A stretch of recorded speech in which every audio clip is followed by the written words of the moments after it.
Ouvre les portes. Thanks. Good morning. How are you? Good. Affaires courantes. Dépôt de documents. Tabling of documents. Il est mon devoir de... It's my duty to lay upon the table, pursuant to subsection 38.3.3 of the Public Servants Disclosure Protection Act, a case report of the Public Sector Integrity Commissioner. Du secteur public. Conformément à l'article... Pursuant to Standing Order 32.5, this report is deemed to have been permanently referred to the Standing Committee on Government Operations and Estimates. Vision budgétaire. Tabling of documents. The Honourable Parliamentary Secretary to the Leader of the Government in the House. Yes, thank you, Mr. Speaker. Pursuant to Standing Order 36.8a, I have the honour to table in both official languages the government's responses to two petitions. These returns will be tabled in electronic format. Dépôt de... Introduction of government bills. Déclaration des ministres. Statements by ministers. Interparliamentary delegations. Presenting reports from committees. The Honourable Member from Avalon. Thank you, Mr. Speaker. I have the honour to present in both official languages the 15th report of the Standing Committee on Fisheries and Oceans entitled Main Estimates 2024-25, votes 1, 5 and 10 under Department of Fisheries and Oceans. I want to thank everybody for their input on the committee and the staff that helped prepare this report for the House. Thank you. Thank the Honourable Member. The Honourable Member from Charlottetown. Mr. Speaker, I have the honour to present in both official languages the 19th report of the Standing Committee on Health in relation to Bill C-64. Le comité a étudié le projet. The committee studied the bill and decided to report it back to the House with amendments. Because of the importance of this legislation and because of the programming motion that referred it to our committee, the level of effort that was required by the support team from the House of Commons and the Library of Parliament was absolutely commendable, and I wish to sincerely thank them for being able to present the report in such a timely fashion today. Thank you, Mr. Speaker. Thank the Honourable Member. Introduction of Private Members' Bill. Ms. Findlay, seconded by Mr. Zimmer, moves to leave to introduce a bill entitled An Act to Amend the Criminal Code and the Controlled Drugs and Substances Act, Possession of Weapons and Drugs in Hospitals. This motion is deemed adopted. The Honourable Member from South Surrey White Rock. Thank you, Mr. Speaker. Under this radical and extremist Liberal NDP government, our hospitals, once sanctuaries of care and safety, have become infested with chaos, drugs, and weapons. In BC specifically, we've heard countless reports from the BC Nurses Union of staff being exposed to fentanyl and meth smoke in their workplace.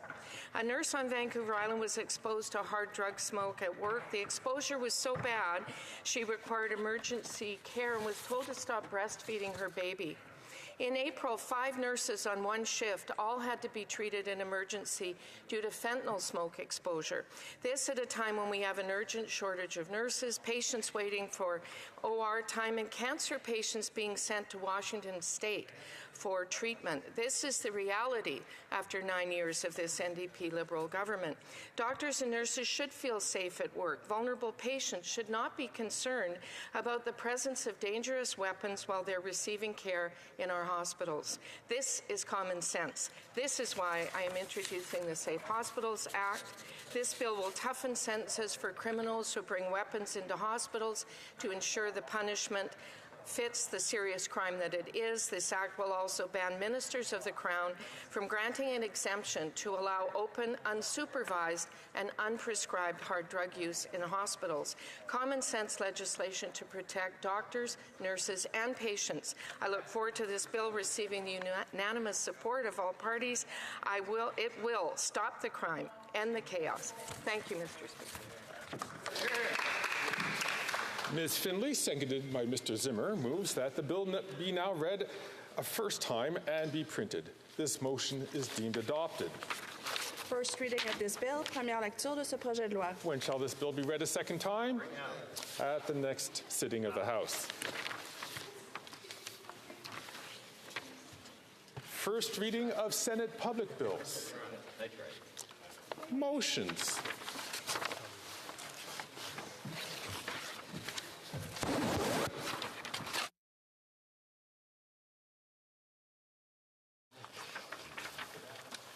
Motion. Presenting petitions. Oh, the Honourable Member for Courtney Alberni. Madam Speaker, I'm tabling this petition on behalf of constituents from my riding, and they're concerned about the horrific situation right now in Gaza, where over 73,000 Gazans have been injured, over 34,000 have died, over 70% of them women and children. Madam Speaker, they're calling on the government of Canada to investigate whether Canadian weapons or weapon components have been used against Palestinian civilians in the occupied Palestinian territories, including during the current war on Gaza, to close loopholes that allow the unregulated and unreported transfer of military goods to Israel through the United States. And Madam Speaker, they're citing that the Liberals have an obligation to prevent genocide. The killings must be stopped, and Canada must do everything possible to end this conflict now, including a two-way arms embargo, immediate sanctions, supporting the ICC and the ICJ. Both Palestinians and Israelis deserve peace, justice, and safety. They're calling for the release of hostages and a ceasefire now. Thank you, Madam Speaker. Presenting petitions.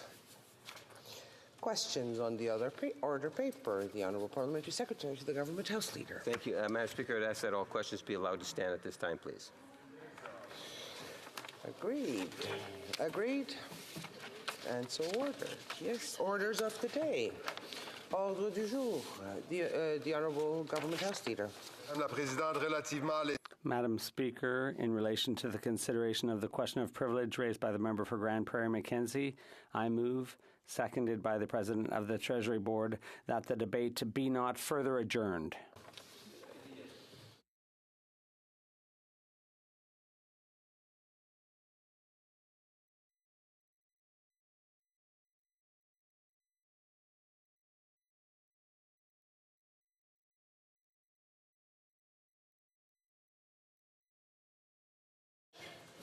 Mr. McKinnon, appuyé. Mr. McKinnon, seconded by Ms. Anand, moves that the debate be not further adjourned. Pursuant to Standing Order 67-1, there will now be a 30-minute question period. J'invite les honorables. I would invite members wishing to ask questions to stand so that the Speaker has an idea how many people wish to participate in this question and answer period, or use the raise hand function. The Honourable Member for Saskatoon University. Thank you, Madam Speaker, and to you, through you, to the government. This concoction of closure to continue the cover-up, is this part of the coalition agreement with the NDP? The Honourable Government House Leader. I do think the member is confused. We're trying to move back to the agenda that provides fairness for every generation, gets to debating tangible things like pharmacare, dental care, expanding the rural rebate on the price on pollution, and putting more money in the pockets of Canadians. This member wishes to instead dance on the head of a pin on procedural matters. We're trying to get back to business. Here. Des commentaires, l'honorable député de La Prairie. The Honourable Member for La Prairie. This is an important debate on the fate of the Speaker, which is indispensable in a democracy like ours, but the Liberals are trying to put a gag order on us. It's quite strange. They're rewriting the history books. Instead of limiting debate, perhaps it would be more appreciated by everyone if the Liberals politely ask the Speaker to step down. The Honourable Government House Leader. My colleague and I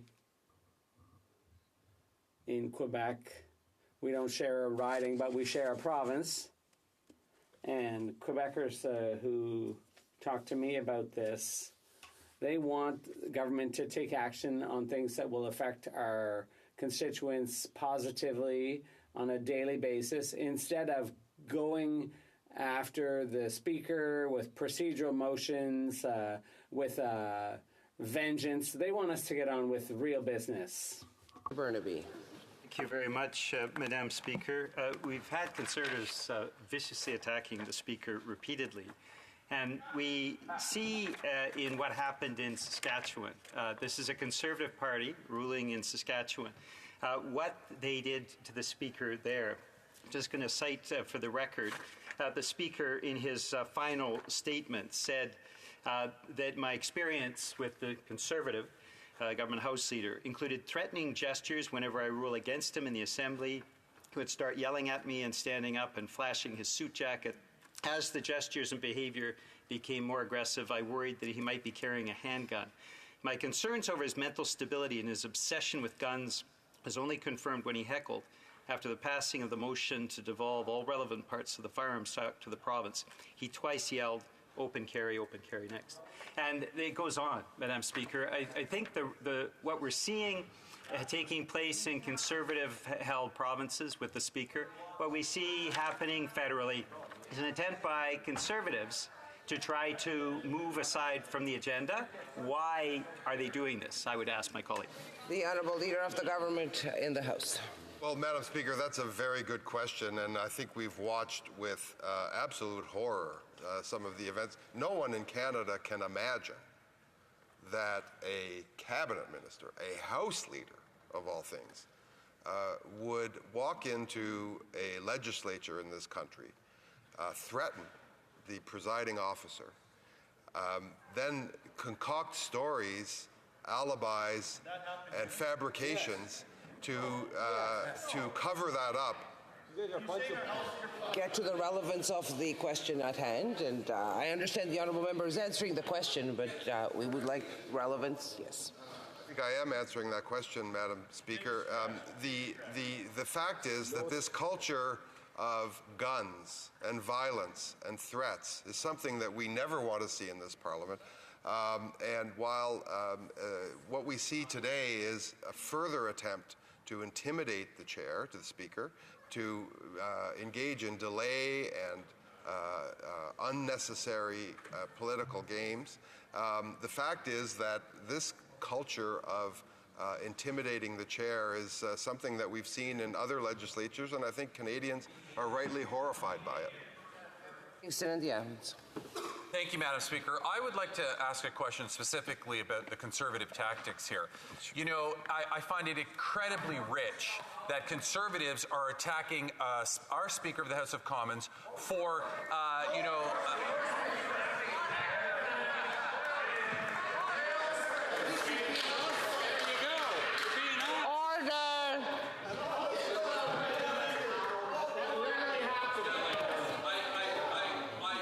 regret to have to inform my colleagues that he is our Speaker because he's the House's Speaker, and this is our House. Unless I have something wrong here, he is the Speaker. He is a Speaker that was a Speaker that was elected by all of us, regardless of how you cast your vote. But this is actually further proves my point, Madam Speaker. But here's the irony: is that they're going after the Speaker of the House of Commons for an image that was added to something about a fundraiser. Meanwhile, the member from Regina Capel actually attended a fundraiser of the member from Regina, Wisconsin, while he was Speaker of this House. While that member from Regina Capel, was our Speaker, he attended a fundraiser. Now, would the House Leader not find it incredibly hypocritical to suddenly be attacking this Speaker, our Speaker, as a result of what actually transpired back in the day with the member from Regina Capel? Good question. Leader for the government. You know, it always amazes me, and I thank my colleague for that question. It always amazes me that the people over here think Canadians aren't watching. They know the facts that he just related. They know that Speaker of the House, being a member of Parliament, must do the things that are the basics necessary to attempt to be reelected in their constituency. They must do the basics required of them by their political party. They must do the basics required of them as a regional member of parliament and a representative of the place they come from. Conservatives think that no one sees that. But people, of course, can understand that. And what I think troubles those of us watching, those that are watching today, Madam Speaker, is what has happened to this place, where it used to be that when the Speaker was elected, we moved on with our business, debating the issues of the day, the back and forth on the various issues that come before us. Instead, these Conservatives try every day to disrupt our work by showing disrespect. You're not allowed to stand, for example, when the Speaker is standing. Well, these Conservatives, led by their leader, will stand up in defiance of the Speaker. They will speak over the Speaker. They will send insults bordering on insults that are entirely inappropriate in this place or in any place. Madam Speaker, these Conservatives better worry about the kind of seeds that they are sowing, because they are breaking the norms, the customs, and the respect that has governed this place for centuries. The Honourable Member for Southwick Interlake Eastman. Madam Speaker, the comments by the Government House Leader are, so disappointing that instead of protecting the sanctity of this place, of our House of Commons, and the House of Commons is our House of Commons, and that is our chair, but the current chair occupant, Madam Speaker, the current chair occupant has proved that they're not fit to be in that chair. Now, we have a decision that was made by the Deputy Speaker about the partisan activities of the Speaker. I don't know what type of baseball the Liberals play there when powered by the NDP coalition to shut down debate on a privilege motion, but the last time I looked, in baseball, 3 strikes, you're out. And we got the Speaker now on 3 different occasions, or actually this is the 4th occasion, that he has done partisan activities and given partisan speeches and has been found each and every time that he has violated the rules of this place. Now, we have a question of privilege in front of us, Madam Speaker, and I turn to Chapter 3 of the 3rd edition of the Rules and Practices of the House of Commons on page 150. It says, once a motion is properly moved, seconded, and proposed to the House, it is subject to all the procedures and practices relating to debate on a substantive motion.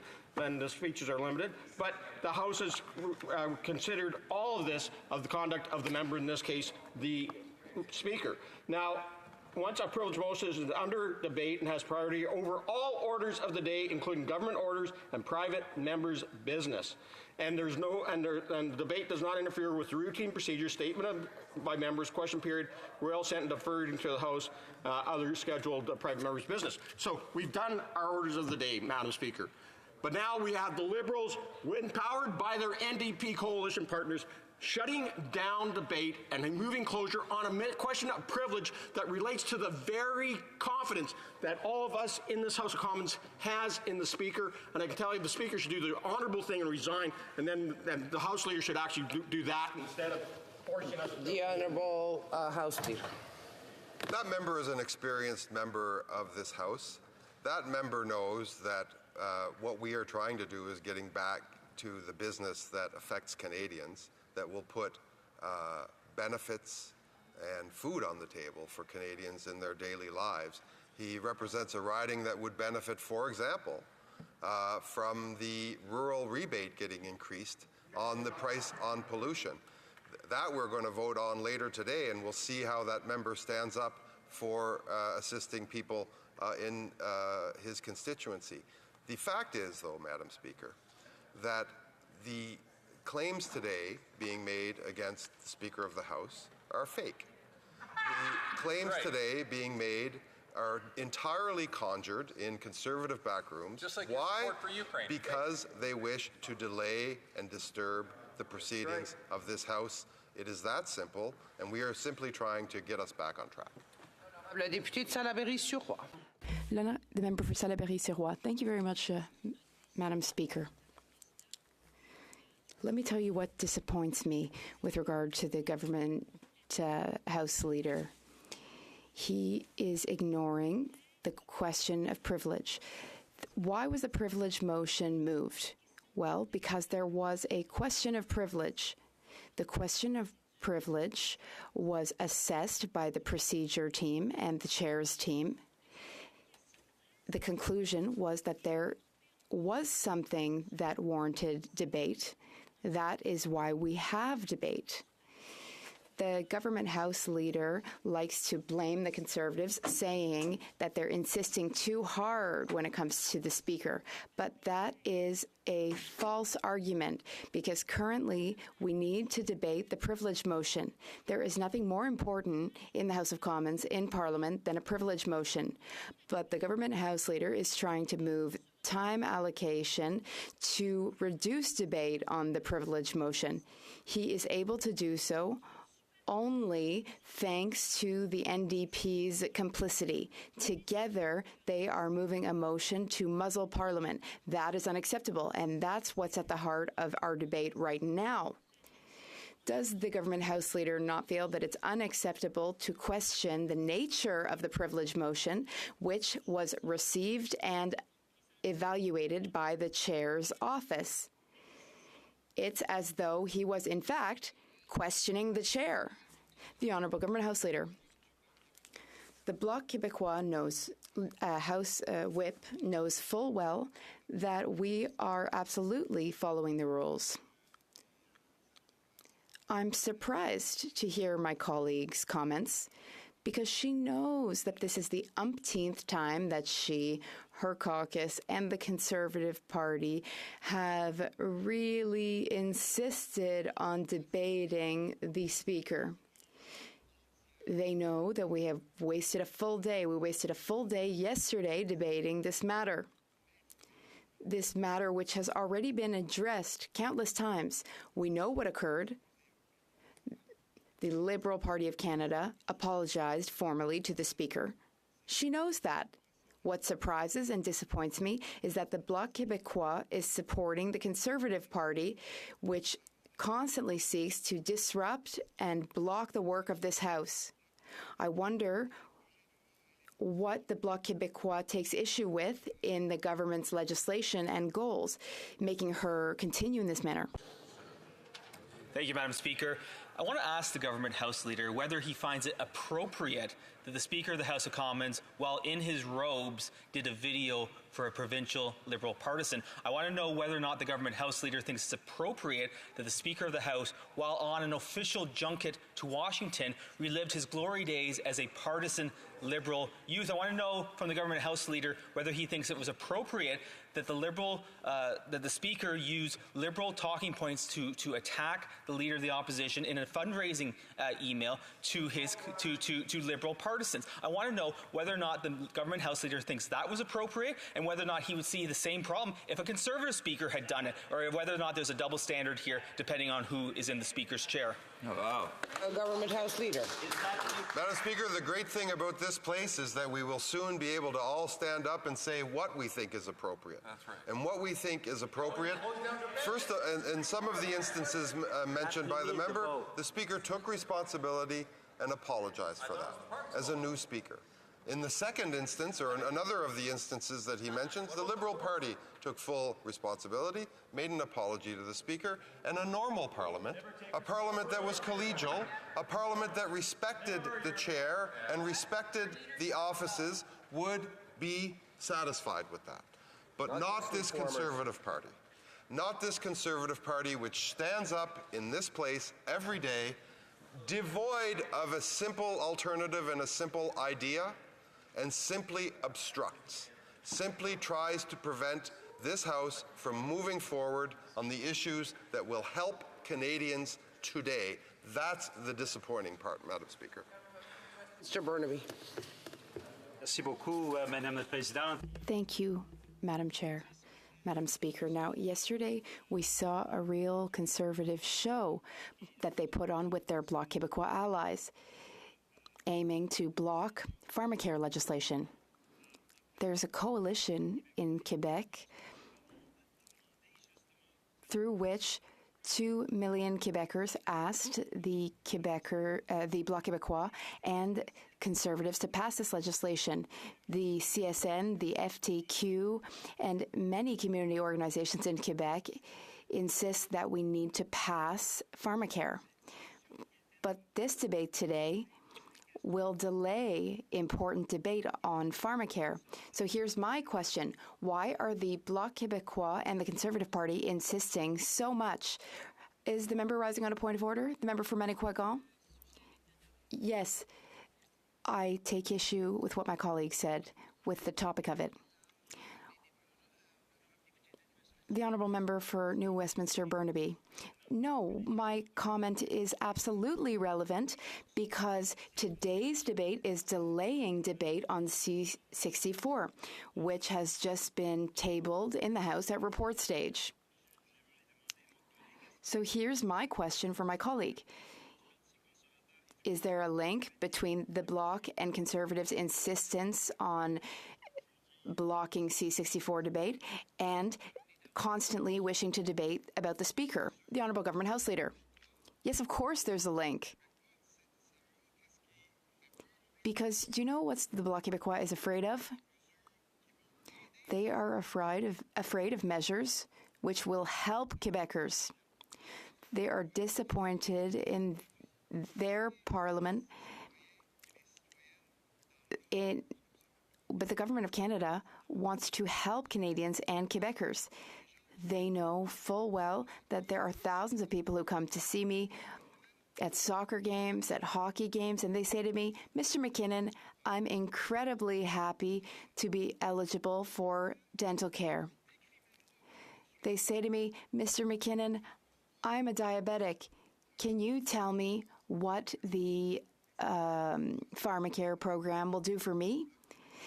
And what really gives the Bloc Québécois the shivers is that this comes from the Government of Canada, and it's being offered directly to Canadians. We will be directly helping Canadians. That, in fact, goes against their separatist rhetoric. We are helping Canadians in a way that is satisfactory to Quebecers. Quebecers like it. That scares them, and that's why they want to debate the Speaker. Thank you, Madam Speaker. I'm sure the longest-serving NDP House Leader in history, Stanley Knowles, is rolling over in his grave at what this House Leader for the NDP just said, that he thinks that one of the most fundamental principles of a parliamentary democracy, the neutrality of the Speaker, is not worthy of a privileged debate when the Speaker, the Deputy Speaker, has actually ruled that the Speaker pursued partisan activities breaching his neutrality. And this Government House Leader, who has a responsibility to enforce and uphold the rules of this House, has called that ruling of the Deputy Speaker fake. And that's reprehensible that this Government House Leader would question the ruling of the Deputy Speaker on this issue. The Government House Leader has a responsibility, first and foremost, as my colleague from Manitoba said, to understand that the rules say a privilege motion debate is more important than any other piece of legislation in this House. I know the NDP doesn't understand it. I expected more from the Government House Leader, but yet twice this week he's imposed closure on issues. Every single bill, every single issue, this government imposes closure. They are cutting off democracy and debate at every turn, and he has no respect for the rules of this House. The Honourable Government House Leader. And this is what it's come to, Madam Speaker. Of all things, I can't believe my ears. A Conservative under this Leader of the Opposition quoting Stanley Knowles. Stanley Knowles, who had a reverence for this place. Stanley Knowles, who achieved the status of having a permanent place in this place. And to compare the actions of this Conservative Party with the actions of a person who inspires us all by his reverence for our democratic institutions is something that, quite frankly, is shocking. It's right out of the MAGA playbook, where up is down and north is south and black is white. Madam Speaker, these Conservatives have become masters in turning words around and making base populist appeals. But what they really do, we see it in the United States, we see it here, is they stand up every day and they stop earnest, honest attempts to make life better for people from becoming reality instead of standing up and obstructing and delaying and insulting and, yes, Madam Speaker, disrespecting our democratic institutions. For Kingston and the Islands. Madam Speaker, the idea that a speaker who is represented by individuals in their community cannot be partisan is absolutely ludicrous. I come from the riding of the longest-serving Speaker of the House of Commons, Peter Milliken. I personally attended fundraisers that Peter Milliken put on as a Liberal in our riding while he was Speaker. There's an established practice for it. But, you know, if you don't want to listen to the longest-serving Speaker of the House of Commons and what he did, let's just talk about his predecessor, the member from Regina Capel, the House leader right now for the Conservatives. While he was Speaker, he attended not only a fundraiser in his riding, which he did those, but he went to the neighboring riding of Regina, Wascana, and attended a fundraiser. There's documented evidence of it. I've tried to table it in the House of Commons before. There are pictures of him at that fundraiser, but of course Conservatives would never let me do that. So it begs the question, why are Conservatives and the Bloc hell-bent on taking down this particular speaker? I can't wrap my head around it. Why are they after this Speaker of the House of Commons? It's a very good question. House Leader. We can only wonder, Madam Speaker, we can only wonder why this Conservative Party will not relent in its attempts to derail the work of this House and to attack the chair and the democratic institution that we are all so privileged to serve in. It is, I can only explain it, Madam Speaker, with the word hypocrisy. It's the same hypocrisy that has a member vote against a housing program and then go try and make the announcement of that, results of that announcement in her riding. They do this all the time. They put this stuff on repeat, Madam Speaker. They come here, they obstruct, they delay, they insult, and they offend, and don't offer one single idea. Those who are watching us today, I urge you to watch and listen closely. Is there a single alternative offered by the Conservatives, a single alternative that helps you in your day-to-day life? That's what we're trying to propose. That's what we are trying to move to and get to work on things like pharmacare, on things like dental care, on things like expanding the rural rebate on the price of pollution, things that put money in the pockets of Canadians. Those are the things we're going to be talking about later today if these Conservatives would just get out of the way. The Honourable Member for Manicouagan. Thank you, Madam Speaker. I have two comments. First, I would like to remind the member that we are discussing a privilege matter, a question of privilege. That is not a delay tactic in Parliament. That is our right. We need to get to the bottom of things. Now, my second comment. The governing party is constantly insisting that we are unable to pass legislation, but they manage the legislative agenda. They're the ones who decided to call an election after 2 years. We are delayed not because we don't want to work and move ahead. It's because we have a speaker who is partisan and lacks judgment. We are also behind because they slowed down the process through poor handling of government business. The Honourable Government House Leader. It's true, Madam Speaker, that questions of privilege are a priority in Parliament. That is why we debated this question of privilege all day yesterday. But for the umpteenth time, the Bloc Québécois is allying itself with the Conservative Party to constantly attack the Speaker of the House, as well as the work that we need to accomplish. The end of the session is around the corner. just a few weeks away. The member knows full well that we would like to move forward with legislation that her constituents will like, such as dental care. Another example would be pharmacare. I could go on. Funding will be transferred to the Government of Quebec to be used to expand the daycare programs in her riding. The member knows full well that she is blocking and delaying this House. We want to put an end to these tactics so that we can finally offer Quebecers and Canadians measures that will help them in their day-to-day lives. Well, Canadians should be very concerned about the vicious attacks of the independent Speaker of the Saskatchewan Legislature by Conservatives and the vicious attacks that we're seeing here by Conservatives. Now, Madam Speaker, as you know, a former Speaker of the House, the actual member of Regina Capel, said the following: reflections on the characters or actions of the Speaker, an allegation of bias, could be taken by the House as breaches of privilege and punished accordingly.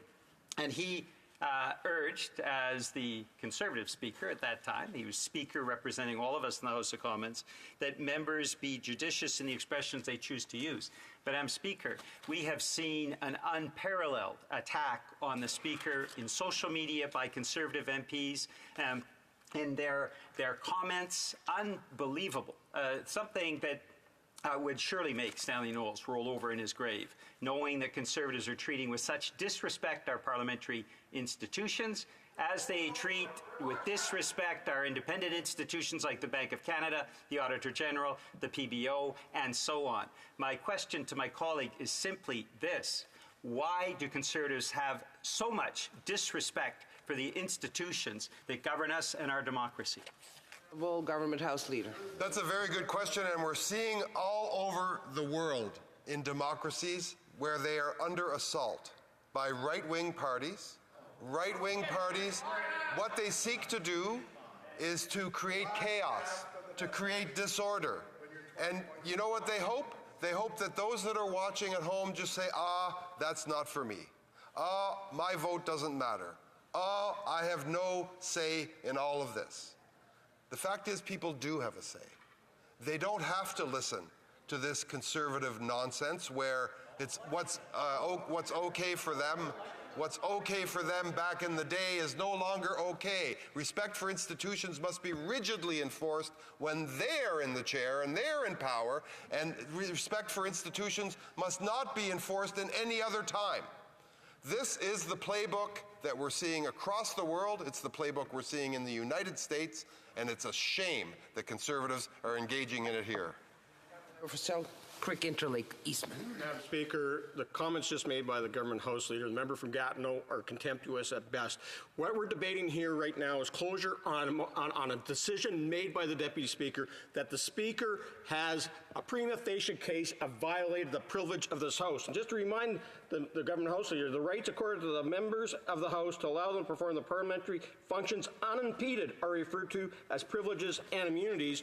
And on page 323 of the Procedure and House Affairs book, it says, when in the chair the Speaker embodies the power, authority, of the office strengthened by rule and precedent, he must at all times show and be shown to have impartiality required to sustain the trust and goodwill of the House. The Speaker has lost the goodwill and trust of this House, and that is why the Deputy Speaker found him in contempt of Parliament, and a prima facie case at that. Very brief answer from the Honourable Government House Leader. There are lots of questions of privilege raised by lots of opposition, and that has happened over the course of history, and there's a way to resolve that, and that's what we are proposing to move to right now, Madam Speaker. That's what we will be doing. We will be doing so serenely, democratically, and within the rules and procedures of this House, and that member should reflect on how this is going in terms of respect for our democratic institutions in that right-wing. It is my duty to interrupt the proceedings at this time. No microphone. Is as follows. Mr. McKinnon, Gatineau, seconded by Ms. Anand, moved that in relation to the consideration of the question of privilege by the member of Grand Prairie Mackenzie, the debate not be further adjourned. If a member participating in person wishes that the motion be carried or carried on division, or if a member of a recognized party participating in person wishes to request. Call in the members.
Well, it all hinges on. Sporty haircut, buddy. Could go shorter, but you know how it is. Voila. La question. The question is as follows. Mr. McKinnon Gatineau, seconded by Ms. Anand, moved that in relation to the consideration of the question of privilege raised by the member for Grand Prairie Mackenzie, that the debate not be further adjourned. Started in the House will now proceed to votes for members participating in person. All those in favor of the motion will please rise. Mr. Sajjan. Monsieur Champagne. Monsieur Champagne. Miss Sgro. Ms. Sgro. Miss Sahota. Ms. Sahota. Mr. Dhaliwal. Mr. Dhaliwal. Mr. Sheehan. Mr. Sheehan. Mr. Gerritsen. Mr. Gerritsen. Mr. Lamoureux. Mr. Lamoureux. Ms. DeBrusen. Ms. DeBrusen. Mr. Vancouverden. Mr. Vancouverden. Mr. May Cambridge. Mr. May Cambridge. Miss Dillon. Ms. Dillon. Mr. Fillmore. Mr. Fillmore. Mr. Hardy. Mr. Hardy. Mr. Badaway. Mr. Badaway. Mr. McDonald Avalon. Mr. McDonald Avalon. Mr. Morrissey. Mr. Morrissey. Monsieur Robillard. Monsieur Robillard. Monsieur Shifke. Monsieur Shifke. Miss Hefner. Miss Hefner. Madame Lambropoulos. Madame Lambropoulos. Mr. Rogers. Mr. Rogers. Miss Yip. Ms. Yip. Mr. Van Bynen. Mr. Van Bynen. Mr. Ali. Mr. Ali. Miss Kayabaga. Ms. Kayabaga. Miss Thompson. Ms. Thompson. Mr. Julian. Mr. Julian. Mr. Massey. Mr. Massey. Miss Matheson. Ms. Matheson. Mr. Johns. Mr. Johns. Miss McPherson. Ms. McPherson. Miss Idlout. Ms. Idlout. Miss Barron. Ms. Barron. Mr. Garrison. Mr. Garrison. Miss Zerillo. Ms. Zerillo. All those opposed to the motion will please rise. Mr. Schmale. Mr. Schmale. Mr. Perkins. Mr. Perkins. Mrs. Stubbs. Mrs. Stubbs. Miss Lewis Haldeman Norfolk. Ms. Lewis Haldeman Norfolk. Mr. Barrett. Mr. Barrett. Mr. Barlow. Mr. Barlow. Mr. Baldinelli. Mr. Baldinelli. Mr. Cooper. Mr. Cooper. Mr. Davidson. Mr. Davidson. Mr. Richards. Mr. Richards. Mr. Albultev. Mr. Abultayev. Mr. Seaback. Mr. Seaback. Miss Ferrari. Ms. Ferrari. Mr. Viss. Mr. Viss. Mr. Lloyd. Mr. Lloyd. Mrs. Roberts. Mrs. Roberts. Mr. Patzer. Mr. Patzer. Mr. Muse. Mr. Muse. Mr. Steinley. Mr. Steinley. Mr. Calkins. Mr. Calkins. Monsieur Lou. Monsieur Lou. Monsieur Martel. Monsieur Martel. Monsieur Gould. Monsieur Gould. Mr. Couric. Mr. Couric. Mr. Zimmer. Mr. Zimmer. Mr. Dreeshen. Mr. Dreeshen. Mr. Kitchen. Mr. Kitchen. Mrs. Falk Battlefords Lloydminster. Mrs. Falk Battlefords Lloydminster. Mr. Nader. Mr. Nader. Mr. Motts. Mr. Motts. Madame Gill. Madame Gill. Madame Michaud. Madame Michaud. Monsieur. Monsieur Brunel Duceppe. Monsieur Brunel Duceppe. Monsieur Barcelou Duval. Monsieur Barcelou Duval. Madame Chabot. Madame Chabot. Monsieur Trudel. Monsieur Trudel. La Chambre attendra maintenant la fin de la... The House will now wait for the end of the electronic voting period before resuming its proceedings.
Wish to inform the House the electronic voting period has ended. If members are not able to vote due to technical difficulties, they may use the raise hand function and the chair will recognize them. Mr. Vuong. Mr. Speaker, I vote nay. But we don't want to make it. Monsieur Sanson. Merci beaucoup, Monsieur le Président. J'ai eu des problèmes technologiques avec mon app, donc je n'ai pu voter. Je veux voter en faveur. All right, those are the two hands there. I think there's a few in the chamber. Mr. Stewart. Speaker, my technology didn't work. Do I have permission to vote from here? Please. It's a nay. Yeah. Okay. Mr. Blair. Technical difficulties, and I vote yay. Let him go. Let him go. C'est Sanson, il parle tout le temps. Monsieur Leblanc. I join Mr. Blair in having had a technical difficulty, and I would like to vote yay.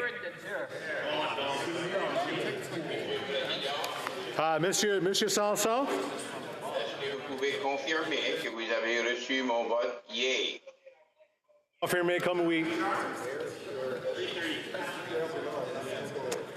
Quelqu'un d'autre? The table will now compile the results of the votes.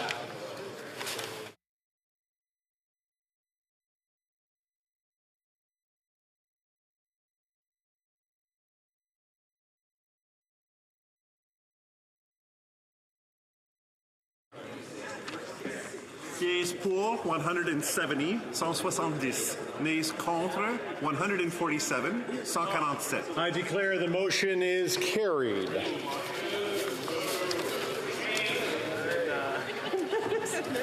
You're welcome. I'll wait for the chamber to calm down a second. Everybody's ready to continue. The Honourable Member for Manicouagan, rising on a point of order. Mr. Speaker, during the vote, I believe that it's necessary to wear our House of Commons approved headsets in order to speak. The member for Sackville Preston Chesapeake was not wearing his headset. Could you please issue a reminder to all members? Thank you, Mr. Speaker. That is a very good idea. But for votes, we make some exceptions with regard to that rule. But for the next time, though, perhaps. The Honourable Member for Manicouagan. Well, Mr. Speaker, could you please tell us whether a vote counts when a member is not wearing an approved headset? This is important for our interpreters, and that's why I'm raising this. Well, the votes do count even without an approved headset. We do accept that during votes. Orders of the day, privilege. Resuming the adjourned debate on the question of privilege on Speaker's alleged lack of impartiality standing in the name of Mr. Workington. When we left this last time, the Honourable Member for Lethbridge had 4 minutes and 30 seconds left in speech. The Honourable Member for Lethbridge.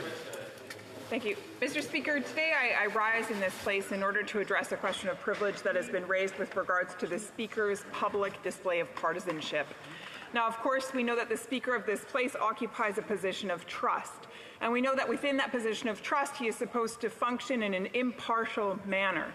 He is supposed to apply the rules in this place equally to all members of all parties. When he functions in a partisan capacity, however, he then betrays the trust of those who occupy a seat within the House of Commons. He goes beyond the scope of his role and actually uses it then for the benefit of his political party, in this case, the Liberal Party of Canada. The events that I'm talking about are several in nature, but the latest one was a summer evening with the Honourable Greg Fergus, said the announcement. And this was a fundraiser that was hosted just across the river in Quebec, or deemed to be hosted just across the river in Quebec. And this invitation was sent out, drawing attention to the Speaker as the keynote. But this isn't the first time. This is the latest event that brings us to the House calling for his resignation or calling for a vote to remove him. But before this, there was a cocktail fundraiser dinner that was hosted just a couple of months ago, where again, he was used as the keynote of this address or this function. And of course, as speaker, he was promoted, again in a partisan fashion, and used as an individual who could help elicit funds for the Liberal Party of Canada. And that's not all. There's a third one that I would like to draw the House's attention to, and that is that the Speaker actually, in his full outfit, jet-setted to Washington and addressed the audience that he was given there and talked about his time as a young Liberal, and in a very partisan fashion addressed the audience that was in front of him. His third strike. But there's two more that I would like to draw this House's attention to, for a total of 5 within just the last few months of him being Speaker. In this place, there was an interaction that took place between the Prime Minister and the Leader of the Official Opposition. The Prime Minister exchanged words or used words to accuse the Official Opposition of being a, quote, spineless leader. And in retort, the Leader of the Opposition responded with words that were similar. The Speaker of the House said nothing to the Prime Minister, but then went on to kick out the member of the Official Opposition, again pointing to a partisan decision. And there's a fifth incident that I would like to draw attention to, and that is I myself was removed from this place. I was removed from this place because I used these words toward the Speaker. I said that he was, quote, acting in a disgraceful manner, end quote.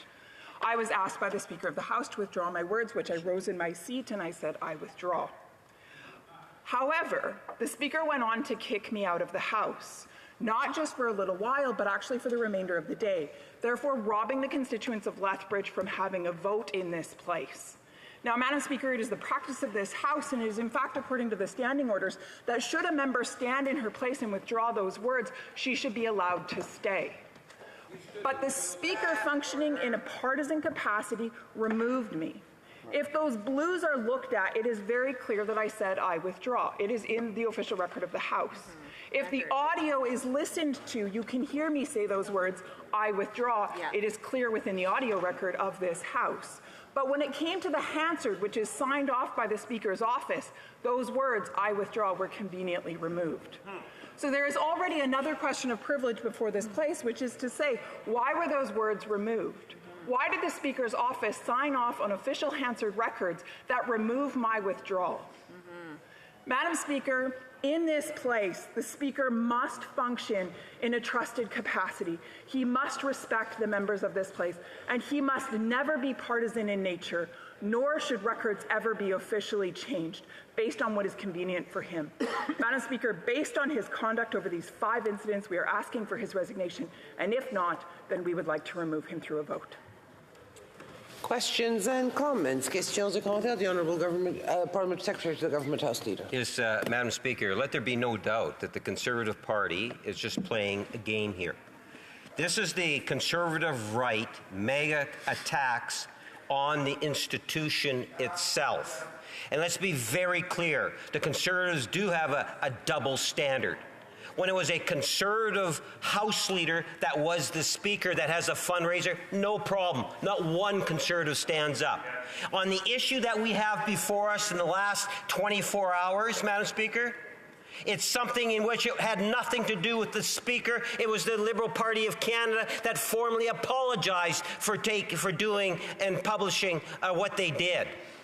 So they're punishing or attempting to punish the wrong entity, Madam Speaker. The question to the member and the Conservative caucus today is how can they continue to make a mockery of what it is that faces reality when this Speaker in this situation did absolutely nothing wrong? Great question. Lethbridge. Madam Speaker, I think the member addresses exactly the problem with this place. The fact that the Liberal members don't see anything wrong with the Speaker functioning in a partisan capacity 5 times in the last few months. 5 times. 1 might be forgivable, 2 possibly, but 5 times. And for the honourable member to say that standing up for democracy and wanting to protect the institution of Parliament is, quote, desperate, to use his words, makes me question his commitment to democracy and the very foundations of Canada and what our forefathers fought for. Good point. Questions et commentaires? Question, l'honorable député de Longueuil. The Honourable Member for Longueuil Saint-Hubert. Thank you, Madam Speaker. Well, it's no longer necessary to prove or demonstrate that the Speaker is no longer worthy of the chair and has made many errors of judgment. But I'm wondering, though, for a Canadian who's been tuning into debate here for the past few months, they see countless time allocation motions. So we're here to defend Canadians, but we're not able to do so with this government's multiple gag orders. And then the Conservatives are constantly delaying and filibustering, vote marathons. Then sometimes we have votes to determine which Conservative member will speak, this one or that other one. It makes no sense. There are serious problems in Canada right now, and we are not addressing them.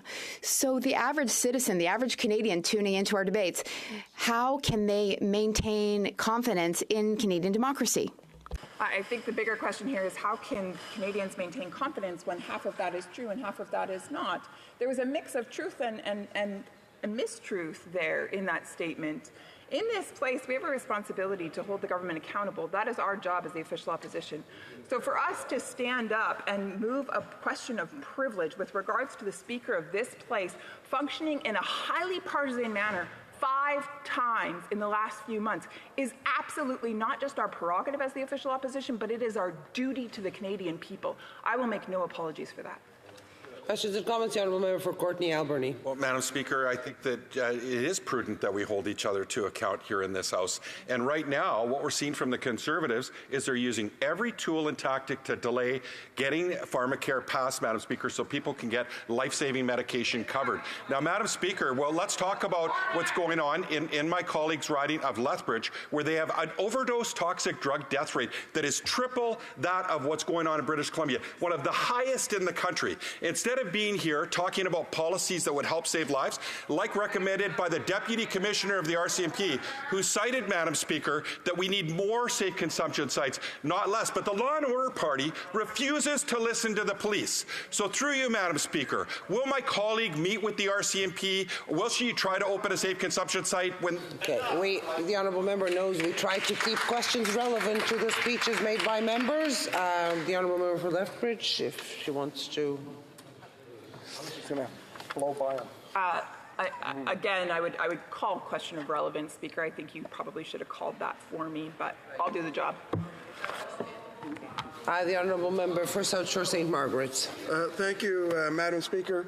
The member for Lethbridge made a very compelling presentation, but I would say that she missed the original sin, that there is a 6th incident, which is the very first incident, the one in which the Speaker, in his robes, in his office, not far from this chamber, recorded a video to be played at the Liberal convention. And while that privilege motion was being debated in this House only a few days later, was doing the incident in Washington that she referred to. So I understand, I would like to ask the member, how many apologies and mistakes do you think are acceptable in partisanship of the Speaker? 10, 20, or 1? To give the Honourable Member for Lethbridge a very brief few seconds to answer. Thank you. According to the standing orders that are outlined by Bosch and Gagnon on page 323, it says, and I will quote, "When in the chair, the Speaker embodies the power and authority of the office, strengthened by rule and precedent. He or she must at all times show and be seen to show the impartiality required to sustain the trust and goodwill of the House. Any act of partisanship is far too many. Any. And he has done 5. Resuming debate, the Honourable Member for Regina Louvain. Thank you very much, Madam Speaker. And it's with a little bit of concern that I rise to my feet today to talk on behalf of the members of Regina Louvain about the Speaker and his partisanship over the many months, last few months that he has been Speaker. But the Speaker's indiscretions actually has started much, much before that. Once you have a pattern of behavior, Madam Speaker, it's not an accident, and you can only you can only apologize so many times.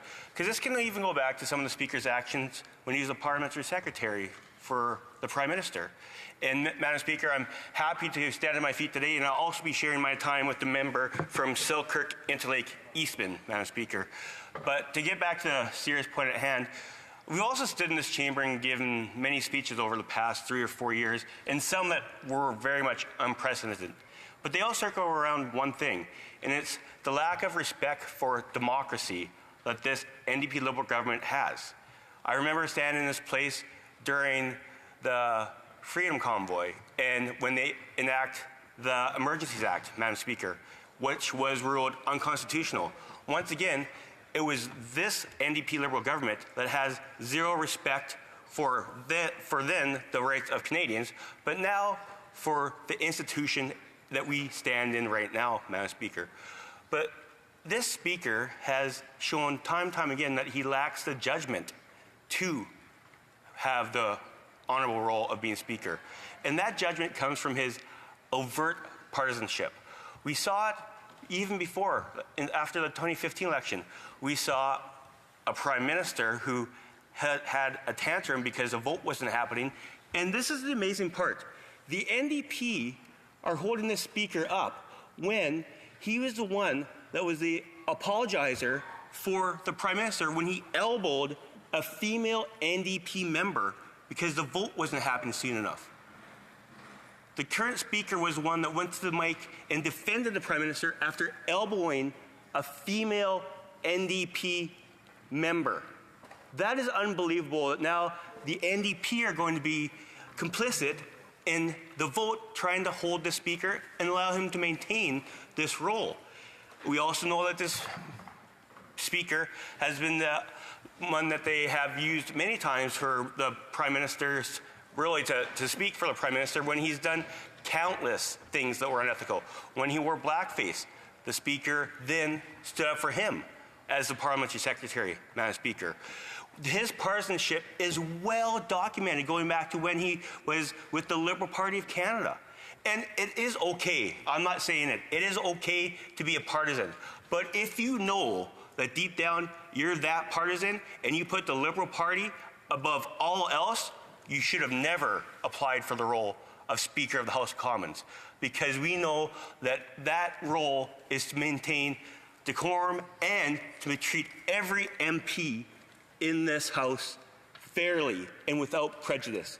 And that is where this Speaker has come up so very, very short, Madam Speaker. And the member from Lethbridge has a very well documented case where she was treated so unfairly, she stood up and apologized on record, on video. You can hear her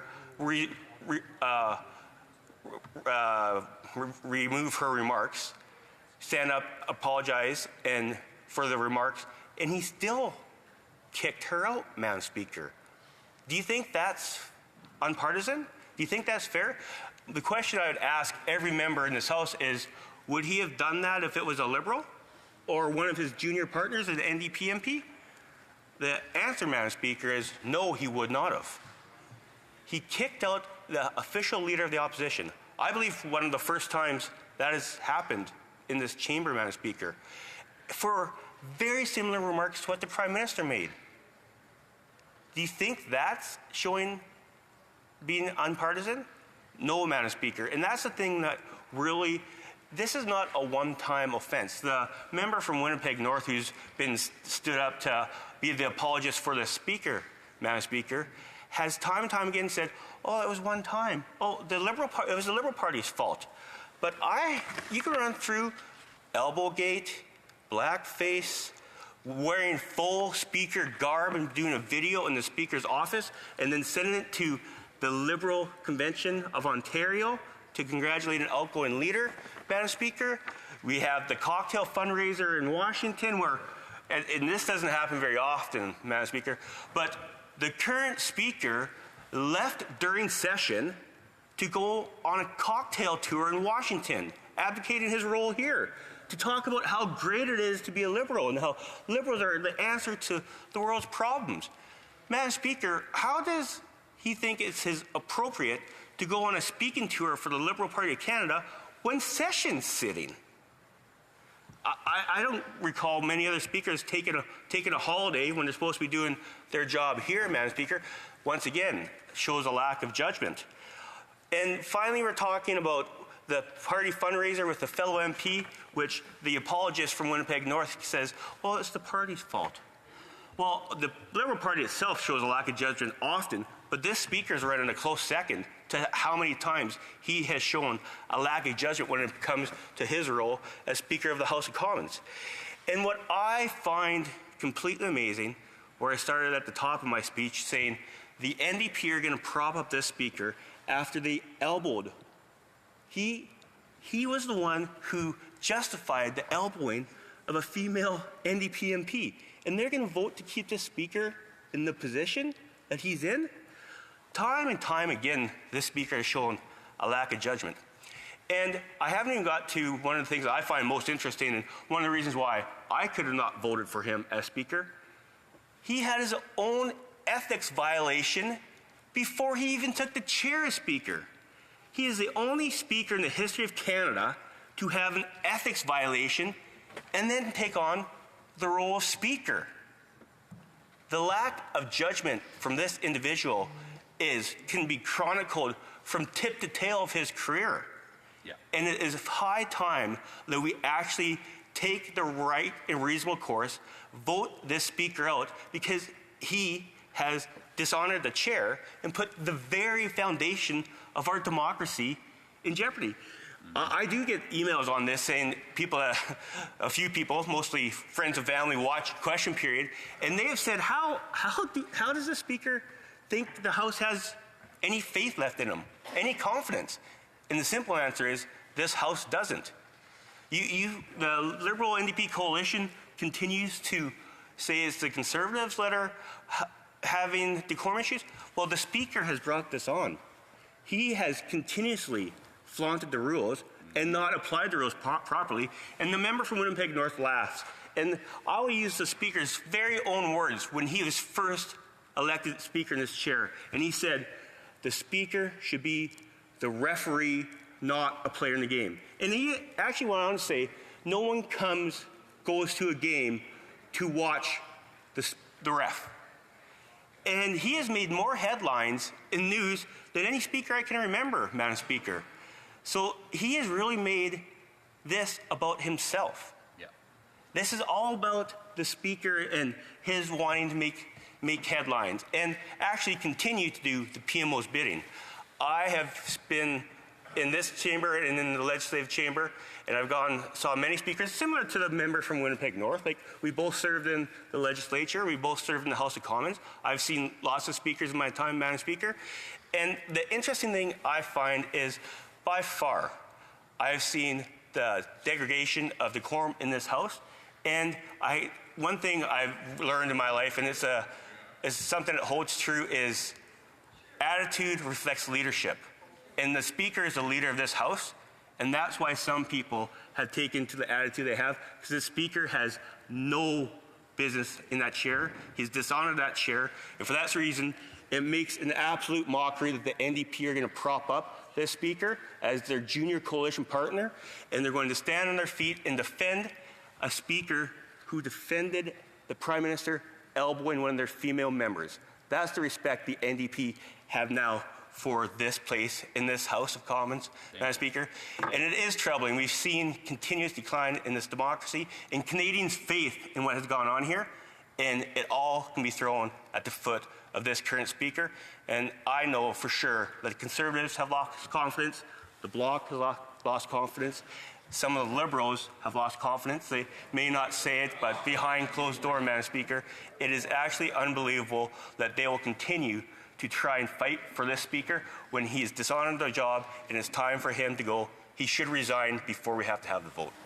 Hear, hear. Questions and comments, the Honourable Member for Kingston and the Islands. I'd like to ask the member a very specific question, Madam Speaker, and I would really like the member to listen to my question and directly answer it without rhetoric. If he's saying we should avoid the rhetoric and everything, answer my question very directly and do not skate past it. My question to him is this: why would it be okay for the member from Regina Capel, when he was the Speaker, to not only attend fundraisers in his riding, but he went outside of his riding to the member from Regina Capel. Well-documented evidence on this. It is out there. We know he did it when he was Speaker. Why was it okay for the member from Regina Capel to act in a partisan manner when he was Speaker, but now suddenly it's not okay for the current Speaker? Can he please answer that question directly without skating around or using rhetoric? The honourable member for Regina Louvain. Madam Speaker, that's a very easy question to answer. The member from Regina Capel wasn't the keynote speaker of the fundraiser. It wasn't during session. The Conservative Party of Canada didn't put out a note that said he will be the one speaking, Madam Speaker. I think that he is, once again, mischaracterizing what happened. And let me answer with this, Madam Speaker. Does he truly believe that 7 times the Speaker has used poor judgment?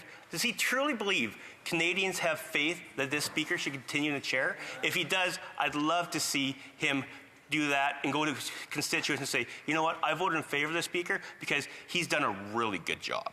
Okay, the honourable member for Kingston and the Islands on a point of order.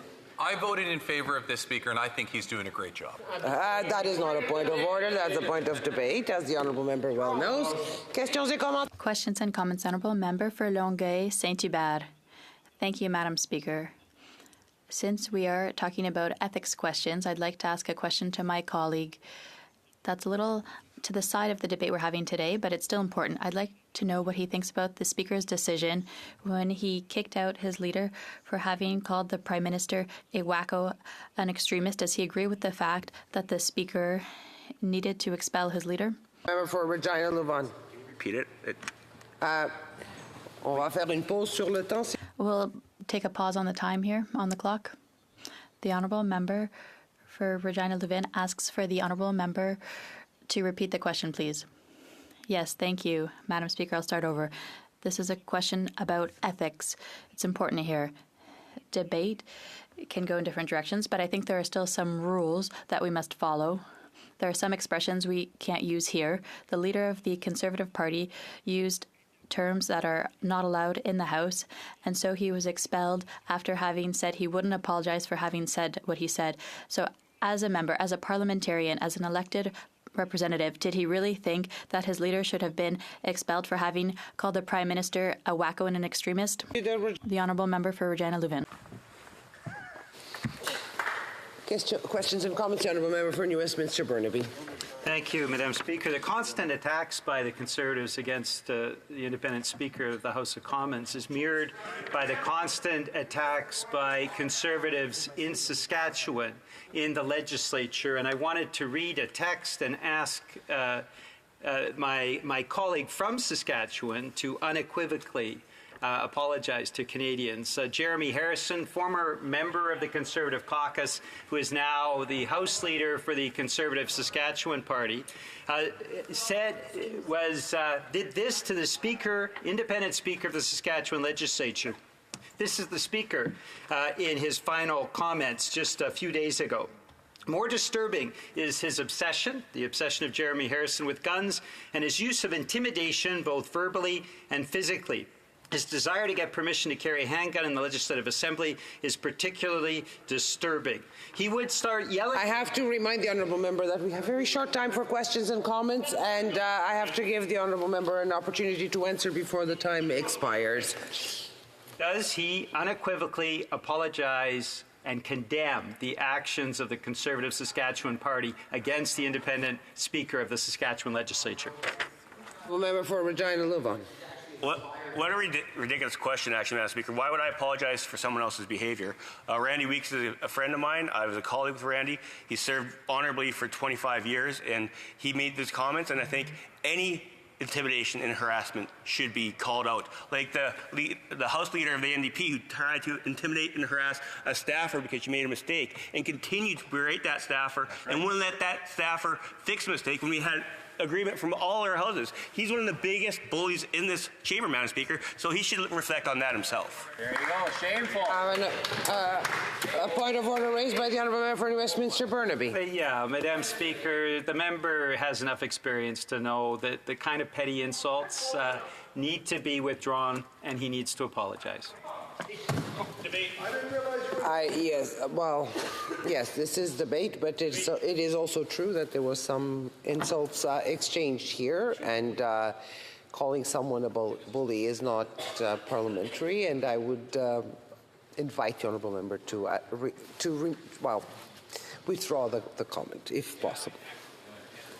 The Honourable Member for Regina Louvain. I would withdraw the bully comment, but I still think he should do some self-reflection.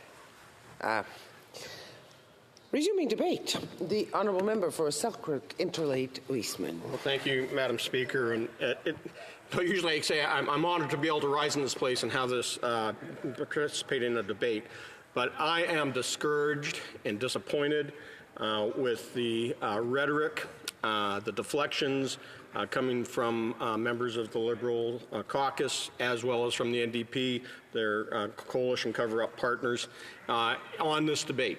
We are dealing with a prima facie case of the violation of privilege in this House. And, you know, I've been here for almost 20 years, and I love this institution. I am incredibly honored and still overwhelmed that the constituents of Selkirk Interlake Eastman have sent me here on 7 different occasions. And to see the government trying to deflect and protect the Speaker, who has now been found in a prima facie case of privilege on multiple occasions, and defend that behavior, to me, is disappointing, to say the least. And really, I'm disgusted by it. Just to remind everyone here, and, you know, I'm such a parliamentary nerd. You know, I read the House of Commons Procedure and Practice. You know, we're on our 3rd edition. You know, I started off reading O'Brien Bosk. Now I'm reading Bosk and Young. I make sure that I read through the book at least once every session. You know, when I'm at the beginning of every parliamentary sitting, the fall sitting, I reread Chapter 20 in particular, but always Chapter 3 as well, because of committee operations and work that we do, and as a vice chair, that I knowing that I have to sit in there. But just to remind everyone, in Chapter 3, the very first page, it says, and so Chapter 3, of course, is on parliamentary privileges and immunity, and it says, the rights accorded to the House and its members allow them to perform their parliamentary functions unimpeded are referred to as privileges or immunities. And the Deputy Speaker found in the case of the Speaker that he has violated our privileges, a prima facie case that he violated our privileges. And what did he violate? His impartiality. And again, referring to Chapter 7, the Speaker and other presiding officers of the House, and the impartiality of the Chair on page 323.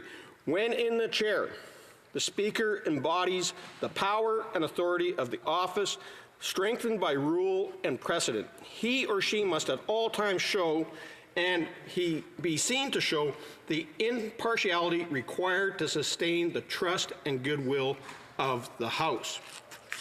That is why the Speaker is now in trouble, because he has not been able to maintain that impartiality. And in fact, we have seen on multiple occasions, we're talking 6, 7 times now, that the Speaker has been called out, caught, and charged for acting impartial. And when it comes down to it, Madam Speaker, the Speaker is the guardian of the rights and privileges of all of us as members of the House of Commons, so that we can enjoy our free speech and other privileges that we have. And it says on page 317, it is the responsibility of the Speaker to act as the guardian of the rights and privileges of members and the House as an institution. It goes on to say, freedom of speech may be the most important of the privileges accorded to members of Parliament. It has been described as a fundamental right without which they could be hampered in the performance of their duties. It permits them to speak in the House without inhibition, to refer to any matter or express any opinion as they see fit in what they say on what they feel needs to be said in the furtherance of the national interests and the aspirations of their constituents. Now, Madam Speaker, when you talk about impartiality, when you talk about preserving our freedom of speech, we have the case where what we're dealing with right now is that the Speaker held a fundraiser. It's not that he held a fundraiser, which was in error, because all of us as parliamentarians have to raise money to be able to fight elections. The Speaker has that right. The previous Speaker, that they always refer to as the House Leader of the Conservative Party, had that right as well. But what was wrong in this case is that the Speaker's EDA, his Electoral District Association, advertised this as a summer evening with the Speaker, and they used inflammatory partisan language against the leader of the official opposition, the Conservative leader. And they said that Conservatives would propose reckless policy that would risk our health, safety, and pocketbooks. That is where the prima facie case of privilege was violated, because they used inflammatory language. Again, that undermines the Speaker in his ability to maintain impartiality. Now, we know also that in the issue of freedom of speech, that he, not that long ago, threw out first the member of Lethbridge, who used unparliamentary language, withdrew that comment, but still, it's in the Blues. So they may want to talk about it, but it was in the Blues. And then it was edited out. And we still need to get that ruling, Madam Speaker, on who made that edit. The second thing is right following that, then threw out the leader of the official opposition, the leader of the Conservative Party, the member of Parliament for Carleton, because of inflammatory language. But didn't apply that fairly, because even though the word wacko was used to describe the Prime Minister, the Prime Minister also, before that, had used inflammatory language, calling the leader spineless. And there's no action, no withdrawal, no apology seeked, no ejection from the chamber by the Speaker, again, undermining and proving that our Speaker is not impartial. Now, Madam Speaker, on those occasions, we talk about freedom of speech. But we also have to talk about the maintenance of being nonpartisan, of being impartial. And it says, again, on Chapter 7, under the roles of the Speaker, it says on page 324, in order to protect the impartiality of the office, the Speaker abstains from all partisan political activity, which includes not going to caucus meetings, never mind attending Liberal fundraisers. And so when you have, the first time the Speaker got caught, he attended a fundraising dinner for a neighboring Liberal. That's not allowed. He can do his own, but he's not allowed to attend other Liberal fundraisers. He then, by video, addressed in a Liberal, dressed in his robes, full Speaker garb, and addressed the Ontario Liberal Party Leadership Convention. I actually filed, Madam Speaker, a complaint with the Procedure and House Affairs Committee of misuse of government resources, of House resources, to further partisan activities, of which the Speaker was found guilty of in order to pay a fine. So again, here we go, supposed to be impartial, not. And we also know that the Speaker went down to Washington on the taxpayer dime and gave a speech about being a young Liberal down in D.C. This Speaker continues to do partisan activities, behaves from a partisan position when occupying the chair, and undermines the individual rights, freedoms, and immunities that all of us are supposed to enjoy. Instead of being the guardian of our rights, he has ejected Conservative members. He has given a pass to the Prime Minister. And it is because of this overall being, I don't know what the appropriate term here would be, I don't want to be unparliamentary, but his ongoing loyalty to the Liberal Party and not to this chamber, Madam Speaker, is what has caused the situation we find ourselves in. For any other members in this House, from the Liberals or their coalition cover-up partners in the NDP, to stand here and say that this Speaker is impartial, they are sadly mistaken. They are only, and the NDP really, I'm so disappointed in, is that they have always stood on the grounds that we protect this institution. They are actually helping to undermine our democratic principles, the respect and honor that this chamber is supposed to hold by continuing to support the Liberals in their ongoing reckless spending, as well as protect the Speaker who has not done the job. Madam Speaker, this House is seized with a question. The government has moved the motion to limit debate. The House, under the rules, are supposed to be seized with a question of privilege and rise here and discuss this and debate it and try to convince one another that we're right or wrong. It's unfortunate the NDP and the Liberals are working together to protect the Speaker and his unparliamentary behavior. So I beg the question to the Speaker, will he do the right thing and resign? Questions and comments. The Honourable Parliamentary Secretary, the Government House Leader. Yes, Madam Speaker, for those that would have listened in yesterday or tuning in today, let there be no doubt that this is nothing more than a Conservative Reform Party tactic. That's all it is, Madam Speaker. The issue that's before us is something that is being used to try to say something that's not true. And instead of having a debate on issues that Canadians are having to face day in and day out, the Conservatives continue to play and choose to play a destructive force here on the floor of the House of Commons. We will continue to be focused on the needs of Canadians as the Conservatives will continue to play this destructive force, Madam Speaker. My question to the member opposite is, when will the Conservatives get away from playing their destructive games and start focusing on what's in the best interest of Canadians and start to support the initiatives that are coming through in legislation and in budgetary measures?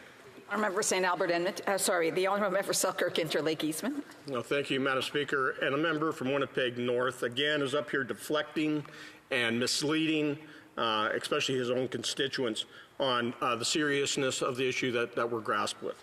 He is contemptuous in his comments, saying that there's nothing to see here, folks. This is all make-believe. It's all fake, which we've heard from the other side and the Liberals throughout the day. And I can tell you that we are seized with a ruling by the Deputy Speaker that someone in this place violated our privilege. And that takes precedent over anything else that we are debating in this House. And for him to say that, look the other way, nothing to see here, folks, is wrong, misleading, and he deserves to be more honest when he's dealing with his own constituents, never mind the rest of Canada. Questions and comments. The Honourable Member for Windsor West. Thank you, Madam Speaker, and thanks for my colleague's intervention. I'm sorry he's disappointed with me and my party, but that's okay. We can have that disagreement. But I think that it's important to note that the Speaker, maybe not done himself favors, but at the same time is consistent with the practices I've done before. And on top of that, with a point of privilege, I remember, Madam Speaker, the Conservatives mailed into my riding. They used to use their mailing privileges called franking. And Monty Solberg emailed into my riding saying I was not supporting the RCMP on the day they were burying 3 RCMP officers in Edmonton. That led to a point of privilege that actually passed and is in the system right now and stopped the mailings that the Conservatives were doing. And I was supposed to get reparations for that. That never took place because there was never agreement about what those reparations would be, but we won it. I guess the question I have for my colleague, though, is how can we trust their sincerity in this debate when their practices aren't consistent with that? The Honourable Member Selkirk Interlake Eastman.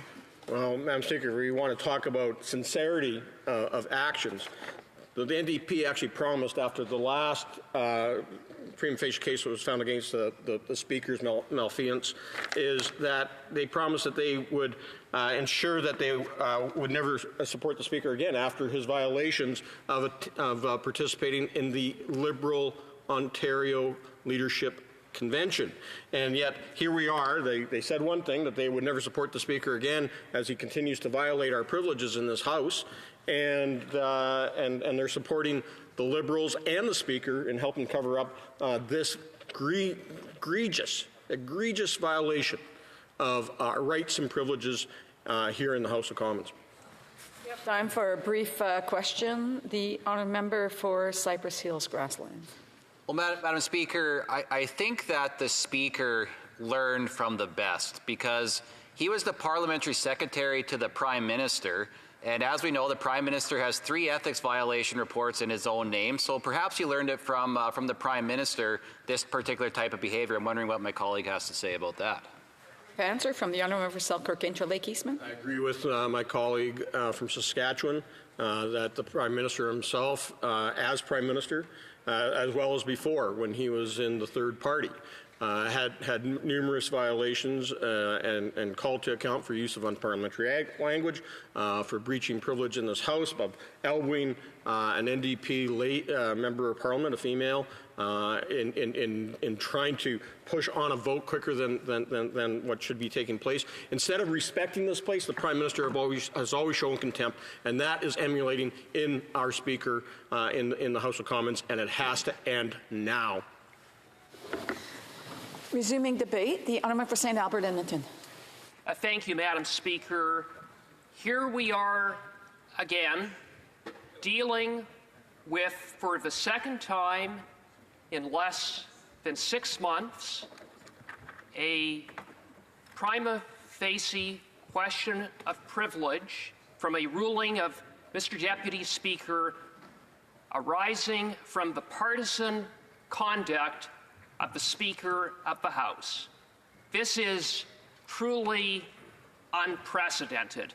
And when I spoke back in December on the initial prima facie question of privilege, I never would have imagined that in just a matter of months, I'd be on my feet again with the Speaker having engaged in a very similar transgression of engaging in partisan activities. Madam Speaker, it is of fundamental importance in discharging the duties and responsibilities of Speaker that the Speaker not only be impartial, but be seen to be impartial. And it follows, therefore, that the Speaker must refrain from partisan activities and engaging in partisan commentary, both in this chamber and outside of this chamber. As the leading procedural authority for this place, Bosk and Gannon states at pages 323 and 324 on this matter, quote, "When in the chair, the Speaker embodies the power and authority of the office strengthened by rule and precedent. He or she must at all times show and be seen to show the impartiality required to sustain the trust and goodwill of the House. In order to protect the impartiality of the office, the Speaker abstains from all partisan political activity." End of quote. And aside from the excerpt, I would wish to elaborate on why a Speaker must be nonpartisan and seen to be nonpartisan and avoid partisan activities. And that is because the Speaker is first and foremost the Speaker of the House of Commons. He or she is the Speaker of this entire House. He is the Speaker for all honorable members in this House, entrusted with significant powers and authority to rule on matters, not only on matters of procedure, but also on matters that go to the heart of the rights and privileges of each honorable member in this august chamber. The Speaker is like a referee or a judge. The Speaker's rulings are final. There is no appeal. And as such, in order for the Speaker to fulfill their responsibilities, they must retain the respect of members and the confidence of members.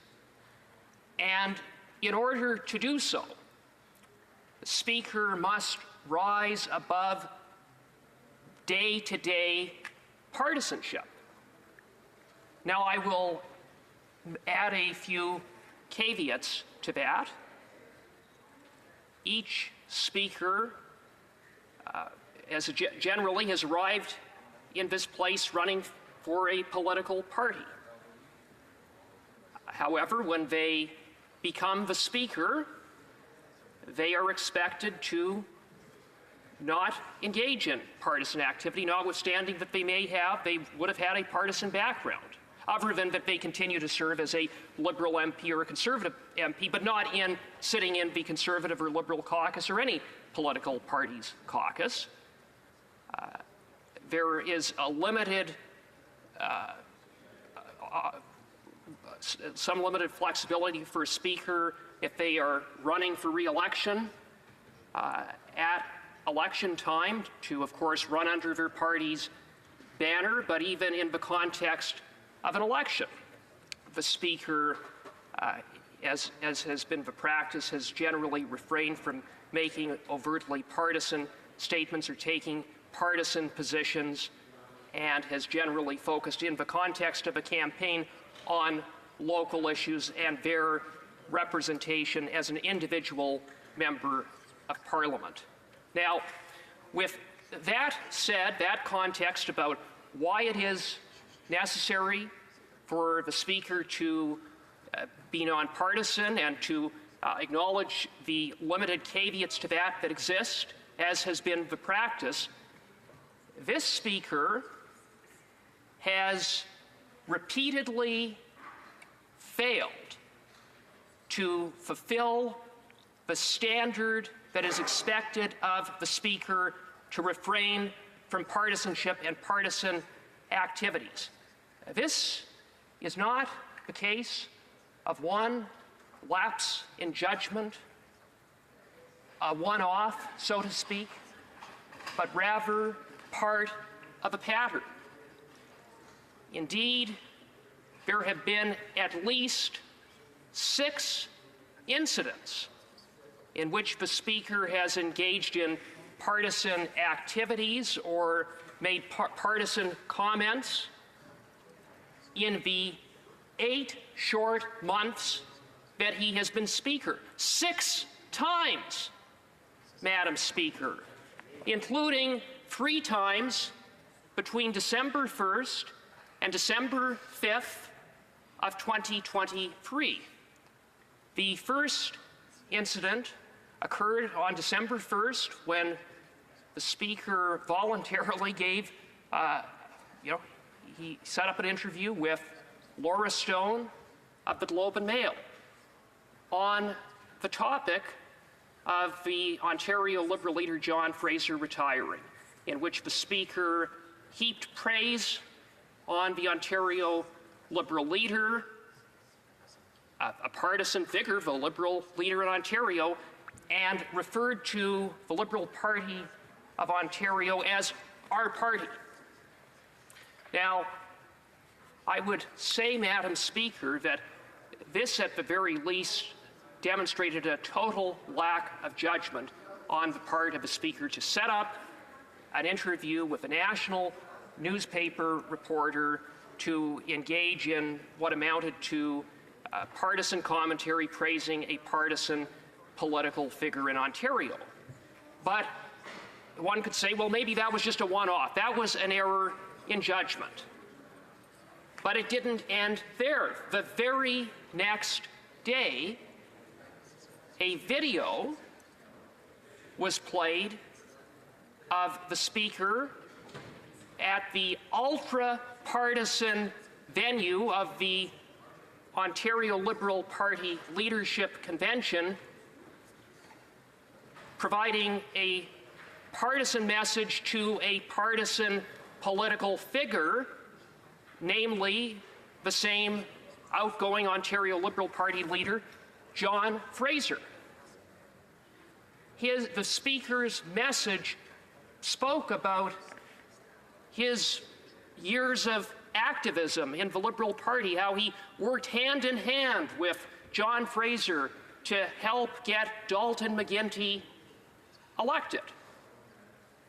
And to make matters worse, the Speaker shot the video from the Speaker's office in the House of Commons and used parliamentary resources to convey a partisan message to be played at a partisan political convention, and wore the non-partisan robes of the Speaker to add insult to injury. And then as problematic as that, the message on the video was a message from the Speaker of the House of Commons, played at the Ontario Liberal Convention. Now, Madam Speaker, when it was reported, when people saw that video, there was general shock that the Speaker had done something that clearly had crossed a line. But the Speaker didn't have the humility to even acknowledge that he made a mistake. He dismissed his transgression as merely one of perception. And when he came before the Procedure and House Affairs Committee, he didn't accept any real responsibility, just like his friend, the Prime Minister. He said that it was a big misunderstanding, that the video was intended for a smaller private gathering. I don't suppose it makes it much better that the Speaker would use House of Commons resources conveying a partisan message to be played at a smaller partisan venue of Ontario Liberals, but that's the Speaker's logic. I'd say it is illogic. And the Speaker's explanation, by the way, didn't add up. It was outright contradicted by other witnesses who came to committee who said that the request had been made for Mr. Fraser's wife to the Speaker's Chief of Staff, and that the video had always been intended to be played at the Ontario Liberal Convention, and that there was no private, intimate event that occurred or that was ever planned. But I digress. As this was happening, as the Speaker was being called out for his partisan activities, shooting a partisan video played at a partisan convention, requiring this House to be seized of the matter of a prima facie question of privilege. The first prima facie question of privilege, the Speaker, to demonstrate his contempt, while the House was sitting, while the House was seized with the matter, took off to Washington, D.C. to, at taxpayers' expense, hobnob with a bunch of liberal D.C. elites, in which the Speaker yet again engaged in partisanship. This while he's under fire for two partisan transgressions. It's unbelievable. He attended a reception for one Claus Gramco, who was retiring from the Frederick Naumann Foundation, a foundation closely connected with the Liberal Party of Canada's sister party in Germany. And during the reception, the Speaker talked about his days as a Liberal, his days as a Liberal youth president. The Speaker was essentially thumbing his nose at this House and demonstrating that in his mind the rules and the standards that apply to the Speaker of the House don't apply to him. And it should be noted that the Speaker didn't get off scot-free for his transgression. The Procedure and House Affairs Committee, in a report that was adopted by this House, ordered that the Speaker reimburse the House of Commons for any costs associated with the production of the video using House of Commons resources, as well as to provide an apology to this House, an apology that the Speaker initially refused to provide. Now, you would think that, Madam Speaker, after that the Speaker might have learned his lesson, but it seems not, because we found out shortly after that the Speaker had been engaging in other partisan activities. For example, the Speaker attended a Liberal Party of Quebec political reception for the Quebec Liberal MNA for Gatineau. And then it was reported in the National Post that within weeks of being elected as Speaker of the House, the Speaker contacted a former Liberal MP to write an op-ed praising him and attacking the official opposition. The Speaker took it upon himself to orchestrate an op-ed attacking the leader of the opposition, using a friend to do so because he knew that he couldn't do so publicly. That is conduct completely unbecoming of a Speaker. It was calculated partisanship by the Speaker, and he hoped that he could do it in a hidden way between his friend, the former Liberal MP, but he got caught as a result of a report in the National Post. And now, Madam Speaker, we have the latest transgression by the Speaker, and that is that the Speaker's Liberal Riding Association of Hull-Elmer organized an event, a summer evening with the Speaker. Now, on its face, if it was simply an event hosted by his riding association, if it was simply billed a summer evening with the honorable member, that would not be an issue. A Speaker it has been the practice for Speakers to attend events in their riding, including events of their local association, but to do so in a way that is not overly partisan. But that isn't what happened in this case. In fact, what was posted to promote the event was an ultra-partisan message. And I think it's important to read that message that was posted on the Liberal Party website for a summer evening with the Speaker. Quote, "It's an opportunity to join fellow Liberals to talk about ways we can continue to build a better future for all Canadians, fellow Liberals." But on top of that, it says, while the leader of the opposition and his Conservatives propose reckless policies that would risk the health, safety, and pocketbooks, our Liberal team is focused on making life more affordable for Canadians, and it went on.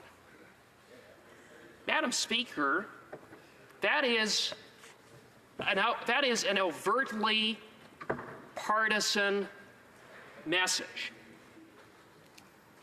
And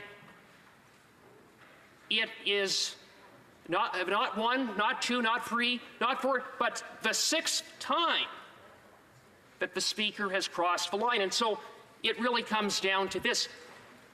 How many times does this have to happen?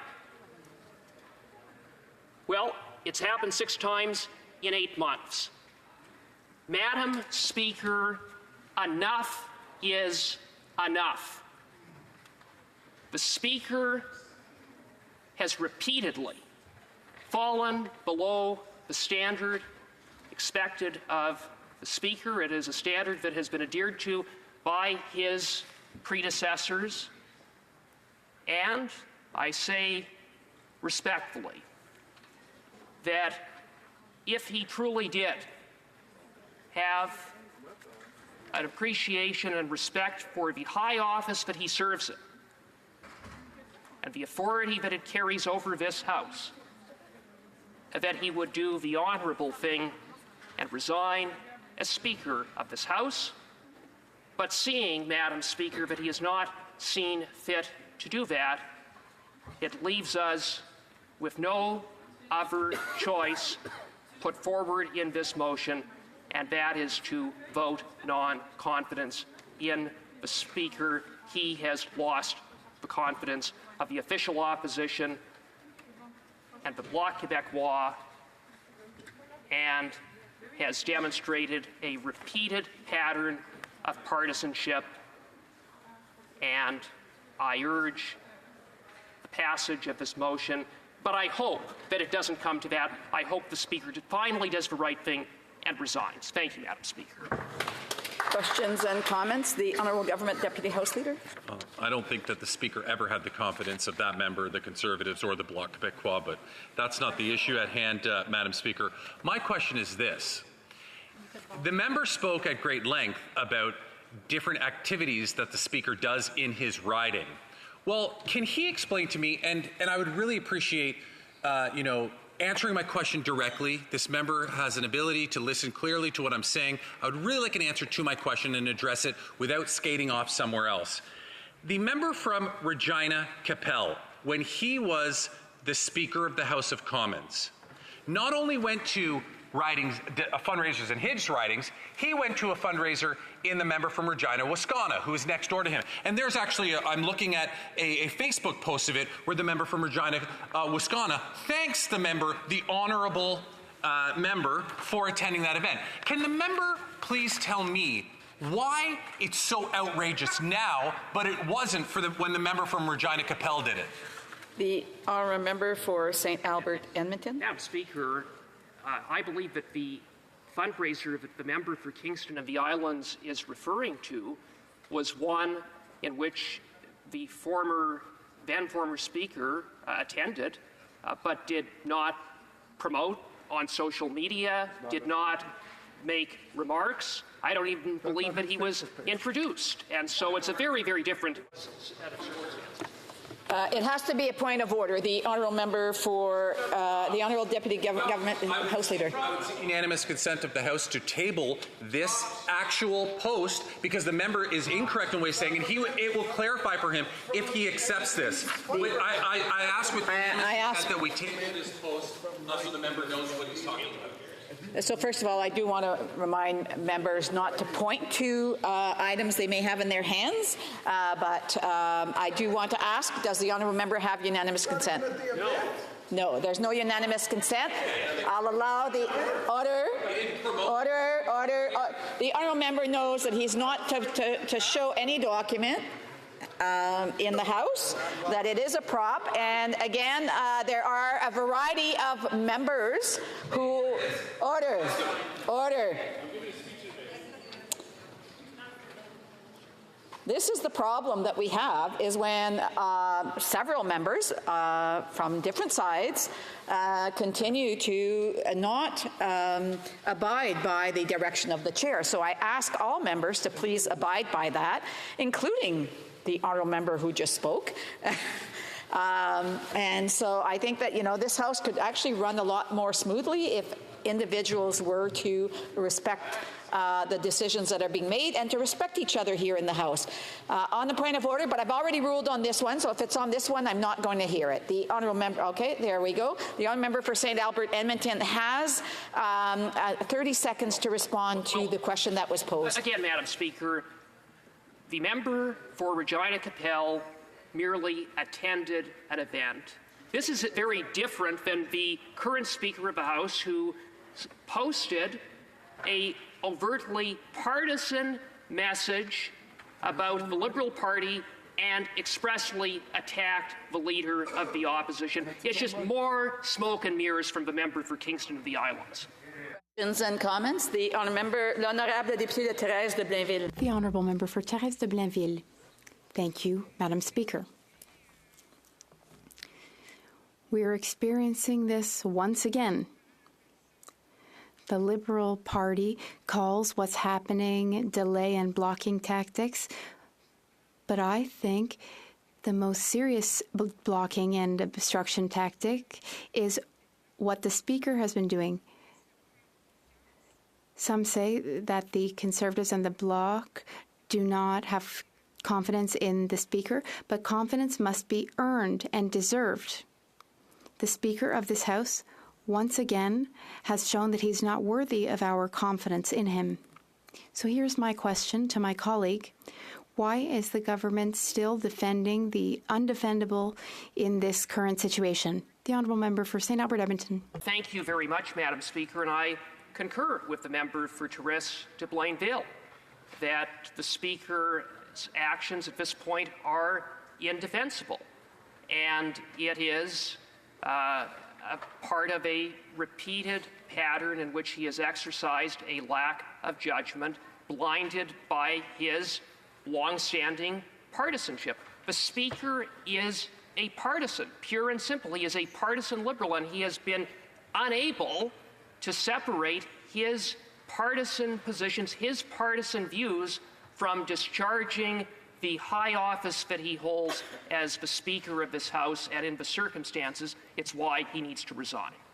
Questions and comments? The Honourable from Windsor West. Thank you, Madam Speaker. And here we are when the Conservatives also had a Speaker, who still isn't in the House, who used his office for a video during a nomination meeting, during an electoral process, and was fined on precedent $500, which I believe the Conservatives were actually part of the committee as well, too, fined $500, and then now they want something different, which they did in the past. And this is what really it boils down to. How can the Conservatives continue to propagate this stance that they have when their own former Speaker paid a $500 fine because he used his parliamentary office in these chambers and these areas to do a video during an electoral process to support one of their candidates that's now here? How can they continue the charade? Such hypocrites. The Honourable Member for St. Albert Edmonton. Speaker, I guess once again the member for Windsor West has demonstrated that he is a member of the government caucus defending the partisan Liberal Speaker of this House, conflating unrelated matters relating to the member for Regina Capel, who's not the Speaker of the House. It's more smoke and mirrors. But if he wants to talk about consistency, for example, I would remind him about the position that the member for New Westminster Burnaby took, the NDP House Leader, with regards to this Speaker on the very question of this Speaker's partisanship. And that is that he said, quote, "This cannot happen moving forward." This cannot happen moving forward. Well, it's happened at least 3 more times since then, in terms of 2 incidents that were reported that happened beforehand, but were reported after the fact, and now this incident. And the member for New Westminster said if there was any derogation from that, that the NDP would vote non-confidence. Well, they have an opportunity to do so now, but again... Sorry, I do have to allow for other questions. I know the Honourable Member loves to chat on this. The Honourable Member for Regina Louvain. Thank you very much, Madam Speaker. It's a pleasure for me to take to my feet. And the Liberals don't protest too much. They're trying to conflate 2 different scenarios. The member from Regina Capel, when he was the Speaker, went to the airport to pick up the guest speaker for a fundraiser, the Honourable Leader of the Opposition, drive him to the fundraiser, took a picture outside, and then left, Madam Speaker. That is nothing like what this Speaker did. And it's hilarious that the Liberals and their junior partners over there are trying to make the connection between these 2 events. This was a Liberal advertised event with the Speaker, full stop, in a riding close to the Hill. Madam Speaker, there is a complete difference. I wonder if my colleague would like to share some light on those comments of how illogical and desperate this costly coalition looks right now. The Honourable Member St. Albert Edmonton. Well, I want to thank my colleague, the member for Regina Louvain, and he's absolutely right. There is no connection. It's just an effort by the Liberals to sow confusion and to smear the member for Regina Capel, all the while failing to address the issue at hand, which is the pattern of repeated partisanship displayed by the Speaker of the House. And the reason, I guess, we're so defensive of the Speaker is because the Speaker is a partisan Liberal who has repeatedly demonstrated that he is prepared to take the direction coming from the Prime Minister's office, and that's a whole other issue. Questions and comments? The honourable member, the honourable parliamentary secretary to the Government House Leader. Yes. Yes, Madam Speaker, there is the reason, the essence as to why it is that we're debating this issue today and yesterday is because of a incident. That's what caused it. Now, here's what the Liberal Party... The honourable member for St. Albert Edmonton will have an opportunity to answer. I would ask members to pretend that they're in the courthouse, and I'm sure that they know that that would not be acceptable in the courthouse when you start heckling or start yelling across the way. So I would ask members to please be respectful. The honourable parliamentary secretary has about a minute to ask his question. Yes, thank you, Madam Speaker. The Conservative members rose on a matter of privilege based on one incident. And that incident, let me quote from a letter from the Liberal Party of Canada to the Speaker, there through Canadians. The Liberal Party of Canada unequivocally apologizes to you for this mistake. We take full responsibility. Madam Speaker, this is virtually laughable in terms of a joke. The Conservative Party is using character assassination of the Speaker in order to justify the far-right reform attitudes that the Conservatives hold in terms of trying to demonstrate Parliament is dysfunctional. I say shame on them, and let's get down to business and deal with the benefits that Canadians need today and start debating legislation in the budget. The honourable member for St. Albert Edmonton has just a little over a minute to respond. Madam Speaker, I would say shame on the parliamentary secretary. That is utter nonsense even for him. This motion arises, yes, from a prima facie question of privilege, a ruling of the Deputy Speaker, and you have demonstrated contempt for the Deputy Speaker by dismissing the seriousness of that matter that has been ruled upon.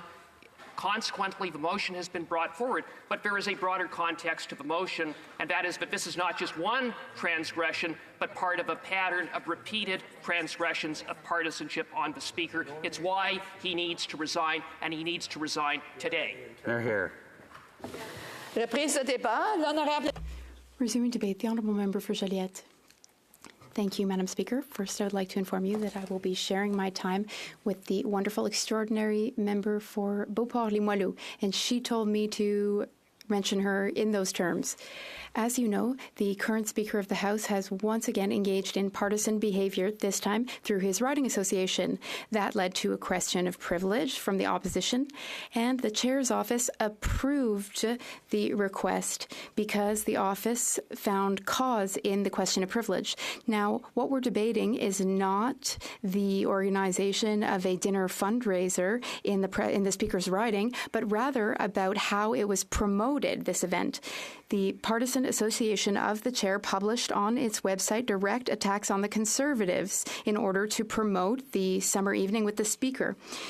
What they said on the website was, the Leader of the Opposition and the Conservatives have irresponsible policy that could harm your health, your safety, and your pocketbook. Meanwhile, our Liberal team is committed to making life more affordable for Canadians and to implementing its bold plan to create an economy that is beneficial for everyone, to protecting the environment, and to making our communities safe.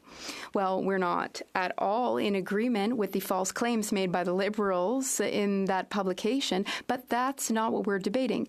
The ad was online for about a week before the media found out about it, and then it was withdrawn from the website. Today, the Chair ruled not on the question of privilege regarding the umpteenth incident with the Chair, but on the fact that there is no clear procedure to challenge the actions of the Chair other than through a non-confidence motion. So the Chair asked the House to reflect on the matter. Here is the opposition motion. The partisan behavior of the Chair, which is repeated, it's behavior outside the House, it's against the expectations of his position. So the House feels that this is very problematic. and we wish for the chair to resign as of Monday following the adoption of the resolution. And we want a new speaker elected pursuant to Standing Order 2.2, and that be the first order of the day on the Monday in question. We agree with the motion. The speaker's latest partisan activity is now part of a long series of partisan activities. During the Liberal Party of Ontario's convention in December 2023, the Speaker paid tribute to his longtime friend, John Fraser. It was a very partisan tribute. John Fraser was interim leader and candidate for Liberal Party of Ontario leadership. The Speaker made a speech for him wearing his Speaker's robes in his House of Commons Speaker's office using House of Commons resources. In the video, the Speaker said, "We had so much fun together when we worked together in the Ottawa South Liberal Association. We worked on Liberal Party policy. We helped Dalton McGuinty get elected. It was a defining period in my life." And when I think about the opportunities that I have now as Speaker of the House of Commons, I thank people like John. End of quote. In his speech, he also used the words "our party." The Speaker acknowledged that when he testified in committee. The evening before the convention, the Speaker accepted an interview with Laura Stone of the Globe and Mail. In his interview, he paid tribute to the outgoing interim leader of the Liberal Party of Ontario, John Fraser. He heaped praise on him and referenced Mr. Fraser's work in the Liberal Party. The interview was published on the Globe and Mail's website that very night and then appeared in the paper the next morning. Now I'd like to tell you about another partisan incident which also occurred in December 2023 in Washington on December 5th during an official trip that the Speaker decided on his own that he would like to make as Speaker of the House of Commons. He went there at the exact same time that the House was debating a question of privilege related to his behavior. So during that time, the Speaker attended a reception honoring a longtime friend who shared political affiliations, who he met when he ran for president of the Young Liberals of Canada, and the Speaker spoke publicly at that event to pay tribute to his friend. There was also a third partisan incident in December, in the same month, in the Speaker's riding. The Speaker participated in a cocktail soiree for Liberal supporters, provincially and federally. At that event, donations were raised, all while the House Procedure Committee was studying the Speaker's ethical breaches. And let's remember that in the Practices and Procedure Guide of the House of Commons, it is clear that while Speaker, the Speaker embodies the authorities of his position. That is confirmed by the standing orders and by precedents. The Speaker must at all time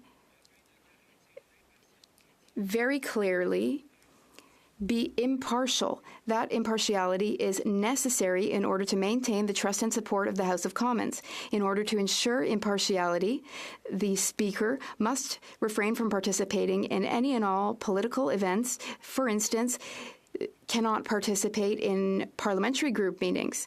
The Speaker may not participate in debates and may not vote unless it is to break a tie. Then it is the tie-breaking vote. But clearly, the Speaker failed in his duty to exercise diligence because he participated in many partisan activities, and all parties accepted that.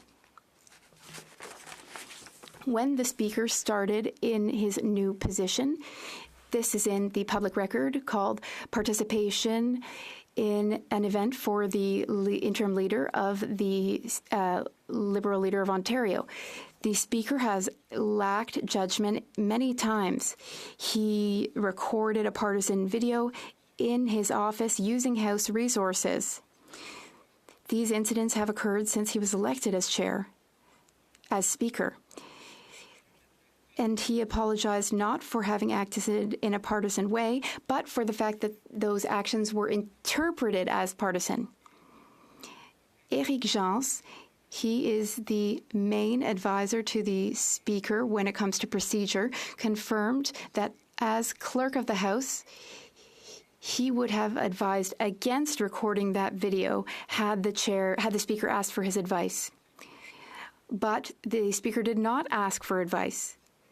The speaker did not understand what he was signing up for when it comes to impartiality, nor did he ask the advice of the many experts and advisors he has access to as speaker. He did not ask for advice. Then the speaker did not mention to the PROC committee that he had participated in other further partisan events. This is just further proof that the speaker lacks judgment. As you know, the Speaker of the House is a great guy. I get along with him very well, but that's not the crux of the matter. The Speaker in the chair needs two essential qualities to maintain the confidence and trust of his peers. Those are exercising judgment and remaining neutral. But this latest incident demonstrates that he has neither of these qualities. This is why we support the motion. Thank you, Madam Speaker. Questions and comments? The Honourable Parliamentary Secretary of the Government House Leader. Yes, thank you, Madam Speaker. It is unfortunate that the Bloc have fallen into the Conservative trap and have taken this approach to filibuster ultimately, and that's what we're really witnessing based on a privileged issue. And I can tell you, Madam Speaker, that Canadians, when you take a look at things such as the budgets, where you have issues like pharmacare, the disability program, you have the dental program, these are things that are affecting the lives of Canadians on a daily basis.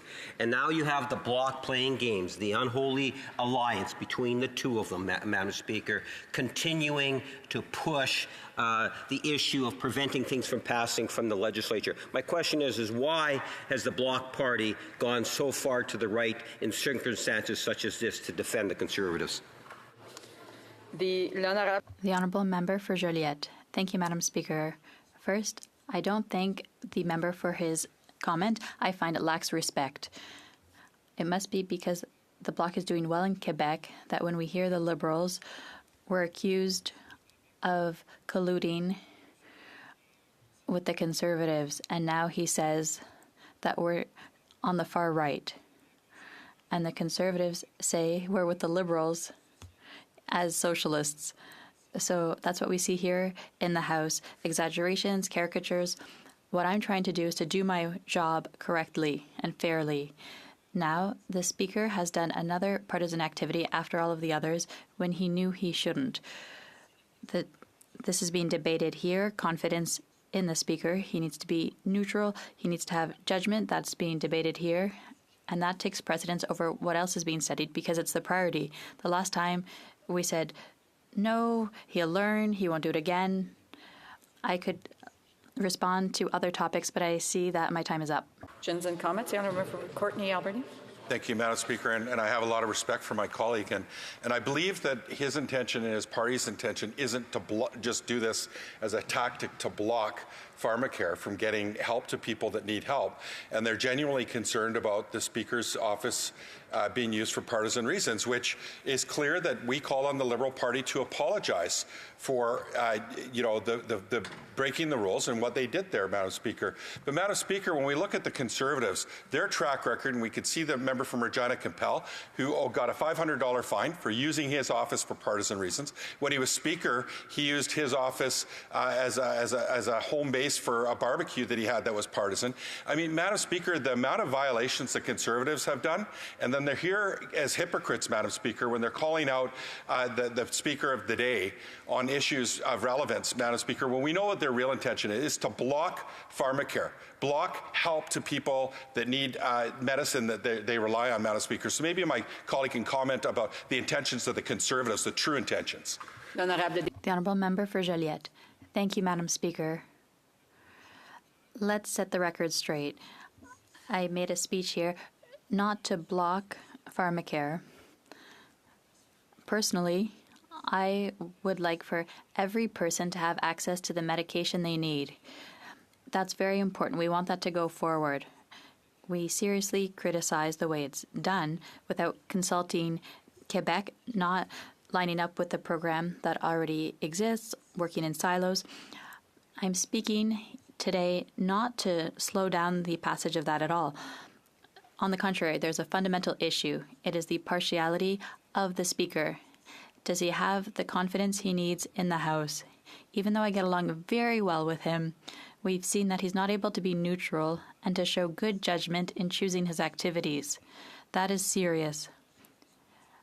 Somebody can say somebody did worse in the past, but that's not what we have before us. We're looking at the current Speaker. The Honourable for South Shore St. Margaret's. I would ask that member about the member for New Westminster Burnaby's quote after the first incident when he said to the media after the incident with the Speaker, "This cannot happen again moving forward. From now on, you cannot have a Speaker engage in partisan activity," he said. If there was any derogation from that in the weeks and months to come, we would be voting no confidence. So can this member explain why the NDP is going back on the word of their leader? A brief response, the Honourable Member for Joliette. Thank you, Madam Speaker. We'd have to ask him the question directly, but I would ask as a question. The people who believe politicians' promises, well, that might be the issue, and so we can look at the consistency of certain parliamentarians. Resuming debate, the Honourable Member for Beauport-Limoilou. Thank you, Madam Speaker. It's not a pleasure to speak about a topic like the one we have before us today, but it must be done, because the role of a Speaker is an important one. It's through him or her that order is maintained in the House of Commons, and it's through this role that members don't cross the floor and towards each other as we see in other parliaments. It is through the Speaker that impartial decisions about the running of this House must be made. So today, we are once again debating the impartiality of the Speaker. I'll give a little bit of background, if you'll allow me. We are heirs to the British parliamentary monarchy. The first Speaker was either Sir Peter de la Mare in 1376 or Sir Thomas Hungerford in 1377. The Speaker was considered the King's man and the servant of the House. It wasn't until 1642 that the Speaker became detached from royal power after Speaker William Lenthal stood up to Charles I, who had sat in the Speaker's chair demanding the heads of the 5 parliamentary leaders. Despite the threat, the Speaker stood up to the King, and there was a clear division in his role, dividing it from royal power. Following this, the Speakership remained coveted by the ruling party, since it would give the party additional leverage to promote its ideas and ideals. It wasn't until the Speakership of Arthur Onslow, which began in 1728, that the role of the Speaker began to detach itself from the party in power and turn towards impartiality, with the introduction of the first standards of independence and impartiality that are still associated with the office today. During Speaker Charles Shaw Lefebvre's term of office, which began in 1839, it became clear that the principle of abstaining from political activity was well established. Unlike the United Kingdom, Canada did not have to dither long over the role of the Speaker, as this was determined in 1867 with the Constitution, the British North America Act. Clearly, not everything has been thought through, as we are currently in a regulatory hole. Now, I will talk about impartiality, the impartiality the Speaker needs to have. The authority and responsibilities of the Speaker as presiding officer of the House of Commons derive largely from the Constitution and the written rules of the House. Here, I will quote from Bosc Gagnon, page 317. The duties of the Speaker of the House of Commons require balancing the rights and interests of the majority and minority in the House to ensure that the public business is efficiently transacted and that the interests of all parts of the House are advocated and protected against the use of arbitrary authority. It is in this spirit that the Speaker, as the chief servant of the House, applies the rules. The Speaker is the servant, not of any part of the House or any majority in the House, but of the entire institution and the best interests of the House as distilled over many generations in its practices. Despite the considerable authority the Speaker holds, he or she may exercise only those powers conferred by the House within the limits established by the House itself. In ruling on matters of procedure, the Speaker adheres strictly to this principle, delineating the extent of the Speaker's authority and in some cases offering a suggestion as to matters which the House may see fit to pursue. I'll continue.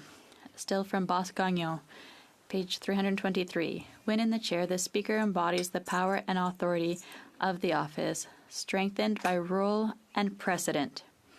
He or she must at all times show, and be seen to show, the impartiality required to sustain the trust and goodwill of the House. Still with Bosc-Gagnon, in order to protect the impartiality of the office, the Speaker abstains from all partisan political activity. And my colleague has already mentioned a few examples. And where there's some vagueness in the standing order, it's where there are partisan activities outside of the House. Of course, 6 days after the activity that the Speaker participated in, the press release, well, the party said, no, it's our fault with the press release, and the Speaker is not involved at all. Allow me to ask serious questions about how things work in that party, the type of planning they do. The Speaker can thank his volunteers, of course. Personally, I would have waited to a time when the House was no longer sitting. For example, the Saint-Jean-Baptiste or July 1st, when the House wasn't sitting, so there would be that impartiality. That being said, for the party to send a press release without even asking authorization from the person concerned for the phrasing, or without even asking the executive, or however they call it in that party, of that writing, to ask if they wanted to phrase it like that. Is that prudent? Is this okay? So the party sends out press releases about their own members, and here it's a member who's the Speaker of the House of Commons, but they're not getting approval from members. They're not consulting them on the content of the press release. Well, some parties are more democratic than others, I guess, because that's never happened to me.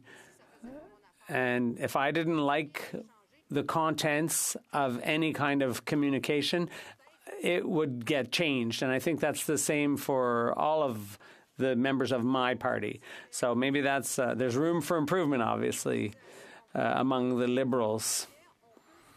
Now, I was saying that there might be questions about the timing and follow-up. How was it that no one was aware of what was in that communication? How is it that the Hull-Aylmer Executive Council or the team, the staff for Hull-Aylmer didn't follow up? Because they issued a communication or a press release. Why wasn't that the one that was used instead of the highly partisan party's messaging? So, Madam Speaker, the conclusion is that obviously the question of the confidence of this House in the Speaker following a highly partisan message from the Liberal Party of Canada, and also following a decision of the Speaker which was raised questions about partiality. The same event would have been held when the House wasn't sitting. That would, if the event had been scheduled at another time, it wouldn't have created quite such a stir. So impartiality is clearly a necessary part of the Speaker's role. And the Speaker's impartiality has to be so great that no one, as soon as the speaker opens their mouth, no member should remember which party that speaker came from. Unfortunately, that is not the case. It has to be full, complete, 100% impartiality, but unfortunately, currently, that is not the case with the current speaker. And when he makes a decision or gives a ruling, there are about 45% of the members in this House who truly wonder whether that ruling is truly impartial. And that question, those doubts, nobody should have to have those doubts, no matter which side of the House they sit on. Thank you, Madam Speaker. Questions? Questions and comments? The Honourable Member for Lac Saint Louis. Thank you, Madam Speaker. I can see that the member is recognizing that this was a mistake made by the party, by the political party, and their mistakes are not relevant to what happens in this place. When a member stands up in this place and asks questions, those questions, if a member stands up and asks a question about a political party, the Speaker intervenes and says, that's not before the House. That question's not in order. So the mistake of a political party, which operates beyond the jurisdiction of the House, if you will, and that has nothing to do with the will of the House, and the will of the House was that the member for Hull-Aylmer be Speaker. That was a decision that was made a few months ago. The Honourable Member. Thank you, Madam Speaker. It would have been nice if my entire speech had been paid heed to. Yes, I mentioned that it was the party's mistake, but not just by sending out a hyper-partisan political message, but they didn't get the member and his staff to vet that messaging. So there was a fault there, too. It took them 6 days to wake up and notice that this hyper-partisan message had gone out in connection with the members' riding. So if you take a box of Kleenex and you poke holes in it with a pin, and then suddenly you start filling each hole, well, you're still going to wonder if your box of Kleenex has been repaired. No, there was too many holes. Well, thank you, Madam Speaker. I really appreciated my colleague from the Bloc's speech. Now, it would seem that the Prime Minister and the Speaker are having a personal competition to see who can break the most ethics laws and continue to get away with it. The Prime Minister has 3 in his name. The Speaker has 1 ethics violation in his own name. He now has 3 instances where he has violated the chair by using partisan activity. I'm just wondering if my colleague from the Bloc would agree that the time has come for the Speaker to finally do the honourable thing and resign. The Honourable Member for Beauport-Limoilou. Thank you, Madam Speaker. I'm going to give another image to explain that apologies are not always enough to undo all the damage. So if I take a piece of paper and I crumple it up, and that's all the mistakes a person may have made, that represents all their lack of judgment and their ethical shortcomings. And then each time the person apologizes, I open up the sheet of paper, I unfold it or uncrumple it, it's still going to be wrinkled up. People are going to remember, and we remember, that despite 2, 3, 4, 5, 6, 7, 8,000 excuses or fines, little fines paid here and there, well, the damage is done and the confidence is no longer there. Brief answer. The Honourable Member for New Westminster Burnaby. Merci beaucoup, Madame la Présidente. Thank you, Madam Speaker. Thanks very much. For a long time now, we've been trying, and this is the procedural Bible. It says that lack of judgment by the Speaker is to be sanctioned. And the vast majority of members, because we know the circumstances, we know that you mustn't attack the Speaker or will the bloc vote once again? Are they going to question the Speaker again, knowing that the Conservatives have done everything they possibly could to go after the Speaker and attack him? A brief answer. The honourable member for Beauport-Limoilou. Thank you, Madam Speaker. Is this a personal attack on the Speaker? No.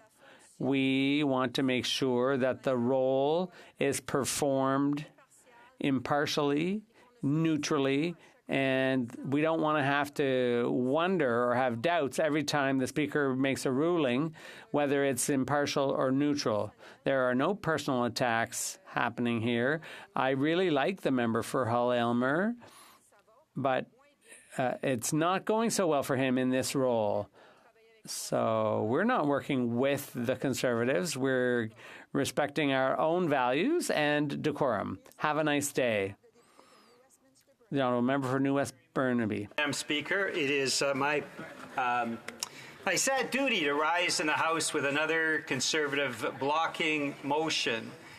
Yet again, Conservatives, as they have for the last couple of years, ever since Aaron O'Toole, who everyone regrets his passing as leader of the Conservative Party, and the member from Carleton became leader of the Conservative Party.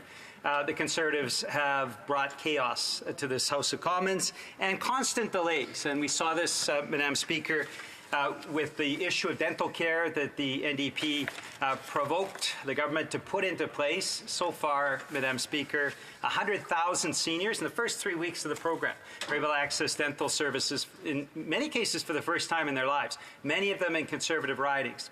2 million seniors have signed up, and tens of thousands are signing up each week. And we know starting next week that people with disabilities, families with kids under 18 will be able to sign up for dental care. Conservatives blocked that systematically. And now we have another procedural move by the Conservatives to try to block passage of pharmacare, which will help 6 million Canadians suffering from diabetes, 9 million Canadians that are looking to control their own reproductive health without huge financial costs, particularly women's reproductive freedoms, is absolutely fundamental. Conservatives have been blocking that bill since February 29th. They know that it is back in the House today, and instead of allowing a vote to take place, they have been steadfastly blocking consideration of this procedural motion that will be voted on thanks to the procedural move that was made a few hours ago.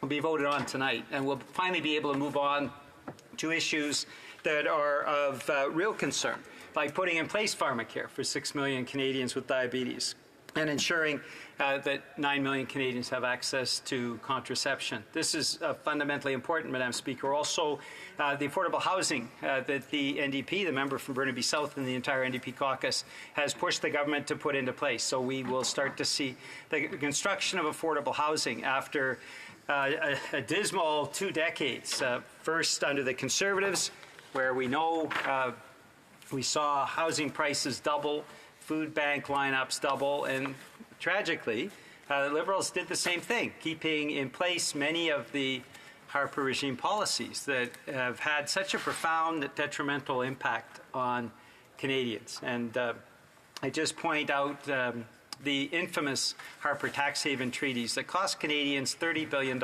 each and every year, according to the PBO. It is sad beyond belief that we are unable to pay for so many important things that would make a difference in people's lives, and NDP initiatives that are blocked constantly by the Conservatives, at the same time as Conservatives seem proud of the fact that they're giving $30 billion, continue to give $30 billion a year to overseas tax havens and the very wealthy. Those are my concerns. We know that this is a procedural delay. It's designed to block pharmacare. But there is an underpinning that I find extremely disquieting, Madam Speaker, and that is Conservatives trying to run roughshod over our independent institutions writ large.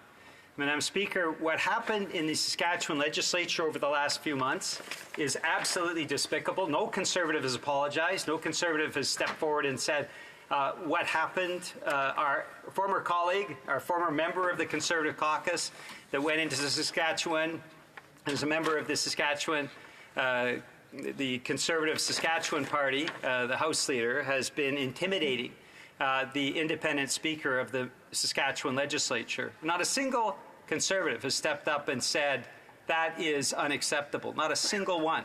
The Saskatchewan MPs who sat with that member, Jeremy Harrison, who has been both physically and mentally intimidating the independent speaker of the Saskatchewan legislature, not a single Conservative stood up to say that is wrong. And so this ongoing attack against the Speaker at the federal level... I have a point of order. The honourable member for Regina Louvain. This member's been here a long time. I did say harassment's wrong. I'm sorry, the honourable member... The honourable member is rising on a point of debate, not a point of order. So if the honourable member isn't in agreement with what the honourable member is saying, then he just needs to wait until questions and comments, and he can make his comment then. The honourable member for New Westminster Burnaby, and I just want to make sure that members, maybe they want to look at the procedures and the procedures manual and policy manual to make sure that they are rising on proper points of order so we can keep the House going. I do have a point of order. I hope that it's not on what I've just ruled. The honourable member for Timmins James Bay. Well, my concern, Madam Chair, is when we're talking about someone bringing a gun into the legislature, it'd be nice if the Conservatives all signed something and they refuse to because they continue to tacitly go along. I'm sorry. So again, I got another point of order. The honourable member for South Shore St. Margaret's. That honourable member knows that's debate and not a point of order. And I would ask that those kinds of interventions stop. As well as the Deputy Government House Leader does. Again, everything that is being said are points of debates. And again, I would just ask members to please allow members to do their speech without interruptions, unless they know for sure that it is truly a point of order that they are rising on. The honourable member for New Westminster Burnaby. That's exactly the point, Madam Speaker. Conservatives threaten, they cut people off. And the decorum in the Saskatchewan legislature, I need to read in the record what Conservatives in Saskatchewan have done to the independent speaker, because it is very germane to the kind of ongoing attacks against the speakership of the House of Commons. We elect a speaker. We ensure that that speaker continues on good behavior. And what we've seen is Conservatives attacking in a way that we have never seen before, Madam Speaker. I have raised constantly points of order about the social media posts that have been the most disgusting, disrespectful material possible, attacking the speakership of the House of Commons. Unbelievable. Something that Conservatives in the past ruled very, very clearly on, saying that there is no way, in no circumstances, is it appropriate to attack the Speaker or the speakership, and yet Conservatives now do this routinely, as if destroying the speakership is some kind of childish game to them.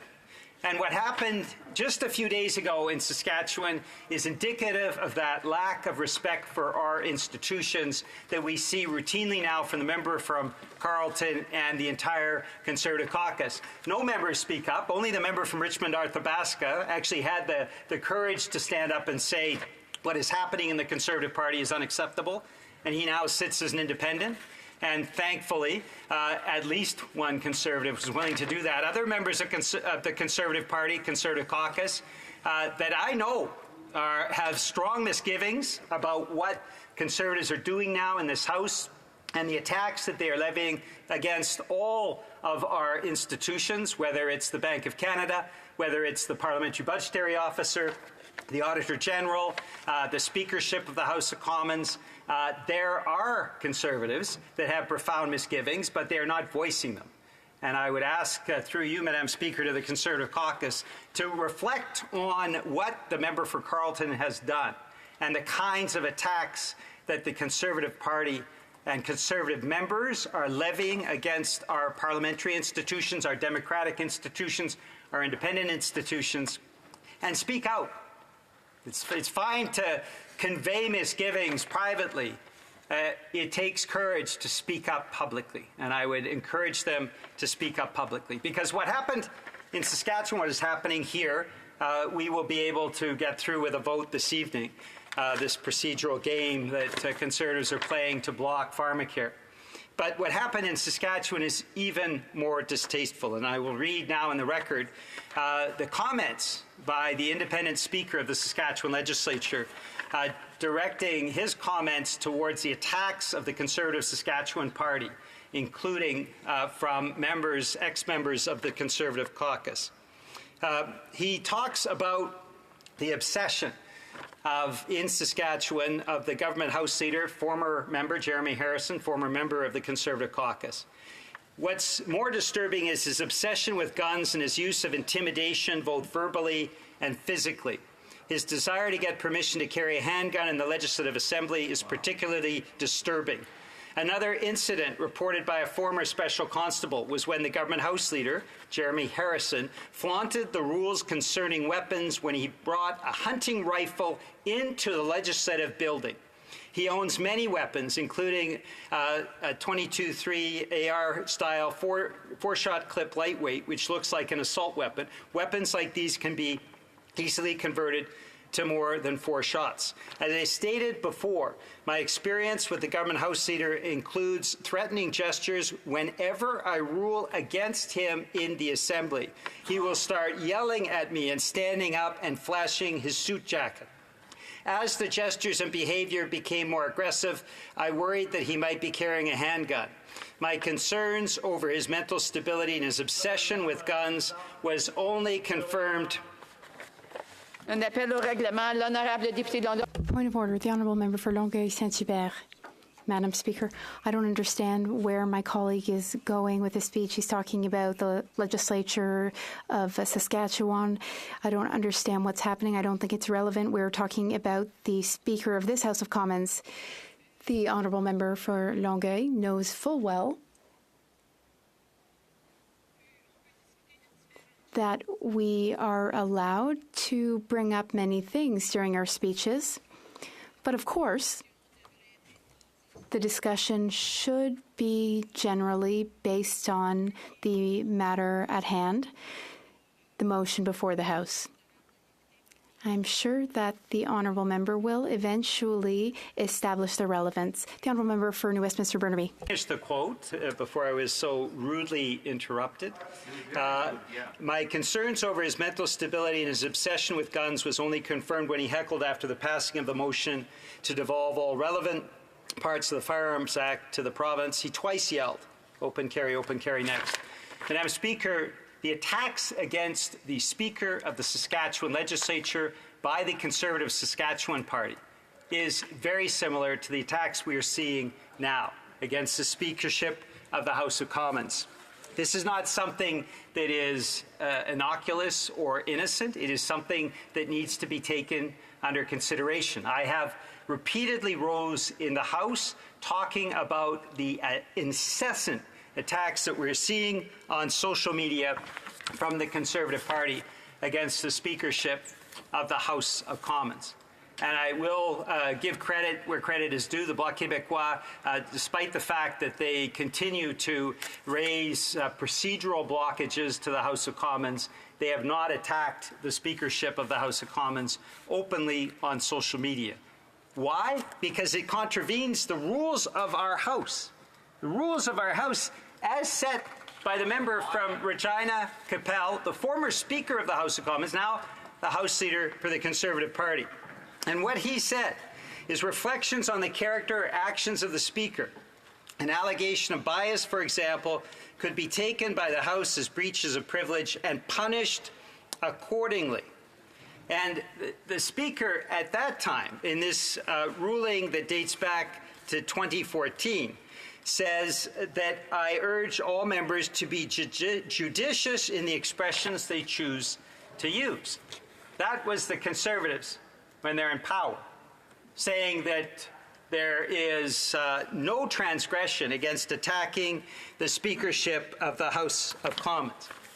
Now, we see them in opposition, not doing anything that actually helps anybody, blocking dental care, blocking pharmacare, blocking affordable housing, blocking the consumer protection provisions that the member from Burnaby South has brought forward that will actually start helping Canadians against food price gouging and gas price gouging that has happened with corporate CEOs, determining the prices and the gouging that they do with impunity, something that for years the NDP has been pushing and finally is coming to being. But all of those pieces of legislation have been blocked by the incessant attacks by the Conservative caucus against the speakership of the House of Commons.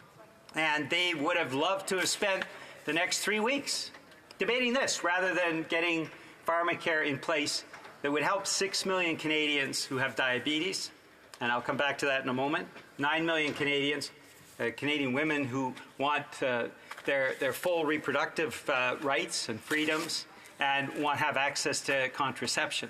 For diabetes, I just want to mention that the Conservatives' constant blocking since February 29th of the Pharmacare Act that the NDP initiated, pushing in this minority parliament to get that done, hurts people like my constituent Amber, who is paying $1,000 a month for diabetes medication, $1,000 a month.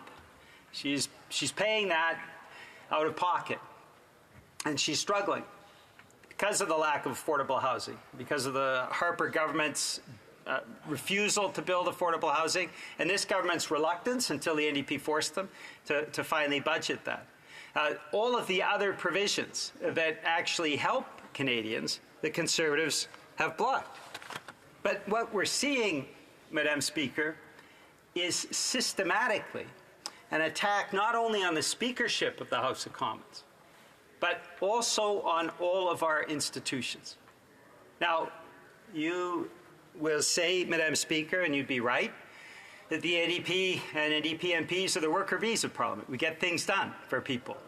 Even people in Conservative ridings, in fact, Conservative ridings have benefited more from the NDP's work perhaps than any other because of the success of the dental care program within even the first 3 weeks. There are more Conservative ridings that are benefiting from dental care because the seniors that have signed up are finally accessing, sometimes for the first time in their lives, dental care.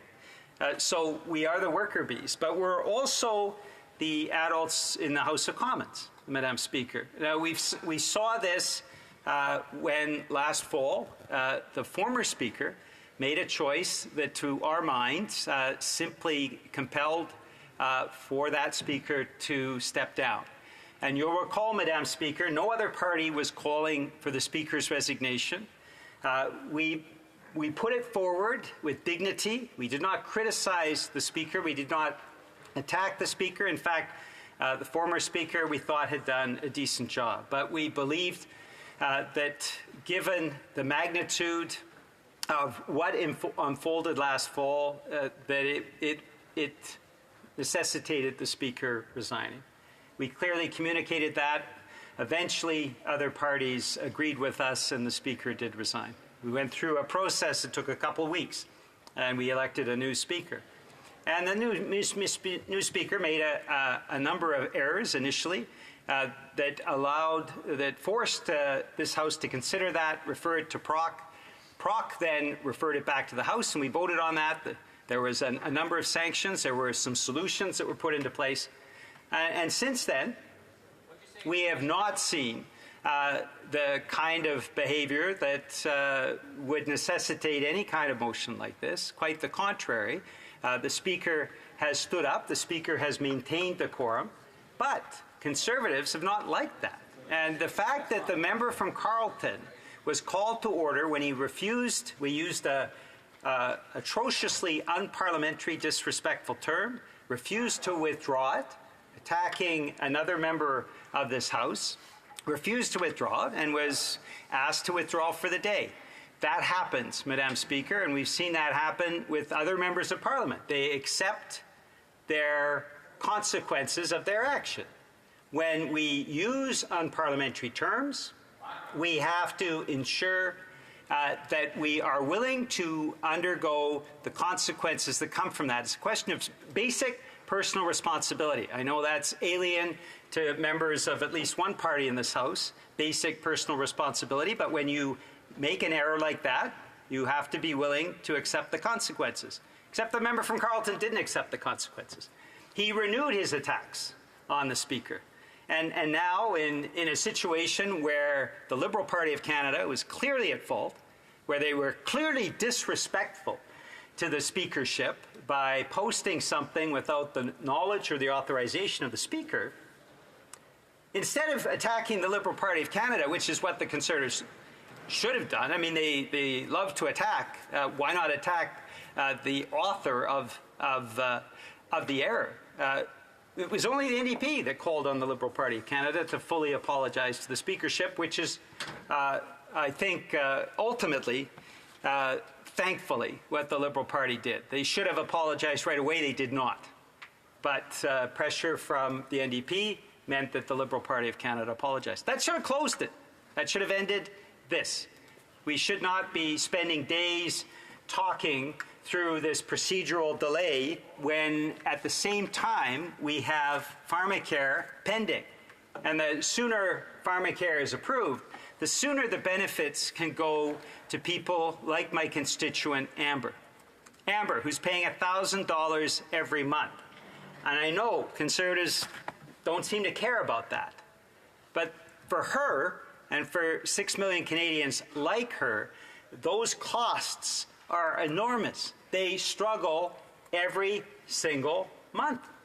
And so to delay pharmacare by putting forward procedural motions that delay the adoption of that bill means that it takes that much longer to help Amber and people like her. So we are seeing in this case a deliberate attempt by Conservatives not to look at the speakership in an impartial way, in an adult way, and if an error happens, ensuring that there's the appropriate consequence, which is what happened last fall and what happened in last December.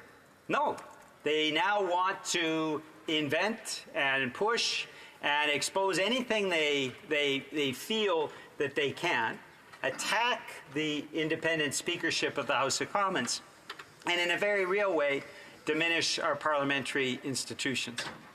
Madam Speaker, I lived through the incredibly dismal decade of the Harper regime, where Parliament was shut down and padlocked by Conservatives, where procedural things and the normal give and take of parliamentary debate was ended, where Conservatives forced through bills that were promptly thrown out by the courts. I don't want to live through that again. I don't think most Canadians do. And I want to get on with helping Canadians, which is why I'll be voting no on this motion and yes to getting back to debate on pharmacare. Thank you, Madam Speaker. Thank you. The Honourable Parliamentary Secretary of the Government House Leader. Yes, thank you, Madam Speaker. I appreciate the manner in which the member clearly indicated that with respect to the incident that ultimately led to the debate that we're having today, it is very clear that it had nothing to do with the Speaker. It was the Liberal Party through which has given a formal apology to the Speaker's office, therefore through that to Canadians. This is something that's widely known, Madam Speaker, as it has been publicized. The issue is, then why would the Conservative Party want to be able to continue trying to punish the current Speaker when, in fact, it was the Liberal Party that did the posting? I've drawn the conclusion it's because the Conservative Party wants to continue to play a destructive force inside the chamber, preventing the debates on important issues And the member made reference to the farmer. Sure that the honourable member has an opportunity to answer because there's others waiting to ask questions. The honourable member for New Westminster Burnaby. Thank you very much, Madam Speaker. And this is my point. All of the independent officers of Parliament, the Governor of the Bank of Canada, the Speakership of the House of Commons, the independent Speaker in the Saskatchewan Legislature, obviously showing too much independence for the Conservative Saskatchewan Party. All of these are symptoms of a party that has lost its way. The Conservative Party simply doesn't have the ethics and morals and scruples that it did under previous leaders who did uphold parliamentary principles. And we did see this in the past. We are not seeing it today. I regret that profoundly. And I think the Conservatives need to be reflecting on their own behavior, their behavior in the House of Commons and their behavior in undermining institutions that matter to all Canadians. And comments, the honourable for Calgary Nose Hill. Madam Speaker, the chair has the responsibility for overseeing the House of Commons harassment policy. It's a very serious role in this place. In 2016, the Prime Minister grabbed my late former colleague Gord Brown by the elbow and then also elbowed a former NDP member in the chest. And the Speaker's exact words in that moment when she expressed that she had been injured were, "What happened was exactly as the Prime Minister had described it." And then in the Hansard, he describes it as reminiscent of a dive in the 2006 World Cup. Now there's 3 incidents of partisanship while he's in the chair. How can the NDP trust this Speaker, given his history of partisanship, to fairly adjudicate the House's harassment policy, and what impact will that have on staff and MPs if he continues? The honourable member for New Westminster Burnaby. I am glad that the Conservatives have actually been brought, and I thank the member for London Fanshawe for having initiated the study on harassment at PROC. This is vitally important, Madam Speaker. Conservatives were not in favour initially, and it's important that they now recognize the importance of actually dealing with this in a nonpartisan and responsible way. It's an important issue. That's why we've raised it. That's why the member from London Fanshawe pushed to have this study. I have been here as the Honourable, my colleague has been as well, and we have seen numerous incidences both under the previous government and the current government, and we need to have a zero tolerance policy in the House of Commons and on the Hill, and I am very hopeful that we will get there, Madam Speaker. Questions and comments. The Honourable Member for Avignon-Lamitis, Matane-Matapédia. Thank you, Madam Speaker.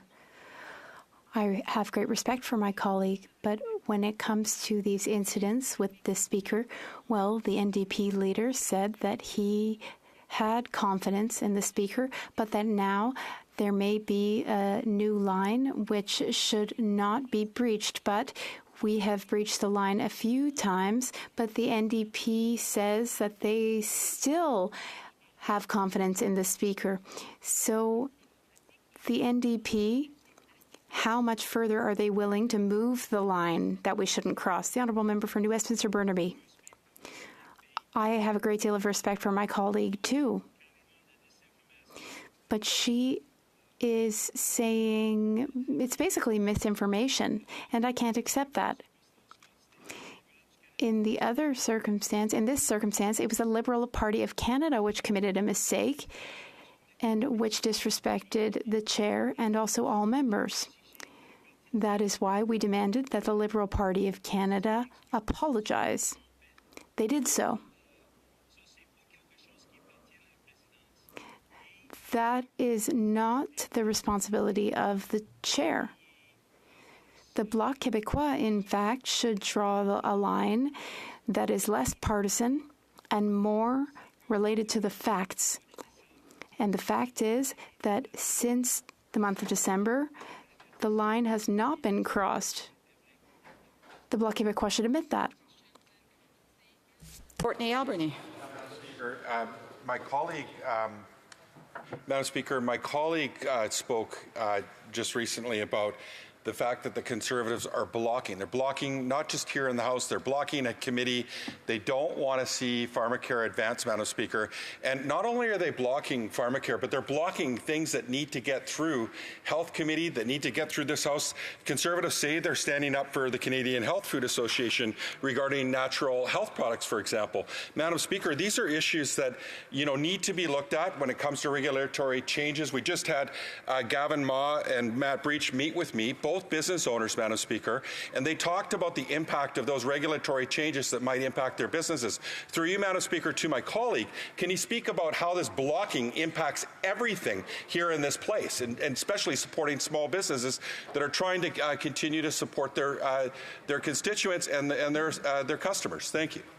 The honourable member. Very much, Madam Speaker, and I really wanted to shout out to the member from Courtenay Alberni. He's always been a strong advocate for small businesses, not only in his riding, but right across the country. He's done an extraordinarily effective job. We saw that during the pandemic, and the response to help small businesses was largely inspired by his work.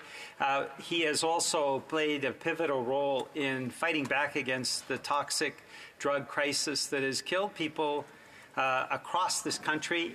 Sadly, with skyrocketing rates in Alberta and Saskatchewan, we're seeing that there is even more to do because of the mishandling of this in those two provinces. But he has made an impact, and if the government and the official opposition listened more to him, there would be far fewer deaths happening in Canada. We have time for one more question. The honourable member for South Shore, St. Margaret's. Thank you, Madam Speaker. In the first of 6 incidents by this Speaker in being partisan, coming out of the House Procedures Committee that was considering the question, a member of that committee said, this cannot happen moving forward. From now on, you cannot have a Speaker engage in partisan activity. He also said that if there were any derogation from that in the weeks and months to come, his party would be voting non-confidence in the Speaker. You know who that member was? It was a member for New Westminster Burnaby, this member. So was he telling the truth then, or has he just become an unmitigated falsifier of veracity today? I do want to remind the member he can't say indirectly what he can't say directly, so I would just say to be very careful on how he uses his words. Point of order, the honourable member for Timmins James Bay. Speaker, we just heard my colleague called a liar, but my question is that he used the term veracity. That's a big word.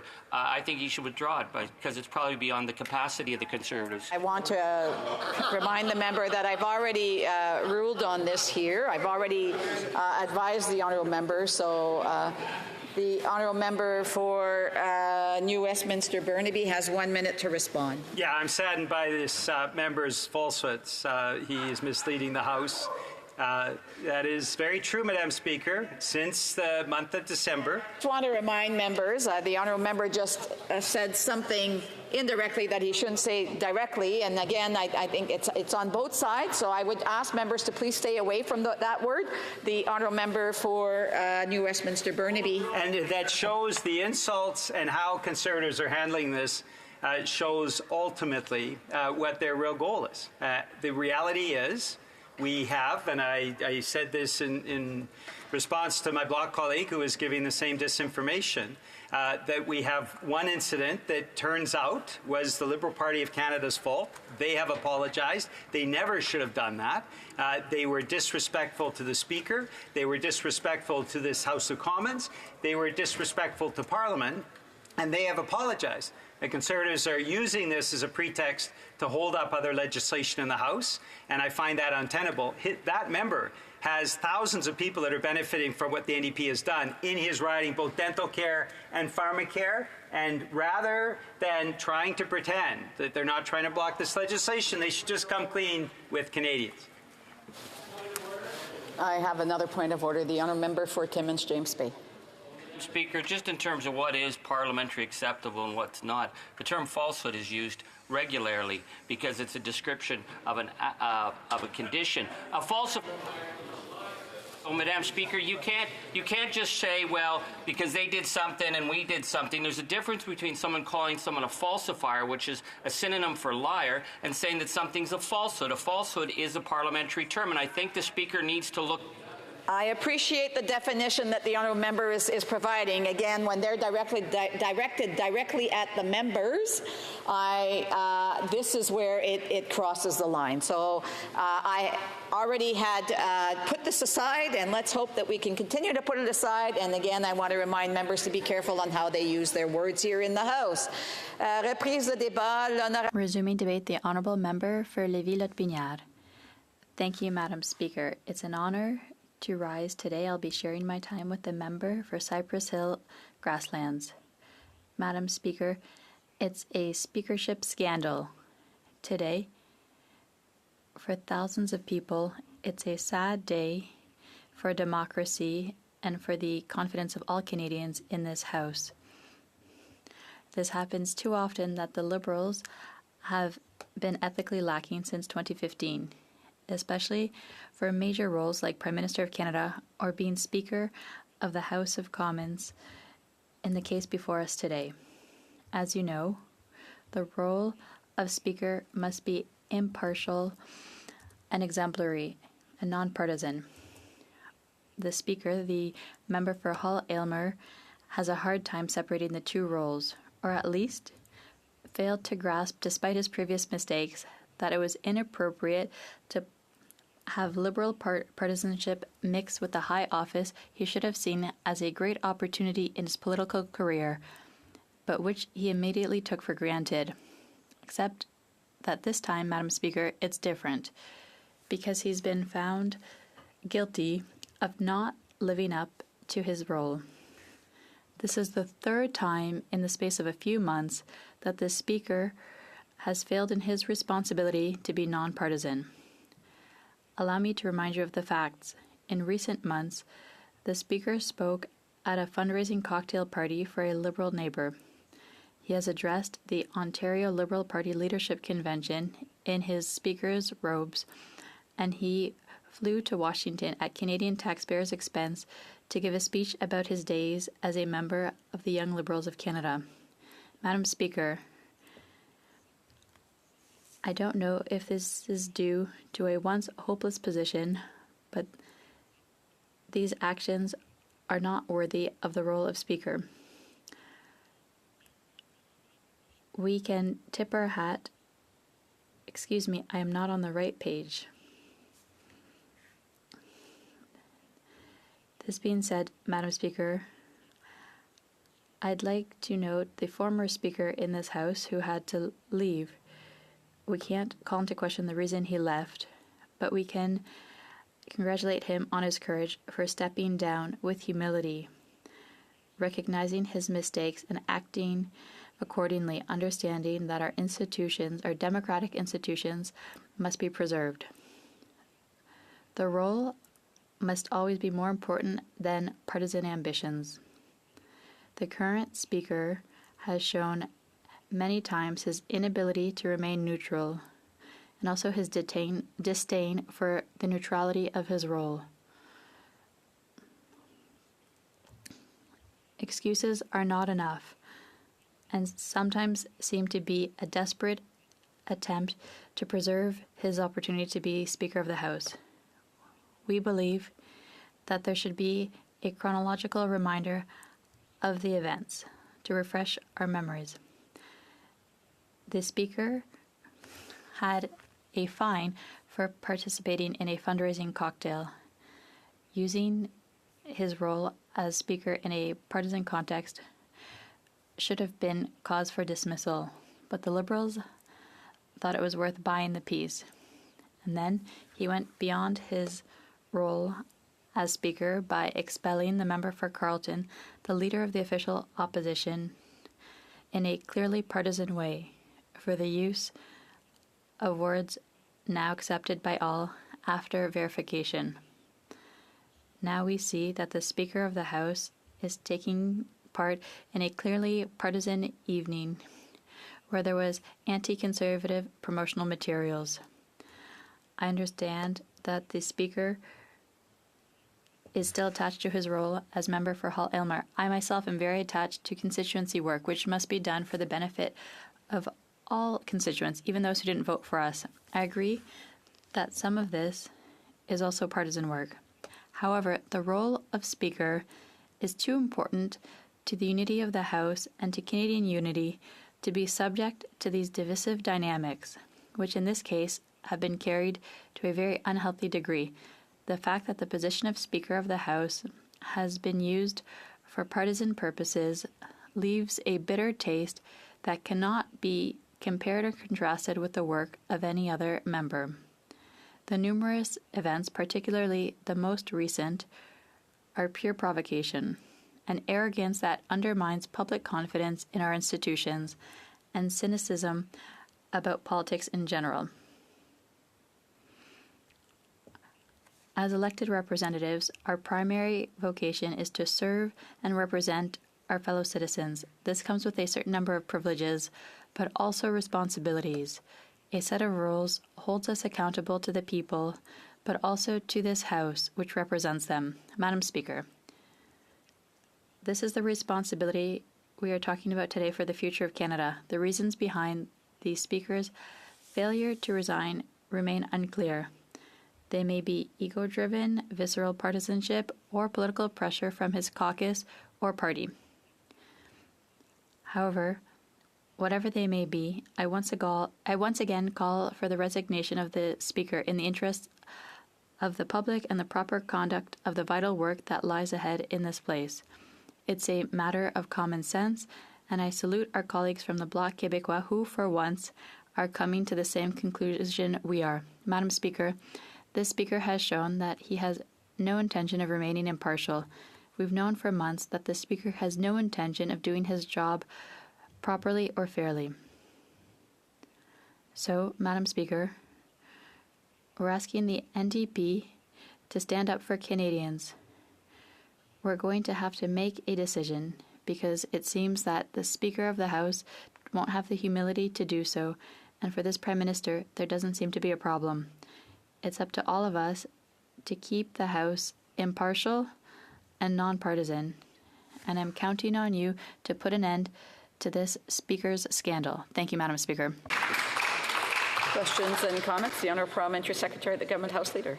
Yes, Madam Speaker, what is very clear is that in regards to the very beginning of the member's statement, he made reference to calling it a Speaker's scandal. And that's just it with the Conservative Party. They love using the word scandal. Character assassination is something in which they've put into a fine art, Madam Speaker. This is not something in which the Speaker has done wrong. The Liberal Party, the incident in question, it's the Liberal Party that gave the formal apology. They've accepted full responsibility. Yet, they continue with the character assassination. My question to the member is, why, when we have so many important things that Canadians are having to deal with today, when we have substantial legislation and budgetary measures there to support Canadians that need to be debated, things such as pharmacare, dental care, disability program, housing-related issues, the economy. There's so many things that are there, yet the Conservative Party continues to be focused, instead of Canadians, they're focused on make-up belief type scandals that... And I want to remind the member that he's got 1 minute to ask a question so I can get the answer. The Honourable Member for L'Honorable... The Honourable Member for Lévis-Lotbinière. Thank you very much, Madam Speaker. My colleague didn't have time to give his question because he had such a long partisan preamble against the Conservatives, but if there are people who are very partisan here, he's proved it once again. He's defending the indefensible. He's defending a partisan Speaker who's not impartial here in this House, and I don't understand why he wants to keep him. Questions and comments? Questions et commentaires. The Honourable Member for South Shore St. Margaret's. Thank you, Madam Speaker. I'd like to ask the member, because we've heard a lot from the Liberals, that this was an incident somehow that the Speaker knew nothing about. He was just attending. Well, it was an event and a fundraiser in the Speaker's own riding. And I don't know about you, but any event that my EDA puts out a communication on, I look at before I put out. I can't imagine the Liberals lack such diligence that they wouldn't look at their own information. Now they're blaming the party, their own party, rather than the Speaker's incompetence. Does this member look at his own communication from his EDA before they go out? Do you actually believe the government that the member had nothing to do with the communication about a fundraiser in his own riding? Well, that's not a question I'm going to answer, but I ask the honourable member to address all questions and comments through the chair. The honourable member, l'honorable député. The honourable member for Lévis-Lotbinière. Thank you, Madam Speaker. I understand my colleagues' concerns here in this House. The role of Speaker is so important within this House. If there are doubts about the speakership, there can be doubts about the whole institution. Thank you, Madam Speaker. Question and comment, questions et commentaires. The Honourable Parliamentary Secretary of the Government House Leader. Yes, Madam Speaker, you know, yesterday the opposition whip indicated we, as in the entire caucus, did not support the current Speaker being elected in the first place. And one of the things that we have witnessed with the Conservative Party is a personal vindictive attitude towards this particular Speaker. And Madam Speaker, based on that and the fact that this is something in which the Speaker did not have anything to do with, the question remains, why is the Conservative Party continue with character assassination instead of dealing with the important issues that Canadians are facing day in and day out? The honourable member for Lévis-Lotbinière has a little over a minute to answer. Thank you very much, Madam Speaker. It won't take very long, but I'd like to send the question back to my colleague. He's considered in this House as the most partisan Liberal.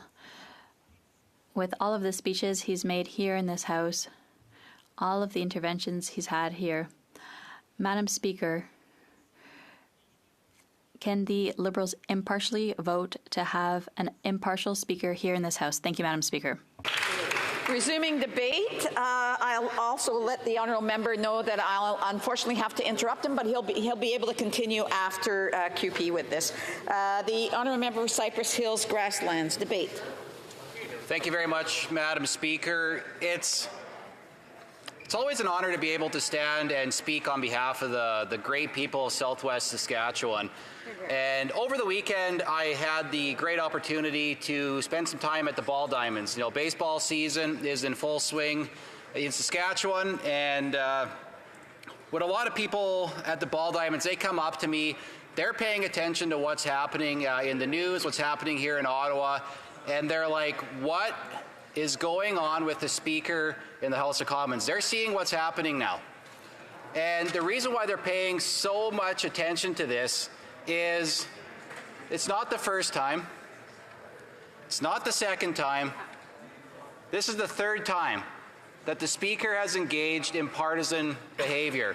And using the baseball analogy, Madam Speaker, when you get 3 strikes, you're out. And even the House Leader for the NDP, after a previous violation by the Speaker, said that if this happens again, this is it. Well, for him to renege on that now, that's basically like the umpire saying, well, you've had 3 strikes, but yeah, we'll give you another pitch and we'll just see what happens. Well, what's going to happen if there's another strike? Is it going to be the same thing? Yeah, well, maybe we'll let you try again. Well, we'll let you try again. At what point will the NDP grow a spine and stick true to their words? It's absolutely shameful that they would renege on what he said. He stood in front of the media and said, if this happens again, something will have to be done. And yet here they are, already saying that they are going to vote with the government on closure on this bill, and here we are. We're going to have a vote on this later tonight. It's absolutely shameful. Now, Madam Speaker, I was first elected in 2019, and one of the first speeches that I got to give in this chamber was actually on the Pesce-Solido 2020 report. Former Liberal Member of Parliament from Steveston, Richmond East, was found guilty of breaking ethics rulings. And actually, the quote that the ethics commissioner at the time, Mr. Dion, said, given Mr. Pescasolido's chronic failure to comply with the code's disclosure requirements, there is no doubt in my mind I would have recommended that Parliament impose appropriate sanctions. Now, in 2023, the current Speaker of the House, his title was the Parliamentary Secretary to the Prime Minister. Now, if you allow me to go back to my baseball analogy here, Madam Speaker, the Prime Minister of Canada himself, he has 3 reports in his own name. When you go to the Commissioner of Ethics, you go to his website, there is 3 reports that bear the name of the Prime Minister of this country. Strike 1, strike 2, strike 3. And yet here we are. The Prime Minister actually, he's been given another strike. And you know, we've had a few other issues with the Prime Minister since the last report was written, Madam Speaker. So he's been given lots of pitches, lots of chances here, and somehow he is still standing at the plate. And currently right now, we've got the NDP propping up the Prime Minister, propping up the Liberals, and enabling and allowing this to happen. People, when I talk to them at the Ball Diamonds, they're like, how on earth do these guys get 3 strikes and they're not out? How does that happen? Where is the respect for the institutions of this place? As members of Parliament, when you are part of the government, you're part of the Crown. Beside your name, it has the honorable designation. This place is based and founded on the honor system, where when you have multiple infractions, such as the Prime Minister has, such as the current Speaker of the House has, you would think they would have done the honorable thing by now, accepted responsibility, and resigned. That would be the honorable thing to do, Madam Speaker. And I see it looks like my time for now is up. The honourable member will have 5 minutes the next time that this matter is before the House. Statements by members, déclaration de députés. The honourable member for Hamilton Mountain. Speaker, I rise today to highlight the commendable work of the Canadian Council on Rehabilitation and Work, CCRW, and to recognize the significance of National Accessibility Week, taking place from May 26th to June 1st, 2024. CCRW has been a beacon of support and empowerment for persons with disabilities in Canada's workforce, fostering meaningful and equitable employment through national partnerships, employment services, community-based research, and knowledge sharing. Their unwavering commitment to disability confidence within organizations, as seen in their recently launched Disability Confidence Toolkit, is a testament to their role as change makers in our society. As we celebrate National Accessibility Week under the theme Forward Together, Accessibility and Inclusion for All, we acknowledge the strides we have made towards a barrier-free Canada. This week is not only a celebration, but also a call to action to continue our efforts in making our nation more accessible and inclusive for all Canadians. I urge my fellow members to join me in applauding. The honourable member for Pont-Neuf-Jacques-Cartier. Merci. Thank you very much, Madam Speaker. Well, Madam Speaker, I rise today to celebrate Claudette Hetherington. She's an extraordinary and altruistic grandmother. She's always found time to help people who are in vulnerable situations. She's been on TV, on the radio. She's written recipe books. She had her own interior design business. She was even in provincial politics. For nearly 15 years, everyone in Saint-Augustin-de-Desmaures called her Madame Saint-Vincent de Paul. She was always available, 24/7. She spent her life serving others. Claudette, and I hope it's okay that I call you Claudette. Claudette, on my behalf and on behalf of everyone from our riding, I'd like to thank you. On May 14th, I was pleased to give you the MP's Medal for your exemplary service to our community. We will all draw inspiration from your heart and from everything you've done. You are extraordinary, Madame Hetherington. Thank you. Coast Sea to Sky Country. Madam Speaker, Canada launched the Pacific Economic Development Agency, or PacificCan, in 2021 to ensure that BC businesses got the support that they needed. It's one of 7 regional economic development agencies that play a vital role to help local enterprises seize the opportunities to scale up production and develop new markets. Earlier this year, PacificCan invested over $2.5 million in Squamish-based Quantum Technology to help this company increase their production of liquefied gases such as green hydrogen and helium. This BC-owned company will have the resources to invest, improve its manufacturing processes, and grow its workforce to better serve the Canadian and global transport sectors access green energies. Simply put, this investment is helping Quantum grow into foreign markets rather than be acquired by a company from a growing foreign market. Investments like this are helping Canada decarbonize and seize the unmatched opportunity in the green economy, and PacificCan is ensuring that BC businesses will be at the forefront.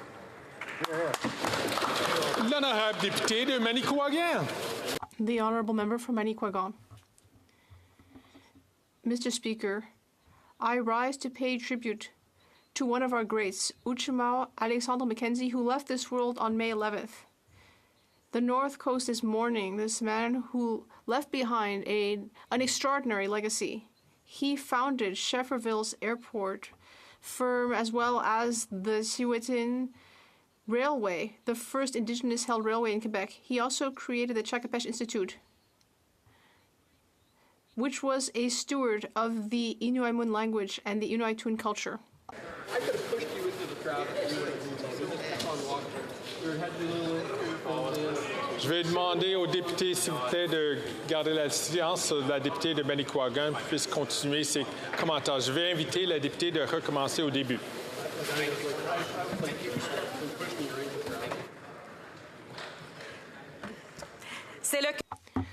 Mr. Speaker, I rise with a heavy heart, but with great admiration and gratitude. I rise with a heavy heart, then, to pay tribute to Alexander Mackenzie, who left us on May 11th. The North Coast is mourning this man who left behind a remarkable legacy.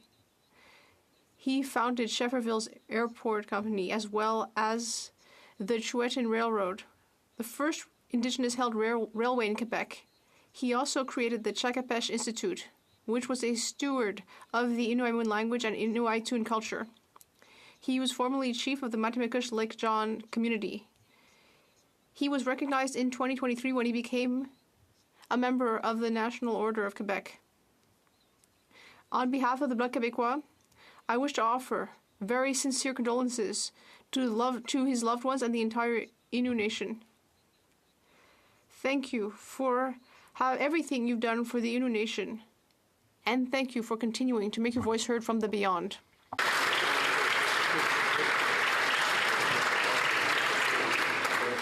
The Honourable Member from Calgary Skyview. Mr. Speaker, Alberta is known for its economic success. With an increasingly diversified economy, Alberta businesses play a big role in keeping Canada's overall economy humming. For example, in my city of Calgary, we are investing in Exer to design and operate a pilot for an electronic waste recycling plant that sustainably converts electronic waste into precious metals. Meanwhile, at the University of Calgary, we are helping establish an aerospace innovation hub, which will help startups and existing small and medium-sized firms develop and test new aerospace technologies. Conservatives want us to stop supporting Alberta businesses and growing the prairie economy in a way that leaves no one behind. That's not common sense, that's nonsense. Mr. Speaker, we will keep investing in Albertans. The Honourable Member from Lanark, Frontenac, Kingston.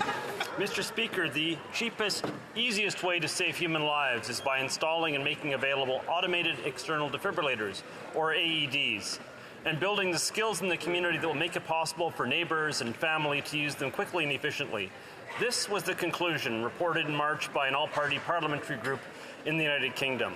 They suggested a variety of policy changes that would lead to such things as defibrillators in newly constructed homes and buildings, training in the use of CPR and defibrillation as a part of driver's license testing, revising regulatory frameworks to streamline the introduction of new defibrillator technologies into the market, and putting defibrillators into all police vehicles in the country.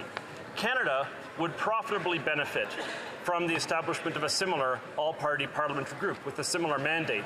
And if we would take the simple and inexpensive step of putting an AED in every RCMP cruiser, we would save 300 lives per year starting now.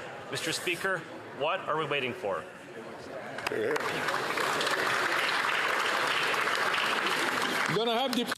The Honourable Member for Nickel Belt. Mr. Speaker, I am proud to represent the north of Ontario, a region that is stronger thanks to its francophone communities, its diversity, and its beautiful landscapes. FedNor plays a crucial role for municipalities and businesses throughout the region, big and small, so that they can all grow and succeed in French. FedNor's work with key partners, like the Association Canadienne Française de l'Ontario du Grand Sudbury, are protecting French in Nickel Belt, Grand Sudbury. On this side of the House, we support the federal development agencies because, unlike the Conservatives, we do not think a wall-to-wall Ottawa knows best approach is the best or is what people in the north of Ontario need. We support agencies like FedNor, and we've increased its funding. Thank you very much, Mr. Speaker. The Honourable Member from Cambridge. Mr. Speaker, it's my pleasure to rise today to speak about the good work that our government is doing through the Economic Development Agency of Southern Ontario. I know that my colleagues on both sides of this House will agree that supporting small business and entrepreneurs leads to strong local and national economies. We are investing in EV suppliers and innovators like ARC Motors in Peterborough, which turns out vintage cars into EVs. Our main streets have the opportunity to thrive once again with investments in Main Street businesses. I've visited some fantastic businesses and met with entrepreneurs and organizations behind them. It is amazing to see innovation and growth that they are creating, Mr. Speaker. And I know that many business owners will be able to reach their potential and unlock new possibilities for Canada with support from FedDev Ontario. Thank you, Mr. Speaker. The Honourable Member from Caribou, Prince George. Colleagues, in my province of British Columbia, overdose is now the leading cause of death for children aged 10 to 18. Think about that. This would have been unimaginable 9 years ago. Now it's a new norm. After unleashing a wave of crime, chaos, and death in our streets, the government's solution to the crisis is to hand out taxpayer-funded drugs like they're candy, flooding our streets with deadly opioids. So-called safe supply is key to the NDP Liberal drug legalization plan, but in reality it's anything but safe. New research reveals that 100% of British Columbia surveyed. I hate to interrupt the Honourable Member. I'm going to ask all members, please, to keep their comments, statements by members are important. I'm going to ask the Honourable Member from Caribou, Prince George, to start his statement from the top. Bravo. Bravo. Colleagues, in my province of British Columbia, overdose is now the leading cause of death for children 10 to 18. Think about that. This would have been unimaginable 9 years ago. Now it's the new norm. After unleashing a wave of crime, chaos, and death in our streets, the government's solution to the crisis is to hand out taxpayer-funded drugs like they're candy, flooding our streets with deadly opioids. So-called safe supply is key to the NDP Liberal drug legalization plan, but in reality, it's anything but safe. New research reveals that 100% of British Columbians surveyed are opposed to so-called safe supply. Even recovered addicts called the radical drug policy a failure, saying that if they had been offered safe supply rather than treatment, they would not have been able to overcome their addiction. If this Prime Minister refuses to put an end to his radical drug policies, he should step aside immediately and let common sense Conservatives invest in treatment and recovery.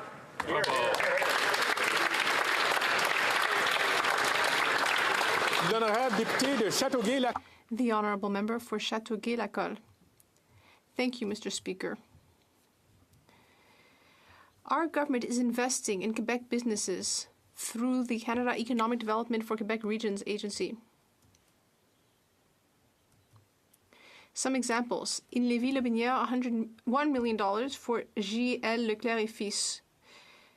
In Bellechasse-Lévis, $1 million for Plate 2000 so that it can grow while reducing its ecological impact.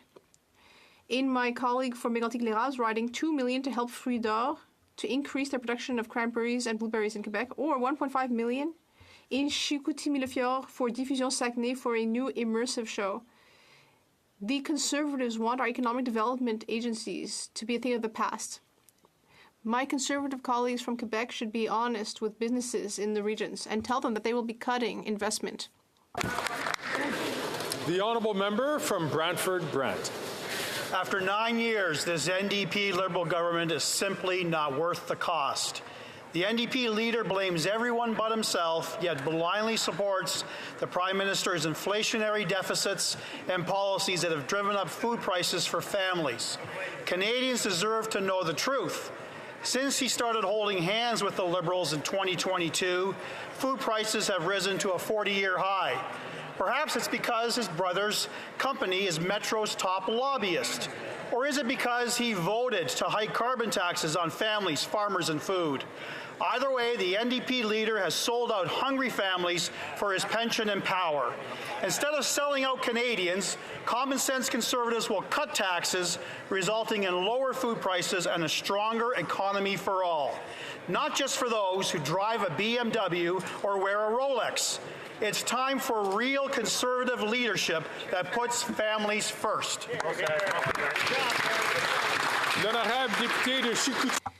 The honourable member for Chicoutimi-Le-Fjord. Mr. Speaker, we're in a housing crisis and too many Quebecers do not know how they will be able to stay off the street. Today we learned in the Journal de Montréal that delays to get a construction permit have more than doubled in Montreal and in the region around Montreal. In fact, it can take up to 20 months to get a construction permit in downtown. People need housing now, not in nearly 2 years. Quebecers are struggling to pay the bills. Meanwhile, the Bloc Québécois voted for $50 billion in spending. This is centralizing spending that has caused inflation and the housing crisis that we're seeing right now. That is why the leader of our party tabled a common sense plan to build housing, not red tape. Conservatives will offer financial support to municipalities that are building 15% more housing a year, like in the Saguenay. So I would ask the Prime Minister to allow his members to vote freely to help Quebecers keep a roof over their heads. The honourable member from Labrador. Thank you, Mr. Speaker. The northern economy is growing and diversifying. Through programs like the Economic Development Corps of Cannor and ACOA, investing in the north is helping businesses build on the strengths of northern people and their communities. Indigenous entrepreneurs and business owners are key drivers in the northern economy, and over half of Cannor's project funding goes to Indigenous-led projects across the territories. For example, in Labrador and Nunatsiavut, we've invested over $3 million to support Inuit-led conservation and climate adaptation projects. This funding is empowering Inuit to research and observe changes to the land, water, and sea ice, as well as create opportunities for youth in their homeland. Mr. Speaker, those of us who live in rural communities in northern Canada, we know how important these programs are. Unlike the Conservatives who vote against these initiatives and programs, we continue to fund and support people.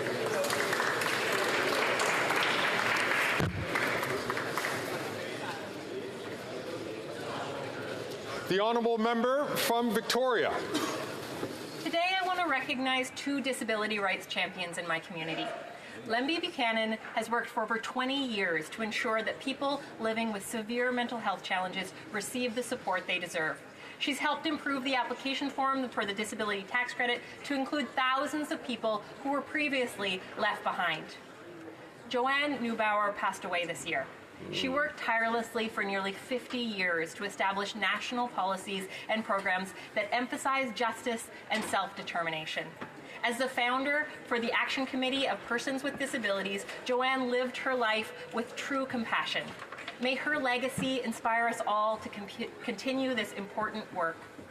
We need a disability benefit that will truly meet the needs of Canadians with disabilities, too many of whom are living well below the poverty line. We need legislation that removes barriers for people with disabilities. We must keep working to ensure they get the dignity and respect they deserve. Yes. Then I have the Honourable Member for Laurentides-Labelle. Mr. Speaker, the Laurentides have their very own Mike Tyson, their very own Muhammad Ali. That is Vanessa Lepage-Joannis. On March 7th, Vanessa Lepage-Joannis became the WBC's world champion before a jubilant crowd at the Montreal Casino. After a setback at the World Championship in 2017, Vanessa hit the ring again. Her determination and fiery spirit should set an example for all of us. She works in a childcare center by day, taking care of our children, and then turns into a warrior by night. She proves that when you really try, you can make your dreams come true. Without shame and with pride. We are all proud of you, Vanessa. And every time you step into the ring, all of the Laurentides will be cheering you on.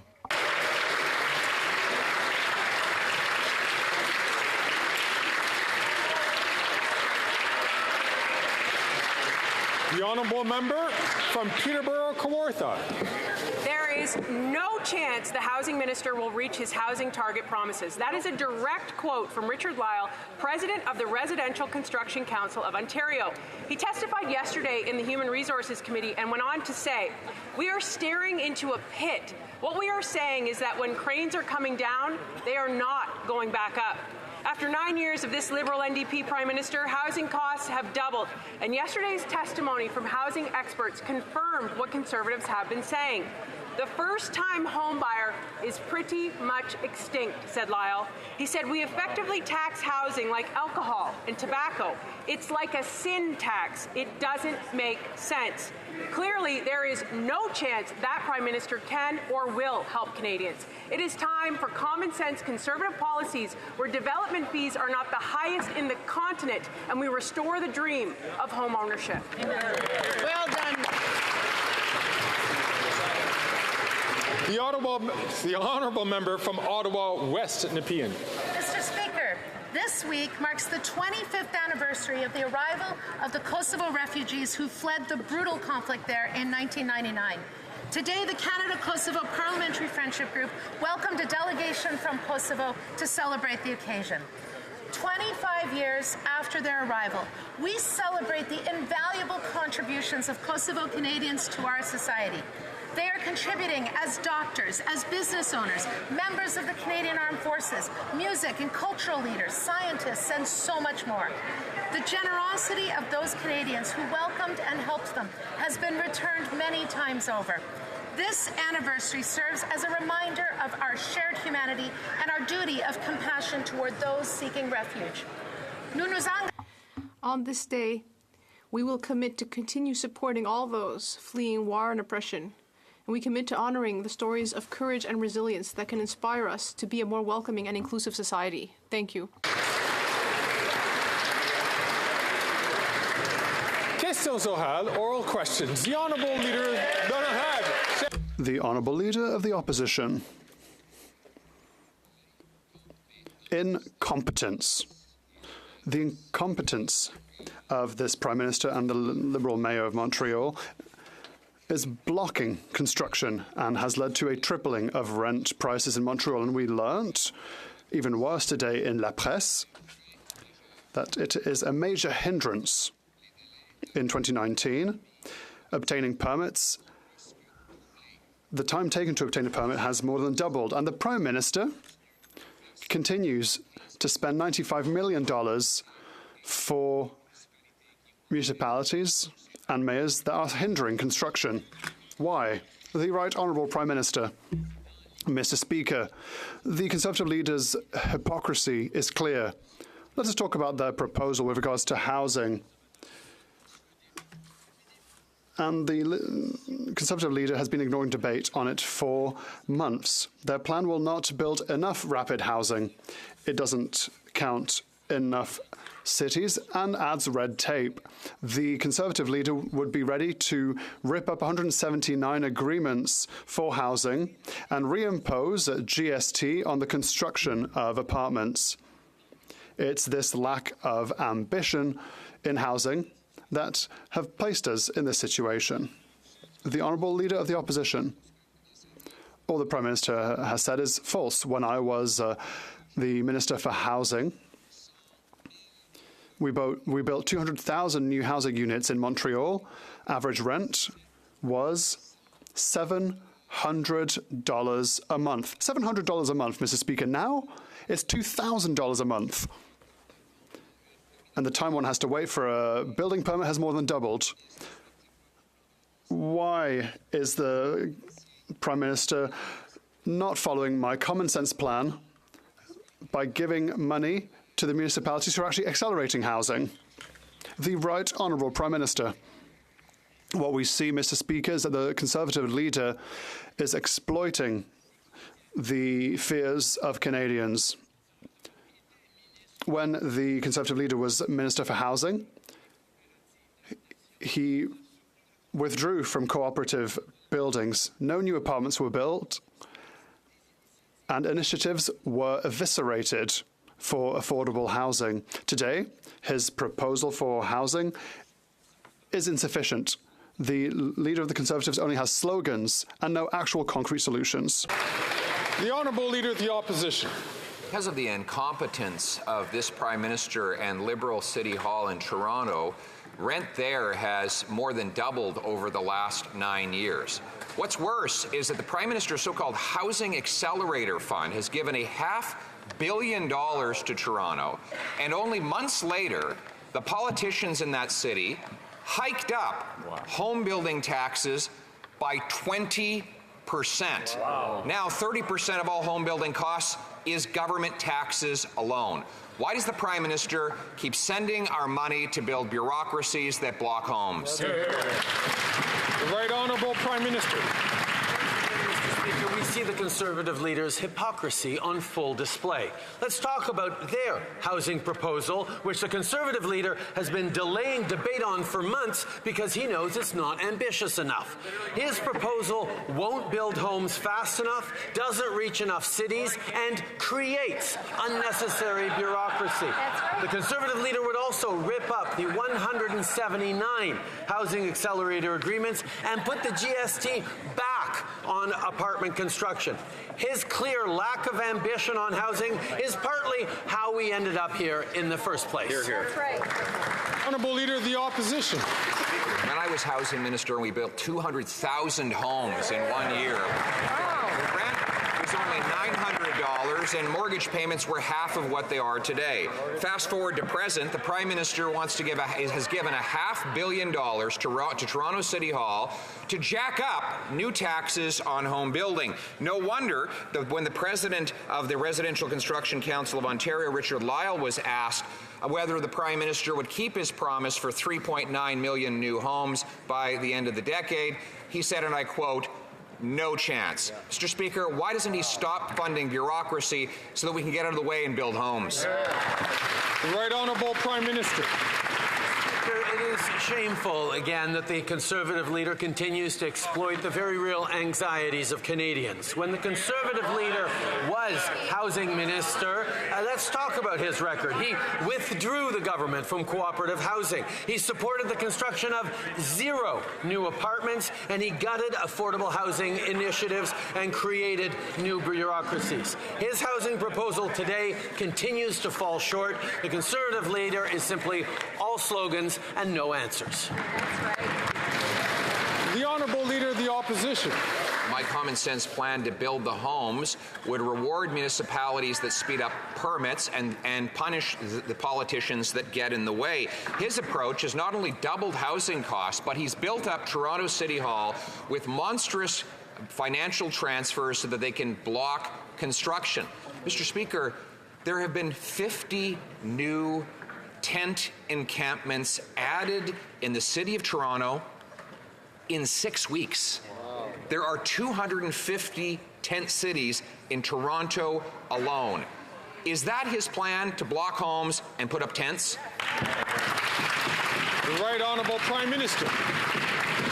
Mr. Speaker, the so-called plan that the Conservative leader has put forward on housing does absolutely nothing to address homelessness or encampments. What we're actually investing in is hundreds of millions of dollars to help municipalities across the country build more housing rapidly, create the wraparound supports necessary to support people facing homelessness, and continue to be there on the most ambitious and comprehensive housing plan that this country has ever seen. This is part of what we're having to make up for the lost years in which he was housing minister 10 years ago, not creating housing for Canadians, not investing in our future. The Honourable Member for Baillieu-Chambly. Mr. Speaker, with regards to foreign interference, there was a report that talked of the elections of 2019 and 2021. It shows that there was a large deficit in coordination. It seems like the Prime Minister's office simply tried to sweep it under the rug. He admitted himself that he didn't read reports because he was not interested in them, which is not a good sign of leadership. How will the Prime Minister put an end to this complicity through inaction from his government? The Right Honourable Prime Minister. Mr. Speaker, of course, we thank the National Agency for their diligent work. They put forward a number of recommendations upon which we are working. It is certain through our discussions on foreign interference, there were a number of challenges raised through matters such as internal communications through our intelligence agencies. We'll continue to implement recommendations and proposals that will improve the way that we respond as a government to foreign interference. The Honourable Member for Baillieu-Chambly. Mr. Speaker, these aren't challenges. It's a monumental failure through ignorance and a lack of interest. To go even further in this direction, the Haut Commission has asked for information, but the Prime Minister's office literally withheld information and documents that the Commissioner had to fight to finally obtain. And it's the Commission that requested these documents. Will the Prime Minister promise his full collaboration and unconditional collaboration for this Commission from here on in? The Right Honourable Prime Minister.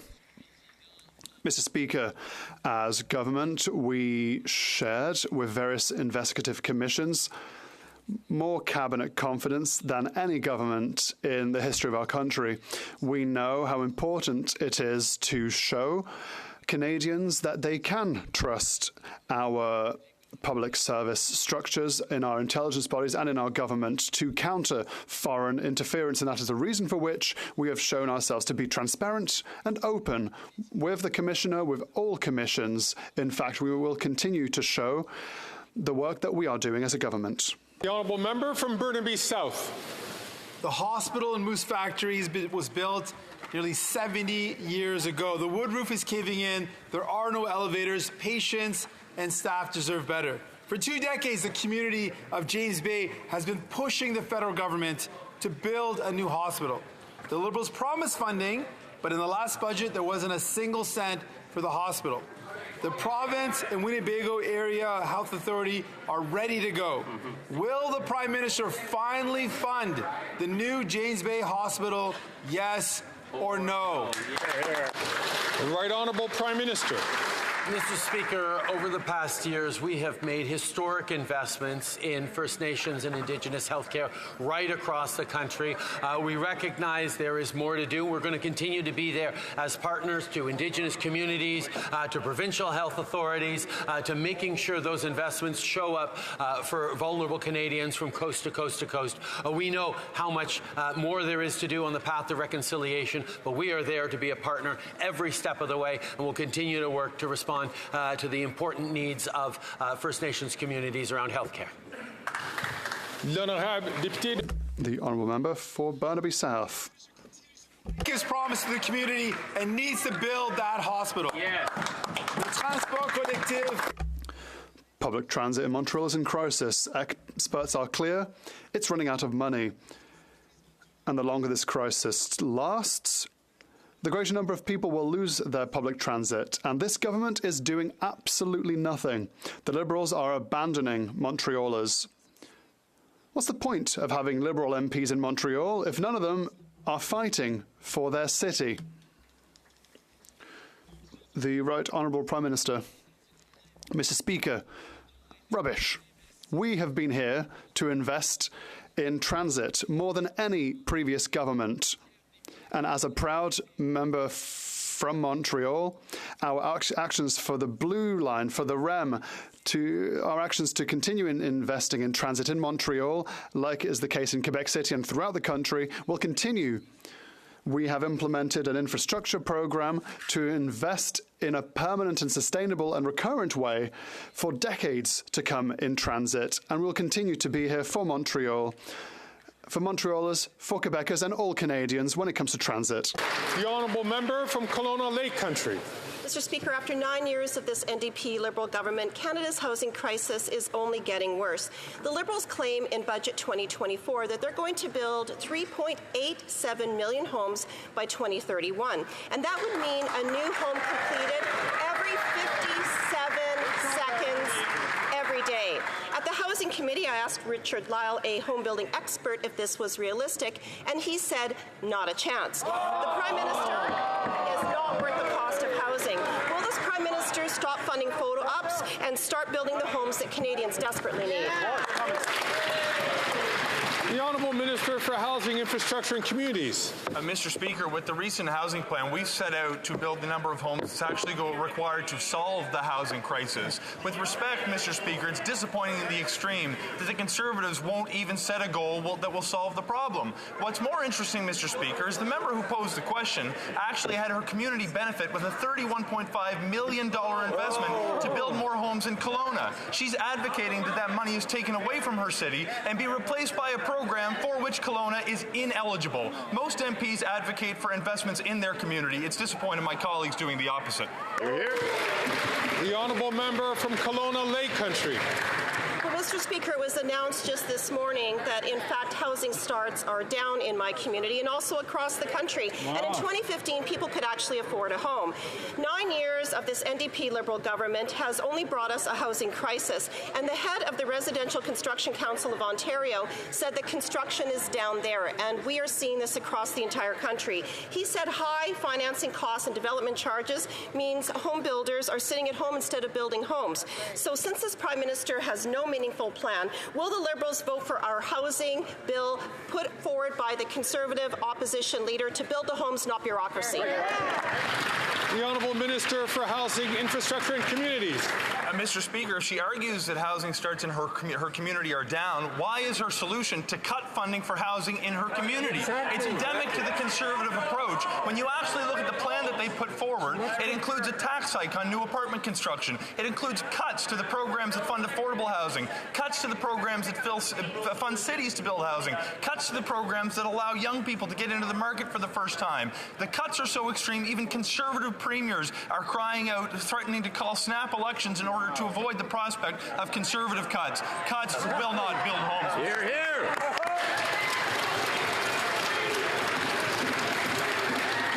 The honourable member from Tobique-Mactaquac.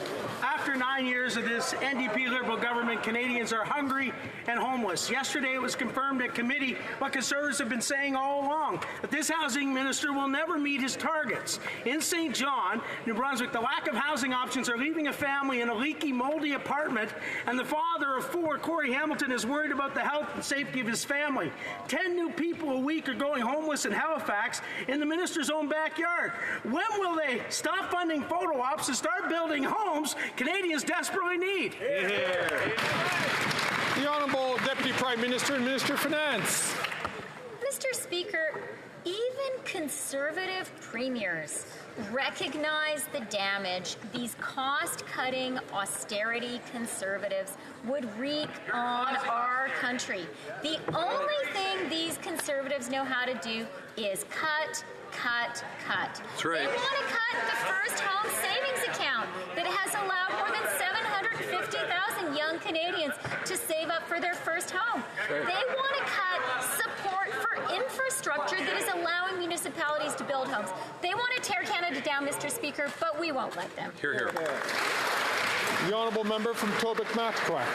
And all this current federal Liberal government wants to do is blame, blame, blame, and pass the buck. That non-answer will do absolutely nothing for the Hamilton family in St. John who are in desperate need of alternatives for housing. Since the Prime Minister has no plan and the Liberals have no chance tomorrow to build the homes, and all they're wanting to do is continue to build the bureaucracy, why don't they give all of their members a chance to vote freely on this leader's, conservative leader's plan for housing?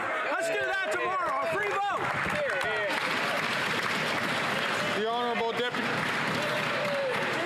The Honourable Deputy Prime Minister. Order. À l'ordre, s'il vous plaît. The Honourable Deputy Prime Minister and Minister of Finance. Mr. Speaker, it is not only Conservative premiers who understand the terrible damage Conservative cuts would do to our country. Canada's mayors get it too. That's right. And that's why it was so shameful to hear the progressive mayors of two great Canadian cities, Toronto and Montreal, be vilified by the Conservative leader today. We believe in working with our municipal partners and our provincial ones. That's how we build Canada. The honourable member from Mégantic-l'Érable. Mr. Speaker, the cat's out of the bag after 9 years of inflationary spending supported by the Bloc, which tripled the cost of housing in Montreal. A detailed report in La Presse today confirms that the time it takes to obtain a building permit in Montreal is interminable. It takes 540 days to build a home in the mayor's own borough of Ville-Marie. 540 days. Will the Prime Minister stop rewarding bureaucratic incompetence and instead reward municipalities that actually speed up housing construction, as proposed by the leader of the opposition's Common Sense Bill? The Honourable Minister for Housing, Infrastructure and Communities. Mr. Speaker, it's incredible. The member is asking a question about housing. But the leader of the opposition will table a bill that will cut measures for affordable housing, that will cut measures that will support communities that build housing, that will cut measures that will support individuals who buy their first home. The problem with the Conservatives is that they're not a good thing for Canadians. They're a disaster. The honourable member from Mégantic-l'Érable.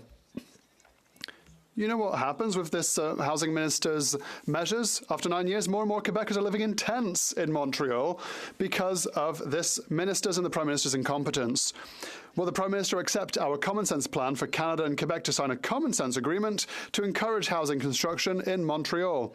An agreement that will give a bonus to competent municipalities and punish municipalities that don't build housing. Will the Prime Minister at least allow his MPs a free vote to support the bill to build housing and not build red tape? The Honourable Minister for Public Services and Procurement. Thank you, Mr. Speaker. My colleague speaks about building housing. Mr. Speaker, do you know how the Conservative leader, how much the Conservative leader built when he was a housing minister? He built 6 entire affordable housing units during his entire mandate. Quebec municipalities are building 8,000 right now with the support of the Canadian government. So let's compare Quebec's apparently incompetent municipalities with the Conservative leader's own record. The honourable member for La Pointe de l'Île. Let's talk about the report by the Office québécois de la langue française. The federal public administration is the worst economic sector in Quebec when it comes to being able to use French in the workplace. Yesterday, we asked the Commissioner for Official Languages about this.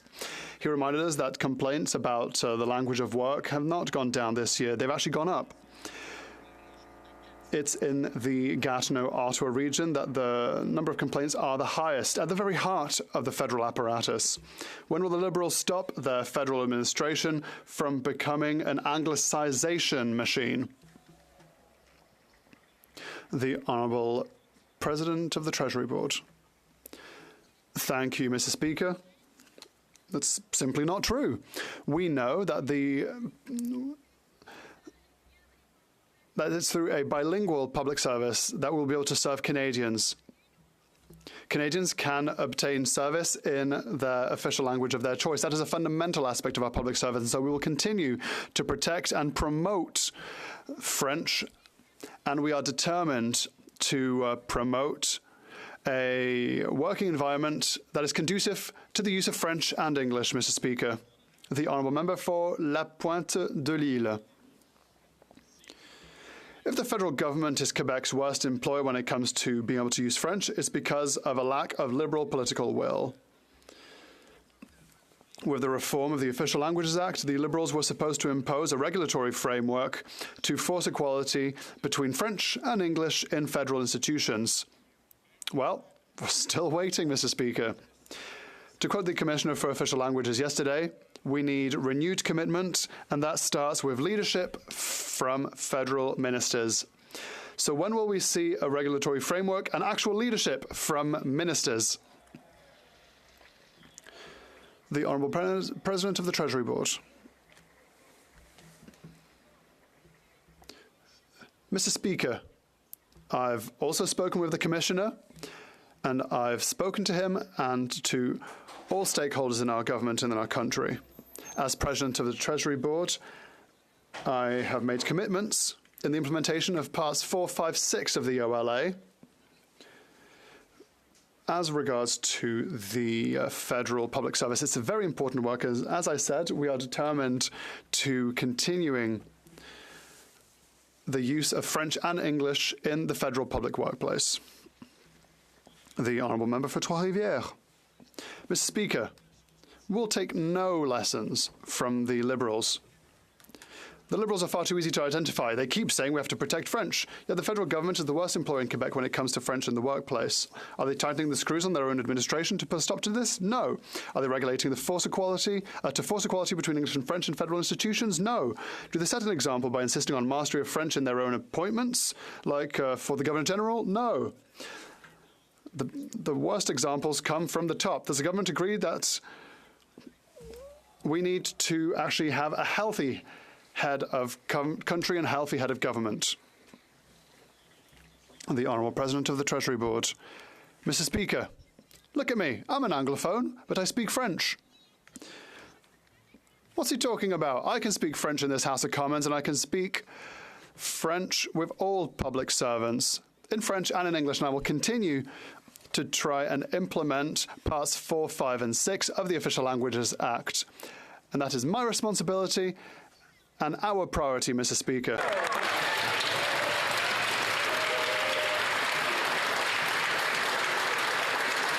The Honourable Member from Foothills. After 9 years, this NDP Liberal Prime Minister is not worth the homelessness or the hunger. The Carbon Tax Coalition increased the carbon tax 23%, driving grocery prices up $700 per family, and a quarter of Canadians are relying on food banks. They can't afford the basic necessities, let alone a summer vacation. Conservatives have a common sense plan to eliminate all federal gas taxes until Labor Day. This will save Alberta families $955. Will the Prime Minister follow our common sense plan, eliminate the federal gas tax so families can afford a summer holiday? The Honourable Minister for Families.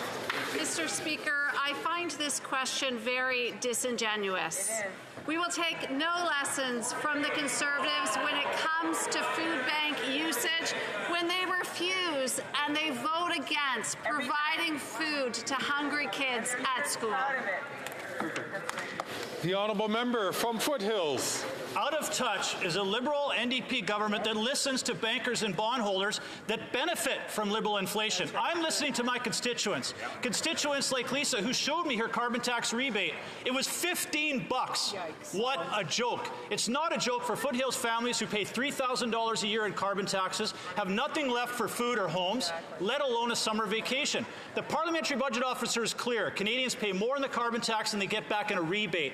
Will the Prime Minister axe all federal gas tax this summer so Lisa can take her family for a summer road trip?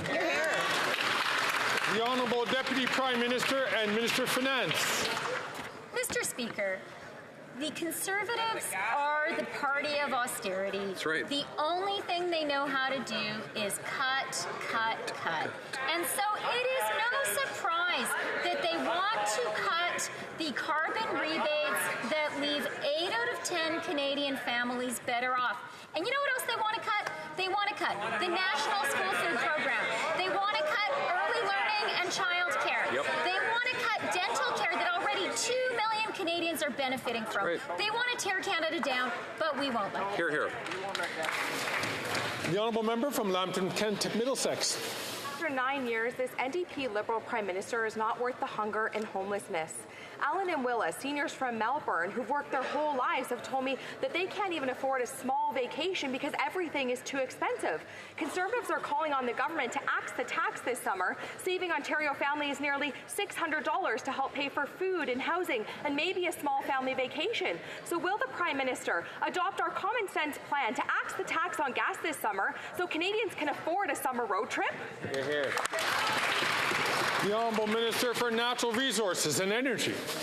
Thank you, Mr. Speaker. As I've said a number of times in this House, it would be useful if the Conservative Party of Canada actually used facts to inform the questions that they ask. 8 out of 10 Canadian families get more money back.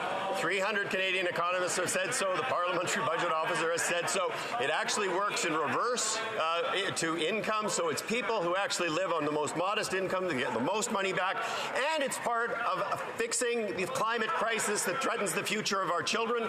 The group across the way has no plan for affordability, and their plan for climate is to simply let the planet burn.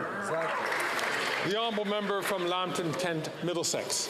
What we just heard that answer from the NDP Liberal government is that they want Canadians like Alan and Willa to be poor and miserable. Canadians deserve a break. They work hard, they pay their taxes, and how does this government repay them? They increase the carbon tax by 23%. So I'll ask the question again. Will the Prime Minister adopt our common sense plan to axe the tax on gas this summer so Canadians can afford a summer vacation?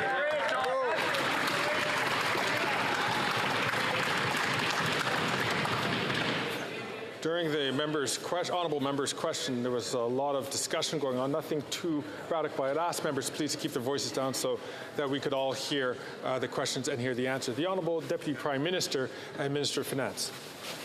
Mr. Speaker, even Conservative premiers understand the absolute carnage that Conservative cuts would cause across our country. They understand that the only thing Conservatives want to do is cut the support Canadians urgently need. They want to cut the National School Food Program.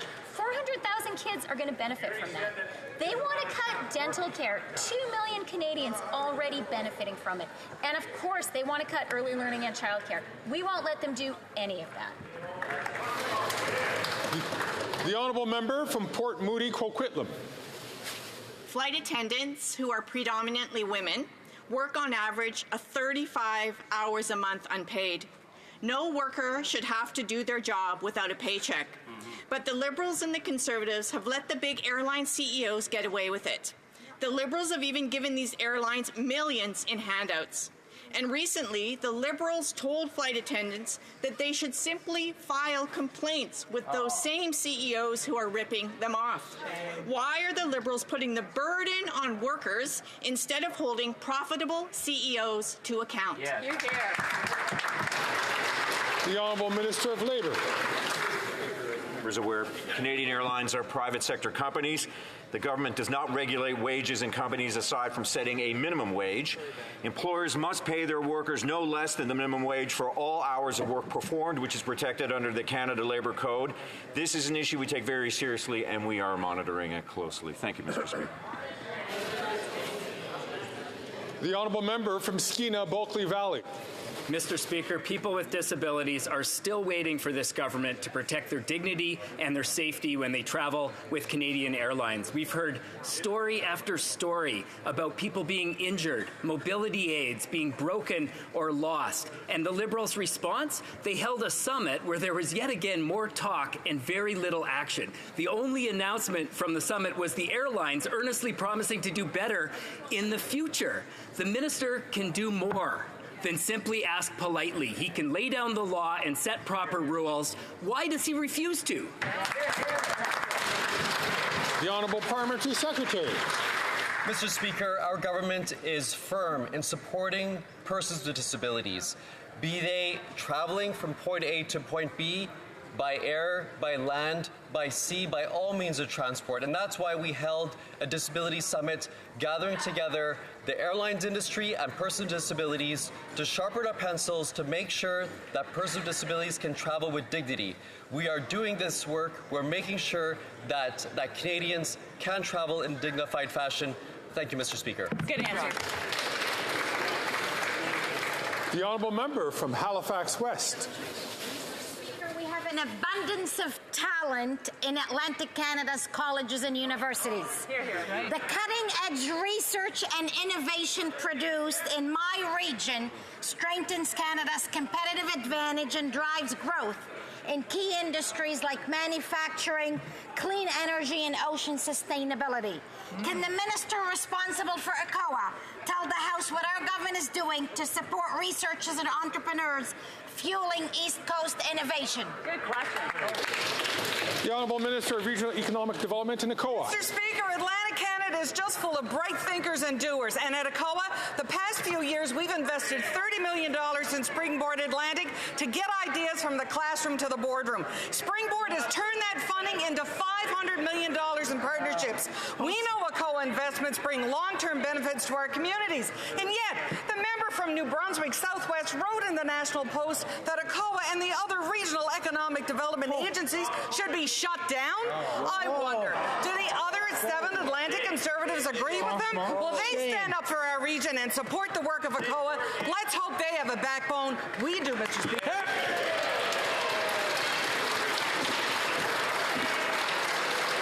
The Honourable Member from Cumberland Colchester. After 9 years, this NDP Liberal Prime Minister is not worth the hunger or the homelessness. The pain of their financial mismanagement is coming home to roost in my hometown, where they came to visit. But what they didn't know is the Colchester Food Bank is serving 148 more households than they did the year before. These are real people, not statistics, and they deserve better. I asked this question on Friday. Didn't really get much of an answer, but maybe I'll get one today. When will the Prime Minister axe the tax so Canadians can afford to eat again? The Honourable Member for Families. Mr. Speaker, we all suffer when we see fellow Canadians suffering, which is why we set concrete poverty reduction targets, a target to reduce poverty by 50% by 2030. There are 1.3 million fewer Canadians living in poverty today than there were when the Conservatives were in government, and this includes hundreds of thousands of children. That said, more work needs to be done, which is exactly why Budget 2024 brings forward additional measures to strengthen our social security net. The Honourable Member from Cumberland Colchester. Speaker, the member the opposite is avoiding the question, and the answer shows us just how much we need a significant change in government. The CBC reported last week that seniors in Louisbourg, Nova Scotia, have been going days and even weeks without a proper meal, and that some children are not attending school because they don't have any food to take for lunch. Canadians are hurting, and their government just doesn't seem to care. Again, when will the Prime Minister axe the tax so Canadians can afford to feed themselves? The Honourable Deputy Prime Minister and Minister of Finance. Mr. Speaker, it is the height of hypocrisy for Conservatives to claim that they care about the most vulnerable among us. That's right. Let's talk about seniors, Mr. Speaker. 900,000 seniors across the country are benefiting from the GIS put in place by our government. And children in school, I agree that it is a tragedy for a kid to go to school hungry, and that's why our National School Food Program will provide meals for an additional 400,000 children. They are opposed to both. We take no lessons from them when it comes to food. The Honourable Member from Chatham-Kent, Leamington. After 9 years, this NDP Liberal Prime Minister is not worth the hunger and or homelessness. Food Banks Canada gives Canada failing grades, as nearly half of Canadians are financially feeling the cost of living increases. Housing costs have doubled. 1 in 4 experience food insecurity. Food bank usage is up 11% in Windsor-Essex. 61% of Canadians are using food banks, and they're the first-time users. Mr. Speaker, we believe in bringing it home. The tragedy of this government is that there are people who can't afford a home, let alone food to put into it. Is this the sunny ways that this Prime Minister promised Canadians? The Honourable Minister of Health. Well, of course, we know, Mr. Speaker, that when the Conservatives had the opportunity to be in government, they focused no attention on those that were homeless or vulnerable. We have not only met our targets every year to reduce poverty, but have taken important action. What the Conservatives essentially are saying is, in tough global times, we're here for you to cut your dental care. We're here for you to cut your diabetes medication. We're here for you to cut your child care. We're here for you to cut the supports that you need in difficult economic times. Canadians will see through that. They know who has their back.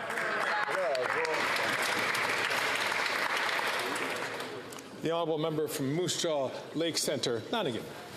Mr. Speaker, after 9 years, this NDP Liberal Prime Minister is not worth the hunger or the homelessness. Nearly half of Canadians are paying more than a third of their paycheck on food. The Moose Jaw Food Bank helped nearly 8,000 households in 2023, up 58%. It's time to give Canadians back their dignity. Mr. Speaker, will the Prime Minister axe the tax, or will it take a common-sense Conservative government before Canadians can afford to eat? Hear, hear. The Honourable Deputy Prime Minister and Minister of Finance. Mr. Speaker, we will take no lessons from these Conservatives when it comes to supporting the most vulnerable among us. Since we formed government, 1.3 million Canadians have been lifted out of poverty, including hundreds of thousands of children.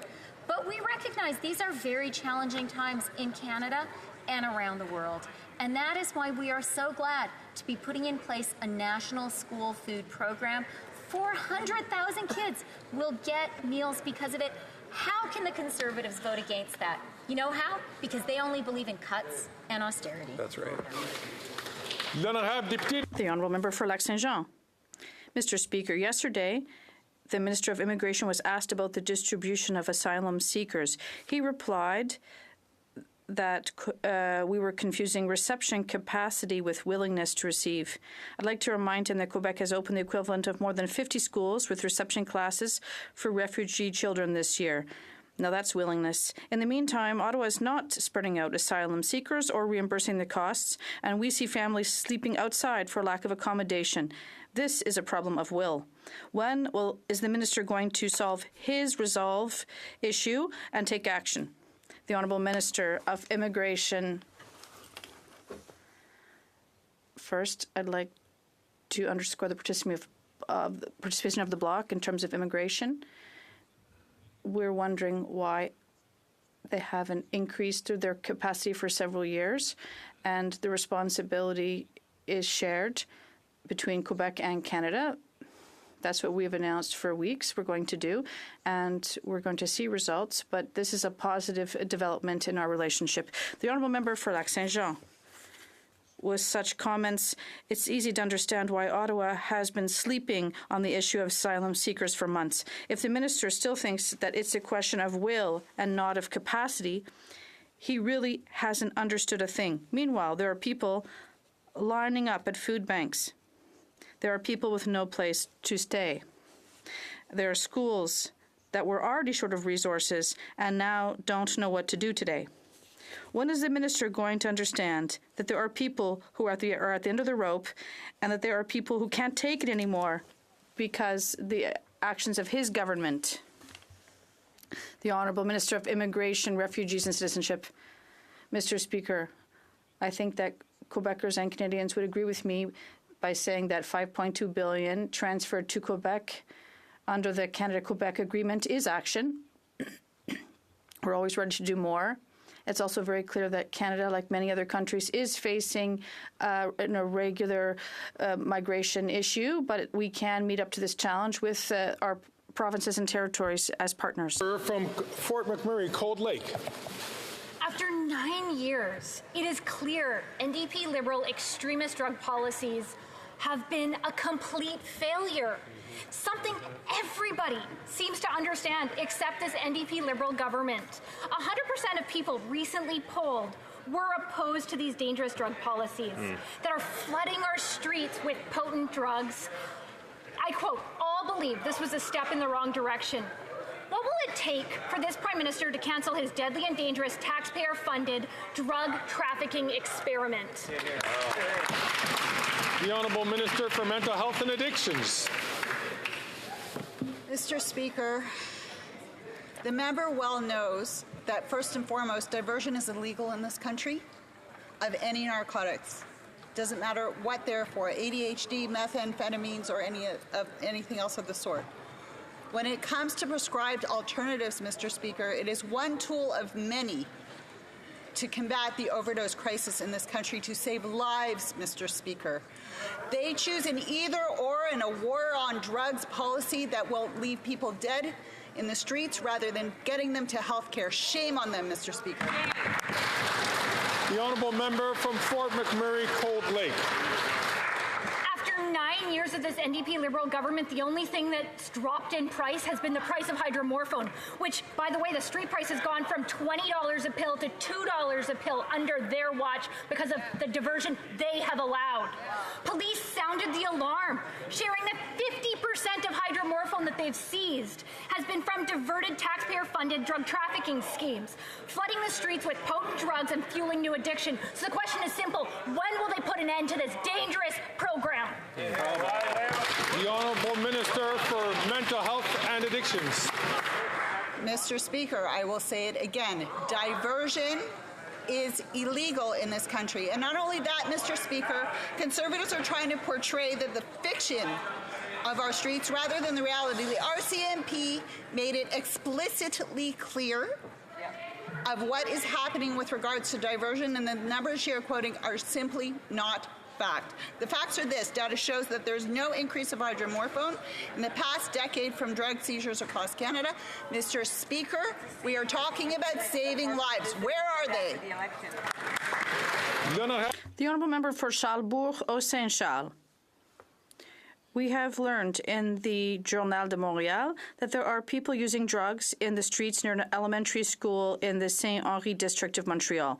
Parents are having to step over people using drugs on the street and are traumatized and worried for their children. This situation is escalating across Canada. Can the Prime Minister confirm that he will not listen to the demands of the City of Montreal to legalize the use of hard drugs in public spaces? The Honourable Minister. Yet again, the Conservatives want to play games with the lives of people who need health care. It's shameful, Mr. Speaker. Decriminalization is about personal possession. It has nothing to do with the control of substances in this country. Mr. Speaker, on this side of the House, people need prevention, they need harm reduction, which they refuse to acknowledge. They need health care. Stop criminalizing our loved ones and get them into health services. The Honourable Member for Pontiac. Mr. Speaker,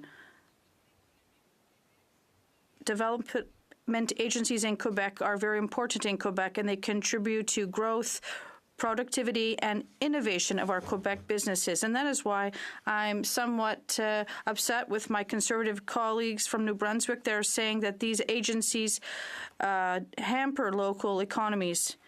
Can the Minister of Economic Development reassure Canadians and tell us how our government is going to continue to invest in Quebec's economic growth? The Honourable Minister responsible for economic development. I'd like to thank my colleague for her question.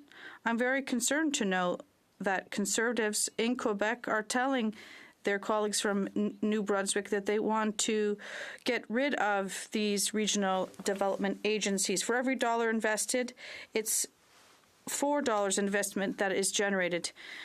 We think we have to invest in economic growth, in job creation, but they just want to cut, Mr. Speaker. Provincial Conservatives are terrified by their austerity plans. Thornhill. After 9 years of this Liberal NDP government, their catch and release policies have gotten so bad that they are allowing criminal organizations to operate freely in the streets. Even after a 7-month investigation involving 26 arrests and $33 million of stolen vehicles, at least 14 people are already out on bail. Wow. The police worked for months to catch these criminals, and days later, a broken system lets them free. When will they finally do the right thing and keep career criminals in jail so that Canadians can keep their cars? I like it. The Honourable Minister of Justice and Attorney General. Start by saluting the impressive work of the Peel Police Force for cracking an organized criminal ring that is taking people's cars. But the second thing I want to underscore for that member and her entire caucus is that you can't selectively listen to law enforcement. What law enforcement tells me and the Minister of Public Safety all the time is that the days of teenage joyrides are over. This is an international organized criminal effort. We need to deal with that and follow the money path. How are we doing that? Anti-money laundering offenses, beefing up our strength on money laundering through the fall economic statement and the budget. Two things they are voting against.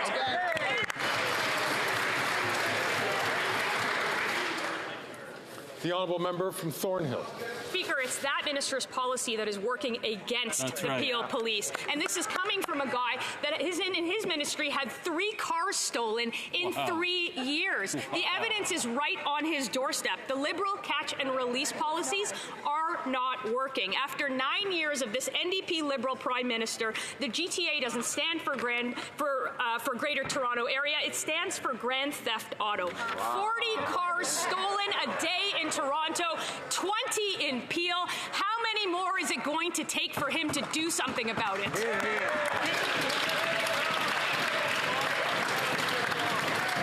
The Honourable Minister of Justice and Attorney General. In the last 3 months, we've held an auto theft summit. We've invested $170 million in addressing this issue through investments in law enforcement, through investments in CBSA scanners, through investing in information sharing through Interpol. What we're doing is working diligently to break up criminal networks. We're not pursuing failed policies like the Conservatives' approach year after year under Stephen Harper, most of which were struck down by the Supreme Court of Canada. The Honourable Member from Oxford. Speaker, after 9 years of this Liberal NDP government's soft on crime policies, extortions have more than tripled in Canada. They allow criminals to terrorize our communities and our businesses because when they get arrested, they're let out on bail the same day. The Liberals talk a very big game about fighting crime, but when it matters, they're missing from action. Our common sense Conservative bill would have put these criminals behind bars by strengthening our extortion laws. Why did these Liberals vote against Bill 381 to fight extortion? The Honourable Minister of Justice and Attorney General. Mr. Speaker, on this side of the House, we're listening to people that are affected by extortion. We know this is a pressing problem in parts of BC and in parts of my region in Ontario. What we are underscoring is that extortion is against the law. Extortion with the... Going to ask the Honourable Member from Peace River, Northern Rockies, and I'm forgetting one of the 2 words of that, to please to keep his comments to himself. I'll also ask the Honourable Member from Cypress Hills Grasslands, please, to keep his comments until he has the floor. I'm going to ask the Honourable Minister to start again and start from the top.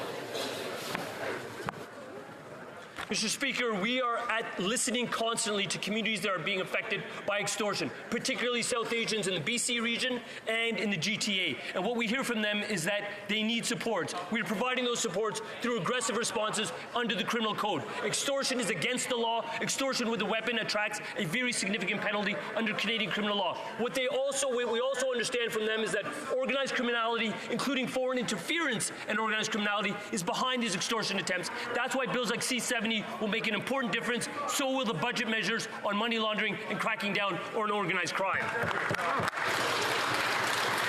The Honourable Member from Winnipeg South Centre. Mr. Speaker, with an energy grid that is 97% clean, a strong manufacturing and agricultural sector, and a diverse population, Manitoba is a key economic driver for Canada. In order to help realize our potential, we rely on the strengths of Prairie Can, our regional development agency. Some members of the opposition have suggested that investments in Prairies Can are not worthwhile. Can the Minister of Prairie Economic Development please inform us of the important role that the agency plays in supporting the Prairie region? Thank you. Good question. The Honourable Minister. Speaker, no matter where I go in the prairies, the great work done by Prairies Can is greatly appreciated. Prairies Can created or maintained over 150,000 jobs in over 6,300 businesses. Whether it's better positioning hydrogen in Edmonton, supporting work done by the Saskatchewan Research Council in Saskatoon, or helping New Flyer build net zero buses in Winnipeg, Prairies Can is making necessary investments in prairie businesses to help grow our economy. If Conservatives understood this important work, they wouldn't be calling to abolish it. Mr. Speaker, it's simply shameful.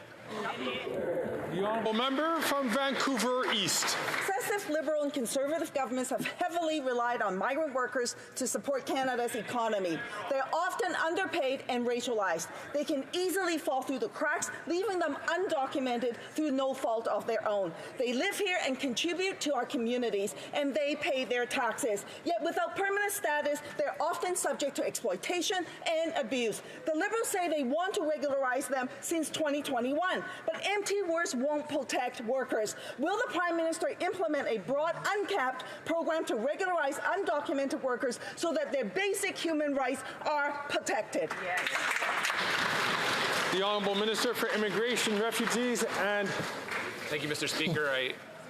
I appreciate and respect the member's passion in this matter, particularly for a set of people that indeed are in Canada, are subject to abuse at times, and there should be regular pathways for people that are here irregularly. I can confirm to this House that pursuant to the Minister's mandate letter, we are looking at a number of options. I would say to all Canadians that there is no clear consensus as to the path forward, but as this is work that is ongoing, I cannot comment any further. Thank you. The Honourable Member from Timmins, James Bay. Fire season is on us, and yet oil production of the tar sands has reached its highest peak ever. That's thanks to this Liberal government's $34 billion to the TMX pipeline. Now we learn Big Oil is planning a 400-kilometer pipeline along the Athabasca River, and they want to be exempt from a federal environmental assessment. And this government has signed a non-disclosure agreement with Pathways Alliance to keep details of this project secret. The planet is on fire. Why is the Environment Minister continuing to act like a sock puppet for big oil CEOs? The Honourable Minister of the Environment and Climate Change. Mr. Speaker, I've been very clear. There will be no special pathway for the Pathways project. If that project is subject to Federal Impact Assessment Act, it will be evaluated as other federal projects are evaluated, and there will be no special cases made for that project, Mr. Speaker. I'd like to draw the attention of members in the presence of the gallery of Her Excellency Danica Gurvala Schwartz, Deputy Prime Minister and Minister of Foreign Affairs and Diaspora of the Republic of Kosovo.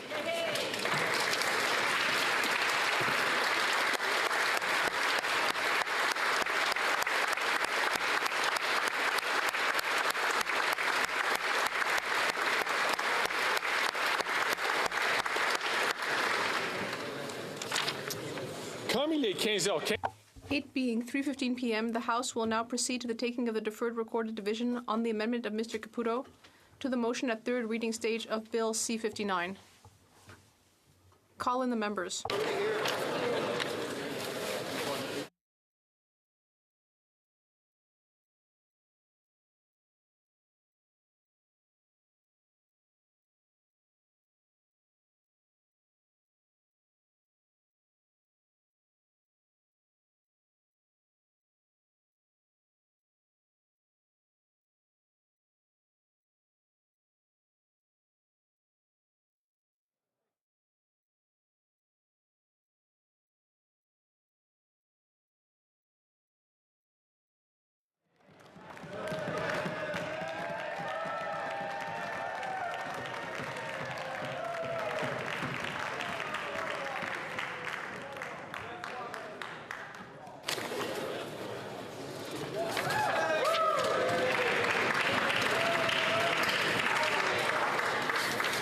Question. Oh, sorry.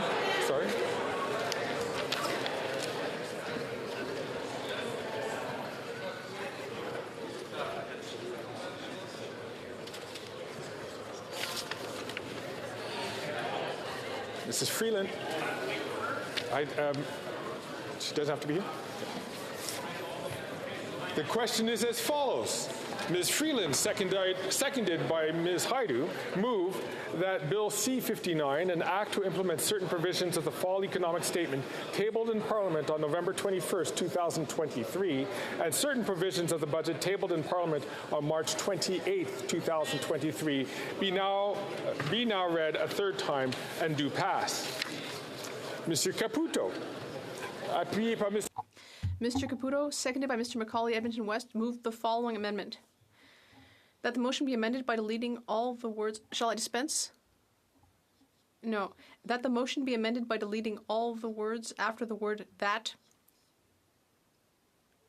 and substituting the following. Implement certain provisions of the Fall Economic Statement tabled in Parliament on November 21st, 2023, and certain provisions of the budget tabled in Parliament on March 28th, 2023, be not now read a third time, but be referred back to the Standing Committee on Finance for the purpose of reconsidering all of its clauses with the view to amend the bill so as to give Canadians a break this summer by eliminating the carbon tax, the federal fuel tax, and GST on gasoline and diesel.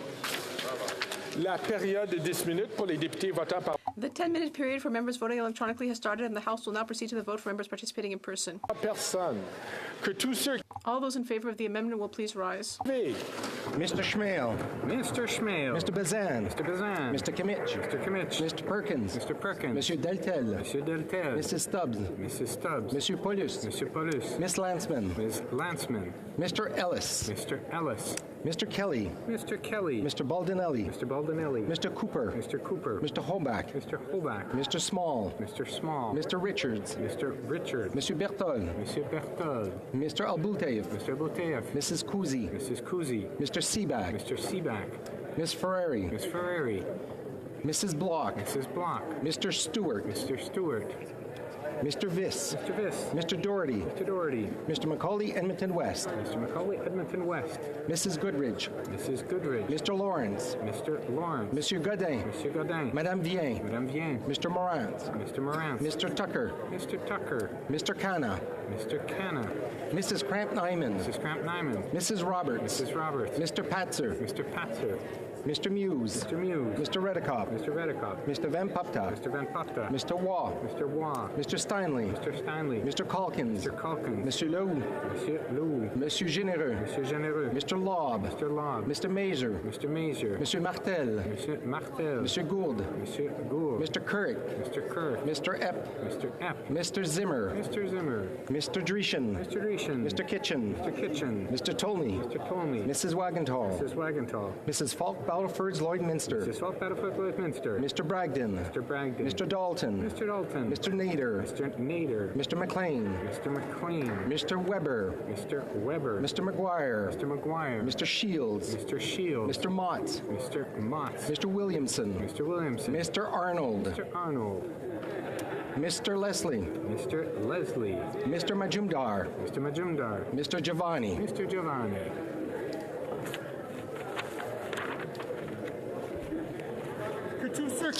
All those opposed to the amendment will please rise. Champagne. Monsieur Champagne. Miss Annan. Miss Annan. Miss Tassi. Miss Tassi. Miss Chager. Miss Chager. Miss Murray. Miss Murray. Mr. McKay. Mr. McKay. Miss Scrow. Miss Scrow. Mr. Scarpalegia. Mr. Scarpalegia. Madame Saint-Onge. Madame Saint-Onge. Miss Sahota. Miss Sahota. Madame Bibot. Madame Bibot. Madame Martinez Farada. Madame Martinez Farada.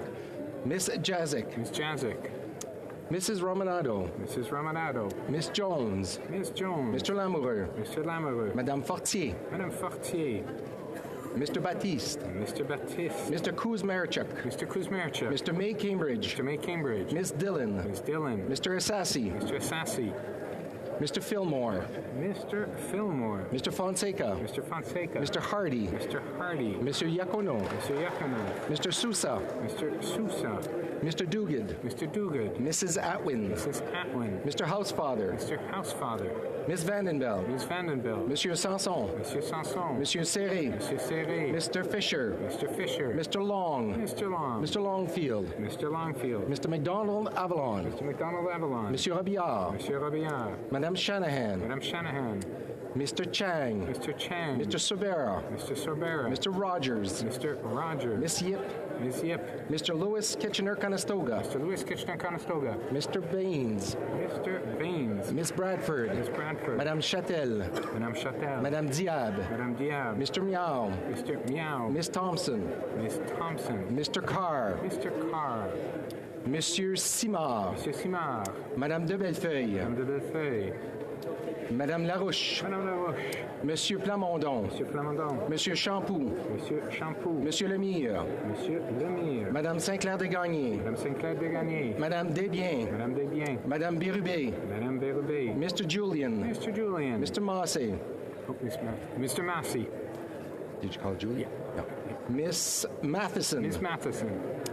Miss McPherson. Miss McPherson. Miss Idlout. Miss Idlout. Mr. McGregor. Mr. McGregor. Miss Barron. Miss Barron. Mr. Backrack. Mr. Backrack. Mr. Garrison. Mr. Garrison. Madame Hughes. Madame Hughes. Monsieur Bouleris. Monsieur Bouleris. Mr. Angus. Mr. Angus.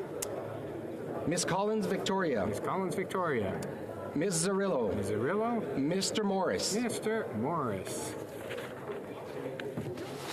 La Chambre attendra maintenant la fin de la... The House will now wait for the electronic voting period to end before resuming its proceedings.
House that the electronic voting period has ended. If members were not able to vote due to technical difficulties, they may now use the raise hand function, and the chair will recognize them. The honourable member, Mr. Morrissey. Nay, Mr. Speaker. Mr. Morrissey, nay contre. The honourable member from Fort Saskatchewan, Sherwood Park, Fort Saskatchewan, is rising on a point of order. Thank you, Chair. I was having technical issues with the app. I wish to vote in favour.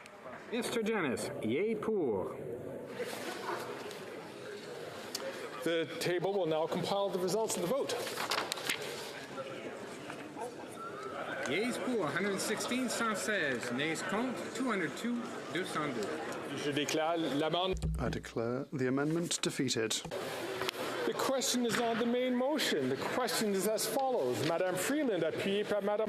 Ms Freeland, seconded by Ms Haidu, moves that Bill C-59, an act to implement certain provisions of the full economic statement tabled in Parliament on November 21st, 2023, and certain provisions of the budget tabled in Parliament on March 28th, 2023, be now read a third time and do pass.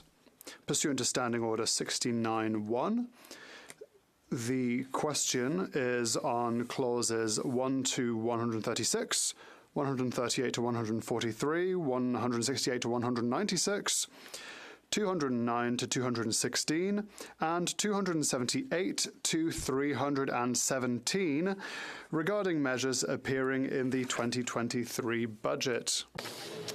If a member participating in person wishes that these clauses be carried or carried on division, or if a member by a recognized party participating in person wishes to request a recorded division, I'd invite them now to stand up to be recognized by the chair.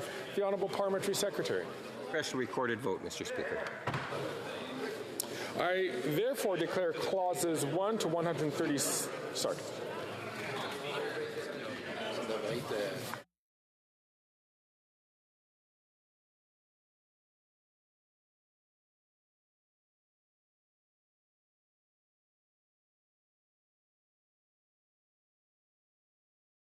For members voting electronically has started, and the House will now proceed to the vote for members participating in person. All those in favour of these clauses will please rise. Monsieur Guilbeault. Monsieur Guilbeault. Miss Murray. Ms. Murray. Mr. McKay. Mr. McKay. Miss Scrow. Ms. Scrow. Mr. Scarpellegia. Mr. Scarpellegia. Mr. Casey. Mr. Casey. Miss Sahota. Ms. Sahota. Madame Bibeau. Madame Bibeau. Miss Jazik. Ms. Jazik. Mr. Dollywall. Mr. Dollywall. Mrs. Romanado. Mrs. Romanado. Miss Jones. Miss Jones. Mr. Lamoureux. Mr. Lamoureux. Mr. Baptiste. Mr. Baptiste. Mr. Kuzmarchuk. Mr. Kuzmarchuk. Mr. May Cambridge. Mr. May Cambridge. Miss Dillon. Miss Dillon. Mr. Fillmore. Mr. Fillmore. Mr. Fonseca. Mr. Fonseca. Mr. Hardy. Mr. Hardy. Monsieur Iacono. Mr. Iacono. Mr. Sousa. Mr. Sousa. Mr. Housefather. Mr. Housefather. Miss Vandenbell. Miss Vandenbell. Monsieur Serry. Monsieur Serry. Mr. Long. Mr. Long. Mr. Longfield. Mr. Longfield. Mr. McDonald Avalon. Mr. McDonald Avalon. Monsieur Robillard. Monsieur Robillard. Madame Shanahan. Madame Shanahan. Mr. Chang. Mr. Chang. Mr. Sorbera. Mr. Sorbera. Mr. Rogers. Mr. Rogers. Miss Yip. Ms. Yip. Miss Bradford. Miss Bradford. Madame Diab. Madame Diab. Mr. Meow. Mr. Meow. Miss Taylor Roy. Miss Taylor Roy. Miss Thompson. Miss Thompson. Mr. Julian. Mr. Julian. Miss Matheson. Miss Matheson. Miss McPherson. Miss McPherson. Miss Idlout. Miss Idlout. Mr. McGregor. Mr. McGregor. Miss Barron. Miss Barron. Mr. Backrack. Mr. Backrack. Mr. Garrison. Mr. Garrison. Madame Hughes. Madame Hughes. Mr. Angus. Mr. Angus. Miss Collins Victoria. Miss Collins Victoria. Miss Zarillo. Miss Zarillo. Mr. Morris. Mr. Morris. All those opposed to the clauses will please rise. Veuillez bien se lever. Mr. Schmale. Mr. Schmale. Mr. Bazan. Mr. Bazan. Mr. Commit. Mr. Commit. Mr. Perkins. Mr. Perkins. Monsieur Deltel. Monsieur Deltel. Mrs. Stubbs. Mrs. Stubbs. Monsieur Paulus. Monsieur Paulus. Mrs. Gray. Mrs. Gray. Mr. Ellis. Mr. Ellis. Mr. Kelly. Mr. Kelly. Mr. Baldinelli. Mr. Baldinelli. Mr. Cooper. Mr. Cooper. Mr. Hoback. Mr. Hoback. Mr. Small. Mr. Small. Mr. Richards. Mr. Richards. Monsieur Berthold. Monsieur Berthold. Mr. Albultaev. Mr. Abultayev. Mrs. Kuzi. Mrs. Kuzi. Mr. Seaback. Mr. Seaback. Miss Ferrari. Miss Ferrari. Mrs. Block. Mrs. Block. Mr. Stewart. Mr. Stewart. Mr. Viss. Mr. Viss. Mr. Doherty. Mr. Doherty. Mr. McCauley, Edmonton West. Mr. McCauley, Edmonton West. Mrs. Goodridge. Mrs. Goodridge. Mr. Lawrence. Mr. Lawrence. Monsieur Godin. Monsieur Godin. Madame Vien. Madame Vien. Mr. Morant. Mr. Moran. Mr. Tucker. Mr. Tucker. Mr. Canna. Mr. Canna. Mrs. Cramp-Nyman. Mrs. Cramp-Nyman. Mrs. Roberts. Mrs. Roberts. Mr. Patzer. Mr. Patzer. Mr. Muse. Mr. Muse. Mr. Redekop. Mr. Redekop. Mr. Van Popta. Mr. Van Popta. Mr. Steinley. Mr. Steinley. Mr. Calkins. Mr. Calkins. Monsieur Lou. Monsieur Lou. Monsieur Généreux. Monsieur Généreux. Mr. Lobb. Mr. Lobb. Monsieur Martel. Monsieur Martel. Monsieur Gould. Monsieur Gould. Mr. Kirk. Mr. Kirk. Mr. Epp. Mr. Epp. Mr. Zimmer. Mr. Zimmer. Mr. Dreeshen. Mr. Dreeshen. Mr. Kitchen. Mr. Kitchen. Mr. Tolmie. Mr. Tolmie. Mrs. Wagenthal. Mrs. Wagenthal. Mrs. Falk, Battlefords, Lloydminster. Mrs. Falk, Battlefords, Lloydminster. Mr. Bragdon. Mr. Bragdon. Mr. Dalton. Mr. Dalton. Mr. Nader. Mr. Nader. Mr. McLean. Mr. McLean. Mr. Weber. Mr. Weber. Mr. McGuire. Mr. McGuire. Mr. Williamson. Mr. Williamson. Mr. Arnold. Mr. Arnold. Mr. Leslie. Mr. Leslie. Mr. Majumdar. Mr. Majumdar. Mr. Giovanni. Mr. Giovanni. Monsieur Simard. Monsieur Simard. Madame Larouche. Madame Larouche. Madame Vignola. Madame Vignola. Monsieur Champoux. Monsieur Champoux. Monsieur Beaulieu. Monsieur Beaulieu. Monsieur Lemire. Monsieur Lemire. Madame Sinclair-Desgagnés. Madame Sinclair-Desgagnés. Madame Bérubé. Madame Bérubé.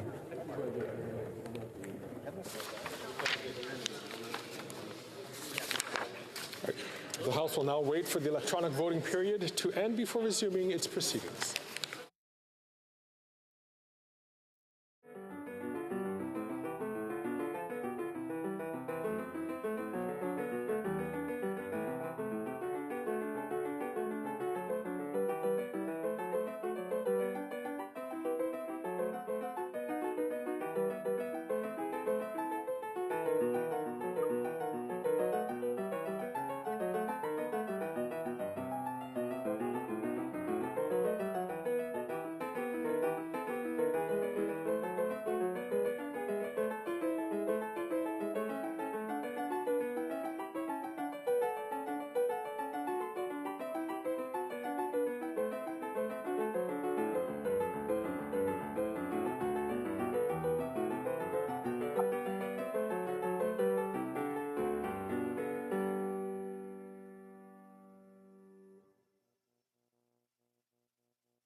From the House, the electronic voting period has ended.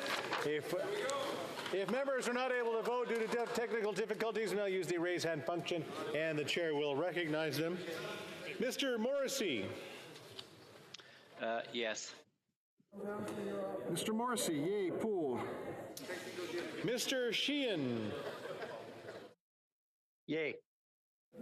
Mr. Sheehan, yay, pour. Mr. Schiffke.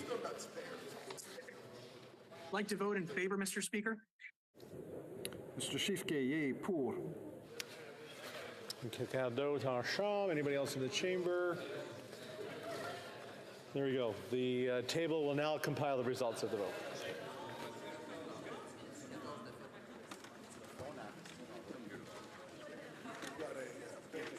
Yeas pour 175, 175. Nays contre 144, 144. So I declare clauses 1 to 136, 138 to 143, 168 to 196, 209 to 216, and 278 to 317 regarding measures appearing in the 2023 budget carried. The next question is on the main motion. Oh, sorry, we'll do that again. The next question is on clause 137, 144, and 231 to 272 regarding measures related to affordability. If a member participating in person wishes that all the clauses be carried or carried on division, or if a member from a recognized party participating in person wishes to request a recorded division, I'd invite them to rise and indicate to the chair. The Honourable Parliamentary Secretary. Mr. Speaker, request a recorded vote, please. The 10-minute period for members voting electronically has started, and the House will now proceed to the vote for members participating in person. All those in favour of these clauses will please rise. Monsieur Guilbeault. Monsieur Guilbeault. Miss Murray. Ms. Murray. Mr. McKay. Mr. McKay. Miss Scrow. Ms. Scrow. Mr. Casey. Mr. Casey. Miss Sahota. Ms. Sahota. Madame Bibeau. Madame Bibeau. Miss Jazek. Ms. Jazek. Mr. Lamoureux. Mr. Lamoureux. Mr. Baptiste. Mr. Baptiste. Mr. Kuzmarchuk. Mr. Kuzmarchuk. Mr. May Cambridge. Mr. May Cambridge. Miss Dillon. Ms. Dillon. Mr. Fillmore. Mr. Fillmore. Mr. Hardy. Mr. Hardy. Monsieur Iacono. Mr. Iacono. Mr. Sousa. Mr. Sousa. Ms. Vandenbeld. Ms. Vandenbeld. Monsieur Serré. Monsieur Serré. Mr. Long. Mr. Long. Mr. Longfield. Mr. Longfield. Mr. McDonald Avalon. Mr. McDonald Avalon. Madame Shanahan. Madame Shanahan. Mr. Chang. Mr. Chang. Mr. Rogers. Mr. Rogers. Miss Yip. Ms. Yip. Miss Bradford. Miss Bradford. Mr. Meow. Mr. Meow. Miss Taylor Roy. Miss Taylor Roy. Miss Thompson. Miss Thompson. Mr. Bazan. Mr. Bazan. Mr. Perkins. Mr. Perkins. Monsieur Deltel. Monsieur Deltel. Mrs. Stubbs. Mrs. Stubbs. Monsieur Paulus. Monsieur Paulus. Mrs. Gray. Mrs. Gray. Mr. Barlow. Mr. Barlow. Mr. Ellis. Mr. Ellis. Mr. Kelly. Mr. Kelly. Mr. Baldinelli. Mr. Baldinelli. Mr. Cooper. Mr. Cooper. Mr. Hoback. Mr. Hoback. Mr. Small. Mr. Small. Monsieur Berthold. Monsieur Berthold. Mr. Abultaif. Mr. Abultaif. Mr. Seaback. Mr. Seaback. Miss Ferrari. Miss Ferrari. Mrs. Block. Mrs. Block. Mr. Stewart. Mr. Stewart. Mr. Viss. Mr. Viss. Mr. Doherty. Mr. Doherty. Mr. Macaulay, Edmonton West. Mr. Macaulay, Edmonton West. Monsieur Brassard. Mr. Brassard. Mrs. Goodridge. Mrs. Goodridge. Monsieur Godin. Monsieur Godin. Madame Vien. Madame Vien. Mrs. Cramp-Nyman. Mrs. Cramp-Nyman. Mrs. Roberts. Mrs. Roberts. Mr. Patzer. Mr. Patzer. Mr. Muse. Mr. Muse. Mr. Redicott. Mr. Redicott. Mr. Van Popta. Mr. Van Popta. Mr. Steinley. Mr. Steinley. Mr. Calkins. Mr. Calkins. Monsieur Lou. Monsieur Lou. Monsieur Généreux. Monsieur Généreux. Mr. Lobb. Mr. Lobb. Mr. Mazer. Mr. Mazer. Mr. Gould. Mr. Gould. Mr. Kirk. Mr. Kirk. Mr. Epp. Mr. Epp. Mr. Zimmer. Mr. Zimmer. Mr. Dreeshen. Mr. Dreeshen. Mr. Kitchen. Mr. Kitchen. Mr. Cram. Mr. Cram. Mr. Tolmie. Mr. Tolmie. Mrs. Wagenthal. Mrs. Wagenthal. Mrs. Falks, Battlefords, Lloydminster. Mrs. Falk, Battlefords, Lloydminster. Mr. Bragdon. Mr. Bragdon. Mr. Dalton. Mr. Dalton. Mr. Nader. Mr. Nader. Mr. McGuire. Mr. McGuire. Mr. Williamson. Mr. Williams. Mr. Arnold. Mr. Arnold. Mr. Leslie. Mr. Leslie. Mr. Majumdar. Mr. Majumdar. Mr. Giovanni. Mr. Giovanni. Monsieur Simard. Monsieur Simard. Madame Vignola. Madame Vignola. Monsieur Lemire. Monsieur Lemire. Madame Sinclair-Desgagnés. Madame Sinclair-Desgagnés. Madame Birubé. Madame Birubé. Miss Matheson. Miss Matheson. Miss McPherson. Miss McPherson. Miss Idlout. Miss Idlout. Mr. McGregor. Mr. McGregor. Miss Barron. Miss Barron. Mr. Backrack. Mr. Backrack. Miss Blaney. Miss Blaney. Mr. Garrison. Mr. Garrison. Madame Hughes. Madame Hughes. Monsieur Boulris. Monsieur Boulris. Mr. Angus. Mr. Angus. Miss Collins Victoria. Miss Collins Victoria. Mr. Morris. Mr. Morris. All those opposed to these clauses will please rise. The House will now wait for the electronic voting period to end before resuming its proceedings.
I wish to inform the House that the electronic voting period has ended.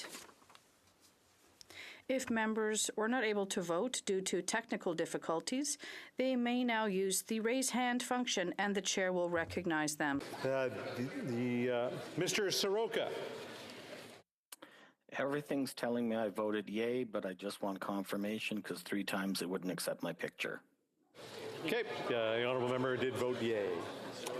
Thank you for following up. In the chamber, Mr. Badaway. Thank you, Mr. Speaker. I had technical difficulties as well, and I vote yay.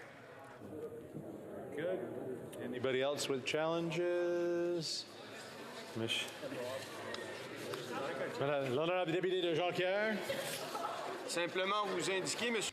I'd just like to tell you, Mr. Speaker, that the member for Niagara Centre, we did not see his picture. Il vient juste de voter en chambre. He just voted in the House. Si. Okay, quelqu'un d'autre? Anyone else? The table will now compile the results of the vote.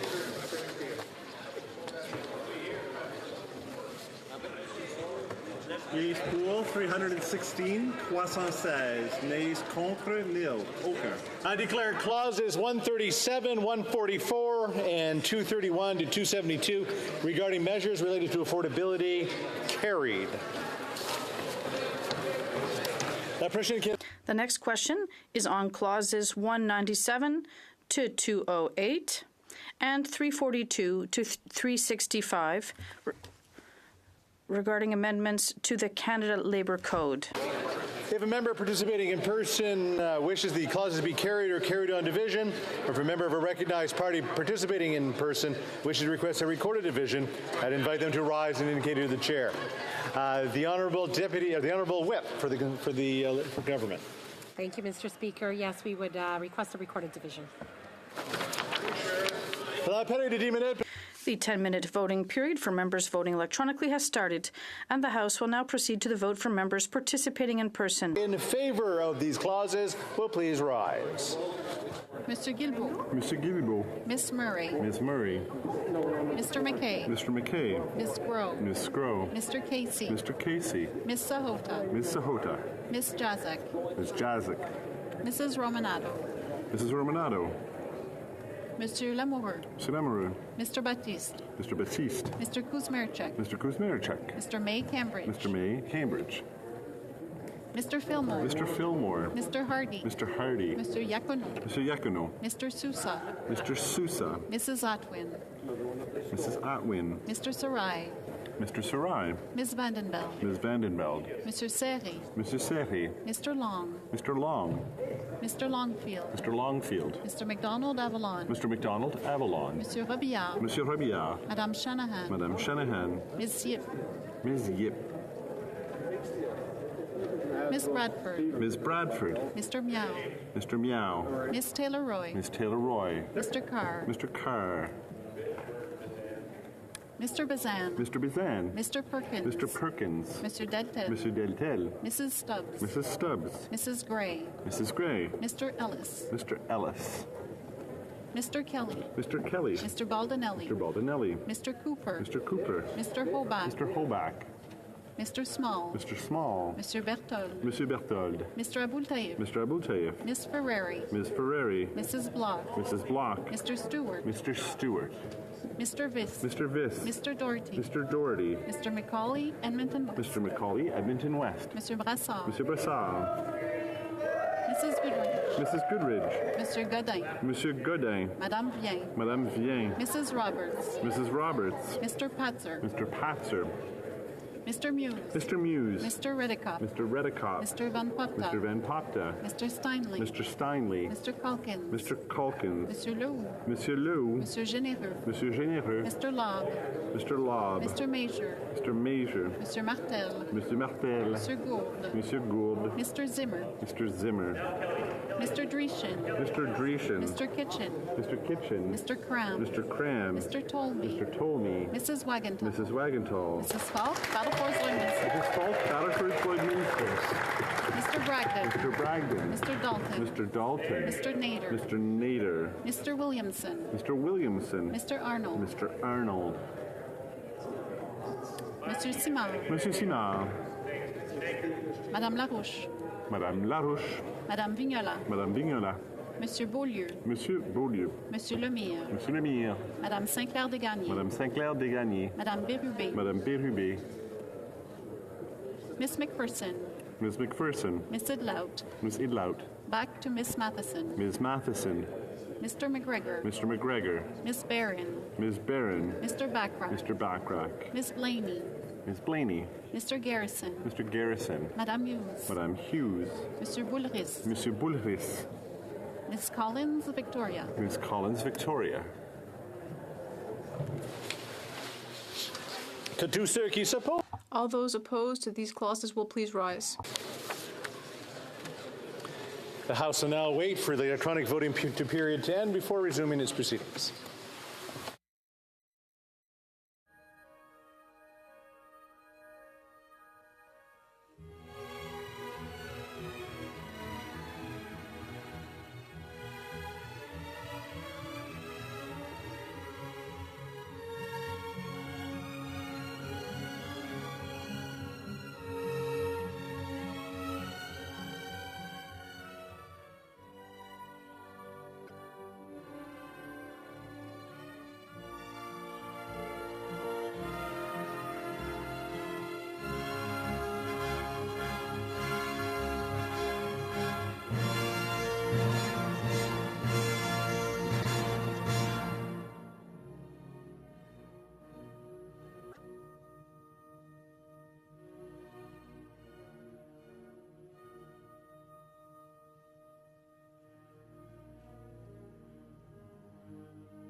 The electronic period has ended. If members are not able to vote due to technical difficulties, they'll use the raise hand function, and the chair will recognize them. Nobody online, nobody in the chamber. The table will now compile the results of the vote.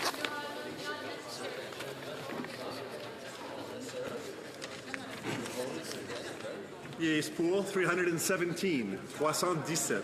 Nays contre, nil. Aucun. I declare clauses 197 to 208 and 342 to 365 regarding amendments to the Canada Labour Code carried. The next question is on clauses 145 to 167, 217, and 218 regarding measures related to vaping products, cannabis, and tobacco. If a member participating in person wishes these clauses to be carried or carried on division, or if a member of a recognized party participating in person wishes to request recorded division, I invite them to rise and indicate it to the chair. The Honourable Government Whip. Mr. Speaker, we'd request a recorded division. The 10-minute period for members voting electronically has started. The House will now proceed for the vote for members participating in person. All those in favor of these clauses will please rise. Ms. Murray. Ms. Murray.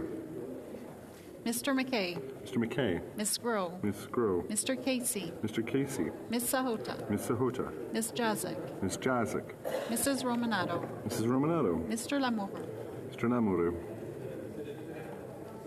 Mr. Baptiste. Mr. Batiste. Mr. Kuzmerichek. Mr. Kuzmerichek. Mr. May Cambridge. Mr. May Cambridge.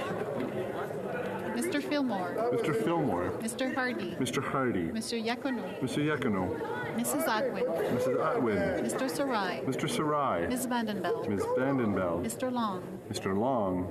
Mr. McDonald Avalon. Mr. McDonald Avalon. Monsieur Robillard. Monsieur Robillard. Madame Shanahan. Madame Shanahan.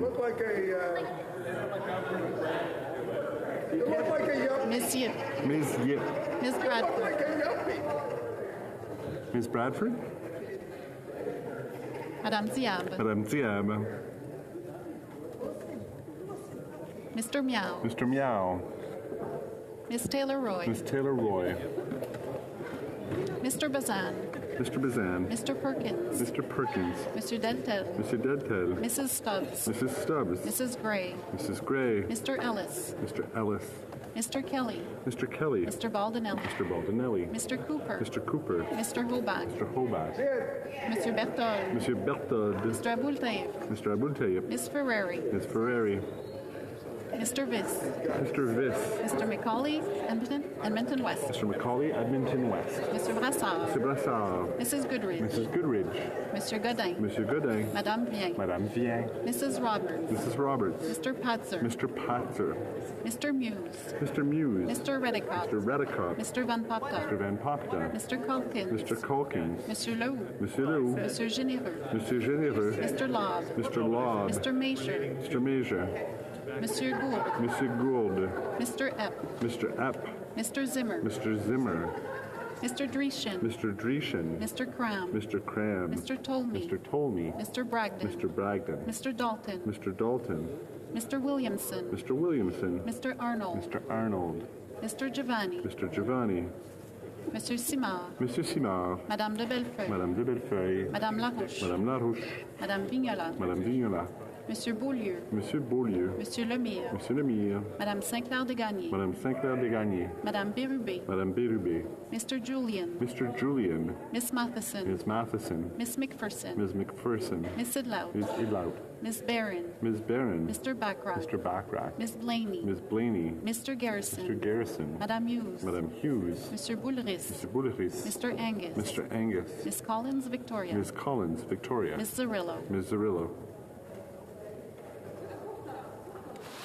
All those opposed to these clauses will please rise. The House will now wait for electronic voting period to end before resuming its proceedings.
I wish to inform the House the electronic voting period has ended. If members are not able to vote due to technical difficulties, they may now use the raise hand function, and the chair will recognize them.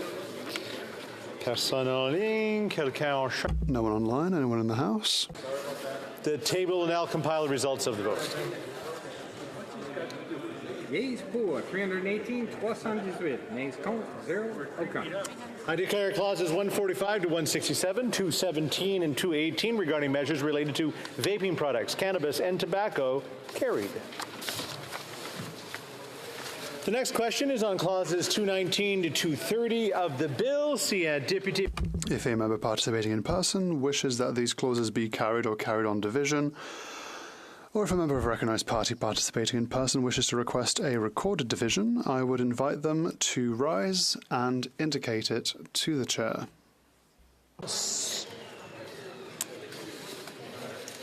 The Honourable Whip.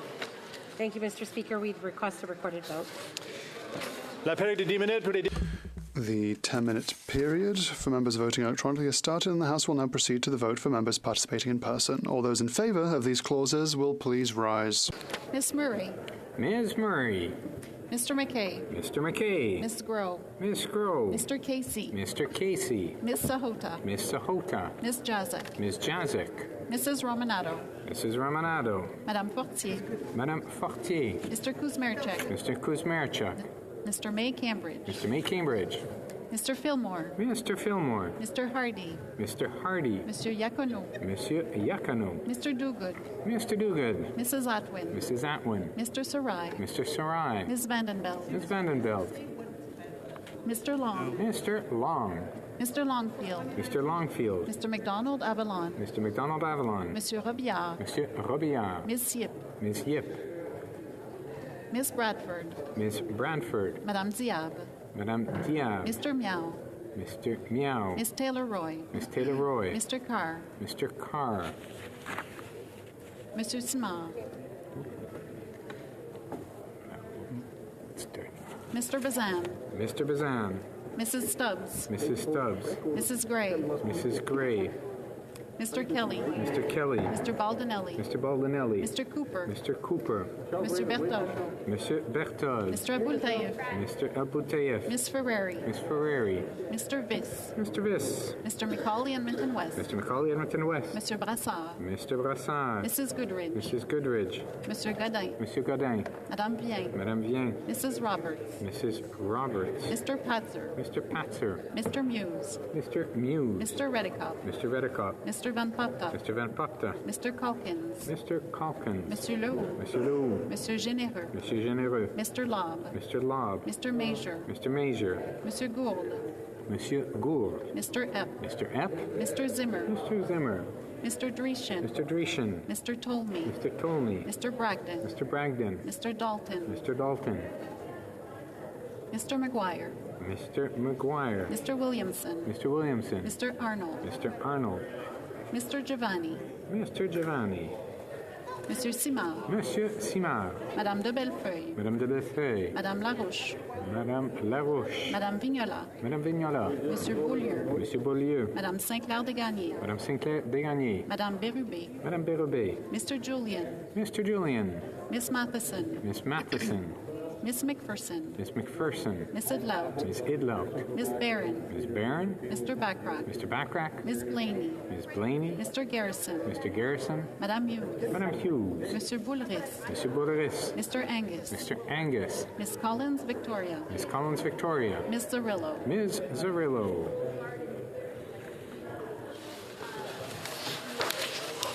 All those opposed to these clauses will please rise. The House will now wait for the electronic voting period to end before resuming its proceedings.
The electronic voting period has ended. If members are not able to vote due to technical difficulties, we now use the raise hand function and the chair will recognize them.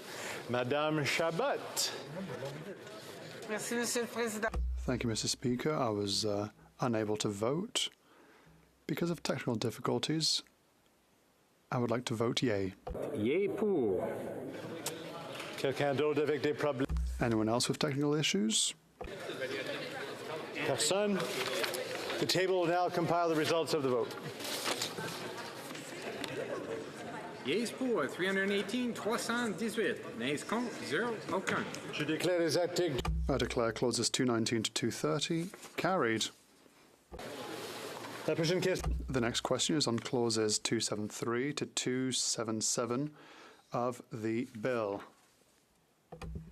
Member participating in person wishes the clauses be carried or carried on division, or if a member of a recognized party participating in person wishes to request a recorded division, and if the rise indicated to the chair, the Honourable Government Whip. Speaker, I'd like to request a recorded vote. La période de 10 minutes pour les The 10-minute period for members voting electronically has started, and the House will now proceed to the vote for members participating in person. All those in favour of these clauses will please rise. Miss Murray. Ms. Murray. Miss Grove. Miss Grove. Mr. Casey. Mr. Casey. Miss Sahota. Miss Sahota. Madame Bibot. Madame Bibot. Miss Jazek. Miss Jazek. Mrs. Romanado. Mrs. Ramanado. Mr. Lamoureux. Mr. Lamoureux. Madame Fortier. Madame Fortier. Mr. Kuzmerchuk. Mr. Kuzmerchuk. Mr. May Cambridge. Mr. May Cambridge. Mr. Fillmore. Mr. Fillmore. Mr. Hardy. Mr. Hardy. Monsieur Yacono. Monsieur Yakano. Mrs. Atwood. Mrs. Atwin. Mr. Sarai. Mr. Sarai. Ms. Vandenbeld. Ms. Vandenbelt. Mr. Long. Mr. Long. Mr. McDonald Avalon. Mr. McDonald Avalon. Monsieur Robillard. Monsieur Robillard. Mr. Rogers. Mr. Rogers. Miss Yip. Miss Yip. Miss Bradford. Ms. Bradford. Mr. Carr. Mr. Carr. De retour à Madame Diable. Madame Diable. Monsieur Simard.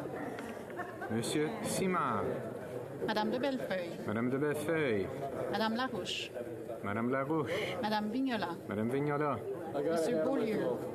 Monsieur Beaulieu. Madame Sinclair de Gagné. Madame Sinclair de Gagné. Madame Chabot. Madame Chabot. Madame Bérubé. Madame Bérubé. Mr. Julian. Mr. Julian. Mr. Massey. Mr. Massey. Miss Matheson. Miss Matheson. Miss Idlout. Miss Idlout. Miss Barron. Miss Barron. Miss Blaney. Miss Blaney. Mr. Garrison. Mr. Garrison. Madame Hughes. Madame Hughes. Monsieur Boulris. Mr. Boudris. Mr. Angus. Mr. Angus. Miss Collins Victoria. Miss Collins Victoria. Miss Zarillo. Ms. Zarillo. All those opposed to these clauses will please rise. Mr. Bazan. Mr. Bazan. Mr. Perkins. Mr. Perkins. Mrs. Stubbs. Mrs. Stubbs. Mrs. Gray. Mrs. Gray. Mr. Kelly. Mr. Kelly. Mr. Baldinelli. Mr. Baldinelli. Mr. Cooper. Mr. Cooper. Monsieur Berthold. Monsieur Berthold. Mr. Aboultaïf. Mr. Aboutaif. Miss Ferrari. Miss Ferrari. Mr. Viss. Mr. Viss. Mr. Macaulay Edmonton West. Mr. Macaulay Edmonton West. Monsieur Brassard. Mr. Brassard. Monsieur Godin. Monsieur Godin. Madame Bien. Madame Vien. Mrs. Roberts. Mrs. Roberts. Mr. Patzer. Mr. Patzer. Mr. Muse. Mr. Muse. Mr. Redikoff. Mr. Vedekop. Mr. Van Popta. Mr. Van Popta. Monsieur Leroux. Monsieur Lou. Monsieur Généreux. Monsieur Généreux. Mr. Major. Mr. Major. Monsieur Gould. Monsieur Gould. Mr. Epp. Mr. Epp. Mr. Zimmer. Mr. Zimmer. Mr. Dreeshen. Mr. Dreeshen. Mr. Tolmy. Mr. Tolmy. Mr. Dalton. Mr. Dalton. Mr. Williamson. Mr. Williamson. Back to Mr. McGuire. Mr. McGuire. Mr. Arnold. Mr. Arnold. Mr. Giovanni. Mr. Giovanni. The House will now wait for the electronic voting period to end before resuming its proceedings.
Wish to inform the House the electronic voting period has ended. If members are not able to vote due to technical difficulties, they may now use the raise hand function and the chair will recognize them. The table will now compile the results of the vote. Yeas pour 316, 316. Nays contre, 0, aucun. I declare clauses 273 to 277 carried. The next question is on clauses 318 and 319 of the bill. If a member participating in person wishes these clauses to be carried or carried on division, the Honourable Government Whip. Mr. Speaker, I'd like to request a recorded division. The 10-minute vote period for members voting electronically has started. The House will now proceed for vote for members participating in person. All those in favor of these clauses will please rise. Miss Murray. Ms. Murray. Miss Scroll. Miss Scroll. Mr. Casey. Mr. Casey. Miss Sahota. Miss Sahota. Madame Bibot. Madame Bibot. Miss Jazik. Ms. Jazik. Mrs. Romanado. Mrs. Romanado. Mr. Lamoureux. Mr. Lamoureux. Madame Fortier. Madame Fortier. Mr. Kuzmarchuk. Mr. Kuzmarchuk. Mr. May Cambridge. Mr. May Cambridge. Mr. Fillmore. Mr. Fillmore. Mr. Hardy. Mr. Hardy. Monsieur Yacono. Monsieur Yacono. Mrs. Atwin. Mrs. Atwin. Mr. Sarai. Mr. Sarai. Mrs. Van Belt. Mrs. Vandenbelt. Mr. Long. Mr. Long. Mr. Longfield. Mr. Longfield. Mr. McDonald Avalon. Mr. McDonald Avalon. Monsieur Robillard. Monsieur Robillard. Miss Yip. Miss Yip. Miss Bradford. Miss Bradford. Madame Diab. Madame Diab. Mr. Meow. Mr. Meow. Mr. Bazan. Mr. Bazan. Mr. Perkins. Mr. Perkins. Monsieur Deltel. Monsieur Deltel. Mrs. Stubbs. Mrs. Stubbs. Mrs. Gray. Mrs. Gray. Mr. Kelly. Mr. Kelly. Mr. Baldinelli. Mr. Baldinelli. Mr. Cooper. Mr. Cooper. Monsieur Berthold. Monsieur Berthold. Mr. Albultaev. Mr. Albultaev. Miss Ferrari. Miss Ferrari. Mr. Viss. Mr. Viss. Mr. Macaulay, Edmonton West. Mr. Macaulay, Edmonton West. Monsieur Godin. Monsieur Godin. Madame Vien. Madame Vien. Mrs. Roberts. Mrs. Roberts. Mr. Patzer. Mr. Patzer. Mr. Muse. Mr. Muse. Mr. Redicop. Mr. Redicop. Mr. Van Popta. Mr. Van Popta. Monsieur Leroux. Monsieur Leroux. Monsieur Généreux. Monsieur Généreux. Mr. Mazer. Mr. Mazer. Monsieur Gould. Monsieur Gould. Mr. Zimmer. Mr. Zimmer. Mr. Dreeshen. Mr. Dreeshen. Mr. Tolney. Mr. Tolney. Mrs. Wagenthal. Mrs. Wagenthal. Mrs. Falk, Battlefords, Lloydminster. Mrs. Falk, Battlefords, Lloydminster. Mr. Dalton. Mr. Dalton. Mr. Arnold. Mr. Arnold. Mr. Giovanni. Mr. Giovanni. Monsieur Simard. Monsieur Simard. Madame de Bellefeuille. Madame de Bellefeuille. Madame Larouche. Madame Larouche. Monsieur Beaulieu. Monsieur Beaulieu. Monsieur Lemire. Monsieur Lemire. Madame Saint-Clair-Desgagnés. Madame Saint-Clair-Desgagnés. Madame Chabot. Madame Chabot. Madame Bérubé. Madame Bérubé. Mr. Massey. Mr. Massey. Miss Matheson. Miss Matheson. Miss McPherson. Miss McPherson. Miss Idlout. Miss Idlout. Miss Barron. Miss Barron. Miss Blaney. Miss Blaney. Mr. Garrison. Mr. Garrison. Madame Hughes. Madame Hughes. Monsieur Boulris. Monsieur Boulris. Mr. Angus. Mr. Angus. Miss Collins Victoria. Miss Collins Victoria. Miss Zarillo. Ms. Zarillo. All those opposed to the clauses will please rise. The House will now wait for electronic voting period to end before resuming its proceedings.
The electronic voting period has ended. If members were unable to vote due to technical difficulties, then we use the raise hand function and the chair will recognize them. The table will now compile the results of the vote. Yeas pour, 316, 316. Nays contre, 0, aucun. I declare clauses 318 to 319 carried. And just for clarity, the results of the previous vote were actually 202 yeas and 114 nays. We kind of missed that and called that incorrectly. Doesn't change the result. The next question is on clauses 320 to 322, 320 à 320. 322, 322 of this bill. A member participating in person wishes that the clauses be carried. The Honourable Government Whip. Yes, Mr. Speaker, I'd request a recorded vote. The 10-minute voting period for members voting electronically has started, and the House will now proceed to the vote for members participating in person. Will please rise. Miss Murray. Ms. Murray. Miss Scroll. Miss Scroll. Mr. Casey. Mr. Casey. Miss Sahota. Miss Sahota. Madame Bibot. Madame Bibot. Miss Jazik. Miss Jazik. Mrs. Romanado. Mrs. Romanado. Mr. Lamoureux. Mr. Lamoureux. Madame Fortier. Madame Fortier. Mr. Kuzmarchuk. Mr. Kuzmarchuk. Mr. May Cambridge. Mr. May Cambridge. Mr. Fillmore. Mr. Fillmore. Mr. Hardy. Mr. Hardy. Mr. Yakono. Mr. Yakono. Mr. Sarai. Mr. Sarai. Ms. Vandenbelt. Ms. Vandenbelt. Mr. Long. Mr. Long. Mr. Longfield. Mr. Longfield. Mr. McDonald Avalon. Mr. McDonald Avalon. Monsieur Robillard. Monsieur Robillard. Miss Yip. Miss Yip. Miss Bradford. Miss Bradford. Miss Thompson. Miss Thompson. Mr. Bazan. Mr. Bazan. Mr. Kimmich. Mr. Kimmich. Mr. Perkins. Mr. Perkins. Monsieur Deltel. Monsieur Deltel. Mrs. Stubbs. Mrs. Stubbs. Mrs. Gray. Mrs. Gray. Mr. Kelly. Mr. Kelly. Mr. Baldinelli. Mr. Baldinelli. Mr. Cooper. Mr. Cooper. Monsieur Berthold. Monsieur Berthold. Mr. Abouteif. Mr. Abouteif. Miss Ferrari. Miss Ferrari. Mr. Viss. Mr. Viss. Mr. Macaulay Edmonton West. Mr. Macaulay Edmonton West. Monsieur Godin. Monsieur Godin. Madame Vien. Madame Vien. Mrs. Roberts. Mrs. Roberts. Mr. Patzer. Mr. Patzer. Mr. Muse. Mr. Muse. Mr. Redekop. Mr. Redekop. Mr. Van Popta. Mr. Van Popta. Monsieur Lou. Monsieur Lou. Monsieur Généreux. Monsieur Généreux. Mr. Mazer. Mr. Mazer. Monsieur Gould. Monsieur Gould. Mr. Zimmer. Mr. Zimmer. Mr. Dreeshen. Mr. Dreeshen. Mr. Tolney. Mr. Tolney. Mrs. Wagenthal. Mrs. Wagenthal. Mrs. Falk Battlefords Lloydminster. Mrs. Falk Battlefords Lloydminster. Mr. Bragdon. Mr. Bragdon. Mr. Dalton. Mr. Dalton. Mr. McGuire. Mr. McGuire. Mr. Arnold. Mr. Arnold. Mr. Majumdar. Mr. Majumdar. Mr. Giovanni. Mr. Giovanni. Monsieur Simard. Monsieur Simard. Madame Larouche. Madame Larouche. Monsieur Beaulieu. Monsieur Beaulieu. Monsieur Lemire. Monsieur Lemire. Madame Saint-Clair-Desgagnés. Madame Saint-Clair-Desgagnés. Madame Chabot. Madame Chabot. Madame Birubé. Madame Birubé. Mr. Massey. Mr. Massey. Miss Matheson. Miss Matheson. Miss McPherson. Miss McPherson. Miss Idlout. Miss Idlout. Miss Barron. Miss Barron. Miss Blaney. Miss Blaney. Mr. Garrison. Mr. Garrison. Madame Hughes. Madame Hughes. Monsieur Bouleris. Mr. Bouleris. Mr. Angus. Mr. Angus. Miss Collins Victoria. Miss Collins Victoria. All those opposed to the clauses will please rise. The House will now wait for electronic voting period to end before resuming its proceedings.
The electronic voting period has ended. If members are not able to vote due to technical difficulties, they may use the raise hand function, and the chair will recognize them. They're coming running into the chair. The table will now compile the results of the vote. That's why we're defending it. Pour, 318, 0, aucun. Je déclare les articles 320. 322 adopté. Carried. Is on clauses 323 to 341 of the bill. If a member participating in person wishes that these clauses be carried on the Honourable Government Whip. Speaker, I'd request a recording division. La période de 10 minutes pour les députés votants for.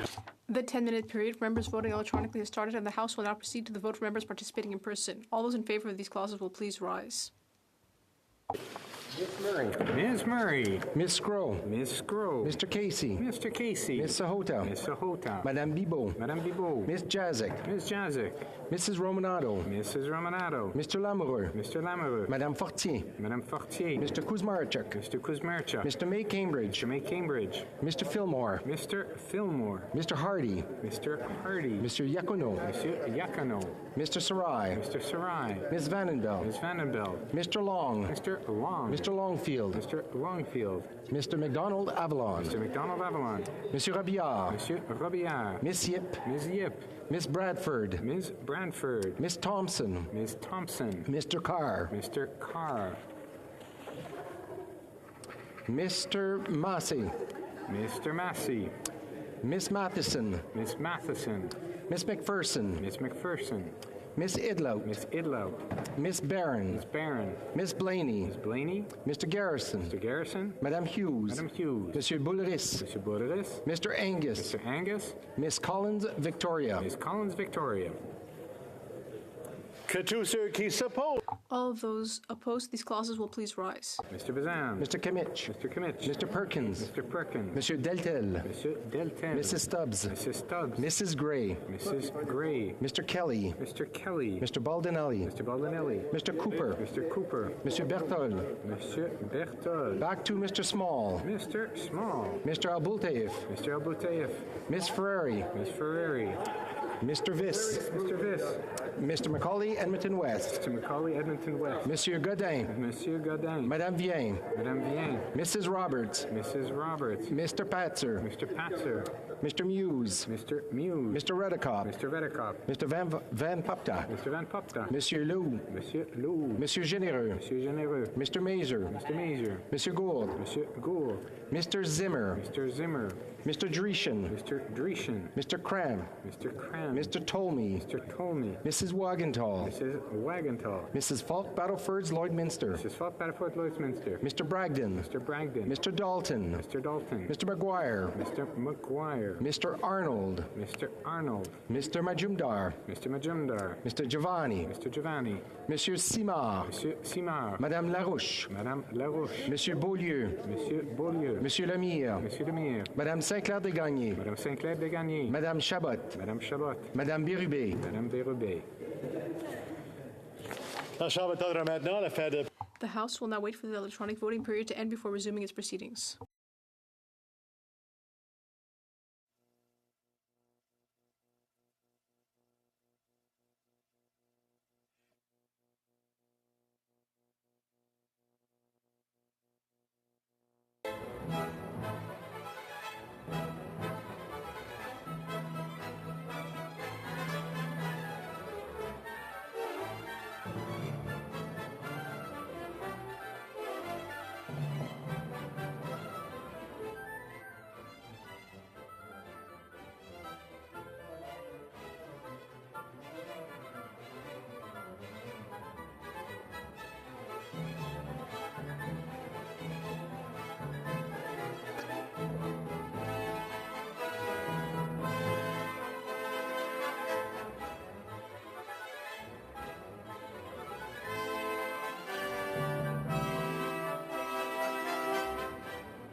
Dearly,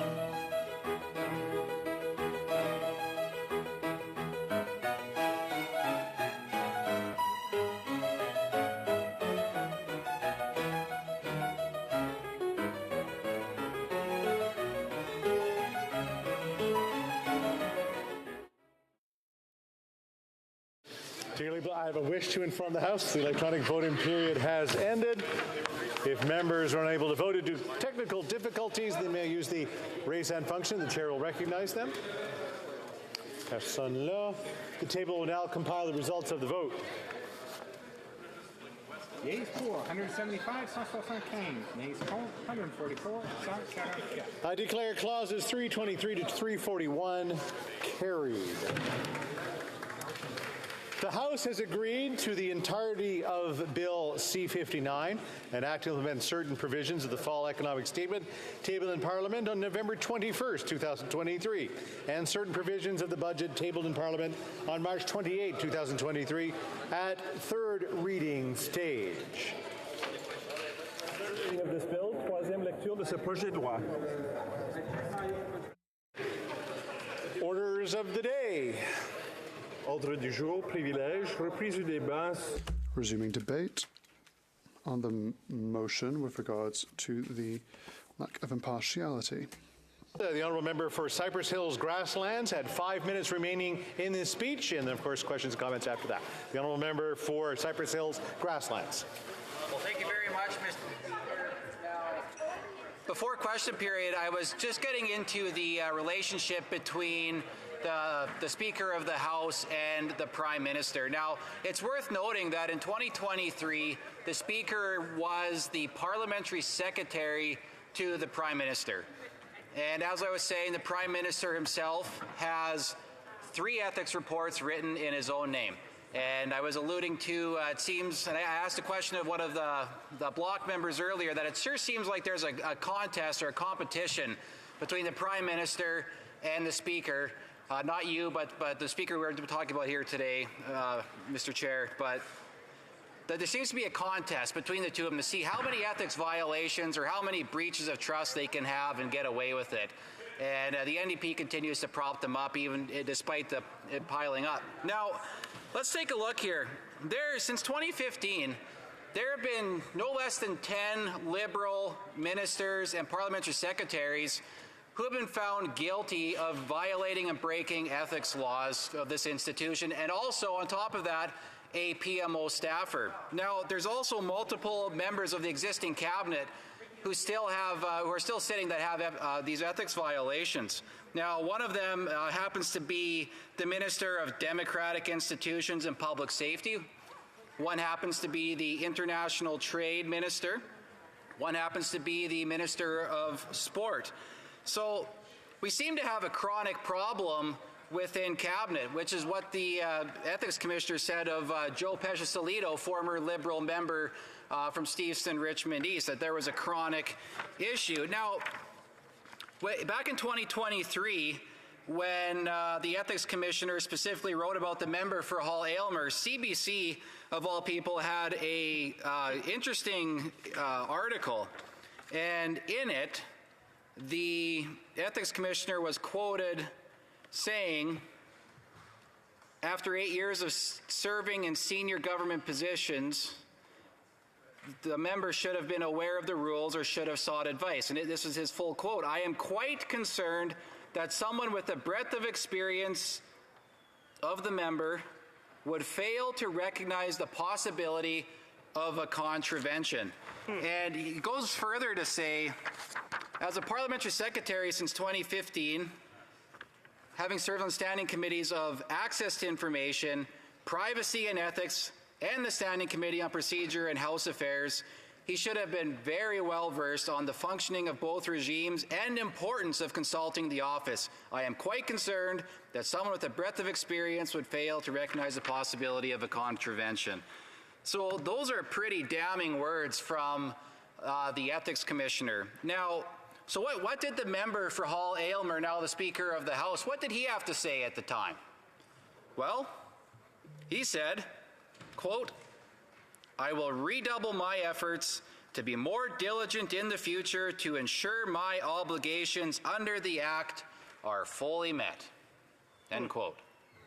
Well, he's really doubled down, hasn't he?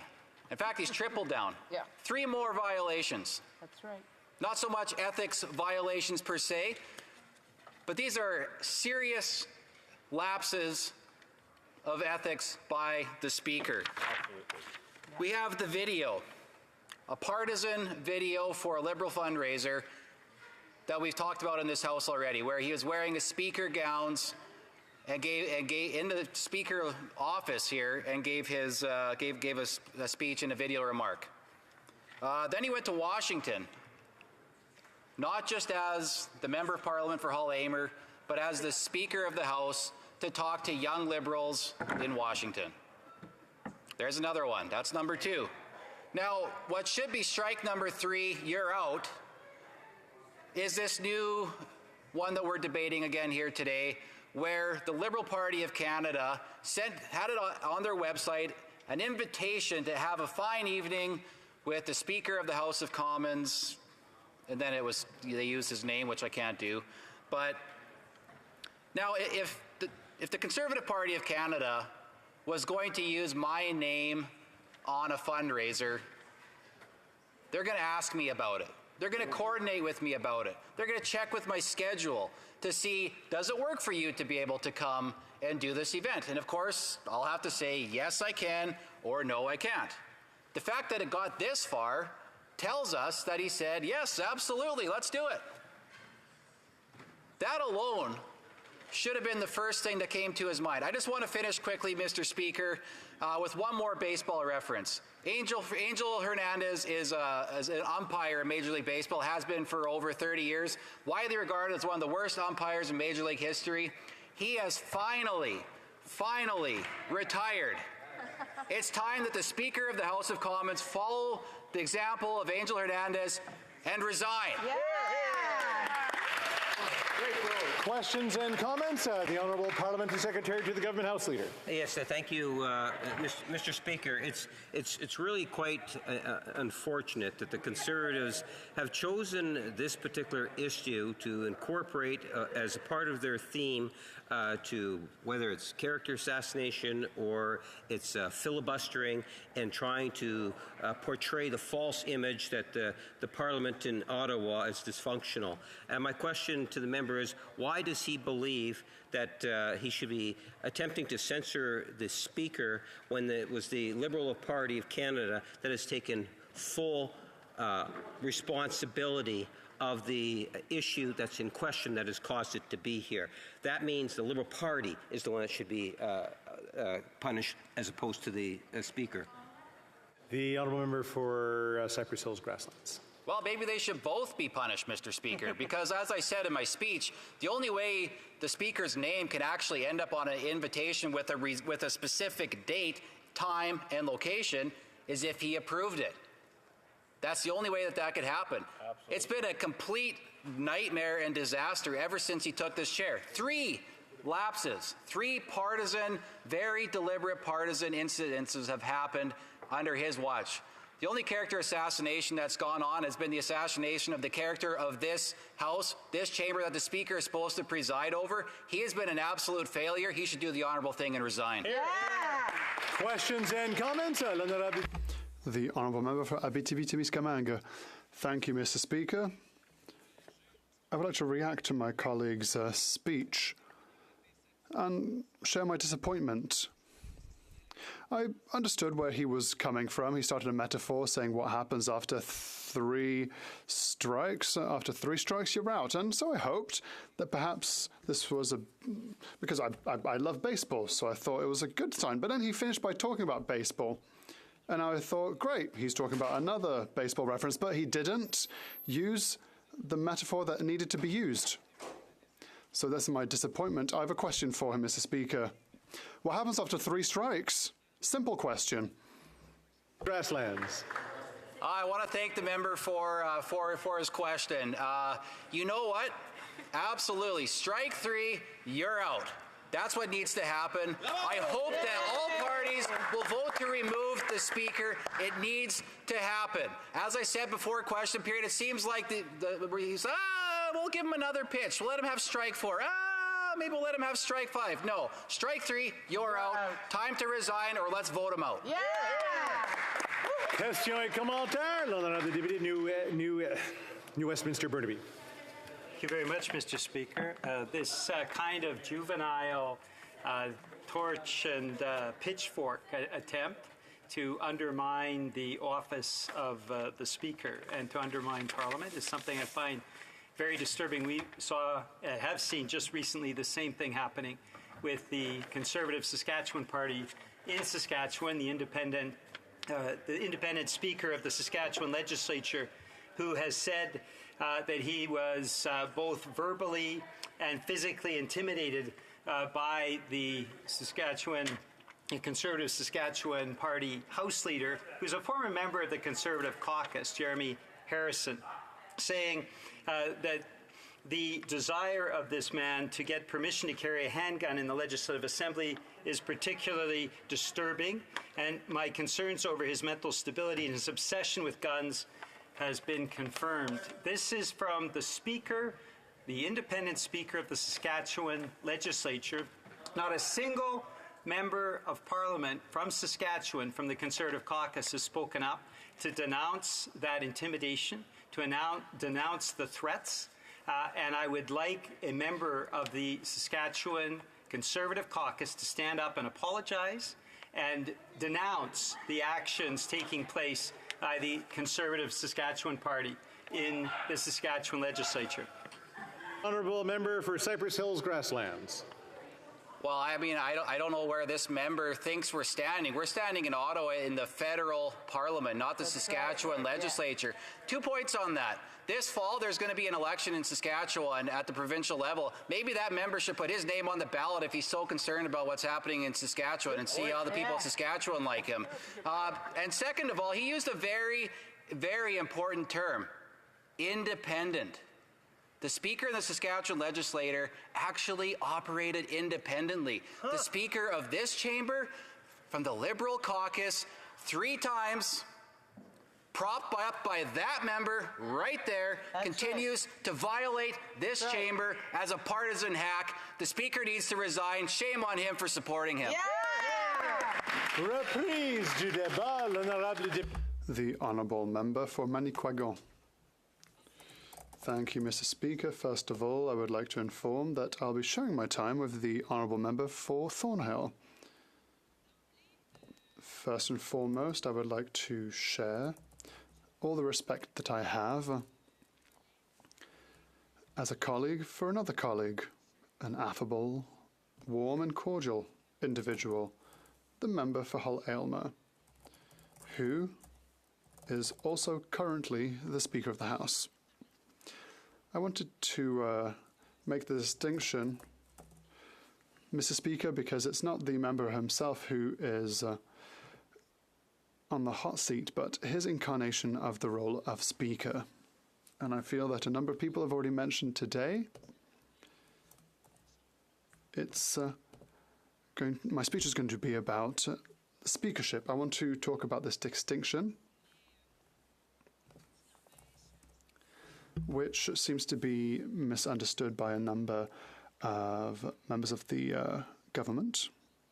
I listened to the debates yesterday. I'm listening to them today. If we don't understand this distinction, it's difficult to take part in this debate, because this debate has to do with this matter. I would also like to say, in the same spirit, because we have to establish a distinction between the speakership and the member, the role of one and the role of the other. My role is an MP, so that is how I will be speaking today.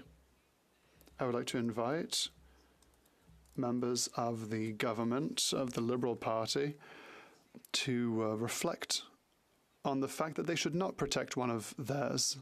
They need to protect democracy, protect our institution. I would like to keep in mind the motion that we are studying today because it comes from a question of privilege, Mr. Speaker. It supposes that the Speaker has given reason to the sponsor of the bill. It's important to remember a decision of the Speaker when it came to the question of privilege. By speaking about the current business, I don't judge the facts, but the priority given to such accusations. It's true that an accusation could be put forward under routine proceedings, but it's at the mercy of an interruption of deliberations that could push a decision back indefinitely. Opposition motions, in this case, are not part of the opposition day motion system. The House must therefore find a conclusion to this affair and deal with it in a fully serious way. That is a reason why I believe that this question of privilege is prima facie approved. We see how important this is to the speakership, the position of Speaker. Members that will want to talk about this will be accused of obstructing the work of this House, which is not the case in my opinion, as can be seen by the decision rendered by the Speaker. It's essential. We've been asked to find a solution with due diligence. A question of privilege, it's a priority. If we make it a priority, and I repeat myself, it shows how important this debate is. So I said that this motion had to be kept in mind. We also have to realize that there should be no obstruction. We need to rectify a question for which there is yet to be an answer, so that we may dispose of the question of trust that we may have in the Speaker. I would ask, I spoke of Liberal Party members. I would like to ask everyone in this House to perhaps do the same thing, to meet all the same principles that have to be respected by the Speaker. That is impartiality and discernment. Impartiality, if we go back to the definition of the word, it's good to remember that impartial comes from the word party. It's not a question of political parties here. We're talking about the lack of parties, partisanship, so a Speaker that has to be above all considerations of partisanship. I would like to remind everyone of what has led us to this debate today, a debate that started in December 2023 when the Speaker of the House participated in an event, an Ontario Liberal Party event. At that point, he showed that he could not be neutral, impartial, and he showed poor discernment.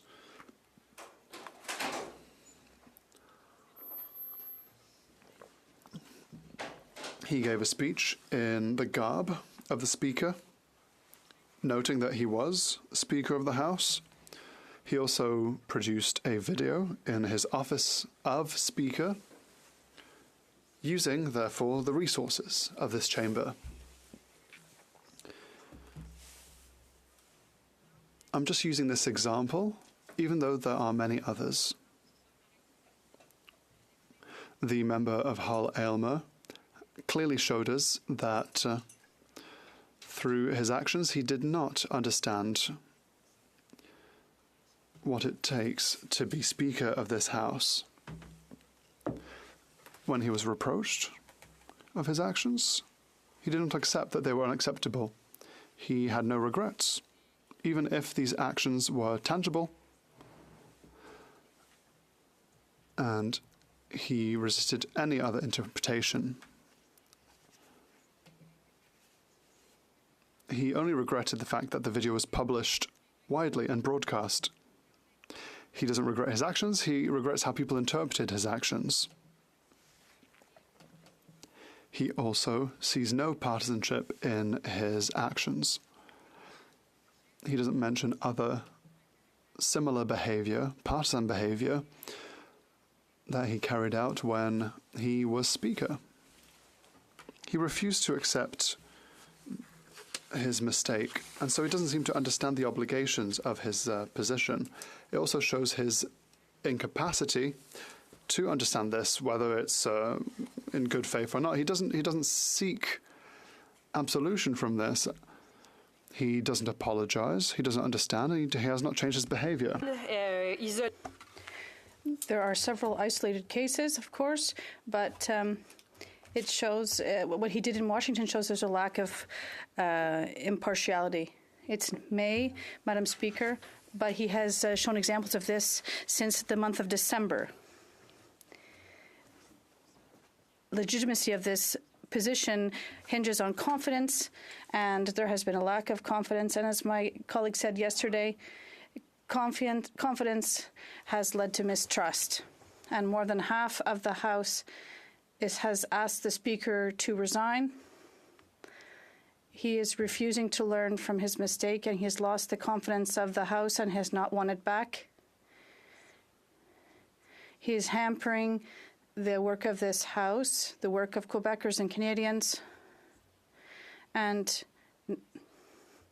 he needs to regain the respect of this House.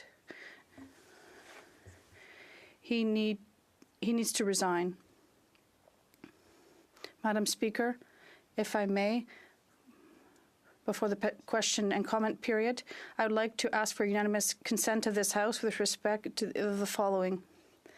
Given that the House is currently debating a motion with respect to the Speaker of the House, that the election of the Speaker usually happens through a secret ballot, that the secret ballot prevents any attempt of influence and is supposed to truly respect the will of this Assembly, that on June 3rd there will be a vote. It should happen by secret ballot in this chamber. Thank you, Madam Speaker.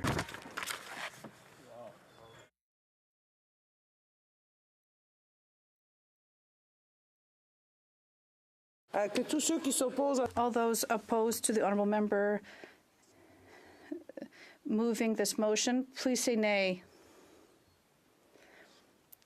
Unfortunately, there is no consent to table this motion. Questions and comments. The Honourable Parliament Secretary to the Government House Leader. Madam Speaker, it's unfortunate that members of the Bloc have bought in hook, line and sinker to the Conservatives' con job in regards to what it is that they're actually doing today. Here you have a Liberal Party posting that appears in the social network, and you have the Conservatives and the Bloc teaming up as an unholy alliance to character assassinate the Speaker of the House of Commons. I find that quite shameful, Madam Speaker, and my question to the member is, why does she believe that the Speaker should be censored for something in which he was not a part of? And yet she still feels, or the members of the Bloc still feel, that the Speaker should be censored. It seems to be unfair and fundamentally flawed in terms of the arguments that have been presented for the last 2 days, Madam Speaker. The Honourable Member for Amadi-Kouagan. Madam Speaker, I think that the member for Winnipeg North is also showing that he could not be Speaker of the House of Commons because he doesn't understand the issue of impartiality and discernment that this position requires. What he says, he didn't find this to be unfair. So you have to go along well beyond perceptions. You have to look at the role of the Speaker and make sure that the person who does occupy the chair, like you, Madam Speaker, is able to bring all members together so we can, as quickly as possible, do the work that all Quebecers and Canadians have asked us to do. Questions and comments. The Honourable Member for Rosemont-La Petite Patrie. Merci beaucoup. Thank you very much, Madam Speaker. I'd like to thank my colleague for her speech. It was interesting. I think everyone here wants to respect our institutions and the impartiality of the Speaker. It's important to say that. And the information obtained through a source was that the Speaker, in good faith, did do the necessary checks with the clerk and went through all the steps to make sure that he would not be accused of partisanship, and the Liberal Party, not the Speaker or the Speaker's office, that was at fault. This is an important nuance. Sometimes you make mistakes, or whether it's a Conservative member of the House, or some people have made mistakes, and we've never asked them systematically to resign. Now it's a Quebecer in the chair. Does my colleague not think that there's some unfair treatment of this Quebecer? I thought my colleague could rise above the fray. Should I sit down for silence? No. Okay. I would like us to rise above the fray, regardless of the Speaker's origins. You have to be able to have the skills to do your job correctly, and you have to have the confidence of the entire House. That's the first thing. Second, I forgot what I wanted to say. I'd have to go back and confer with my colleague. No, I already said that. Sorry. Block. Well, Madam Speaker, I think it's not a question of partisanship. We have to rise above the fray. We want things to function properly for everyone. Thank you, Madam Speaker. Merci beaucoup. Thank you very much, Madam Speaker. We have seen many serious transgressions since I've been in this House. Madam Speaker, we lived through a Speaker from Ontario, one from Saskatchewan, one from Nova Scotia, and one from Ontario. Every time the Bloc always supported the Speaker, even when they did make a mistake. Now we have a Quebec Speaker for the first time, a federalist, but who's from Quebec. And now the Bloc has changed their behavior. Before, for all the other speakers, they supported them. And now, today, we have a Quebec member that has become a speaker, and the Bloc has not stopped attacking them. I find this worrisome. And I'd just like to know from the member, why is the Bloc really taking this out on a speaker that is from Quebec? The honourable member from Manicouagan, quick answer, please. Madam Speaker,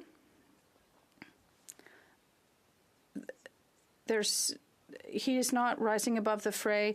He's saying that we're picking on the Speaker. It's not a question of origin of the province for someone who wants to become Speaker. Even if it is the Bloc, we rise above the fray. And to answer my colleague from Rosemont-le-Petit-Patrie, as a member, I am a member, of course, and I also am a member of the Bloc, and I make sure that when I communicate that I am the last one to see what is published on my accounts, whether it's Facebook or Instagram or whatever. I believe that you can't wash your hands of any responsibility by saying it wasn't my fault, it's the fault of the Liberal Party, because he did accept this, or otherwise he admitted to do his work as a member of Parliament and a party member. To the honourable member for Thornhill. Madam Speaker, thank you very much. I'd like to start by saying that trust, it is a really, really difficult thing to earn. It is a really, really easy thing to lose. And it is an incredibly difficult thing to reestablish. And what we've heard in this House today, time and time again, from members of the Liberal Party and those who support them at every opportunity, the NDP, is that for some reason, this is a waste of time. This is a waste of House time, or this is an attack on the institution. Is, in fact, Madam Speaker, it is exactly the opposite of that. It is a question of a speaker that has brought us here who has acted in a partisan way, and not just once, not twice, but 3 times. We're here to discuss the partisan actions of a partisan Liberal speaker serving his partisan Liberal boss, aided and abetted by his partisan coalition members in the NDP, occupying a job and a role in this place that is distinctly supposed to be nonpartisan. And since becoming Speaker of this House 6 months ago, you've had, well, not only has he betrayed the trust of this House and members of this House, the impartiality of the position doesn't exist in his world. In fact, I haven't been here very long, but I don't even remember reading in history a speaker that has been so embroiled in scandal after scandal, being chased down the street outside of this place, answering questions for his conduct. It's only been 6 months. If you type in speaker scandal, I think the name of that chair occupant would come up as the first search term on Google. That's where we're at. So let's go back. First, he recorded a video. This is the first of the 3 that I'll talk about, and I'll probably talk about some more because it's not even 3, it's more than that. First, he recorded a video that he played at a Liberal partisan convention while appearing in speaker's robes, while in his office, using speaker resources, using House resources to do that. He praised an outgoing Ontario Liberal leader between segments of 2 former leaders at a Liberal convention. Now, I think that anybody would believe that that was a partisan activity. Then he traveled to Washington, again, taxpayer dime, on the dime of the resources of his office, of this House, used his perch as Speaker to muse fondly about his years as a young Liberal. Also, objectively, a partisan thing to do in a non-partisan job, meant to be the referee of this place, to have the trust of the members, to know that he will act in a manner that will treat every single member of this House equally. So those are 2 instances. Talk about tone deaf. But finally, it's the latest offense, the one that has brought us here today, posting a blatantly partisan fundraising message on a website, personally attacking the leader of the opposition, the same leader of the opposition that just weeks ago he threw out of this place for doing the exact same thing that the Prime Minister did either moments before and moments after. This is, of course, after he threw out another member of the Conservative caucus for asking her to withdraw a statement, which she did. It is in the Blues. We're going to have another probably day where we talk about the Speaker's frank inability to be impartial in his chair. We'll get to that. But on that same week, he's posting an ad, and it's strange to me because I haven't been an MP for very long, and I keep a fairly busy schedule. And the way that it works in my office is that I have a great staff, and they send me a note, and they're like, can you do this? Can you do this time and that time? Can you be here? And I say yes or no to all of these things. In fact, in some cases, my office says yes or no to these things, knowing full well that I would want to do something and knowing full well that it would fit into my schedule. So it is very, very difficult to believe that an ad, a summer evening, with the Honourable Speaker mentioned who occupies the chair, with event details, a time, a date, a place, wouldn't be vetted by anyone. Now, that doesn't really happen. In fact, when you appear at events, particularly at events where they sell tickets to listen to you, in this case, deliver really partisan messages about the guy that you just kicked out of the House for doing the same thing as the guy who put you in that chair, it would be hard to believe that nobody in his office, nobody in his orbit, he himself wouldn't have known that he's appearing at this place at this time doing this event, that they're selling tickets to hear him speak. So all of that to say, Madam Speaker, that 1 time is a mistake, and 2 times could be a coincidence. but 3 times is a pattern. And it is a pattern by somebody who has a deep, deep history in the most partisan politics. And you'll hear from the opposition that this is somehow an attack on the character of the Speaker, but this is exactly the opposite of that. This is talking about his role that he has taken on as an impartial referee of this place, one that should treat members, like I said, equally. And this is, of course, after a history. You know, he is the first Speaker to ever have an ethics violation to become Speaker, so that's a historic first.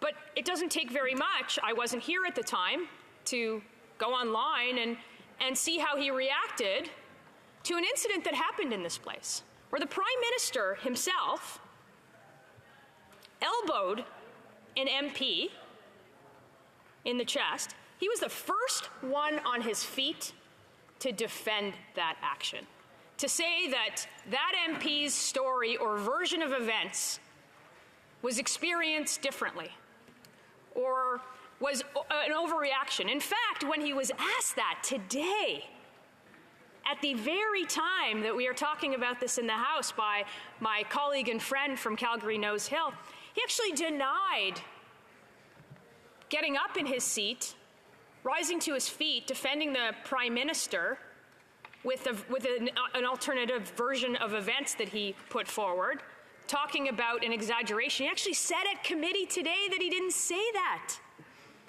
Now, which brings me to the NDP. This is, to see a party that once stood for values, that once stood for the working class, that once was in opposition in this House, defend the Prime Minister at every opportunity, rather than somebody in their own caucus. That is the definition of weakness. It is one of their own members who was elbowed by the Prime Minister, and there's videos of it. This is not something that we are sort of embellishing in the House. You can see it on a screen. And defending the guy who got up on his feet to tell people that there was a different version of events or that she was exaggerating. What's worse is that this is the Speaker that adjudicates the harassment policy in this House. So how on earth would any member of this House feel comfortable, feel like they can get a fair trial with somebody who was up on his feet to defend the Prime Minister before even seeing the tape, telling the member that she experienced it differently or that it was an exaggeration or that she somehow dove as if it was a World Cup? I don't know what the terminology used. It was just blatantly weird. It was bizarre. Some would call it wacko. Some would call it wacko. But this is what we're here to talk about today. We're talking about a man who occupies an office that should be impartial. He has not done so. If he had even a modicum of integrity in this place, he would resign before I encourage members to vote him out. Questions and comments. The Honourable Parliamentary Secretary to the Government House Leader. Madam Speaker, just to quote the member across the way. She gets upset and she says, though, the latest offense that brought us to here today, posting a blatantly partisan fundraising message on a website. What she's talking about, Madam Speaker, is what the Liberal Party of Canada actually posted. Not, underline the word not, N-O-T, the Speaker. But the Conservative Party, because they don't want to have justice, what they want is character assassination, know full well that it was the Liberal Party that did it, but they want to censor the Speaker. And she even said it in her opening remarks. The reason why we're here today is because of that posting. Does the member not see a problem with her assertion? She's trying to punish the Speaker for something he did not do. How does she justify that? The Honourable Member for Thornhill. Mr. Speaker, I'd frankly be embarrassed if I was the Deputy House Leader of the opposition or of the government standing up in this place, defending the indefensible. He's got members of this House speaking over and over, speaking at length about all of the Speaker's transgression as an impartial referee of this House. He cannot do the job. That's what we are talking about today. And instead, he's deflecting and diverting from the fact that, one, he can't get his agenda through this House because he's decided to put the Speaker in the chair, and the Speaker has decided for himself that we would have this day today by his actions. The Honourable Member for La Pointe-Lille. Thank you, Madam Speaker. I'd like to know what my colleague thinks of the questions earlier, saying that the Bloc Québécois should not criticize the Speaker because he's a Quebecer. I don't think we should be considering where someone comes from in this kind of matter. And there was another question about the president of the Association de la Francophonie. Sorry, I accidentally said francophobie. It's quite the Freudian slip. But they were saying we were attacking them because they were Franco-Ontarian. But no, we're impartial, regardless of whether someone comes from Quebec or Ontario or elsewhere. What does my colleague think? Thornhill. I appreciate the question. I think the identity politics in this place is a disease, and I don't care if the Speaker is from Quebec or Ontario or Saskatchewan or any of the great provinces in this country. We are talking about his lack of or his inability to be impartial in that chair. That's what we're talking about today, and we're going to judge him accordingly. Questions and comments, the Honourable Member for New Westminster Burnaby. Well, thank you very much, Madam Speaker. First off, of course, we already went through procedure in House Affairs. This House took a vote. Since then, there has not been anything that justifies what the Conservatives are doing today and doing this week. The Liberal Party of Canada made, in my judgment, a despicable mistake, posting something on their website that showed disrespect to the Speaker and disrespect to the House of Commons. And they should have apologized immediately. It took them a few hours, but they finally did apologize. What we are seeing, though, is an attack against the Speaker in the same way that the Conservative Saskatchewan Party is attacking the independent Speaker of the Saskatchewan legislature as well. We've seen verbal intimidation, we have seen threats, we have seen the use of a firearm, and not a single Conservative has condemned that. I would ask my colleague to condemn what has happened to the Speaker in the Saskatchewan legislature. Will she do it? Member for Thornhill. I can understand why it's very difficult to keep track of all of the scandals of this Speaker. I can completely understand that because every time I see him in the news, it's a different scandal. But the one we're talking about today is the partisan posting of a fundraising event that he is part of, that he probably might most likely approved in terms of time. And it is that member over there who is screaming over me, by the way. It is that member that has become obsessed with the Saskatchewan. And I would say, Madam Speaker, I would say to that member, go run in Saskatchewan if they're not going to elect you in your seat in BC. Resuming debate, the Honourable Member for Barrie Innisfil. Thank you, Madam Speaker, and I'm just going to advise you that I will be sharing my time with the Honourable Member from Calgary, Nose Hill, and I'm quite looking forward to her intervention on this matter. It's actually quite incredible to me that we're actually in this place at this point. You know, I've been listening to the debate today. I've been listening to the government side. I've been listening to what I now call the moderate wing of the Liberal government, that's the NDP party, argue that somehow that this is a character assassination, when in fact a member of the opposition, a member who functions in his role as an opposition member, legitimately, fulfilling his constitutional obligation, rose in this place and presented a question of privilege in relation to an advertisement of a partisan event that the Speaker of the House was going to be participating in that, in fact, was a character assassination in its ad itself on the Leader of the Opposition. And when a member brings a question of privilege to this House, it means that they feel that their privileges or the privileges of other members have been violated. And at that point, given all of the interventions that occur, the Speaker makes a ruling. Now, in this case, the Speaker wasn't able to make a ruling because he was directly implicated in this question of privilege, but the Deputy Speaker made a ruling. And in his ruling, he said that, in fact, there may have been a violation of members' privileges. That's it. The independence of the speakership actually was effective at that point in determining that a proper question of privilege had in fact happened. And as is the right of all members, the member from Grande Prairie Mackenzie moved a motion based on the Speaker's ruling, and that is the motion that we are now debating. It's not like the opposition parties, whether they were Conservative or Bloc or any other party, wrote this ruling.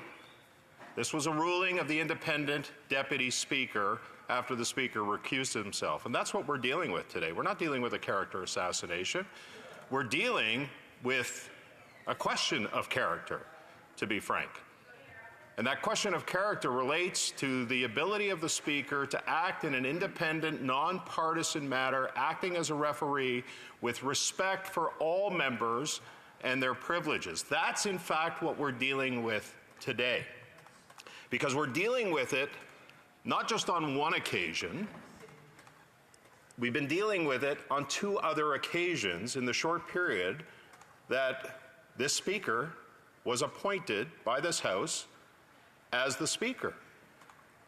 And I know that colleagues on our side have been talking about those instances, Madam Speaker, and of course the most famous one is what happened in Ontario.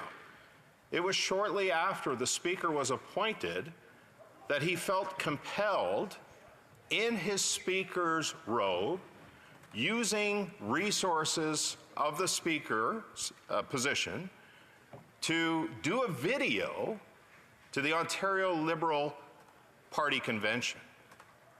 Now, I can recall when I first saw that video and it appeared. It was a Saturday night. I was sitting there and I was looking at it, and you know, I'm sitting there as a former House leader, looking at this video, thinking, what in God's name is he doing? Because it was partisan. I recall I sent a text to our House leader, our current House leader from Regina Capel, and I said, have you seen this?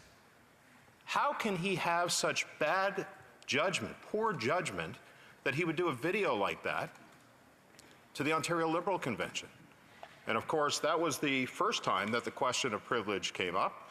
And you know, then there was another incident in Washington, D.C., where the Speaker traveled on Speaker business and ended up at a partisan event that was videotaped, that was broadcast on social media, where he was talking about his experiences as a Liberal Party member.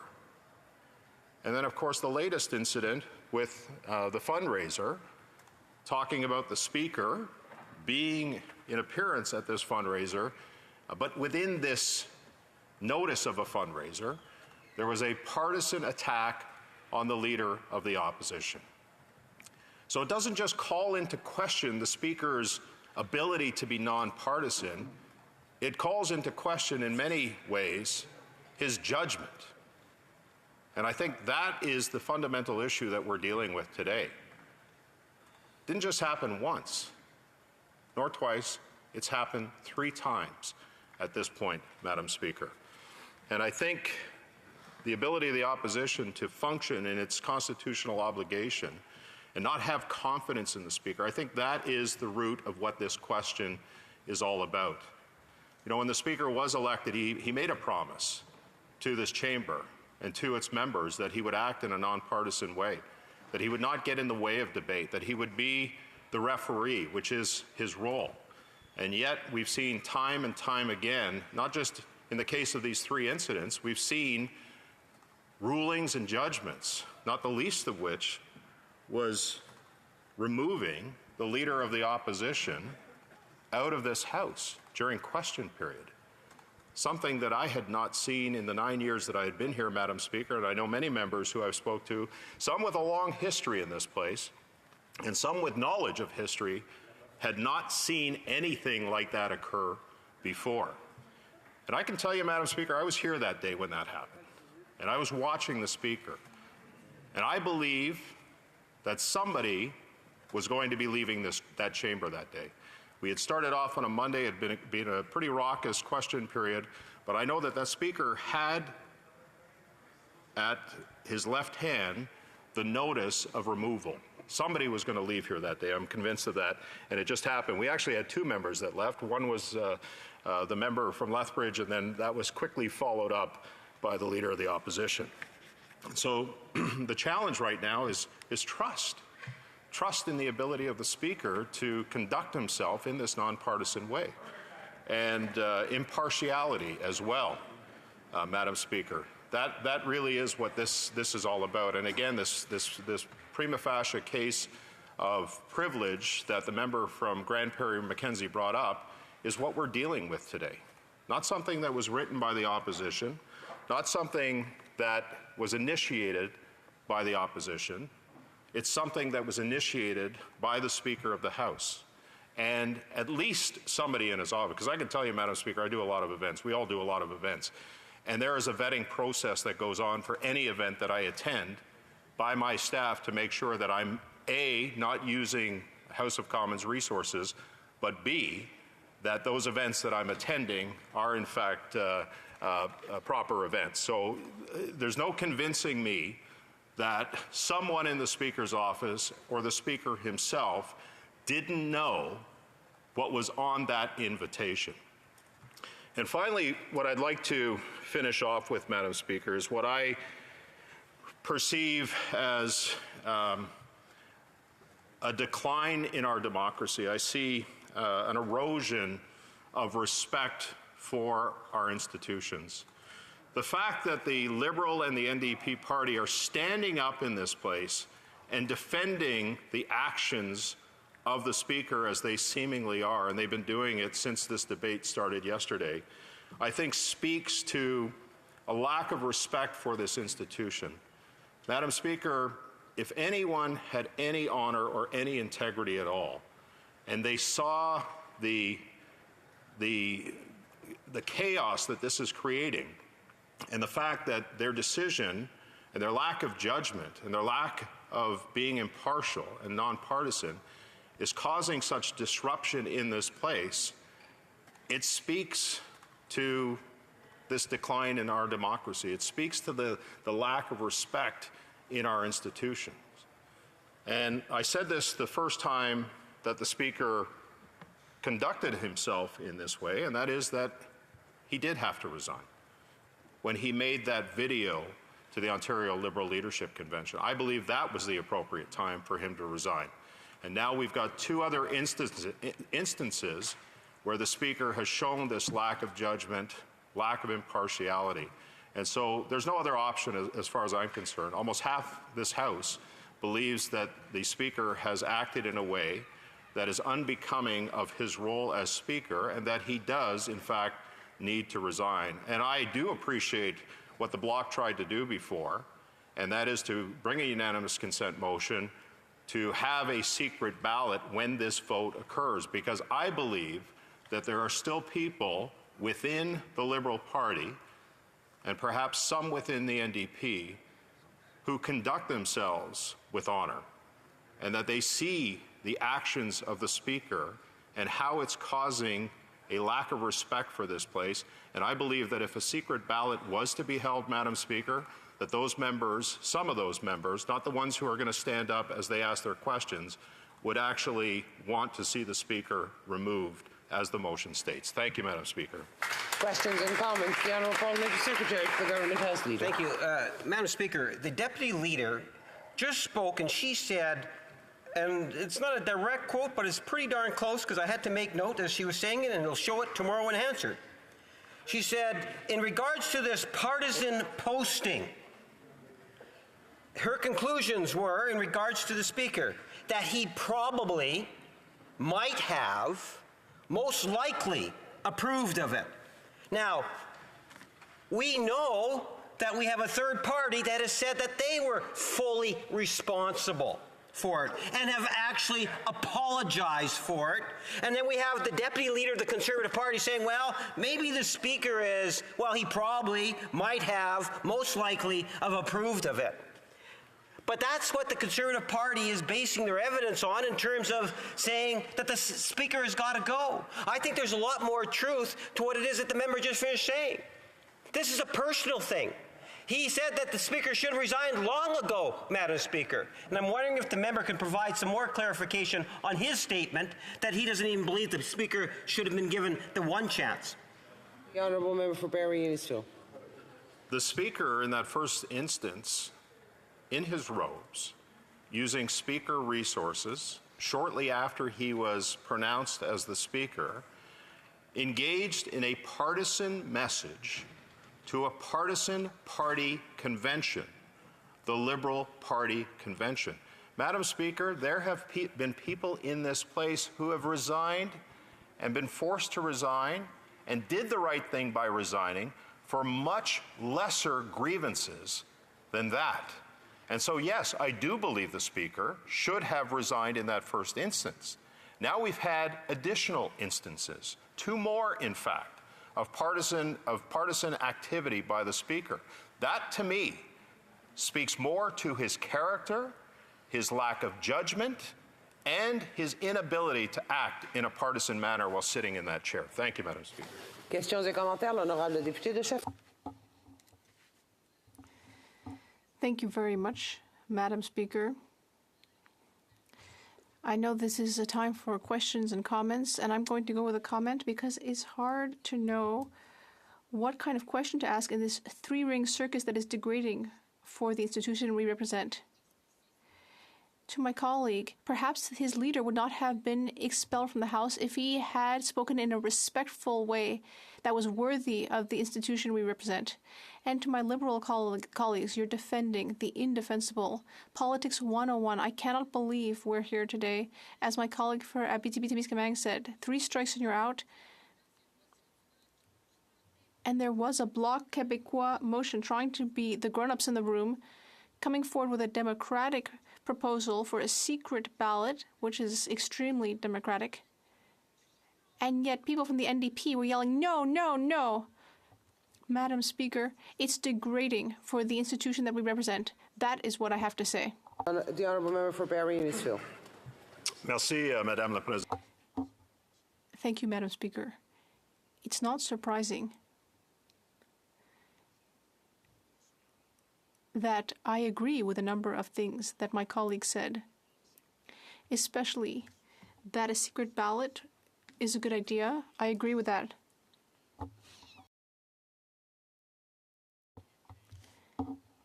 She said that this is a bit of a circus, but it's a circus that was caused by the Liberal and NDP coalition. I know perfectly well that it's undemocratic, and it's leading to a decline in our democracy.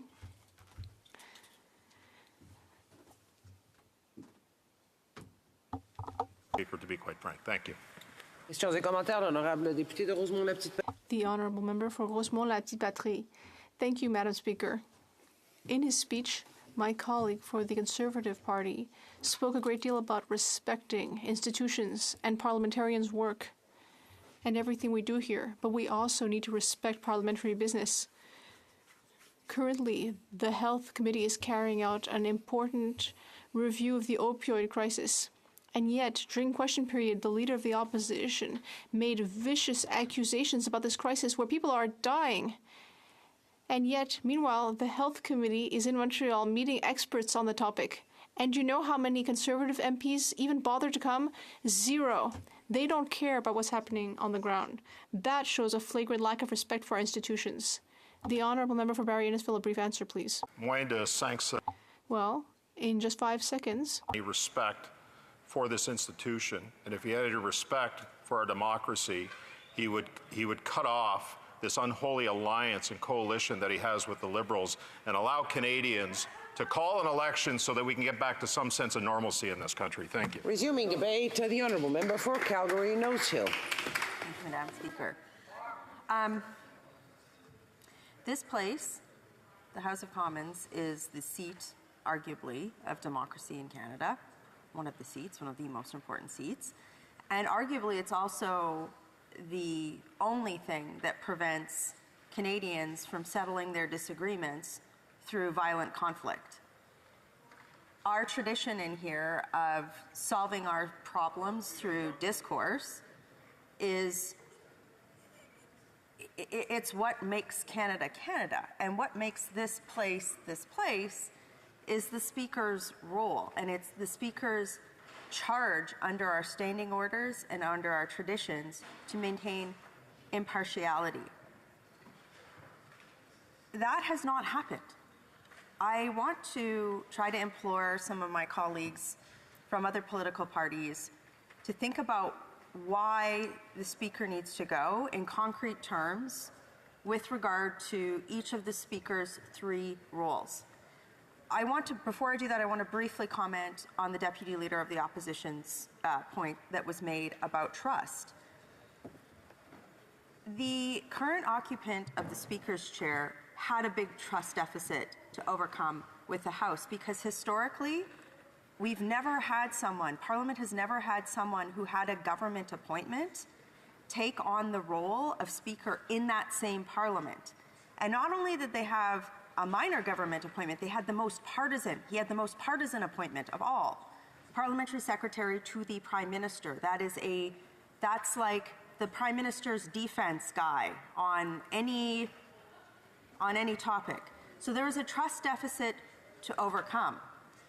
So what happened now that we're on the 3rd incident, the 3rd case of privilege where the Speaker has demonstrated partisan behavior, is that it's very clear that that impartiality has been breached.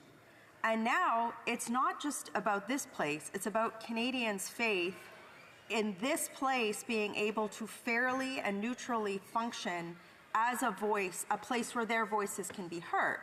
Because if the Speaker is being partisan for the Liberal Party, then the 120,000 people I represent do not have fair hearing in this House automatically.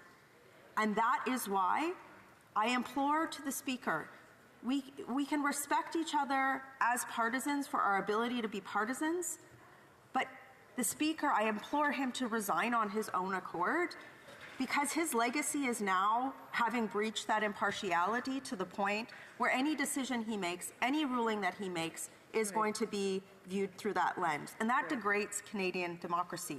So when we're talking about wasting House time, the Speaker should have resigned already. That is the right thing to do. That's what he should have done. Now, how does this impact his 3 roles? First of all, the Speaker presides over all debate in the House and is responsible for enforcing and interpreting rules of the House. Already, the Speaker, outside of the 3 instances, has had to recuse himself on questions regarding the government withholding information in order paper questions or misleading the House. Why? Because they were order paper questions he signed off on in his role as parliamentary secretary. That's problematic in and of itself. Then, with these partisanship, not just allegations, like a clear case of privilege being found, which is why we're debating this right now, right? When he makes the decision to remove someone, it is going to be debated through a partisan lens, automatically, because of his partisan finding. And he's already lost the confidence of a significant number of this House. Many opinion columns have been written, and rightly so, saying, how can he continue on in his role when 2 of the major political parties say that he has lost confidence? And this is not something that's par for the course. This doesn't happen every Parliament. This is the first time it's happened. It is a remarkable decline in Parliament, and he is presiding it over. So if we're going to talk about people wasting the time of this House, he should have resigned already, of his own accord. That is what the honourable thing he should have done. But so he can't do his first role. He can't neutrally proceed, preside over the proceedings of this place. The second thing his second duty is the Chief Administrative Officer of the House. And I did raise this issue in committee and proc today. I also raised this with the House Leader of the NDP in debate today, respectfully. and he didn't answer the question, which is honestly, how can, given these partisan allegations, he be the presiding officer over the House of Commons harassment policy? How is that possible? And put everything aside for a minute. This is really serious. If you look through the transcript of the day in May of 2016, when the Prime Minister elbowed former NDP MP Ruth Ellen Brosseau in the chest, I draw your attention, House, to the comments of the member from Churchill, as well as the member from Victoria. Oh, I'm sorry. One of my good colleagues, I'm forgetting your riding, and I should know it off the top of my head. Esquimalt Sanishut. They rightly said that the member from Churchill said, if we were to apply a gendered lens, it's very important to recognize that young women in this place need to feel safe to come to work here. She gave this whole detailed account of what happened.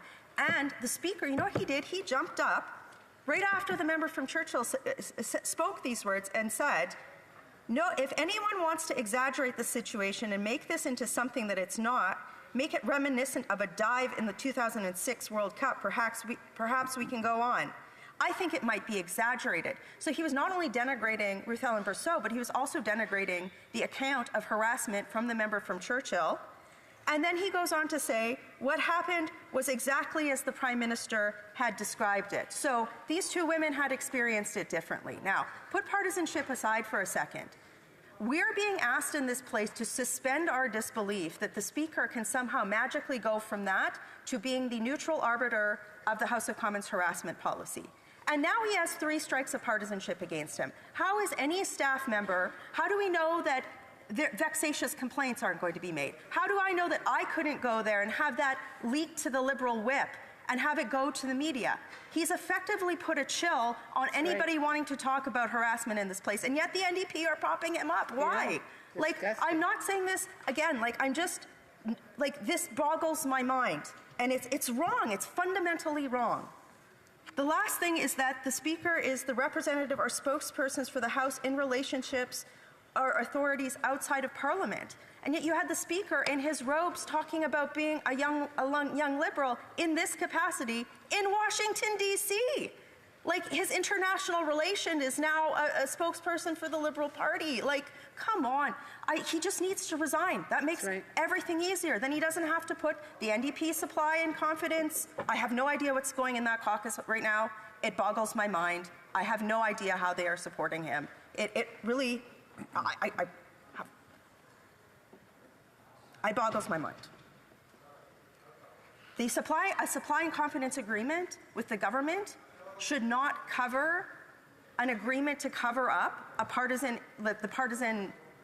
or to support the partisan activities of the Speaker of the House of Commons. And then to the Deputy House Leader who is saying that it was the Liberal Party. It was the Liberal Party. The Speaker couldn't have possibly known about it. I would like to quote something that the leader of the Liberal Party, the CEO, the Executive-in-Chief of the Liberal Party said, when allegations about former Justice Minister Jody Wilson-Raybould and the whole SNC-Lavalin scandal came out, what was the first thing the Chief Operating Officer, the person in charge of the Liberal Party today said? Quote, that story in the Globe is false, right? That story in the Globe is false. How many times have we heard the Liberal Party, the Commander-in-Chief of the Liberal Party say, oh no, it's false. That's not what happened. So, I have respect for every person in this House. I would like to think I actually have a good relationship with many people in this House. Out of self-respect, how can somebody stand up here and ask the House, how are we supposed to believe that the Liberal Party that the Speaker didn't know about this, and that we're just to take the Liberal Party's word after 9 years of the Globe, the story in the Globe is false? This is just, guys, this is amateur hour. The Speaker should just resign. If you're watching this, Speaker, resign. Stop the debate and just resign. There are many other people in this House, not me, who could do this job in an impartial way. There are people who have stood up against their party from time to time, who have shown some independence in this place, who could do this job and respect the democratic traditions that this is based upon. And yet here we are for the third time debating this. So when we're talking about waste of time, it's not a waste of time to protect Canadian democracy, but the Speaker is sure wasting the House's time, and that's a shame. Yeah, well done. Resuming, I'm sorry, questions and comments. The Honourable Parliamentary Secretary to the Government Health Team. Yes, sadly, Madam Speaker, the character assassination continues. And, you know, I've been a parliamentarian for well over 30 years, and I've seen New Democratic speakers, I've seen progressive Conservative speakers, I've seen Conservative speakers, and I've seen Liberal speakers. And I really do not appreciate when individuals across the way try to imply that they know it all in terms of what qualifies an individual to be a speaker. And then they twist and distort what has previously taken place, where Proc actually came forward with a recommendation, all for one purpose, and that is to fit the Conservative agenda of trying to demonstrate that the Parliament is dysfunctional. When will the Conservatives give up and start looking at issues that Canadians are concerned about, whether it's affordability, pharmacare, dental plan, all sorts of issues that Canadians want us to be dealing with? Why the farce? The Honourable Member for Calgary-Nose Hill. That was an embarrassingly amateur display of gaslighting, not befitting a member of that tenure. If he really wanted to do his role justice, he would have gotten up and refuted any of the just points I made, but he didn't. He gaslit me. And that's what he has done with Canadians. And so again, like, if the Speaker, the partisan Speaker, wants to put his party out of its misery, he should just resign so that those sorts of embarrassing displays can stop and we can get on with the nation's business. Thank you. Questions et commentaires, questions and comments? Need a medic in here. Pretty messy. L'honorable député de Shefford. The Honourable Member for Shefford. Thank you. There's an aspect I forgot in my statement earlier, which I find completely unacceptable for our democracy. When disinformation is being proffered, when people try to divide to better control and reign, saying that the presidency, having a speaker being francophone is an insult to people who aren't francophones of Quebec, just because the speaker is from Quebec shouldn't be a reason to attack us. It's an absurd attack against us. It's not just because he's a Quebec MP that he should be removed. The NDP, Liberals said that we are against a Quebec MP. It's just dividing this chamber. It serves no one. D'accord, I agree. There's one qualification for the Speaker role. One. Only one. Impartiality. This Speaker has found demonstrated 3 times that he can't be impartial. Anybody else in any other industry, in any other setting around the country, if they had failed on the core competency of their job 3 times, what would happen? They would be fired. He should resign. Questions and comments. The Honourable Member for London Fanshawe. I find it very difficult within this context that the member has put forward to take it seriously, considering the fact that I've just gone on to Hansard. I did a quick search of our current assistant speaker, the member for West Nova, and he has said so many things that are partisan as well. I could list them off. He criticizes the Liberals consistently. He was an opposition member. Excuse me? And yet that seems to have no play in this place. There are roles that we have had throughout our careers in this place. The member herself was in the government side. She is no longer. Our roles change. I believe that her argument against the current speaker in the context that she was using it throughout her speech is poor. I would like to hear her response to that, considering We all have those roles. They change over time, and this could be said about the current Assistant Speaker. It could be said about you, Madam Speaker, now. This is all applicable. The honourable member for Calgary Nose Hill. One, tu quo qui is the most obvious logical fallacy in debate. You did it too. Except if the member was going to be, if she was going to take this logical fallacy to the end, she should have raised a point of privilege on any of those matters she just raised, and she won't. Why? Because they don't constitute the level of partisanship that the Speaker has been found guilty of. She knows in her heart, she knows that this man should not be Speaker. I encourage her to go to her House Leader and say, come on, this is the third time. Why are you voting to make me prop up a guy that spoke against a woman who was elbowed in the chest by the Prime Minister? Thank you. Resuming debate, the honourable member for South Shore St. Margaret's. Thank you, Madam Speaker.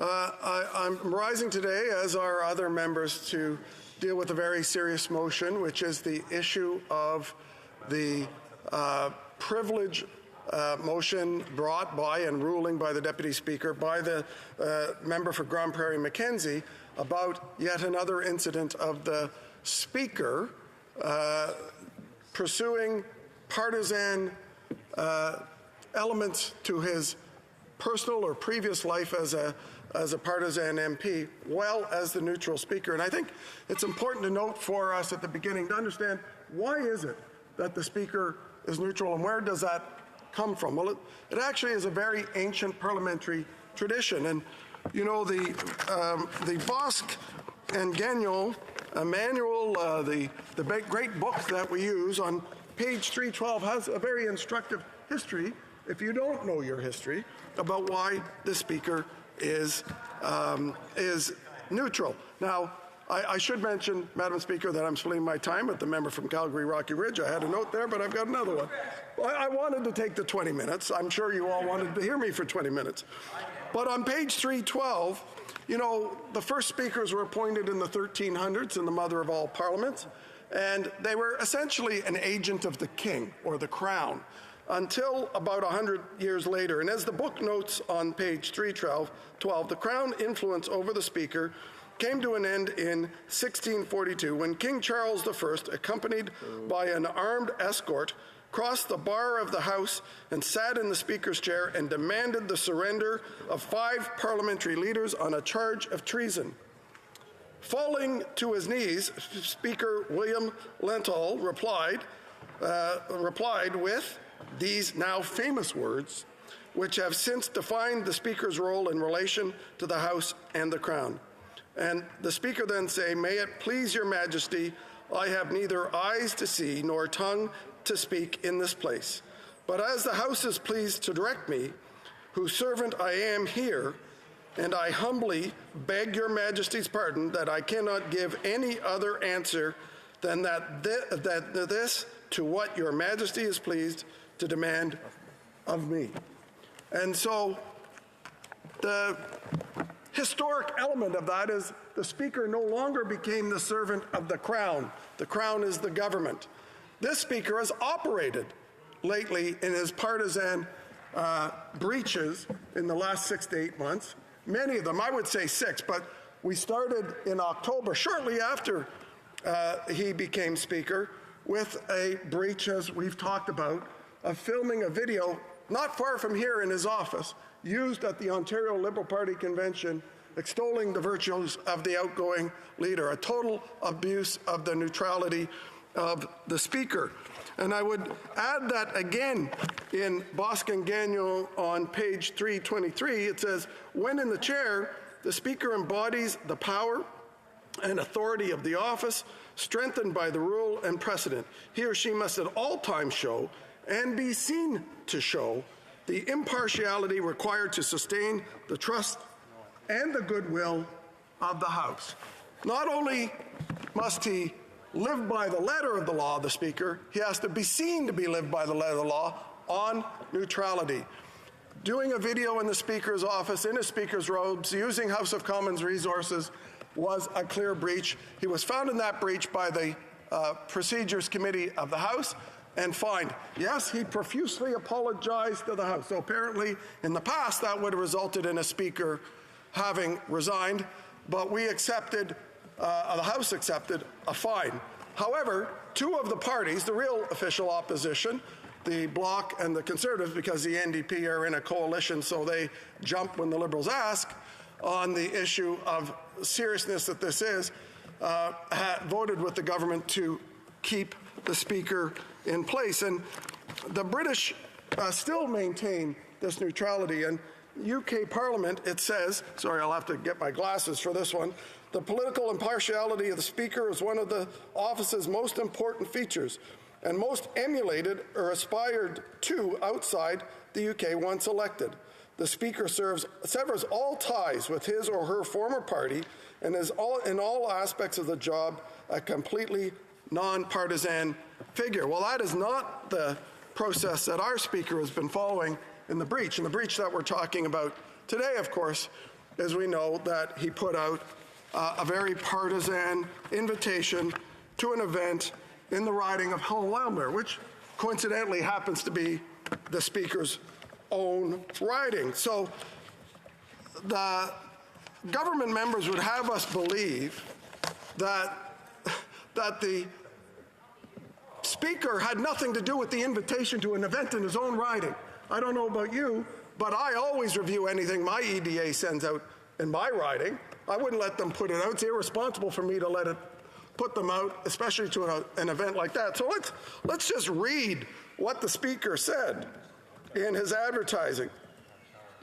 A summer evening with the Honourable Speaker, scheduled to be held on the evening of June 4th in the shadow of Parliament Hill at a location adjacent to the Gatineau Bank on the bank of the Ottawa River, less than a kilometre from here.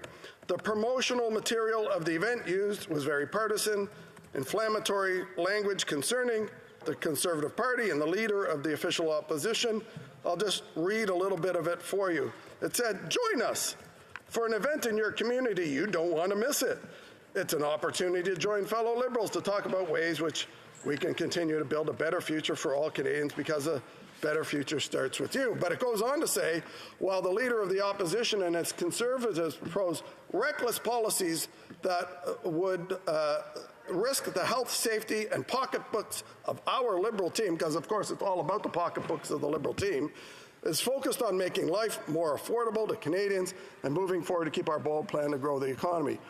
The very partisan nature of this is actually emphasized in a footnote in the rhetoric, which explains the team, the Prime Minister's name, events are posted by local volunteers and teams. That means the locals in his riding posted this, not what the claim is that the government is making, that he was not responsible, that somebody else was responsible. It sounds like a 6-year-old saying, "Oh, my brother did it. I didn't do it. I didn't steal the chocolate bar. My brother did." That is unacceptable.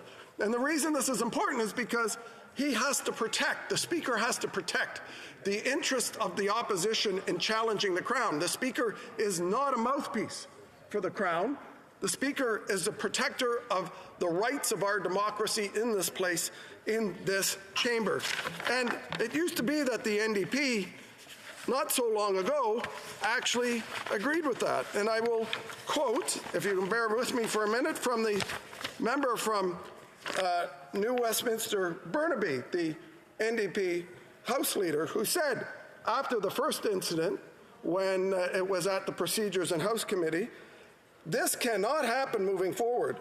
From now on," the member for Burnaby, Westminster Burnaby said, "you cannot have a Speaker engage in partisan activity." He also said that if there was any derogation from that, in the weeks and months to come, we're only months from that, his party would join in voting non-confidence in the Speaker. And that's what we are doing today. We have a motion for the Speaker to vacate the chair. The NDP House Leader said that that's what they would do if this happened again. Well, it has happened again, but apparently the NDP have been whipped by the Liberal whip into keeping their coalition alive and betraying the words that they said to the public about what they would do going forward. Some might say they were Liberal lickspittles rather than a member of the official opposition holding the government to account. So going forward, we know that in this coalition government, we can't depend on these NDP to protect the democratic interests of this House and the privileges of individuals. Now, we're not suggesting that what should happen to this Speaker, what happened to King Charles I should happen to this Speaker, but if this Speaker had integrity on the first time, the second time, the third time, the fourth time, the sixth time now that he's breached in 6 months the partisan nature of his post, and I'm a partisan as well, but I don't aspire to be the neutral guy sitting in that chair or the neutral woman sitting in that chair. I don't like to be the referee. I'd rather play on a team and fight the fight. Some like to do that job. This Speaker seems to want to do both. Not the Speaker that's currently in the chair, but this Speaker that we're debating today in his future, and why he has to vacate the chair is he has to make a choice. And his choice has clearly been that he's using that position for partisan purposes, and that has to stop. Questions and comments? The Honourable Government Whip. Thank you, Madam Speaker. My question is, that so far what I've been hearing throughout the debates is do as we say, not as we do. It's been indicated several times that the former Conservative Speaker also promoted and went to fundraising events.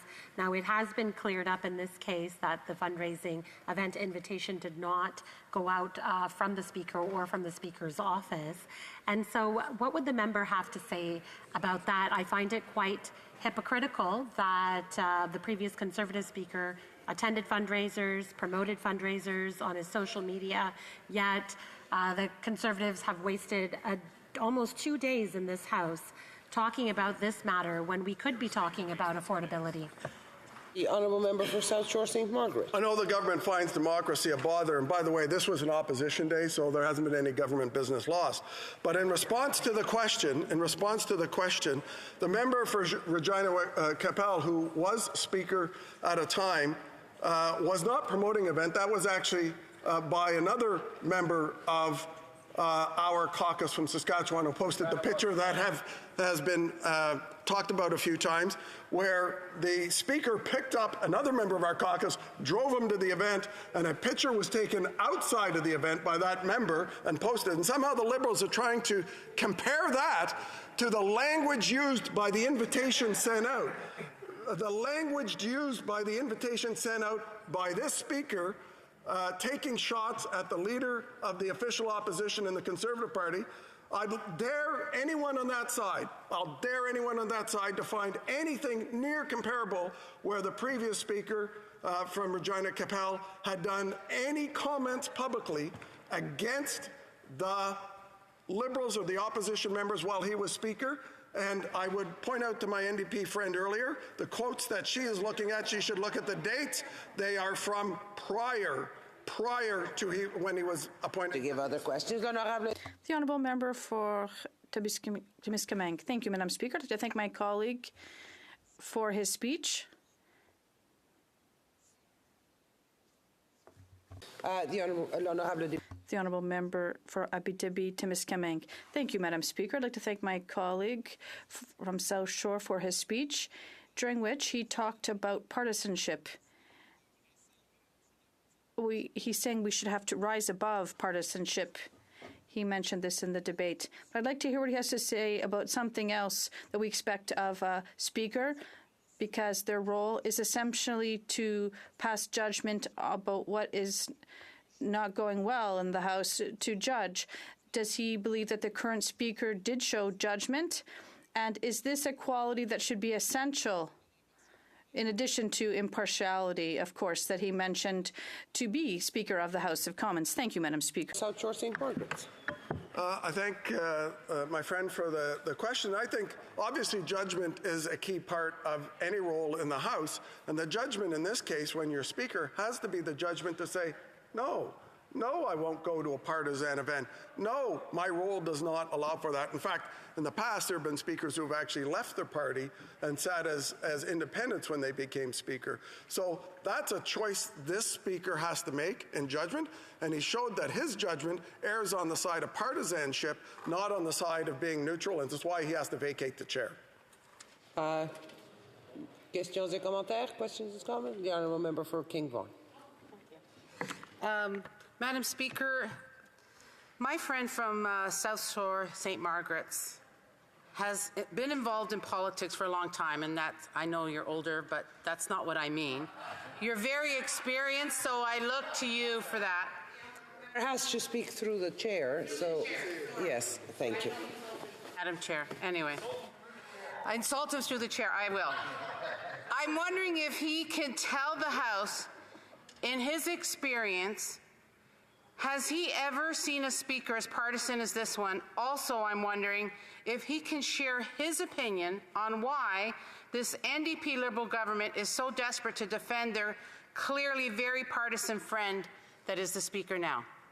I remember South Shore St. Margaret's. Thank you. I think I should thank you for the question, but I'm not quite sure. No, I was not here at the time of Sir John A. That's a myth. But I was here at the time of Right Honourable Brian Mulroney during the transition from appointed to an elected speaker. And I can tell you, since then, I've never seen a speaker engaged in partisan activities while speaker in that overt way criticizing the members of the opposition or an opposition party while still serving in the chair. So no, I have not seen that, and I guess that would be 40 plus years in my very young life. Resuming debate, the Honourable Member for Calgary, Rocky Ridge. Thank you, Madam Speaker. So this evening I'm participating in this debate, which gives me no joy whatsoever. It's normally an honor. Well, it's always an honor, including at this moment, to speak in the House of Commons. But the matter before us is the matter of the motion of the member for Grande Prairie Mackenzie on the Speaker's ongoing and repetitive partisan conduct and outside of the chamber, which is a betrayal of the traditions and expectations of his office and a breach of trust that were required to discharge his duties and responsibilities, all of which this House judges to be a serious contempt and therefore declares that the office of Speaker shall be vacated. I can't believe that this is the second time in 6 months that this chamber has had to come to a halt in order to debate and ultimately rule on the fitness of the Speaker to continue. And the issue of impartiality of the Speaker is fundamental to this institution. This House is where 338 members of Parliament elected to represent the people of Canada come to legislate the laws of Canada. This is where vigorous debate occurs on bills proposed by, most of the time by the government, but also by private members as well, and from the other place. But this is where the most powerful people in Canada are held to account.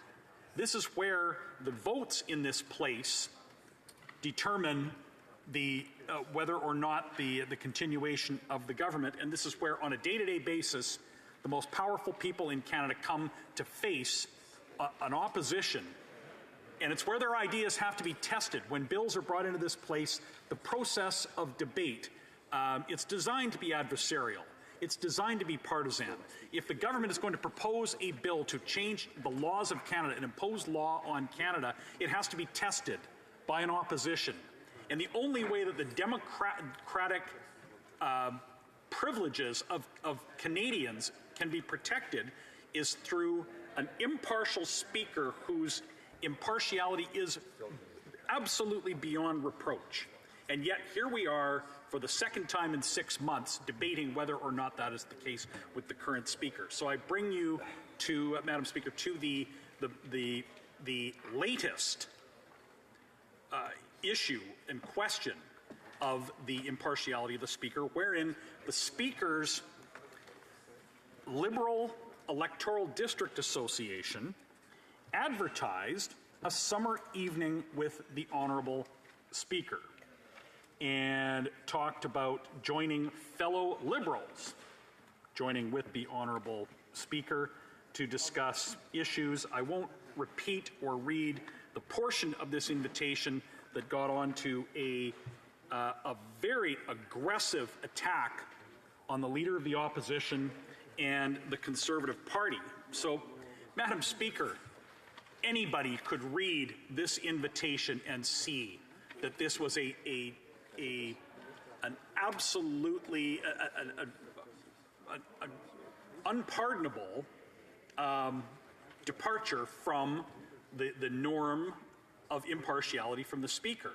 As the member before me talked about, the impartiality of the Speaker has been well understood since the mid-17th century. This is not something new, and the entire system relies on this impartiality. So the invitation to this event alone is a departure from this. And now we've heard all day the speakers from the government say that, well, this doesn't have anything to do with the Speaker at all. This is from the Liberal Party. Well, really, you've got a date on this. Are we left to believe that the Speaker didn't know about this event that was advertised with his name on it on a particular date in his writing? Of course he had to have known about this.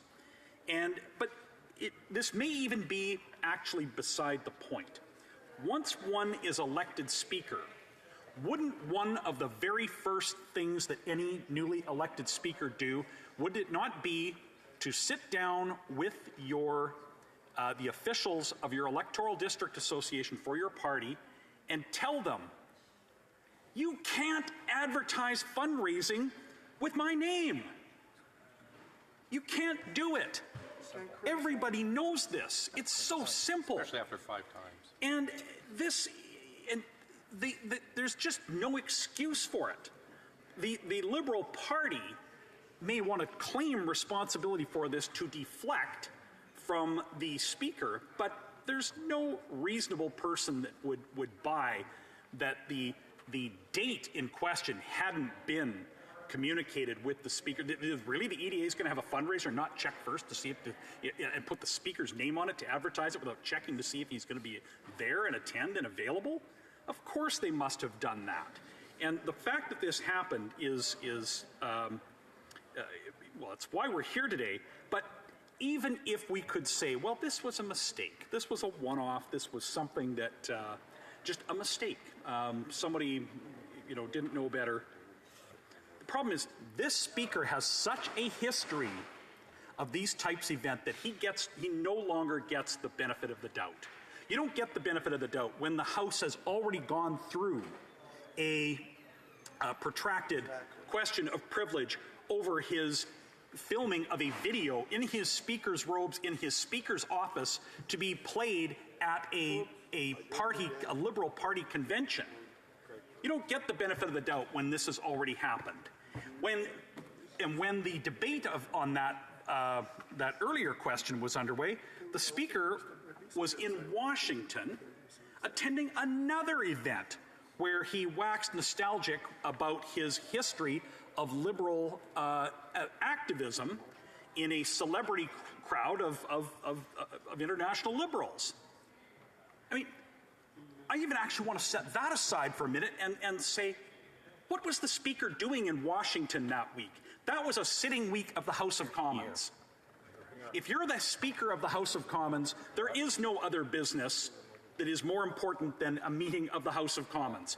Presiding over the question period, presiding over important votes, presiding over the procedural issues that come up in routine proceedings each day. That is a core responsibility of the Speaker. There is no excuse for the Speaker to not be in the chair for these moments other than incapacity and illness. If the Speaker is well enough to get out of bed and go out for the Speaker's day, they're well enough to be in the chair when the House is sitting.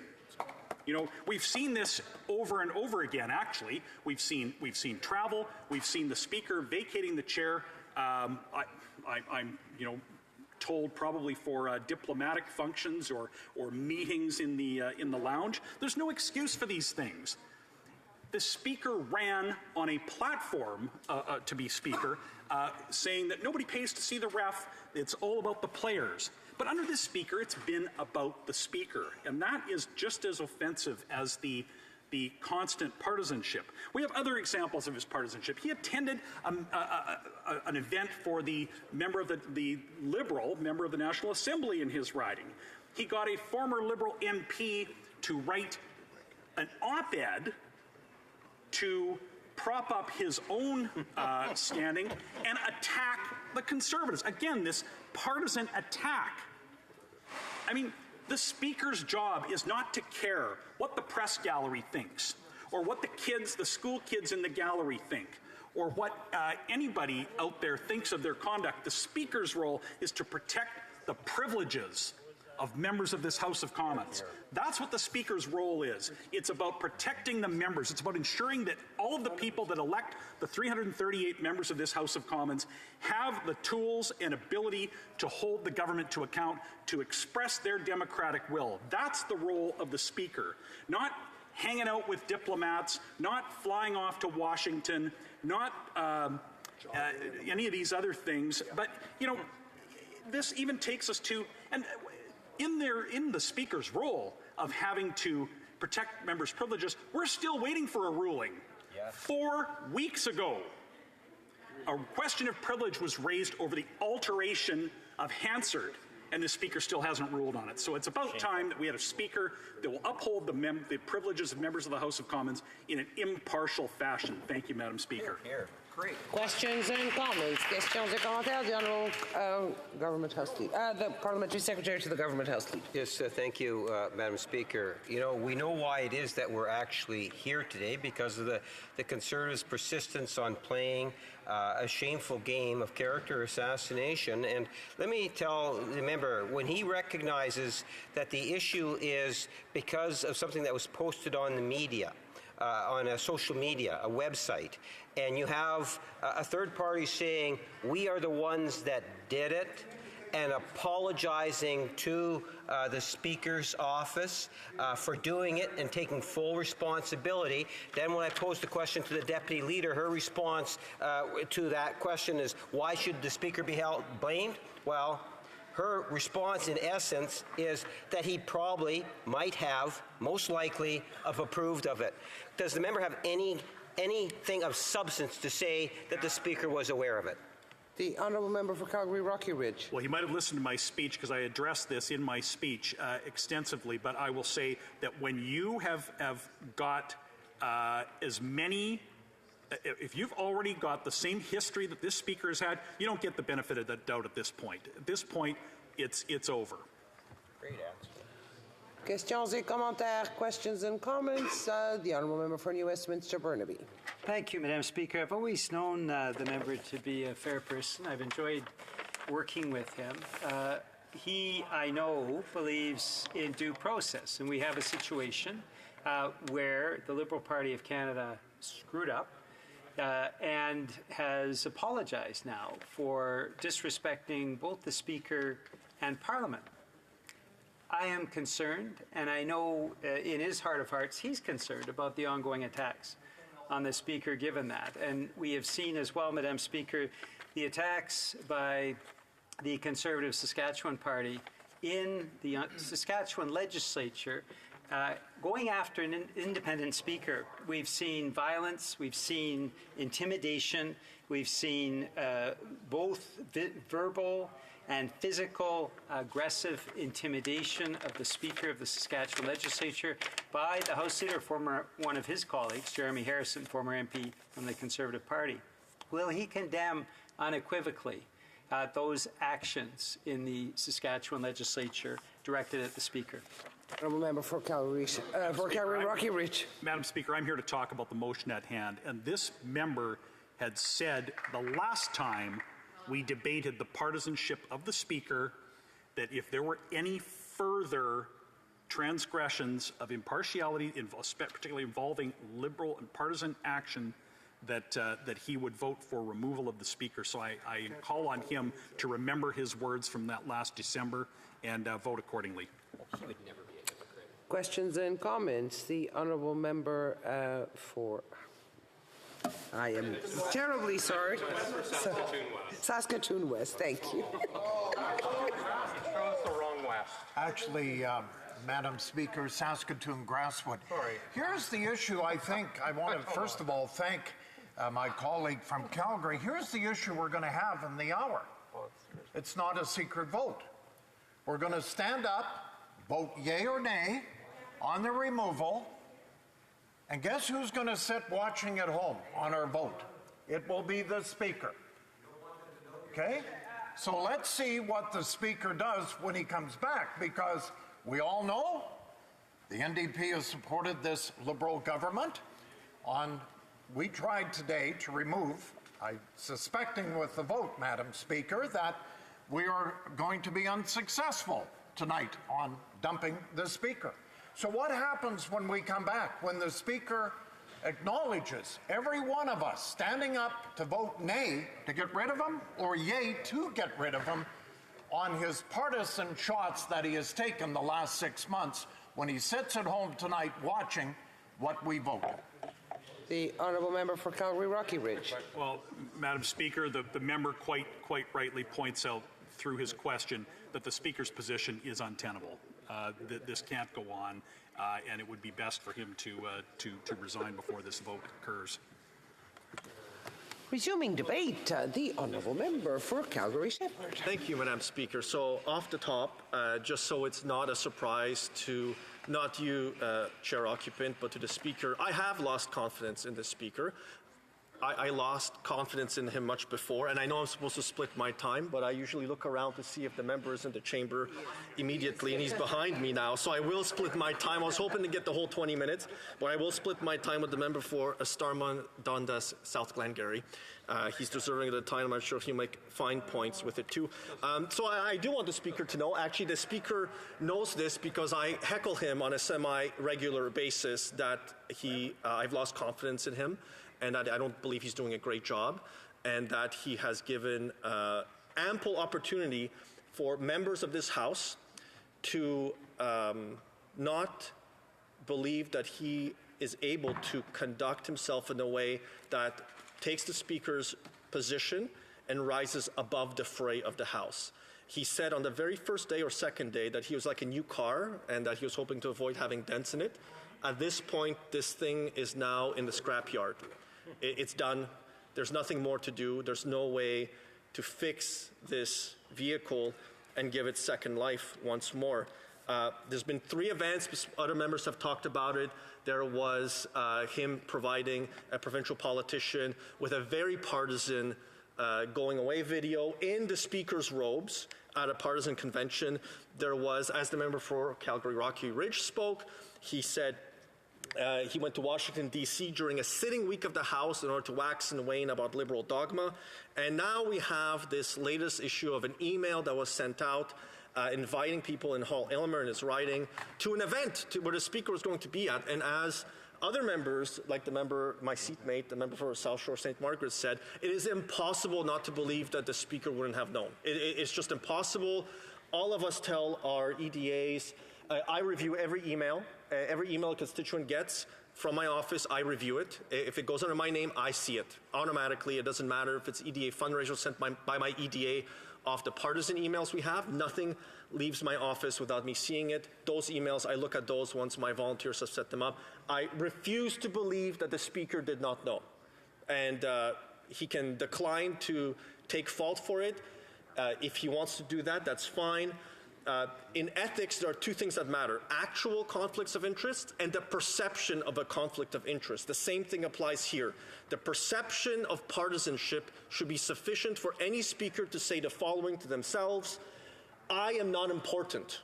Just like I am not important as a member of Parliament for Calgary Shepherd. None of us are. Correct. We are stewards of these seats on behalf of our constituents and for future generations. The Speaker is a steward of this office, an office that we are blessed to have independent and have for hundreds of years in this country. Thanks to Speaker Len Hall, as the member of South Shore St. Margaret's reminded, I have that exact painting in my office. I have a print of it, so when constituents come, I can talk about how important this was, how King Charles I eventually lost his head in the Palace of Westminster as this beautiful brass dot on the floor. You know this, Chair Occupant, because you were there with me. It was a wonderful experience seeing this, the exact place where King Charles I was executed, partially for invading this Parliament and trying to take it over and trying to arrest members of Parliament.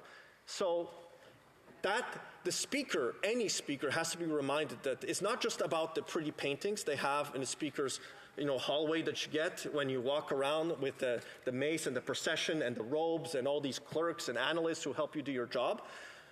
Their job is literally as a steward for the next generation, the person who comes after them. And this speaker keeps forgetting that. He just, it's all about him, and it's become about him. And if he doesn't believe it is about him, in his heart of hearts, he should tell himself that his job is to protect the role and the job. And the only honorable thing to do would be to resign before the vote is taken, to protect that office. And I have a Yiddish proverb. I wrote it down in Yiddish because I always have one when I'm speaker. And so I went looking for it. And my Yiddish-speaking Jewish friends will forgive me for my pronunciation, but it's Ein alt Freund is besser wie zwei nee, which is one old friend is better than two new ones. And the speaker has chosen. The speaker chose the old friend of the Liberal Party, which now I find it unusual that I have Liberal Party and Liberal members of Parliament who are throwing the Liberal Party of Canada under the bus. Liberals throwing Liberals under the bus. Literally their whole organizational structure. Everybody in the party apparatus, in the Liberal offices, is at fault somehow for sending out a partisan email that the speaker should have looked at and should have realized, the staff in the speaker's office, he should have realized this cannot go out in my name. Cannot go out in my name. Cannot, under any circumstances, go out under his name. And obviously they did not catch it. Instead of choosing the new friends would have been those of us who presumably voted for him. I will also say that on my ballot, his name was not on my ballot, because I refused to put him on my ballot, because this particular speaker was very partisan in his role, and I do not fault him for it. There are many partisan members here. That partisanship is part of being a member of Parliament, and I accept that. I ordered it in a different way, as you know, Madam Speaker. You know exactly who was my first choice on that ballot. You know who was my second choice. You know who was my third choice. And you know why as well. I have found that speakers in the past, and I've had a few speakers now that have been responsible for the House. I will say that I found, being as a spectator, I found Speaker Milliken probably the best modern speaker this House has ever had. I think that is a widely shared opinion. He was a Liberal member of Parliament, became Speaker. Widely shared opinion. Almost doesn't matter which side of which party you're on. It's generally approved. I think even the clerks and the analysts of the different committees think so too. I've even looked at video of his past decisions and how he behaved in the House, how he controlled it. I would say in the United Kingdom, the most interesting speaker of late has been Speaker Bercow. Speaker Bercow was renowned for trying to keep order in the House with his shouting down of members and his quips. But it worked in his situation. It worked for him. But this particular speaker has never been able to restore confidence after the errors that he has made. He doesn't give me more confidence that it can get better. And I will also add that when the member for Manicouagan tried to amend the motion we're considering to make it a secret ballot vote, just like when we elect a speaker, she was shouted down by the member for New Westminster Burnaby, shouted down by that member. It was the first member to start saying no over her as she was trying to read her motion. Didn't even wait to say no till she was done. While she was speaking, trying to add this amendment, very reasonable. And about this member for New Westminster Burnaby, this is the same member who said, when speaking to journalists on behalf of the Democratic Party, after the Standing Committee on Procedure and House Affairs review of the issue, said the following: "This cannot happen moving forward. From now on, you cannot have a speaker engage in partisan activity." He also said that, and this is a quote, "if there was any derogation from that in the weeks and months to come, that his party would join in voting non-confidence in the speaker." And that's essentially what we're doing right now. We want the speaker to vacate the seat. And what I personally, Madam Speaker, believe is the right solution here, because this speaker has chosen his old friends, his old friends, specifically the Liberal Party. So I don't mean the individual caucus members here, because I'm sure some of them, if they're allowed a free vote or if they're allowed to do a secret ballot vote, would also believe that this speaker has simply lost the confidence of the House. There are about half the members here don't believe he can do the job. Any speaker in that situation, just like any CEO, chair of a board of directors, would then say, I cannot continue in my role and I have to step down. And I have chaired Conservative caucus meetings. If these members think that we're rambunctious in public, wait till you'll see us in private and how difficult it is to chair a meeting of the Conservative caucus with our senators. And I survived for 2.5 years. And my members know that there are many times where they came very close to me making that can I continue as the chair of my own caucus, and gave them what are the limits of what's acceptable in our caucus meetings. Where are the rules? This speaker cannot do that because we don't have confidence in his ability to be nonpartisan in the role. Because he allows emails to be sent out that are partisan in nature, then pretends he didn't know about it. Because he travels overseas, goes to Washington, D.C., and waxes and wanes about liberal dogma, and he's done videos on behalf of liberal politicians in speaker's robes. If it was just a one-time thing, I could absolve him of that sin. But he's been very obviously choosing his old friend, the Liberal Party of Canada, that is now protecting him as well, instead of choosing his new friends, those of us who are just looking to him to be a neutral, nonpartisan referee, in his own words, that unblemished car with maybe a dent or two so far, but it's in the wreck yard right now because he's chosen his old friends. He cannot continue, and I invite the Speaker to resign before the vote. Questions and comments. The Honourable Parliamentary Secretary to the Government House Leader. Madam Speaker, I've said it a couple of times now, and I'm going to go back to the fact that, having been a parliamentarian and witnessed speakers of all political stripes, what I have found is that in this particular incident, that the grounds to justify the motion that we have before us are greatly exaggerated, and I'm being very kind in my words there, Madam Speaker. I would suggest to you that the Conservative Party would have been far better off for the sake of all Canadians had they actually taken an issue that Canadians are concerned about today. There are as many issues that are out there, Madam Speaker, and my question, I guess, to the member is why does he believe so passionately, virtually from the day that this Speaker was elected Speaker, that the Speaker had to go? Because that's what we're hearing from many Conservatives on the other side of the bench. The Honourable Member for Calgary-Shepherd. So, Madam Speaker, let me say a few kind things about another member of Parliament in this House who is a former speaker himself, the member for Nipissing-Temiskaming. So he was a good speaker. He applied the rules as best that he could and tried to control us as best that any person can control us from the chair. That member made one mistake and resigned honorably to protect the Speaker's job and the role that it represents, that 600 years of history that starts from the Mother Parliament and here in our own Parliament. And now we have a Speaker on the second formal vote still has not chosen to resign. I put it to you, Madam Speaker. The Honourable Member, could I invite the Honourable Members on both sides to take those conversations outside of the chamber? Thank you very much. The Honourable Member for Calgary.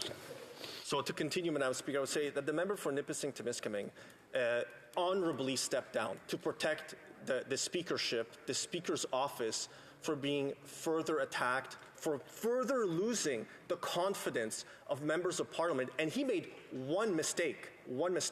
And he is a speaker that I voted for because I had the confidence that he would be neutral in this role. The current speaker does not have my confidence. Des commentaires, questions, and Honourable Député de Longueuil-Saint-Hubert. The Honourable Member. I talked about this. I discussed it this morning, and we've spent the day discussing this. And in my opinion, the Speaker should step down. But the climate, the surroundings here in this House are quite toxic. It's a really toxic atmosphere. It's people are taking an aggressive tone, a very bitter tone, and I'm thinking about people who are watching this. How can we restore trust in Canadian citizens in our democratic system with this kind of tone, this way of engaging debate that has been going on for the past few months? The Honourable Member for Calgary-Shepherd. Thank you, Madam Speaker, and I'd like to thank the block member for the question. It's a good question. You know that this is the third mandate that the constituents of Calgary-Shepherd have put their trust in me. And I find that before every single election, the tone and the level of debate and the words we choose in this House, I won't say that they're more abusive, but I think they're harsher. And obviously, you know, we need an election where I'm going to use an English term, a reset. That those are the only choices: a new speaker or an election. Mr. Burnham. Thank you, Madam Speaker, and I appreciate the member. I appreciate his fluent bilingualism. I also believe, and I am a little concerned that he doesn't share this, that there has to be due process. And we have a situation where the Liberal Party of Canada made an egregious error, disrespecting the Speaker, disrespecting this House of Commons, by posting something without the authorization or the knowledge of the Speaker. And the NDP condemned the Liberal Party of Canada for doing that, demanded an apology, which was finally issued. It seems to me that the member respects due process. He should be directing his comments to the Liberal Party of Canada, not to the Speaker. And I'm concerned about not his approach, but many of his colleagues attacking the Speaker when he knows that the rules of this House are such that you cannot attack the Speaker or decisions. And this is something that dates back to the former Speaker, the member from Regina Capel, who is currently the Conservative House Leader. We've also seen Conservatives attack other speakers, like in the Saskatchewan legislature. And the news out of Saskatchewan is appalling. Will he condemn what happened in Saskatchewan when the Conservative Saskatchewan Party directed against the independent Speaker? Very brief answer from the Honourable Member for Calgary-Shepherd. Thank you, Madam Speaker. What I didn't hear the member talk about is his statement. I'll remind him of it leading up to the vote, of course, that this cannot happen again moving forward. From now on, you cannot have a Speaker engage in partisan activity. And continues, if there was any derogation from that, any derogation, that's my emphasis, from that in the weeks and months to come, that his party would join in voting non-confidence in the Speaker. He has an opportunity now. Resuming debate, the Honourable Member for Stormont Dundas, South Gary. If you think ethics and integrity are important, I think most Canadians would be stunned at the fact you'd have to say 6 strikes and you should be out. We're still here, 6 strikes in, on the Speaker of the House, over and over and over again, as the Liberal MPs mock and just say, why not 10? They have such a low bar they've set for themselves that we are here again today. Again, the Speaker has been in the role, Madam Chair, Madam Speaker, for 8 months. And there are numerous examples, time and time again, of this Speaker being incapable of being neutral, impartial, and nonpartisan. Let me talk about those 6 strikes from my perspective, if I could. We're aware of what happened late last year. The Speaker had extremely poor judgment to record a video in the Speaker's office, in his Speaker's robes, talking about, at the Ontario Liberal Party Convention, doing a video praising another Liberal. Completely unacceptable. Further, the second strike was the Speaker did an interview cited in his role as Speaker in the Globe and Mail regarding Mr. John Fraser, that he paid tribute to by video, when he did an interview at the Globe and Mail that referred to the Ontario Liberal Party as our party. Completely unacceptable, and just common sense not to do that as a Speaker of the House. Those first 2 were bad.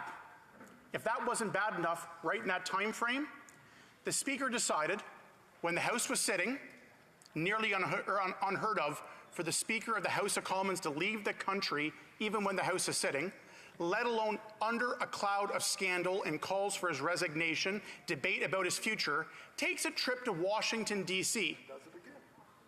And that was poor judgment to leave the country, not just when the House was sitting, but when he's under a cloud of investigation, scandal, criticism, and calls for his resignation. You'd think that'd be enough. Goes on. Gets to Washington, D.C. as Speaker, goes to a private retirement party for a friend instead of being in the House of Commons, and gets caught on video talking about his partisan Young Liberal of Canada history and how great those times were back in the day, celebrating his Liberal roots. Literally, while he's under calls for his resignation for time and time again, not showing impartiality, showing bias, and showing partisanship towards the Liberal Party. But that's just number 3 of the 6 strikes we're now at, Madam Speaker. Number 4, there were photos that came out right around the time that Proc finished their investigation that the Speaker attended a Quebec Liberal Party fundraiser locally just across the river. When you're a Speaker, don't go to partisan fundraisers for other political parties of any other provincial jurisdiction, federal. Don't do it. That's just been the common sense consensus of every Speaker we've had in this country for over 150 years. Strike again. Now, we get to where we are, where the Speaker, knowing the amount of criticism that has been lobbed rightfully against him, gets caught now using language on an invitation to a partisan Liberal fundraiser for himself, using such partisan language it would make the member for Winnipeg North blush probably. Not just by accident to do all of this. Madam Speaker, here's the thing that's interesting. After all of what I've just laid out before, the Speaker promised, because the NDP propped him up, this will never happen again. I will put procedures in place to make sure this will never happen again, and I will be completely impartial. This was just a rough start. I want a new slate to do it all over again. You would have thought that the Speaker would have gone back to his riding association as he organized fundraisers and thought, maybe we should watch the way we word our invitations.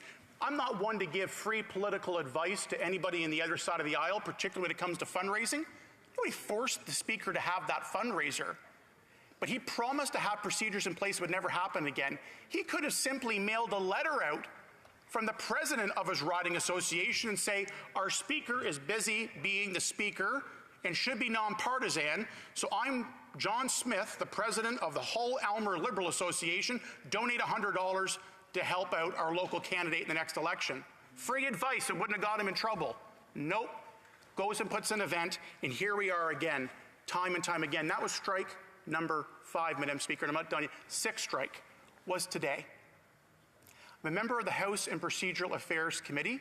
The Speaker appeared today to talk on the topic of violence and harassment prevention policies of the House, Proc, Board of Internal Economy, and so forth. And when the member from Calgary Nose Hill had an exchange with the Speaker about his past, his judgment, and his actions of being overly partisan, it was on the floor of the House of Commons that the Speaker wrongfully defended the Prime Minister when he was not accused but admitted to elbowing the chest of an NDP MP. What frustrated me, Madam Speaker, is I sat and watched in that room what the Speaker said.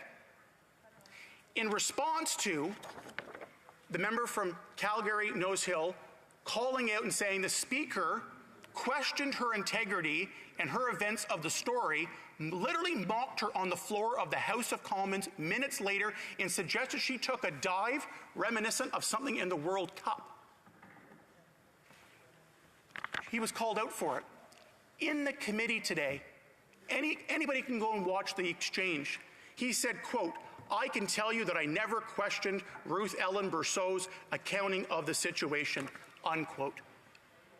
He literally stood up on the floor of the House of Commons, and it was infamous because he mocked her. The Prime Minister had to apologize. The Speaker never did. And here he was today when he was confronted about that situation, I got to be careful the words I use in the House so I don't get point of ordered. What he said in his response was completely false. Go back and watch what he said that day only a few years ago. People can go back and watch the footage from the cameras in here. Strike number 6. And guess what? For 150 years, this country's had now the 38 speakers. The current speaker is the 38th. Not saying they've all been completely innocent. There have been blemishes. There have been issues. But to have a speaker have so many accusations of being partisan, of poor judgment, showing bias, and not being neutral and impartial, to have a couple strikes is not good. Some say 3 strikes, you're out. We're at 6 strikes. This speaker has not been here for 8 years. He's been here for 8 months. We've had speakers that have served, Peter Milliken was raised earlier, for about 10 years. He didn't have 8 issues that go on and ethical violations in a matter of 10 years. This speaker's got 6 strikes against him from what I've outlined here tonight in 8 months. Who's the common denominator, I think, needs to be the question.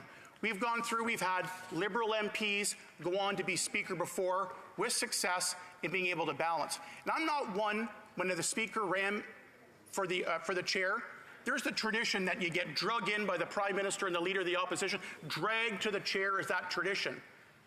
That's been the fun part that everybody sees on TV. But nobody forced the Speaker to run in the first place. He didn't ask me for my opinion. Probably better that he didn't. But maybe I kind of wish that he did, because I would have told him, I don't think you're the best fit for this job, because if it's an ethics committee, public accounts over the years, time and time again, he was constantly unflinching in his constant defense of the Prime Minister and the Liberal Party, no matter what. It was a recipe for disaster to have a Speaker on the chair that can be respected, command the respect of the House, and allow us to get to the business. We are here tonight not because of Conservatives. We are here because the Speaker over and over again has violated the trust, violated the code that for 150 plus years has not resulted in issues. The simple thing we'll say again, Madam Speaker, it is time for the Speaker to resign. Let's put a new Speaker in this chair, one that could unite the House and focus on the democratic importance we have in this chamber. Questions and comments? The Honourable Parliamentary Secretary at the Government House Leader. Thank you, Madam Speaker. You know, the member does his best in terms of trying to talk about these great offences. And one of the offences he talks about is the fundraising issue. The Conservative Party House Leader was the Speaker, Madam Speaker, and he actually... If members have something to contribute, they should wait till the appropriate time. I don't know how many times we have to repeat that in this House. Members have been here for a long time, and so I'll ask the honourable member to start over, and hopefully he won't be interrupted. The honourable member for the Honourable Parliamentary Secretary of the Government House Leader. Yes, thank you, Madam Speaker. The opposition House Leader was the Speaker of the House. Not only did he have fundraisers as the Speaker for himself, he also had fundraisers for other members, at least one that we're aware of. Now, they do all sorts of hokey-pokey stuff on it, Mr. Speaker, but the bottom line is you have to take into consideration the twists and the turns that the Conservatives consistently use to try to present some sort of a picture that is not accurate. My question to the member is, why does the Conservative continue to want to try to demonstrate the parliamentary precinct is dysfunctional when the only thing that's dysfunctional is the Conservative Party of Canada, better known as the Reformers? Dundas, South Glengarry. Typical Liberal response. It's everybody else's fault but theirs. 6 strikes I outlined in my speech. the video that he made, the comment in the Globe and Mail about the Liberal Party being our party, his trip to Washington, D.C. and talking about his history in the Young Liberals of Canada, attending a Quebec Liberal Party fundraiser across the river when he was Speaker, the invitation that went out that was completely inappropriate and over the top, and then his shameful comments that he made today, completely distorting the reality of what he said, and again, attacking the integrity of an NDP MP. The NDP has no problem propping him up. Which 6 of those are wrong? None of them. They all happened, and they continue to give him more chances wrongfully. He has zero reason to give up the chair if that's going to be the attitude of the Liberal Party. The more strikes they have, the more they seem to love him.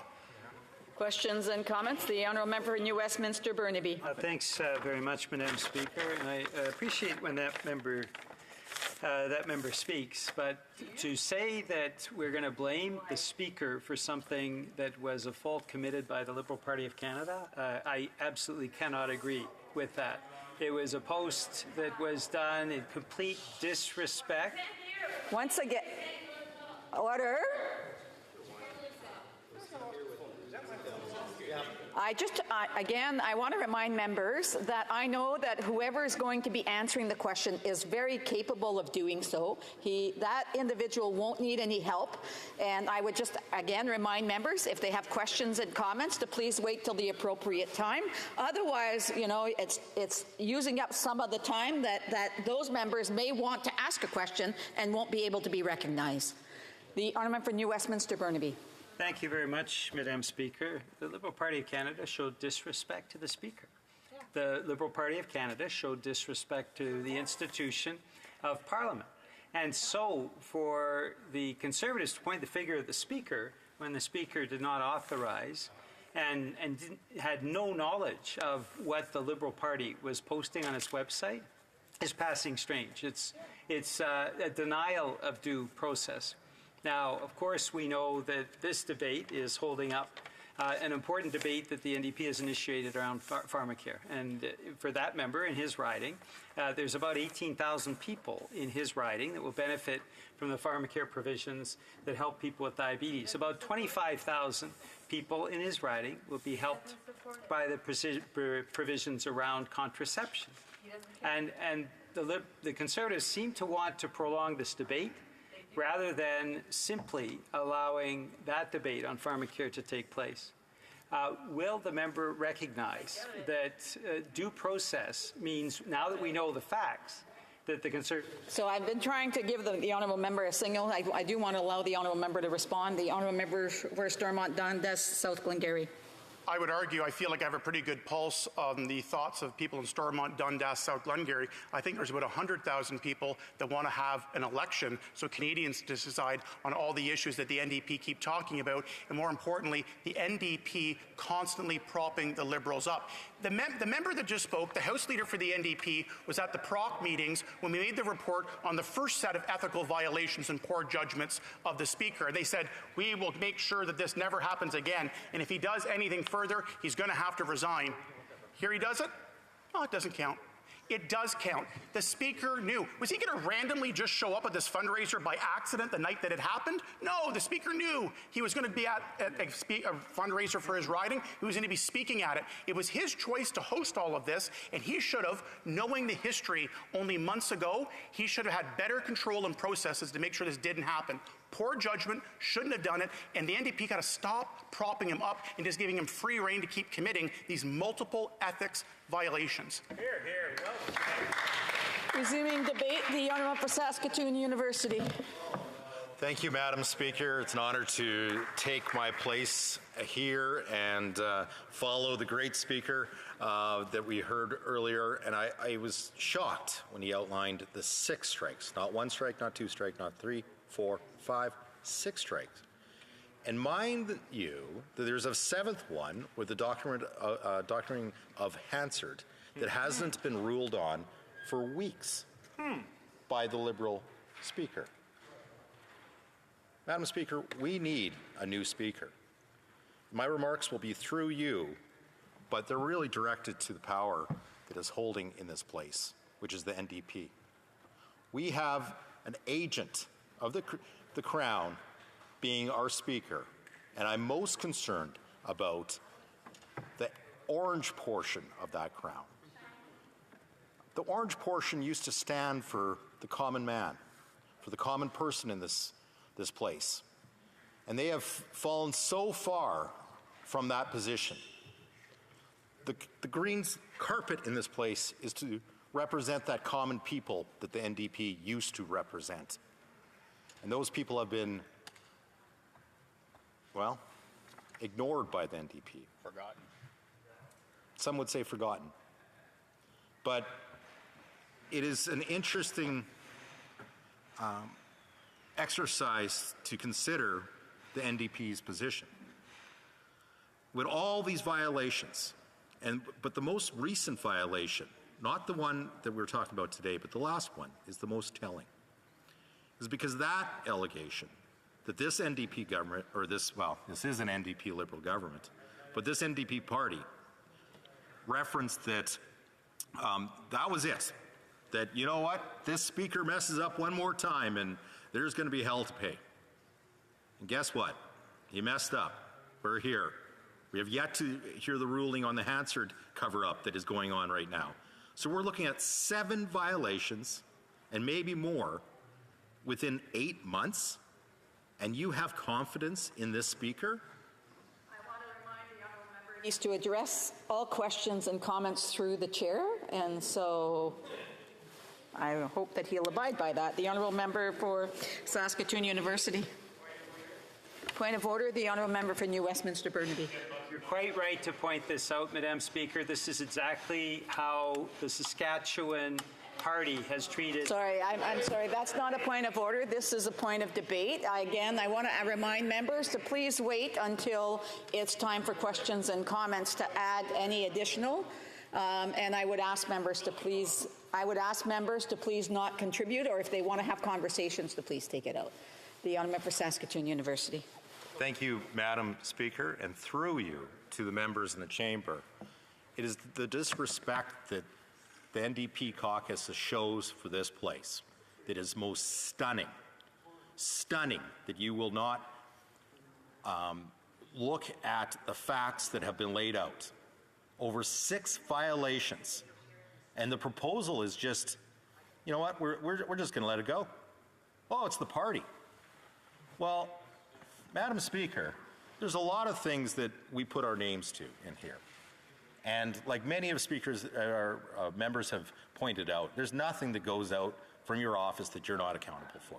Whatever is in that brochure, the 10%er, or anything that has your name on, you know that message, because you're accountable. You're accountable with your name on it. It comes from... Mind the honourable member, maybe he would prefer to look at the speaker so that he's not going to use and address it directly to the member. So again, I want to remind the honourable member that he's to address all questions and comments through the chair. The honourable member for Saskatoon University. Speaker, through you to the members here. And I have been speaking through the speaker. I have respected this place. I view the debate that goes on here as the most important debate in all of Canada. Canadians from all corners of this great country send 338 people here. And when we get here, the first order of business is to elect a speaker. And it is the most crucial thing we do to start a term in this place, is elect a speaker. And I know later on, Madam Speaker, and to the clerk, I will be splitting my time with Lloydminster. So you only have me for another 5 minutes. But the important part of our role is to elect an impartial speaker. Obviously, we've erred.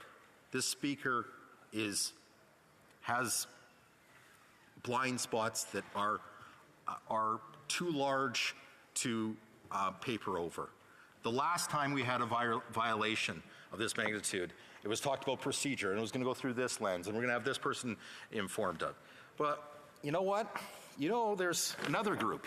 It's interesting that as I was preparing for the speech, I was talking to some of my colleagues, and a page came up, and I kind of started talking about the role of a page. And do you know, Madam Speaker, not a single page has been fired in this term.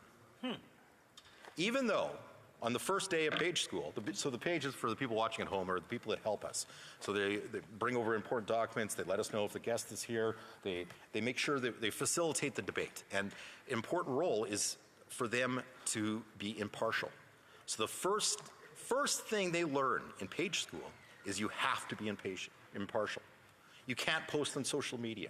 You can't share an opinion publicly. And if you do, you're fired. And not a single page has been fired from this place because they took their role seriously. And how this relates to this speaker, which is kind of interesting twist, is that I believe he was a page at one time. So I think he knows what's right and wrong, but unfortunately, he keeps picking the wrong decision. Not a once, not a twice, not a 3 times, 4 times, 5 times, 6 times, and now we're soon to find out about a 7th time. Through you, Madam Chair, to the NDP members that are going to be voting in this, I would say, historic vote, is that our debate cannot happen in here without an impartial speaker. It is one of the most important roles that we have here is to have a speaker that we can trust, not one that is an agent of the Crown. And that Crown, unfortunately, with the Prime Minister and the unholy alliance with NDP, is just lacking in common sense.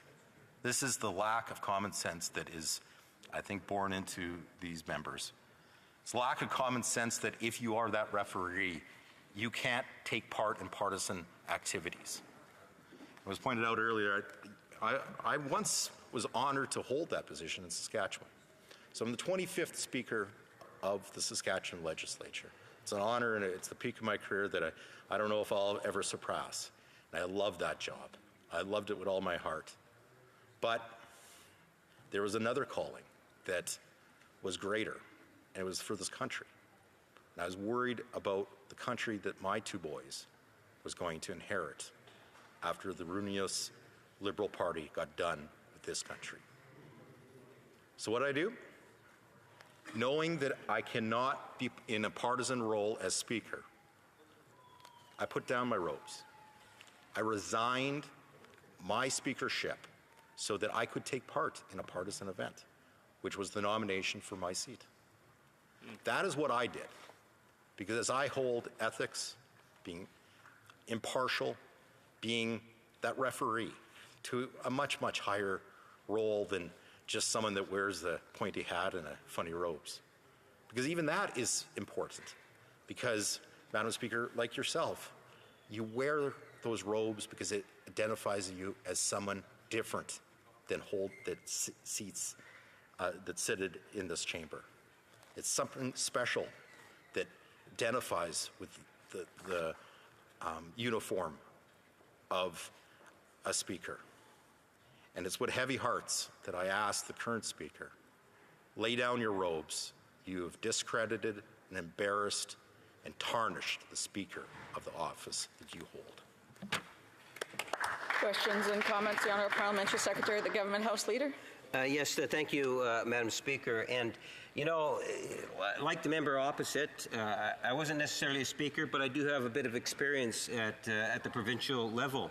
And I have found speakers of different political parties all to have their own unique characters and style in terms of their performances inside the House. I don't believe and I don't see anything with regards to what the substance of the motion today that justifies the type of action that the Conservatives are in essence saying.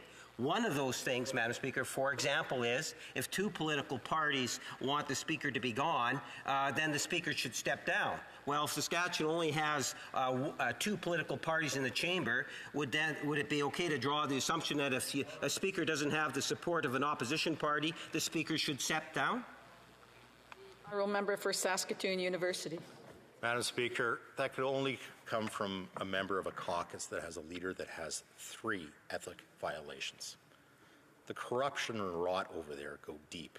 And a question like that highlights how much ethical lapses that this place under these guys have become. Questions and comments? The Honourable Member for New Westminster Burnaby. Well, thank you, Madam Speaker. The current leader of the Speaker of the Saskatchewan Legislature actually referenced this member in his final statement to the Legislature on May 16th. This is in Hansard. And he said the following, the Speaker, in talking about the member who has just spoken, said, and I quote, "The signs of inappropriate behavior by the government House Leader took place with a former Speaker. The government House Leader, MLA for Meadow Lake, bragged that he could get the Speaker to rule in any way that he wanted. There's plenty of evidence that did take place. The government House Leader would text the Speaker how he should rule on a regular basis. The Speaker resigned and ran federally." Could the member confirm that he's the man that they are referring to, that would rule any way the government wanted? And how does he explain this quote from the Speaker of the Saskatchewan Legislature? The Honourable Member for Saskatoon University. Madam Speaker, that member has been spending way too much time within the Liberal caucus, because now it's just gaslighting all the time from him. That is the most... Order. The members have had an opportunity to ask a question, and if he's got anything else to add, he can wait till the appropriate time, and that goes for every member in this House. The Honourable for Saskatoon Grasswood can continue. Wrong name. Grasswood's over there. Oh, sorry, Saskatoon University can continue. Yes, thank you, Madam Speaker. And it is... I just basically indicated to him that he should wait until he gets the answer. And if he has other questions, he can try and be recognized. And there's other members that are weighing into the debate, and I would ask them not to do so. The Honourable Member for Saskatoon University. Madam Speaker, that just highlights the importance of your role that you hold right now as that referee. And that is what we need to get to, is a good speaker. I'm asking, Mr. Speaker, you need to lay down your robes today. Questions and comments? The Honourable Member for King Vaughan.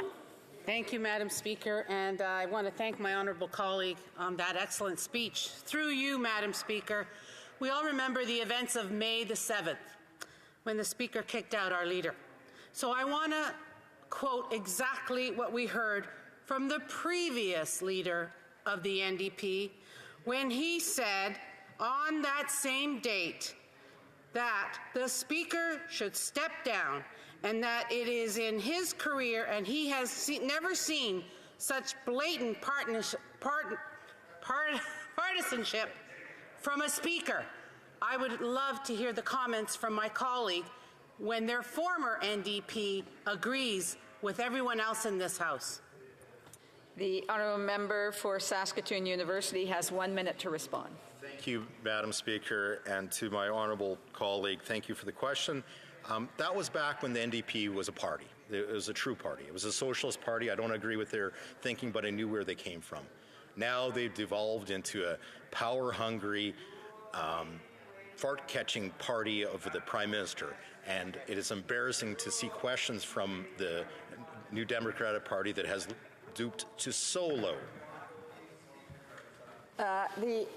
There's still some heckling going on, or some individuals who are trying to participate in the debate. I would ask them to wait until the appropriate time. The Honourable for Saskatoon University has 30 seconds to wrap up. Madam Speaker, that is so nice of you to respect the clock and give me the last few 30 seconds here to just wrap up my comments. And I'd like to thank everyone for helping us get here. But I'm also wanting to talk directly to the people that are helping the Speaker out right now. He needs help. He has embarrassed the office of Speaker, and you need to convince him to resign. Order. Again, I just want to remind members to please hold themselves back. If they have anything to add, they should jot it down and keep it for the next question and comment.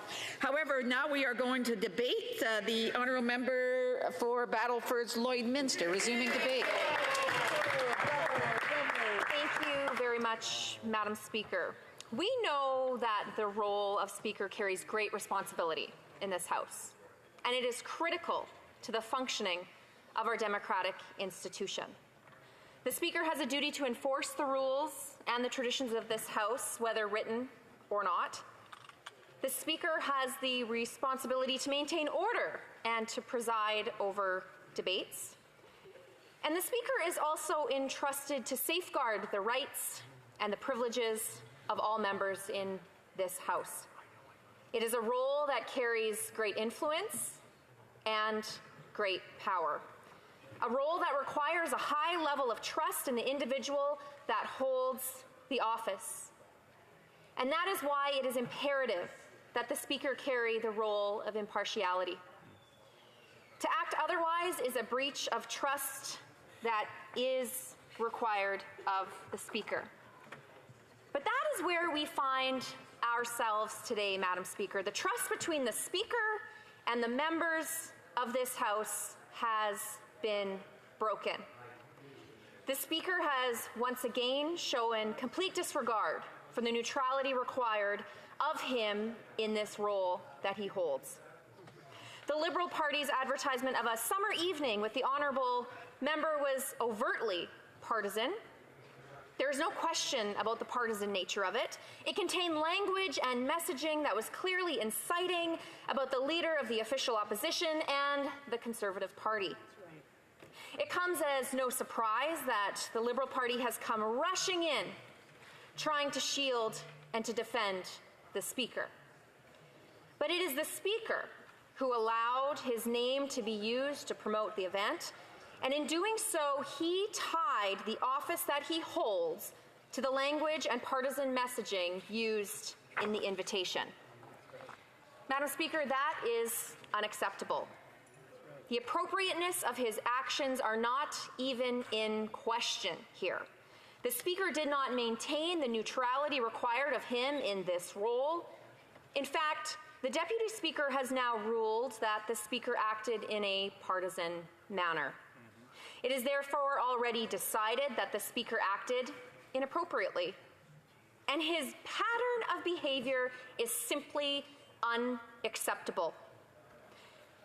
It's in my opinion that the Speaker must resign, and if he does not, then he must be removed. Without the confidence of members of this House, the Speaker cannot be trusted to govern this place in a manner that is fair and that is also impartial. And let's be clear, as it's been stated over and over again this evening, this is not strike one, this is not strike two or strike three for the Speaker. This is a pattern of behavior from this Speaker. I know that all members of this House will recall when the Speaker used his official Speaker's robes, his office, and his title in an unquestionably partisan video broadcast at an Ontario Liberal Party event. To have used his office and the title that he holds to further partisan efforts was a clear violation of his role. The violation was then followed by partisan speeches in Washington, D.C. Partisan speeches where he reminisced about his days as a young Liberal and that were delivered using his title as Speaker of the House of Commons. And of course, we know that the Speaker has also spoken at neighbouring ridings' Liberal fundraising events. If there was any trust left after any of these single incidents, it has only been further shattered after each and every one. It also makes us question if there have been other violations that just haven't come to light as of yet. The Speaker has now repeatedly failed to uphold the neutrality and the impartiality that is required of the office that he holds. After so many incidences, it cannot be argued in a believable way that it was simply just an oversight. The Speaker has intent. He has shown to Canadians and to members of this House his intent to use the office that he holds to further his partisan interests. In fact, Madam Speaker, this pattern of behavior actually creates more doubt and more questions about how the Speaker wields his power and authority in this chamber.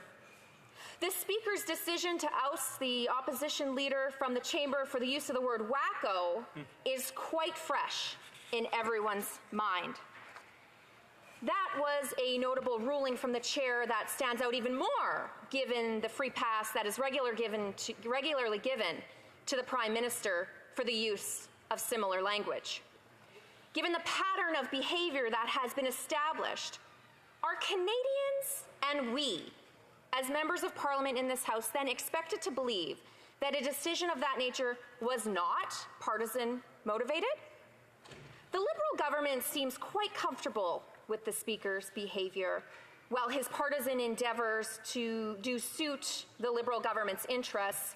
I think Canadians would have hoped that they too would understand that a hyper-partisan Speaker undermines the integrity of our democratic institution. An institution that we all have a shared duty to uphold. But perhaps what is most concerning is the position that their NDP partners have taken. Shameful. The NDP seem to be very forgiving of the Speaker's repeated actions, despite assertions previously made by the member for New Westminster Burnaby. It was not that long ago that after the Speaker delivered his remarks at the Liberal Party of Ontario's event, and again, we will recall that this event was done in his official robes from the Speaker's office, using his title of Speaker, the member for New Westminster Burnaby went on public record putting a line in the sand for the NDP. He told Canadians that the NDP would call for the Speaker to step down if such an incident were to happen again. Well, it has now happened again, and the Deputy Speaker's ruling confirms this. The Speaker has acted in a clearly partisan manner, but that line in the sand from the NDP has now suddenly disappeared and is nowhere to be seen. That empty threat from the NDP was also accompanied with excuses that the Speaker was improperly briefed in his role. In fact, that member went so far as to suggest that this was a shortcoming of our institution in itself. I remember that. That excuse from the NDP somehow suggests that the Speaker could not be expected to know that participating in hyper-partisan activities would be inappropriate, and that in doing so, he would be undermining the institution. I would expect that any individual who holds the office of the Speaker would possess sound judgment. That is a minimal trait that should be expected of the Speaker who presides and makes rulings in this House. Regardless, the excuse of not knowing cannot be used over and over and over and over again. The Speaker must take responsibility for his actions. While it is not shocking that the NDP is yet again eager to protect their Liberal masters, it is nonetheless shameful. It is absolutely imperative that the Speaker of the House, regardless of their party affiliation, carry out their role in a manner that is impartial and is neutral. That neutrality ensures that the Speaker can maintain the trust of all members in this House. It is what fosters good order in this place, and it gives credibility and it gives confidence in the rulings that are made by the chair. That trust, Madam Speaker, has been lost, and the Speaker's continued defiance for the neutrality that is required of him has shattered any hope of it being repaired. The Liberal government and its NDP coalition partners have a responsibility to protect our democratic institution. They cannot continue to defend the unacceptable partisan conduct of the Speaker. Only with a new, nonpartisan Speaker can we restore the trust that has been broken and get on with the important business of this House. Thank you, Madam Speaker.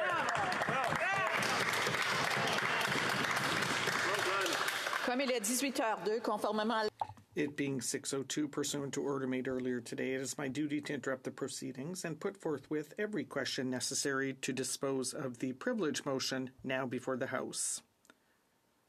All those, Mr. Workington, seconded by Mr. Bertol, move that the Speaker's ongoing and repetitive partisan conduct outside of the chamber is a betrayal of the traditions and expectations of his office and a breach of trust required to discharge his duties and responsibilities, all of which this House judges to be a serious contempt and therefore declares that the office of Speaker shall be vacated effective immediately before the hour of meeting on the next Monday.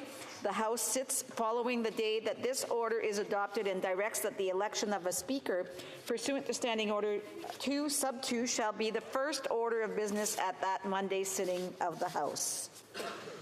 Si un député participant.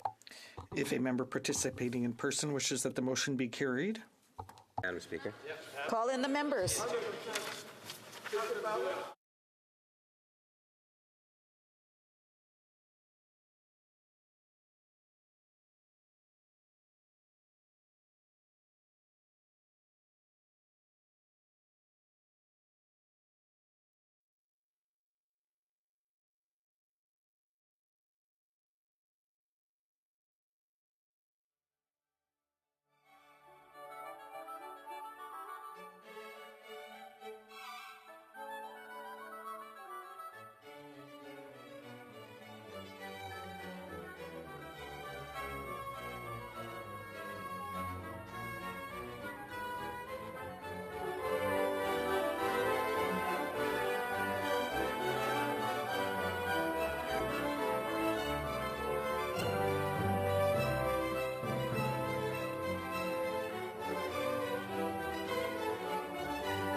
The question is as follows.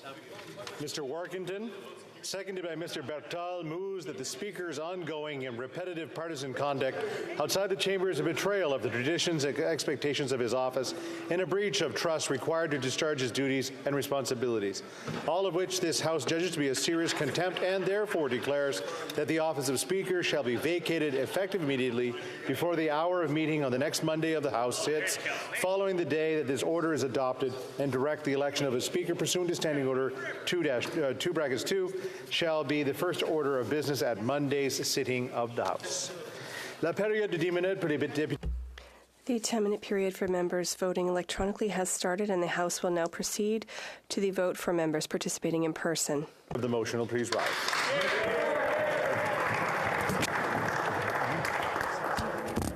Mr. Scheer. Mr. Scheer. Mr. Bazan. Mr. Bazan. Mr. Kimmich. Mr. Kimmich. Mr. Perkins. Mr. Perkins. Ms. Lewis Holloman Norfolk. Ms. Lewis Holloman Norfolk. Mrs. Gray. Mrs. Gray. Mr. Barlow. Mr. Barlow. Mr. Kelly. Mr. Kelly. Mr. Cooper. Mr. Cooper. Mr. Richards. Mr. Richards. Mr. Berthold. Mr. Berthold. Mr. Warkentin. Mr. Warkentin. Mrs. Block. Mrs. Block. Mr. Viss. Mr. Viss. Mr. Macaulay, Edmonton West. Mr. Macaulay, Edmonton West. Monsieur Brassard. Mr. Brassard. Mr. Morant. Mr. Morant. Mr. Williams. Mr. Williams. Mrs. Cramp-Nyman. Mrs. Cramp-Nyman. Mrs. Roberts. Mrs. Roberts. Mr. Patzer. Mr. Patzer. Mr. Muse. Mr. Muse. Mr. Redicott. Mr. Redicott. Mr. Van Popta. Mr. Van Popta. Mr. Waugh. Mr. Waugh. Mr. Steinley. Mr. Steinley. Mr. Calkins. Mr. Calkins. Miss Rude. Ms. Rude. Mr. Lobb. Mr. Lobb. Mr. Epp. Mr. Epp. Mr. Dreeshen. Mr. Dreeshen. Mr. Kitchen. Mr. Kitchen. Mr. Cram. Mr. Cram. Mr. Tolmie. Mr. Tolmie. Mrs. Falk, Battlefords, Lloydminster. Mrs. Falk, Battlefords, Lloydminster. Mr. Bragdon. Mr. Bragdon. Mr. McLean. Mr. McLean. Mr. McGuire. Mr. McGuire. Mr. Reed. Mr. Reed. Mr. Arnold. Mr. Arnold. Mr. Vidal. Mr. Vidal. Madame Gill. Madame Gill. Madame Chabot. Madame Chabot. Monsieur Trudel. Monsieur Trudel. All those opposed to the motion will please rise. Miss Sachs. Miss Sachs. Mr. Casey. Mr. Casey. Madame Saint-Onge. Madame Saint-Onge. Madame Bibot. Madame Bibot. Madame Martinez-Farada. Madame Martinez-Farada. Mr. Lamoureux. Mr. Lamoureux. Mr. Baptiste. Mr. Baptiste. Mr. Kuzmarchuk. Mr. Kuzmarchuk. Mr. May Cambridge. Mr. May Cambridge. Mr. Fillmore. Mr. Fillmore. Mr. Sousa. Mr. Sousa. Mr. Duguid. Mr. Duguid. Mrs. Atwin. Mrs. Atwin. Mr. Housefather. Mr. Housefather. It's coming up, Andy. Miss Hefner. Miss Hefner. Mr. Chang. Mr. Chang. Mr. Sabera. Mr. Sabera. Mrs. Zaid. Mrs. Zaid. Mr. Van Bynen. Mr. Van Bynen. Madame Diab. Madame Diab. Mr. Meow. Mr. Meow. Mr. Carr. Mr. Carr. Mr. Julian. Mr. Julian. Miss McPherson. Ms. McPherson. Mr. McGregor. Mr. McGregor. Miss Barron. Ms. Barron. Mr. Backrack. Mr. Backrack. The House will now wait for the electronic voting period to end before resuming its proceedings.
Wish from the House, the electronic voting period has ended. If members were unable to vote due to technical difficulties and use the raise hand function, the chair will recognize them.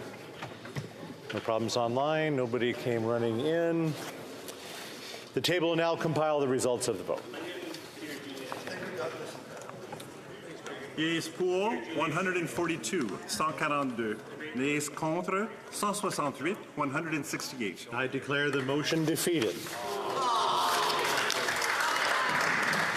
Orders of the day. Orders of the day, government orders, government bills, commons.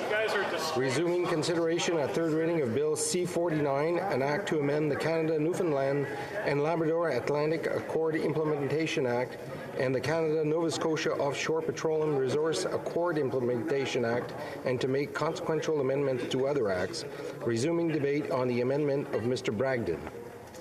I believe the floor is free. The honourable member for Edmonton West. Mr. Speaker, I'm pleased to rise on C-49. Now, as I mentioned in this House, I've had the pleasure of living across the country from one side to the other, from Victoria to northern Alberta to actually in Newfoundland for a while. So C-49 hits a tiny bit close for me, and so I'm very pleased to speak on it. Now, to sum up Newfoundland, my experience was this. One day in Edmonton, when I was outdoor knocking, first campaign in 2015, a lot of Newfoundlanders live in my riding of Edmonton West, or as I call it, Edmonton West, Edmonton Mall.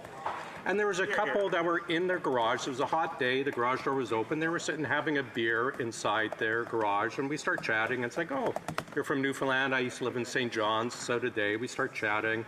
They invite me to have a beer. I sit down with them. We have a nice beer together. A couple years later, it was during the horrible forest fires in Fort McMurray. And of course, a lot of people from Newfoundland were living there, evacuated. And this couple had taken in a couple from Fort McMurray who also were Newfoundlanders. And I was at an event one night at the Good Shepherd Church. It was a fundraising event. And I ran into this couple, and they had introduced me to this other couple who they were housing, complete strangers, but because they were Newfoundlanders, they were happy to take in another couple. And we started chatting, and they said, oh, they were from St. John's. And I said, well, I used to live there. Whereabouts? And I said, well, I used to live off on Binden Street. And it turns out they were my former neighbors. They lived in the lot behind mine. And, sorry. Out in here, I'm asking members who are having conversations to please step out of the chamber to do that. And there's conversations going on both sides, so I just want to remind members to please take their conversations out. The honourable member for Edmonton West. Thanks. And as I was saying, it turns out this couple had lived right behind our house. And back then, if anyone's ever lived in St. John's, they know they have very lovely winters with lots of snow. And the first year I lived there, we had 22 feet of snow, record amount of snow. It wasn't until June I found out we actually had an 8-foot fence in our backyard. So they were laughing, well, we were the couple behind you. And I had to laugh because at the time we had this beautiful dog named Doonesbury, world's greatest dog. And he would wander on these huge snowbanks from yard to yard to yard, because of course, way above the fence. And it turns out he had often visited their yard to do his business. So it was years later I had the opportunity to apologize for my dog. Now there's a few things I note about people from Newfoundland, that you rarely never leave the Rock. I worked in Fort McMurray for a while, and we actually had the largest club at the time was called the Newfoundland Club. And everyone I met up in Fort McMurray all had the same wish. They wanted to go back home and be able to work at home in good jobs. And of course they weren't available, which is why they were in Fort McMurray. When I lived in Newfoundland, every time I traveled to the mainland or away, usually Nova Scotia where our regional office was, I always noted whenever I flew back to St. John's, I'd land about midnight, get into the airport, and there was always about 50 to 60, 70 people, families, holding up signs, walking back their family, mostly coming from Alberta for work. Now, since taking over this job 9 years ago, I've probably returned to Edmonton Airport probably 300 to 400 times, and I know not once has anyone been waiting there for me with a sign. But Newfoundlanders, it was always that. It was quite amazing. Beautiful city. I enjoyed my time living there, although I cannot say the same about the weather. As I mentioned, this massive snow. I remember it was the May long weekend. I was flying to Nova Scotia the day before, I think it was May 21. The day before in Halifax, I had a record high of 36 degrees. I was waiting in St. John's for my wife to come home with the car to drive me to the airport. We had a snowstorm. She got the car stuck in the driveway in a bank. She walked in with our two kids for like 1 and 2 at the time, tears streaming. I'm leaving you and moving back to Victoria. And that kind of almost sums up the weather. Although I know it's a month later. In late June, we were shoveling the driveway of snow, and in the back of the house where there was sun, we were mowing the backyard, and that's kind of the weather in Newfoundland. Now in the C49, as I mentioned, that everywhere I've lived, I run into people from Newfoundland, but they want to get back to the Rock, but they want good jobs. And C49, I do not see delivering that. There's quite a few flaws with C49. I want to go over some of them. Now, Section 19 of C49 would open the door to more red tape and lengthy delays. Now, we've heard repeatedly about lack of investment, lack of productivity in this country. It's like 15 to 20 years to get a mine approval, years to get housing approval. In Alberta, we see people not wanting to invest in the country because they know the red tape and the approval process is so slow. Section 19 is going to add to that, discourage investment. It would shift decision-making power on license approvals to the federal and provincial ministers while tripling the amount of time the decision can take. The government often talks about, well, we need experts to make the decisions. And yet, this bill will put power away from experts and regulators in the hands of a very partisan and biased resource minister. Can you imagine anyone involved in resource investment in this country looking at our current resource or environment minister or natural resources minister saying, geez, that looks like a great place I want to invest because I can trust their opinion? No, of course not. Now, Section 28 would give the federal minister, with approval of the provincial minister, the power to outright ban drilling in certain areas and even halt projects that are already approved and in progress. Sounds a bit like Kinder Morgan Trans Mountain. approved. We're going to spend billions of dollars to find out that the government can retroactively change the rules on you. Again, who wants to invest in this environment? Who wants to create good jobs with this kind of environment? If the bill were to pass with Section 28 as written, it would put an end to offshore petroleum drilling in Atlantic Canada, killing good-paying jobs for workers and further strengthening Eastern Canada's dependence on foreign oil imports from dictatorships like Qatar and Saudi Arabia. Now, we've seen how this government treats resource projects in this country. Section 61 and 62 will invariably be abused by the government and attach so many strings to approval that projects become unfeasible. Energy East, anyone? Remember? Here we have TransCanada ready to spend billions of dollars so we can bring Alberta oil, Saskatchewan oil out east and get the eastern provinces off of U.S. oil and off of dictator oil. Instead, the government throws up so many roadblocks, changes the goalposts so many times, they end up canceling the project.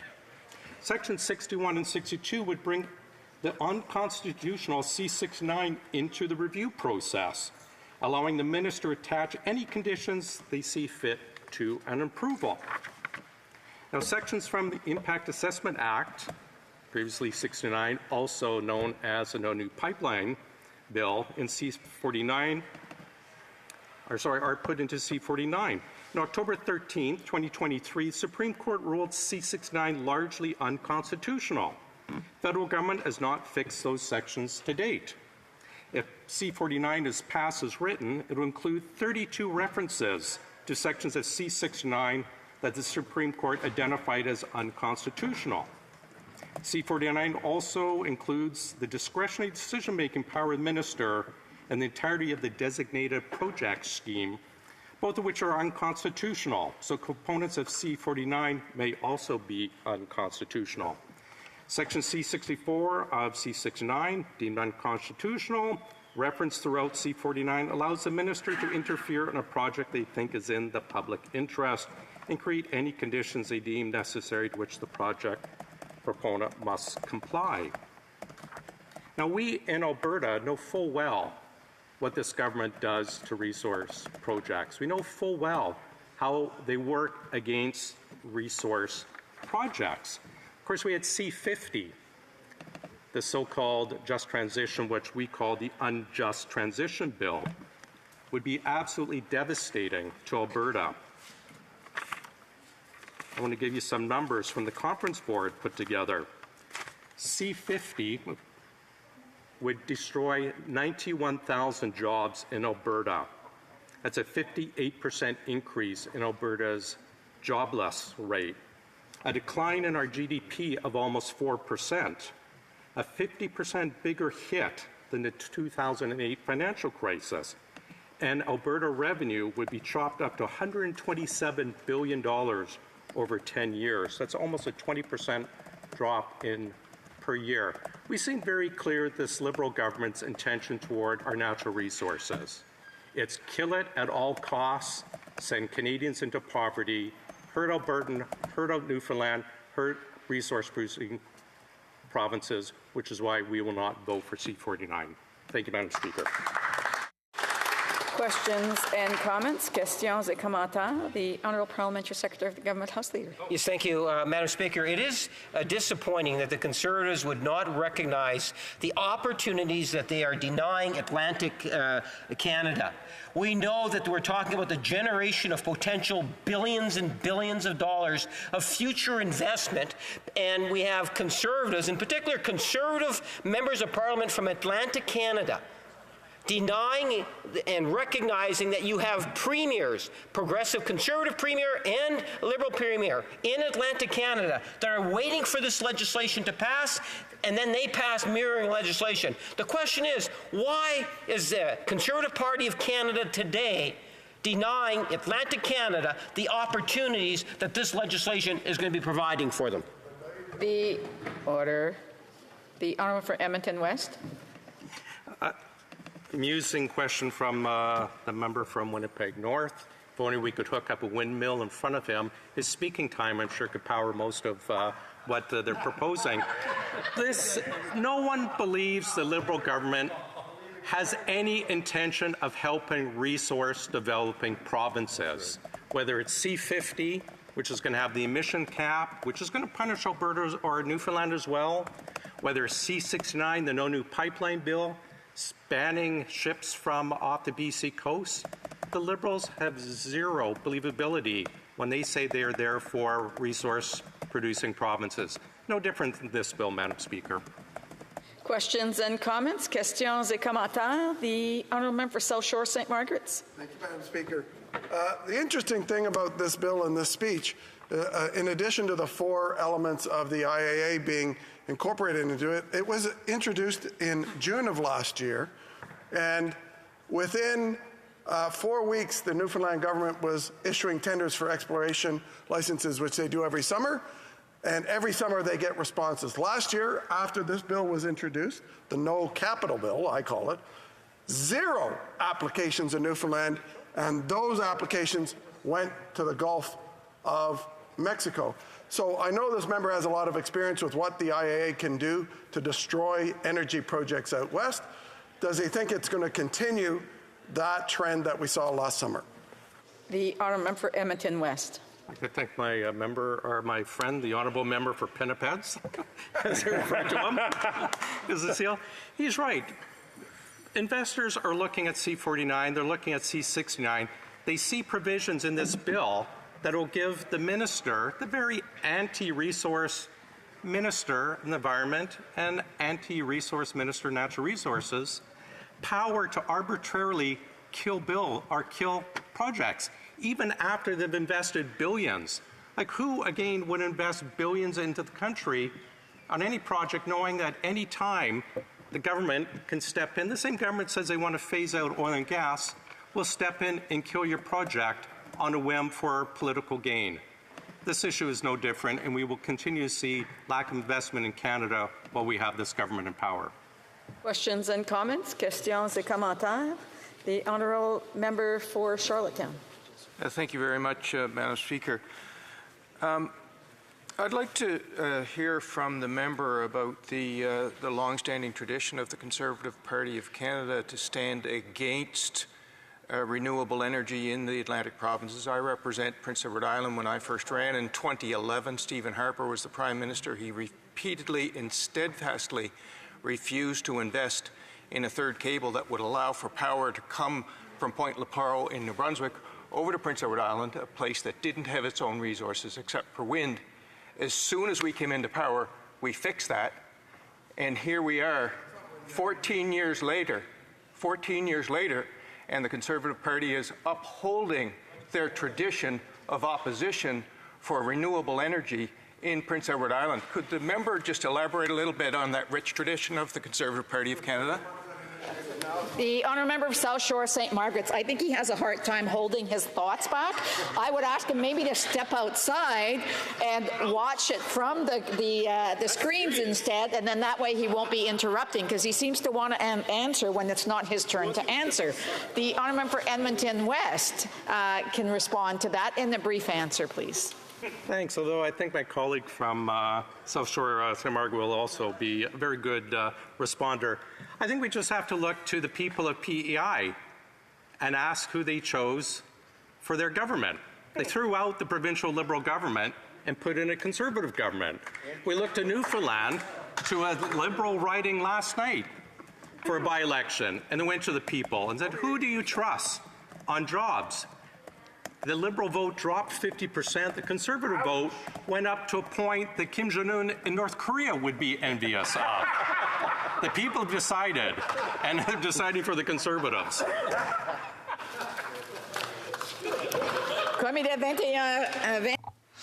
It being 9 o'clock, pursuant to order made on Wednesday, February 28th, 2024, this House stands adjourned until tomorrow.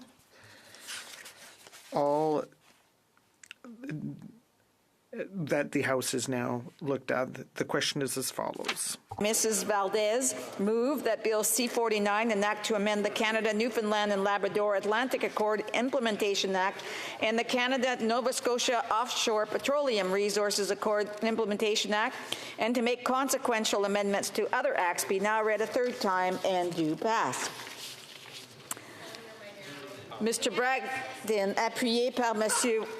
Seconded by Mr. Waugh, moves the following amendment, that the amendment be substituting the word "the" with what follows, that Bill C-49, an act to amend the implementation of the Atlantic Canada Treaty Accord offshore, and bringing correlative amendments to other bills, be not now read a third time, but that it be referred to the Standing Committee on Natural Resources in order to re-examine it. I just want to see something.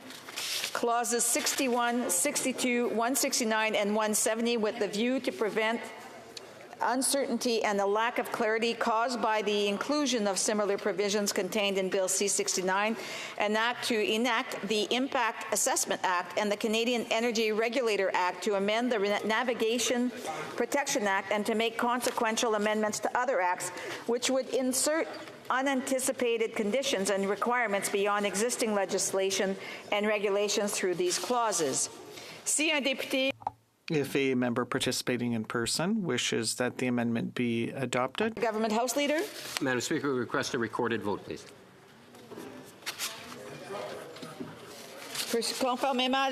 Pursuant to Standing Order 24, the recorded vote is deferred until Wednesday, until after the time provided for question period. Point of order, the Honourable Minister. I move, seconded by the member for Hochelaga, that this House do now adjourn. Madame Anand. Ms. Anand, seconded by Ms.